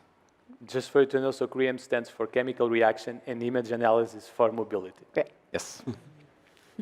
Final question? Yeah, so what do you intend to accomplish with your funding round? So basically, we want to go through the design to manufacturing phase because we have prototypes ready, clinical trials done, letters of intent for distributors. So basically, it's getting the final device ready, handle the regulatory, and start selling. So after that, we will go through the roadmap for different diseases, lack of nutrients that retailers are asking us to detect, like magnesium and calcium, in order for them to sell the right supplements for persons. So this is something that we want to do. All right, let's have one more round of applause for CREAM. Thank you very much. Our next startup is Life Couple. Presenting for Life Couple are Sean Raunis and Anton Callis. Come on out.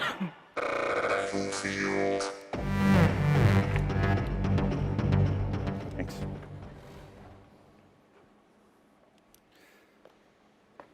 I was not sleeping in my bedroom with my wife for months. We were actually Googling divorce attorneys. My wife and me have been married for 19 years. We have 2 children. We've been to 5 marriage and family therapists, and it wasn't working. My marriage was falling apart and divorce was coming. We needed to come up with something that worked in my entrepreneurial lifestyle, but worked with my wife and what her dreams and ambitions were. We needed something, and we needed something fast. And then a miracle happened. A miracle that brought us together, and we created Life Couple. Life Couple is a platform that allows couples to address relationship challenges in a way that's suitable for their everyday life.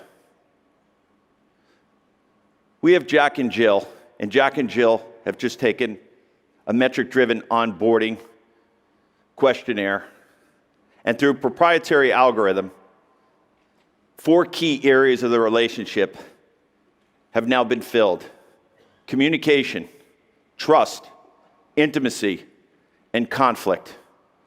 The platform understands these vital areas, and it offers check-ins to see how the couple is doing. And through alerts and AI and machine learning, the couple is now offered ways to bring the gap between where they're at and their satisfaction level to be 1. Life Couple takes one of the most important things that we take for granted, and that's our relationship, and makes us think about it. Because without a good relationship, our lives could somewhat be meaningless. Life Couple is a Fitbit for your heart. Demo, please. Here we have a dashboard, and as you can see, this is the vitals of, let's say, Jack. The red area is the growth area, and the platform identified that Jack needs to do something. Jack is going to do something that we call icebreaker. An icebreaker is something in most relationships where when you want to communicate to one partner, sometimes if you say the wrong thing, it's not going to go too well. And in this situation, Jack has just gotten a message because his partner wants his mother-in-law to come visit, but not for one day. She wants to come for a month. So instead of Jack acting like Jack does, Jack is now able to act in a way to behave so that him and Jill are now walking away in a conflict. The platform sends a message, and the message goes to Jack. It asks Jack, meet with Jill and solve this challenge, and let's keep track of how things have gone. The platform also has other areas such as relationship challenges, other areas such as digital gifts with the 5 love languages, other areas that make a relationship have that needed date, or go on and get that video because AI is kicked in and AI knows what you need to get through to keep your relationship going. This platform was built to keep a relationship healthy. It was not only built to keep a relationship healthy, but it was built because 11 to 18% of people that go to therapy find it to be not effective. There is no digital solution. And now there is. When you walk in to day 1 of a therapist's office, that therapist is going to take an iPad out and they're going to find exactly where you're at. They're going to know exactly where your communication, conflict, trust, intimacy levels are. And at the end of that session, they're going to drop down and they're going to give you an activity. And that activity is going to be something that you're going to do in between sessions. Now, me, I would lose that piece of paper. But now you can't lose that piece of paper because it's in your phone. A phone that you spend 4.5 hours a day on, and you could spend 15 minutes and do something productive. When you come back into that therapist's office, that therapist is going to be able to see exactly what you've done, and you're going to have a gauge of exactly where your relationship is going or not going. This is a treatment plan. Let's go and let's talk about exactly how Life Couples came about. There are competition, Talkspace, Lasting, Relish, great companies, but no one tracks and no one monitors the health of one's relationship. There's also other areas. For example, our go-to-market strategy. How big's the market? 9.6 billion and 9.6 billion and 3.8 billion.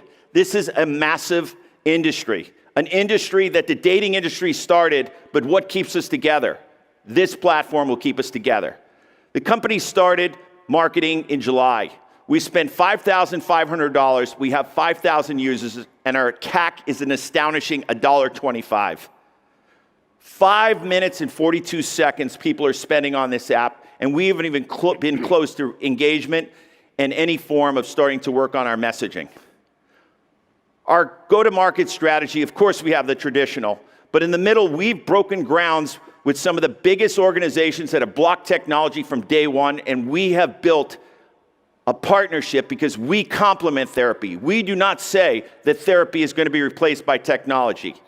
And when it comes to the Employment Assistance Program, $13 billion is lost of unproductivity because of people divorced or in an unhappy marriage. Wrap it up. Life Couple has a star-studded team of advisors. We have met Haruchi from Calm, who wrote the book and took Calm to $1 billion valuation.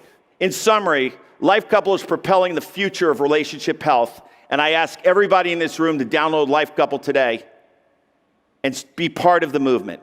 Thank you. All right, judges. So I'm happy to start. Congratulations. I think that therapy, particularly for couples, is a really interesting space. The question I have for you, based on what we saw, is: are you looking to replace communication IRL with couples, or is the idea that on a weekly or daily basis, each of you are willing to spend 5 minutes on your phone addressing whatever issues that you have? I'm trying to understand, Sure. how are you improving the relationship? Is it more digital or also in real time? So the technology actually brings you together and asks you to meet and tracks you to meet. We cannot take our phones away, but what we can do is ask that you could spend 5 or 10 or 15 minutes, whether it's in the bedroom or whether it's in the morning, and the platform reminds you and asks you to take those little baby steps. And with these little baby steps, we can grow.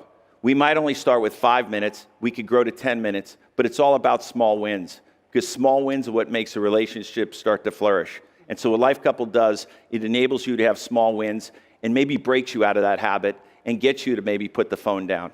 So it's actually a complement, but yet it doesn't replace the mobile phone.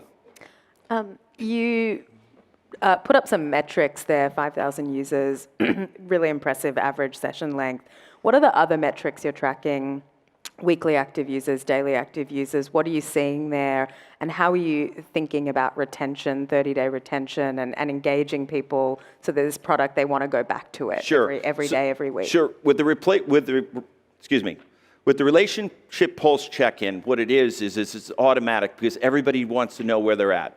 So daily, even if you're not doing it in the app, you want to know where your partner's at. So we're almost taking your temperature. And we found that we started to message people using push or text. Couples were going on because they were dying to find out exactly where they were at and where their partner was at. And with this, we started to use some of the technology to be able to offer dynamic content. So if somebody's having an intimacy issue, we have the top intimacy experts in the world. So the retention play is to give dynamic content, top-notch content. Calm wrote the book. We plan on following it. And do you have those metrics, daily active users and 30-day So the daily retention? active users right now is anywhere from 144 to sometimes 180. It goes up and down. We tested other countries, and in other countries there's some cultural, I won't call it bias, where people just maybe not want to go in because they can't seem to get their partner. And so what we've done now is we've transferred now to North America, and we've started to focus in on Canada and the US because we think we can get a solid answer. So that's what we're looking at. And we only launched in July with actually producing what we're producing. Could you double click on your team? So it's AI driven, so is there AI engineers on the team, and is there a trained therapist on the team that's training that artificial intelligence? Correct. So we have on our advisory board, we have president, first of all, of the Texas Association of Marriage and Family Therapy. We have 2 board members of the American Association of Family Therapy. We have some of the youngest, most forward-thinking therapists that want to put this platform on its head. They realize that it's broken, they see what's happening, and they want to basically bring a tech play into place.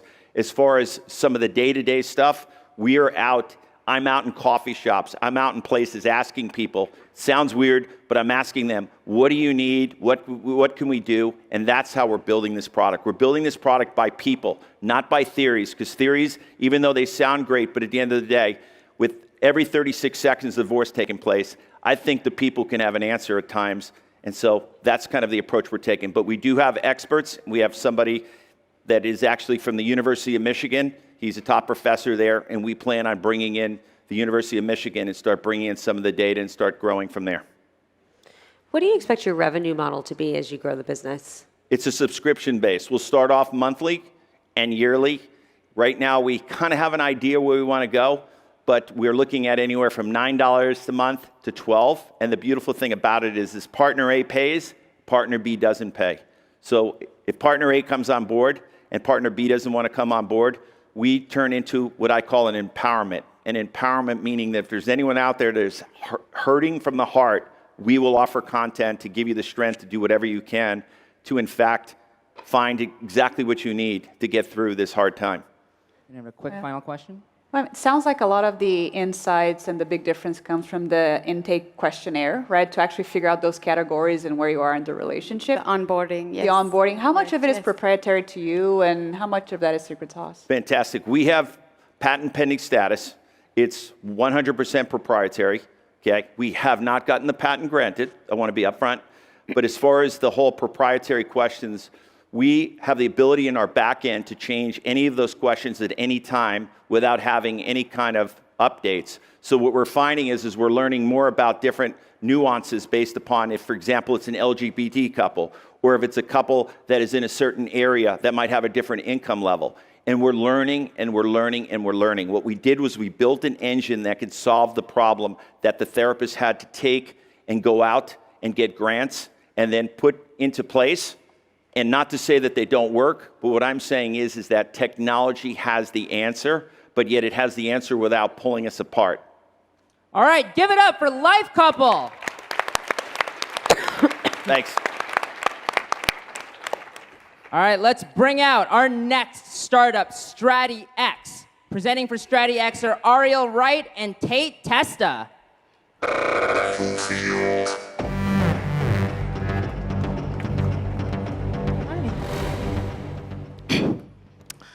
Good afternoon, everyone. My name is Ariel Wright. I'm a current senior studying computer science at Harvard University and a former quant in cryptocurrency at Goldman Sachs. Earlier this year, Donald Trump tweeted about negotiations with the trade war falling through.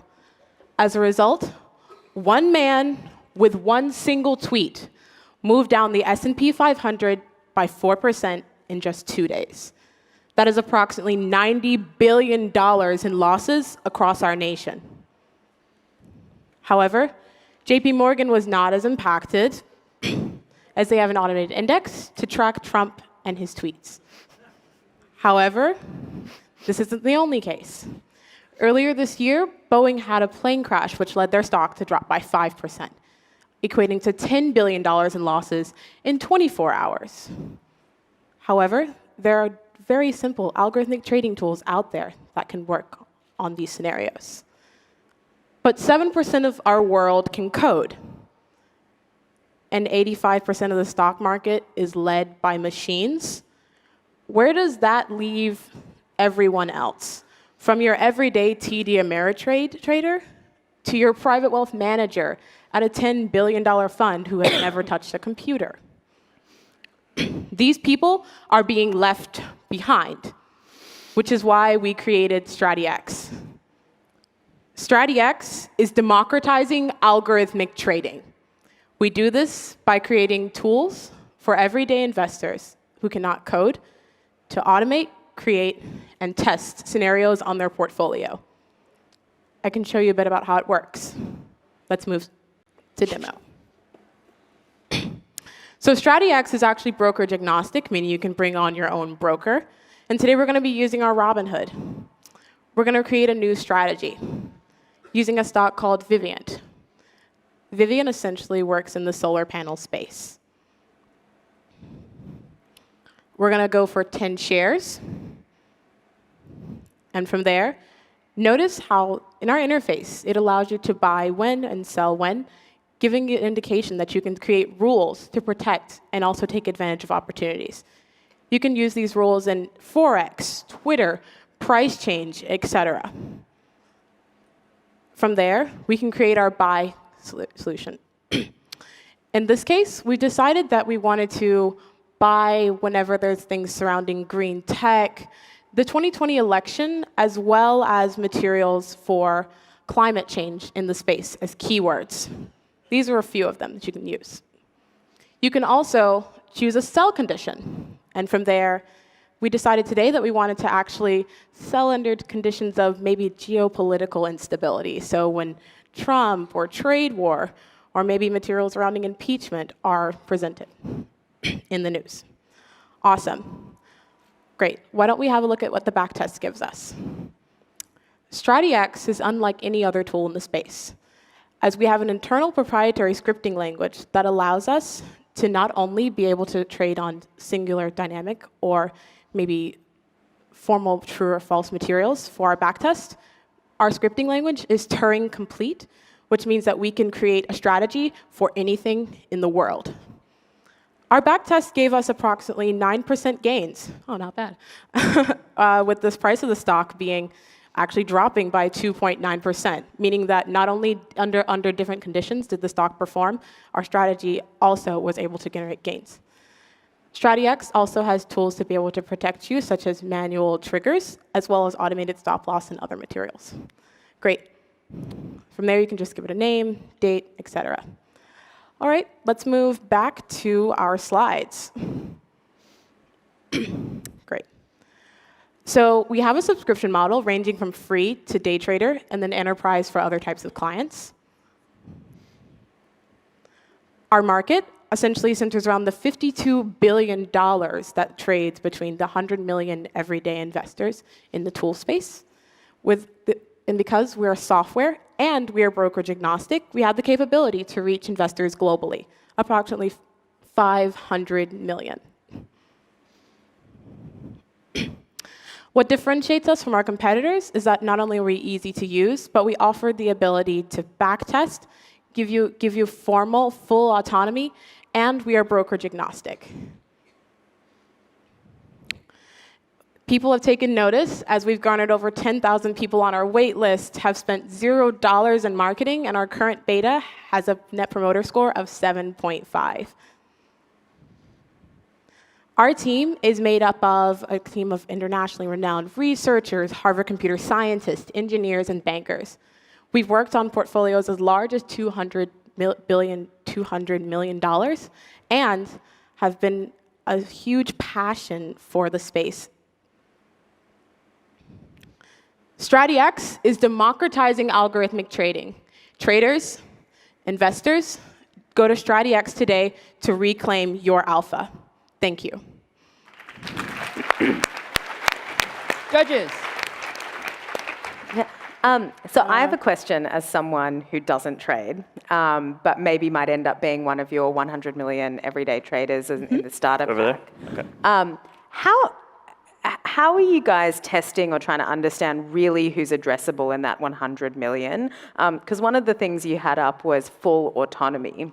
So does someone in the starter area really want full autonomy, or is it actually too confusing? What are you seeing from the beta? Yeah, so essentially from our beta, we've discovered a couple of things. So number one, you are not exactly correct, but number two, simulation tends to be the most interesting part of our platform. And many people have been open to what we've been sort of working on in our StratiX marketplace that allows users to essentially park their money at an already existing either wealth manager or already existing strategist strategy, and from there then automate. So we've been thinking about and coming up with solutions really to help for this problem as well. Congrats. In terms of your beta, just building on Nisha's question, what are some of the key insights that you've taken away? How long was the beta? How many users? And how is that impacting how you're thinking about product features in the future? Right. So actually, our beta was 200 users, and it was a little over a month and a half was our latest cohort. And from there, we discovered, like we said, the backtesting was one of the most interesting features. And since we already knew and sat down and built with the idea of long-term in mind, coming up with materials such as what we like to call internally the extension system that allows people to almost use StratiX as a Wix for algorithmic trading, where you can literally create any tool that you'd like from our interface, is something that we've discovered has been interesting. And that particular interest has come from more so larger clients, so like your wealth managers, your hedge funds, et cetera, as well as the everyday trader. And you say you have 10,000 people on the wait list. How did they hear about you? A mixture of Discord and Reddit is where the seed sort of started. Essentially, that's sort of where we discovered a lot of inbound has come from. Outside of that, we are college students, so hearing about a mixture of our startup journey and also chatting with other friends and whatever has really built the wait list a lot. And with our new email list also, this definitely pushed it out. And what are the threads on Reddit that people talk about you? What's the circumstance? Particularly algo trading. I know you guys are probably out there looking at us on algo trading Reddit, so so particularly algo trading Reddit, Wall Street Bets, and a few others are also places where people tend to throw us out of nowhere. And is there something that you wish your software could do that it can't today, but you're developing? Where's it going?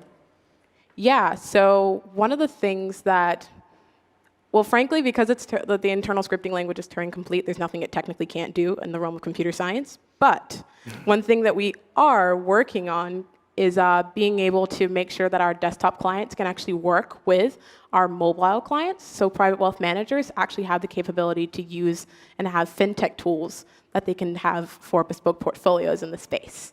It's actually a pilot that we're building up a pool now for, and we're super excited to keep pushing that forward. To take that one step further, when you dream the dream of what your business becomes, let's say 10 years from now, what does it stand for and what is it doing for what group of people? So when we say we want to democratize algorithmic trading, we mean that seriously. Yeah. So if one day the whole market is not only 85%, but now like 99% bots, we will then work on solutions and materials to be able to help mitigate whatever the side effects of that would be. So taking the concept and the idea of algorithmic trading holistically from its core is what we're sort of focused on. So you said you haven't spent any money on marketing right now. Yes. I guess you guys are raising. Tell us a little bit about what that go-to-market strategy looks like and how you plan to acquire customers.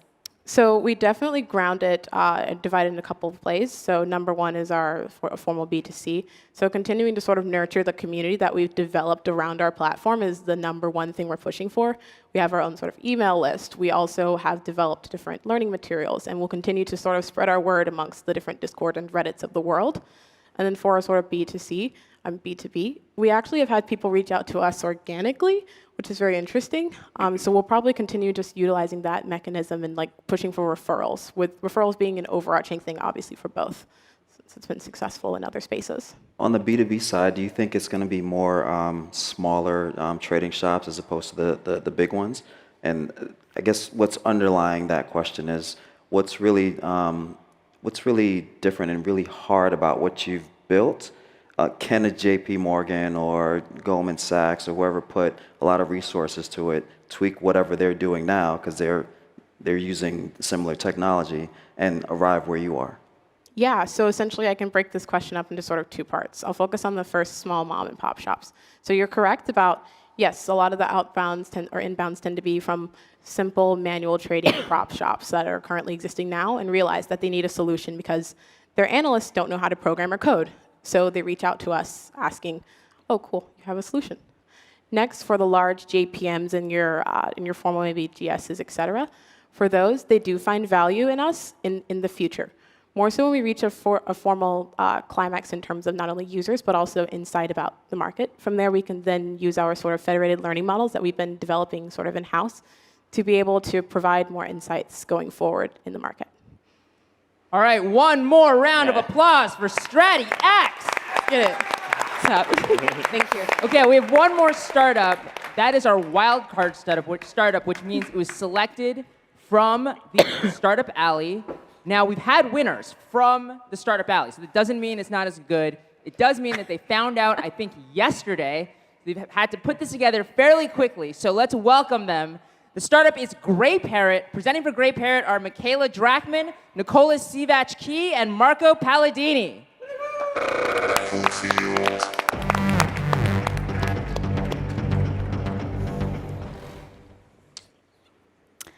The world has a massive waste problem.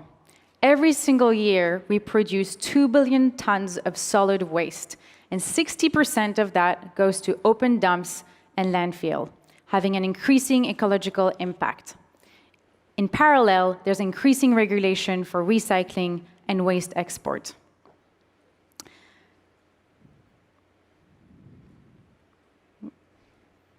Can you go back? This means that there's an urgent need in the coming years to sort our waste locally and much more efficiently. So this is why at Grey Parrot, we're building computer vision systems for the waste management industry. We're using deep learning to recognize different types of materials and objects and to integrate that with robotics and smart systems to increase the efficiency. Go to the next one. Apologies, the clicker is not working. So speaking to dozens of experts in the industry, we understood that there's inefficiencies all along the life cycle of waste, from separation all the way to the treatment, starting with the lack of education, the lack of data and transparency, the high cost of manual sorting, and finally, the value decreasing every time there's contamination. AI-based computer vision has the potential to solve problems at each part of the value chain. And this is what we're focusing on. So starting with smart bins and reverse vending machines, where technology can identify the waste and decide if it's contaminated or not and make better decisions, to waste monitoring and analysis in trucks and bins to be able to give more insights to the waste management industry and the waste producers so they can have analytics and also know how to educate people better on how to sort their waste, and all the way to the industrial use case in actual sorting facilities, where currently 60% of it is done by mechanical sorting and the rest is done manually. And that's a very, very high cost of labor. It's very dangerous environments. And the reason why that's happening is because part of that chain, technology is not able to solve that. But with deep learning and AI computer vision systems, we are able to recognize those impurities and integrate that with robotics to automate that as well. And finally, through quality control, we're able to give insights on the level of quality of the waste so that the waste manager can extract the maximum value. Because as soon as there's not almost 100% purity levels on that waste, then it's not worth recycling and it will go to open dumps and landfills as well. So we're going to switch to the demo now. So this is our first prototype that we built, being able to recognize 10 different types of recyclables. So this is PET. This is a type of plastic that I'm sure you all use every day and expect to be recycled. This is HDPE. It's a different type of plastic and usually used for milk bottles that are kind of white, for example. And so this is all data that we captured ourselves to build our first model. So moving on, we also integrated this demo to robotics. If we can go on to the next one. Yeah.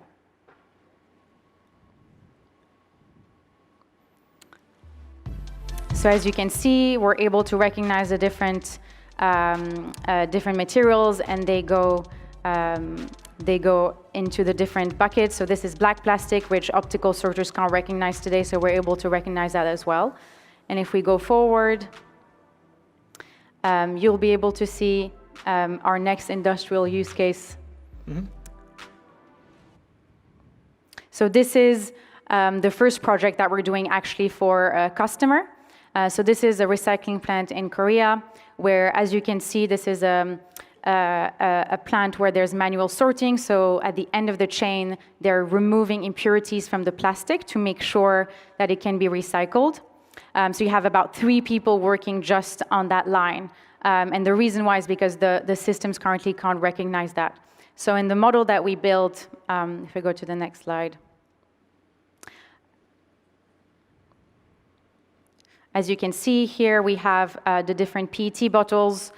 So this is the main material, and then our systems can recognize, we can put the video on, our systems can recognize the different impurities there. So it's very subtle differences because those are plastics as well. And that is used, one, for monitoring, but also to be integrated with robotics to be able to do the picking.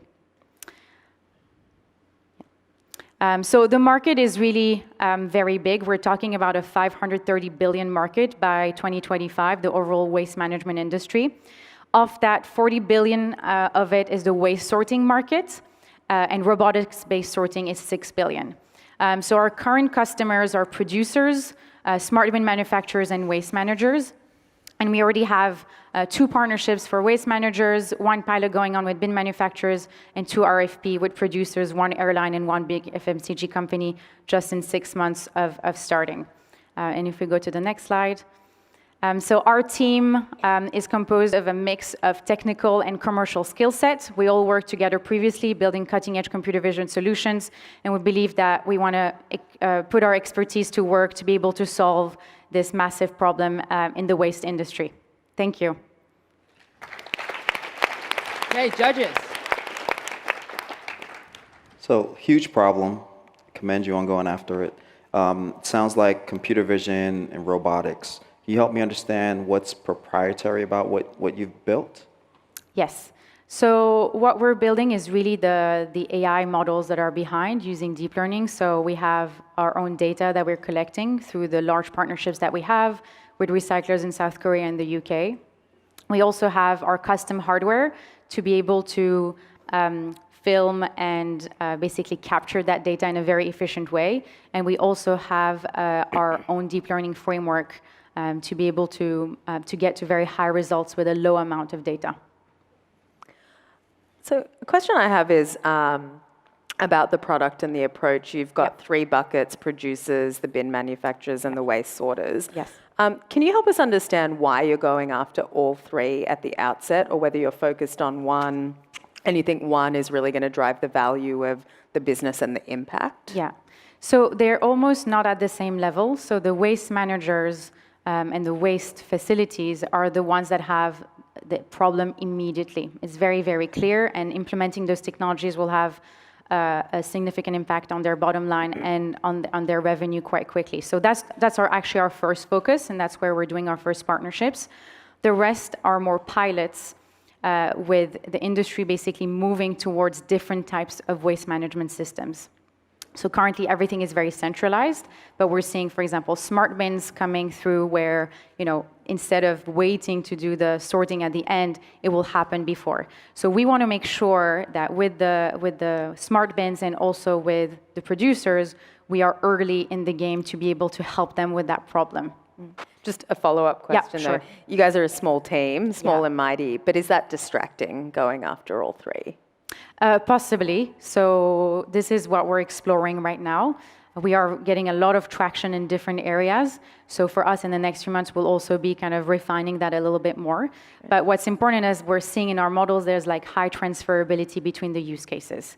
And also we want to keep our positioning as a software solution. What we've seen is that people that have tried to go into the industry went very deep into one, integration with hardware, and then that becomes a very different type of company. So we want to make sure that even though that is not our primary use case, that we're still starting to understand how we could go towards there in the future as well. Great. When you are pitching Great Parrot to a potential buyer, what is it, when you think about from a value proposition point of view, that is the reason they get excited? So is it that you are saving them time? Is it money? Is it efficiency? What is really driving the demand for the product? Yeah. So it depends on the customer. So for the waste managers, is a very direct efficiency play. Because if they're able to implement those computer vision systems for monitoring or integrated with robotics, that will immediately cut their costs, but that will also help them increase the output and value they can get from their waste, so they can get more revenue from it. So that's a very clear kind of offering. For the producers, like for example, an airline that wants to have more analytics, or for smart bins companies, that's more of an indirect play where it's more around analytics to be able to have that knowledge and make better decisions on where they send the waste. So for example, there's currently like sensors to know the fill level. So that has a huge impact on how the trucks are going around. So if we could tell them if something is contaminated or not, that could also guide that. So it's a more indirect cost saving, but it's similar. I mean, it sounds to me that for these 2 types of customers, for the airlines and figuring out where do I send my stuff, the software solution standalone seems to be sustainable. Yeah. But for the waste managers, actually being able to have the hardware and really sort things is important. So how feasible is it for you to be a software-only solution if you're going after the waste management space? Yeah, that's a great question. So we started our journey with that hypothesis, and to make sure we're still questioning that. But from what we're seeing, and the first partnership that we have, they are very happy to actually have the robotics, because those robots are actually off-the-shelf robotics. It's not big innovation. And that also gives the flexibility for different types of facilities. So currently, in the 2 partnerships that we have, it is definitely working. It is possible that for some clients that will not be sufficient, but we are also partnering with companies that do have the mechanical ability as well. So that's really important in the process too. And I don't know if Marco, you want to add anything on the Our first robotics customer part? will actually get a robot. We have an advantage that we have the experience in-house, so we know very well how we're going to integrate with robots, and we know it's going to work. Yeah. So we actually do the research to tell them what needs to happen, but we don't do the manufacturing, essentially. So it's kind of halfway. Gotcha. All right, give it up for Gray Parrot. Thank you. And that concludes the Startup Battlefield. Tomorrow, we are going to have the finals. Before we can have the finals, the judges have to go backstage with me. They're going to follow me backstage. They're going to help us choose the finalists. Before we do that, let's have one more round of applause for our judges.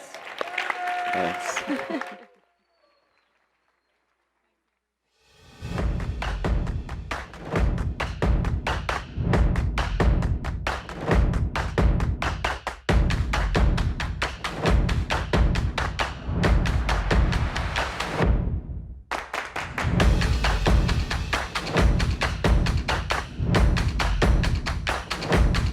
Why did you come to this workshop? To learn. But quickly I realized I started unlearning some things which I've been doing very incorrectly in the past and which didn't really give me the results that they're supposed to get. I want to be where we ask questions like why? And the big question I ask is what if? You know, it's a different way of thinking at Stanford than it is at any other university in the world. I realized I was getting stale, so I said, you know what, it's time for me to move on and look for greater things and have more impact.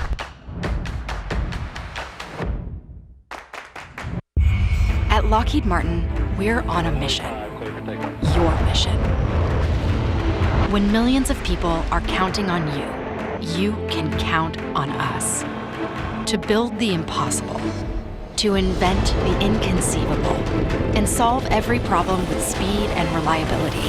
Every mission is an expedition of the greatest importance, both to you and to us.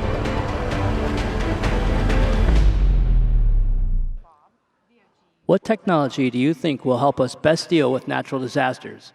Go to the IBM booth, number BF1, to pick your favorite from the Call for Coders finalists. Over 5,000 people have already voted. Ladies and gentlemen, please welcome back TechCrunch Managing Editor and Disrupt MC, Jordan Crook. Hello. Can you guys imagine if I had another surprise guest from Game of Thrones and you had all walked out? Like, what if that's happening right now? You're a little nervous, right? Yeah, doors open tomorrow at 7:30, and we'll see you in your seats at 9. Can't wait to see you. I'm just fucking around. Bye. Good night. See you tomorrow.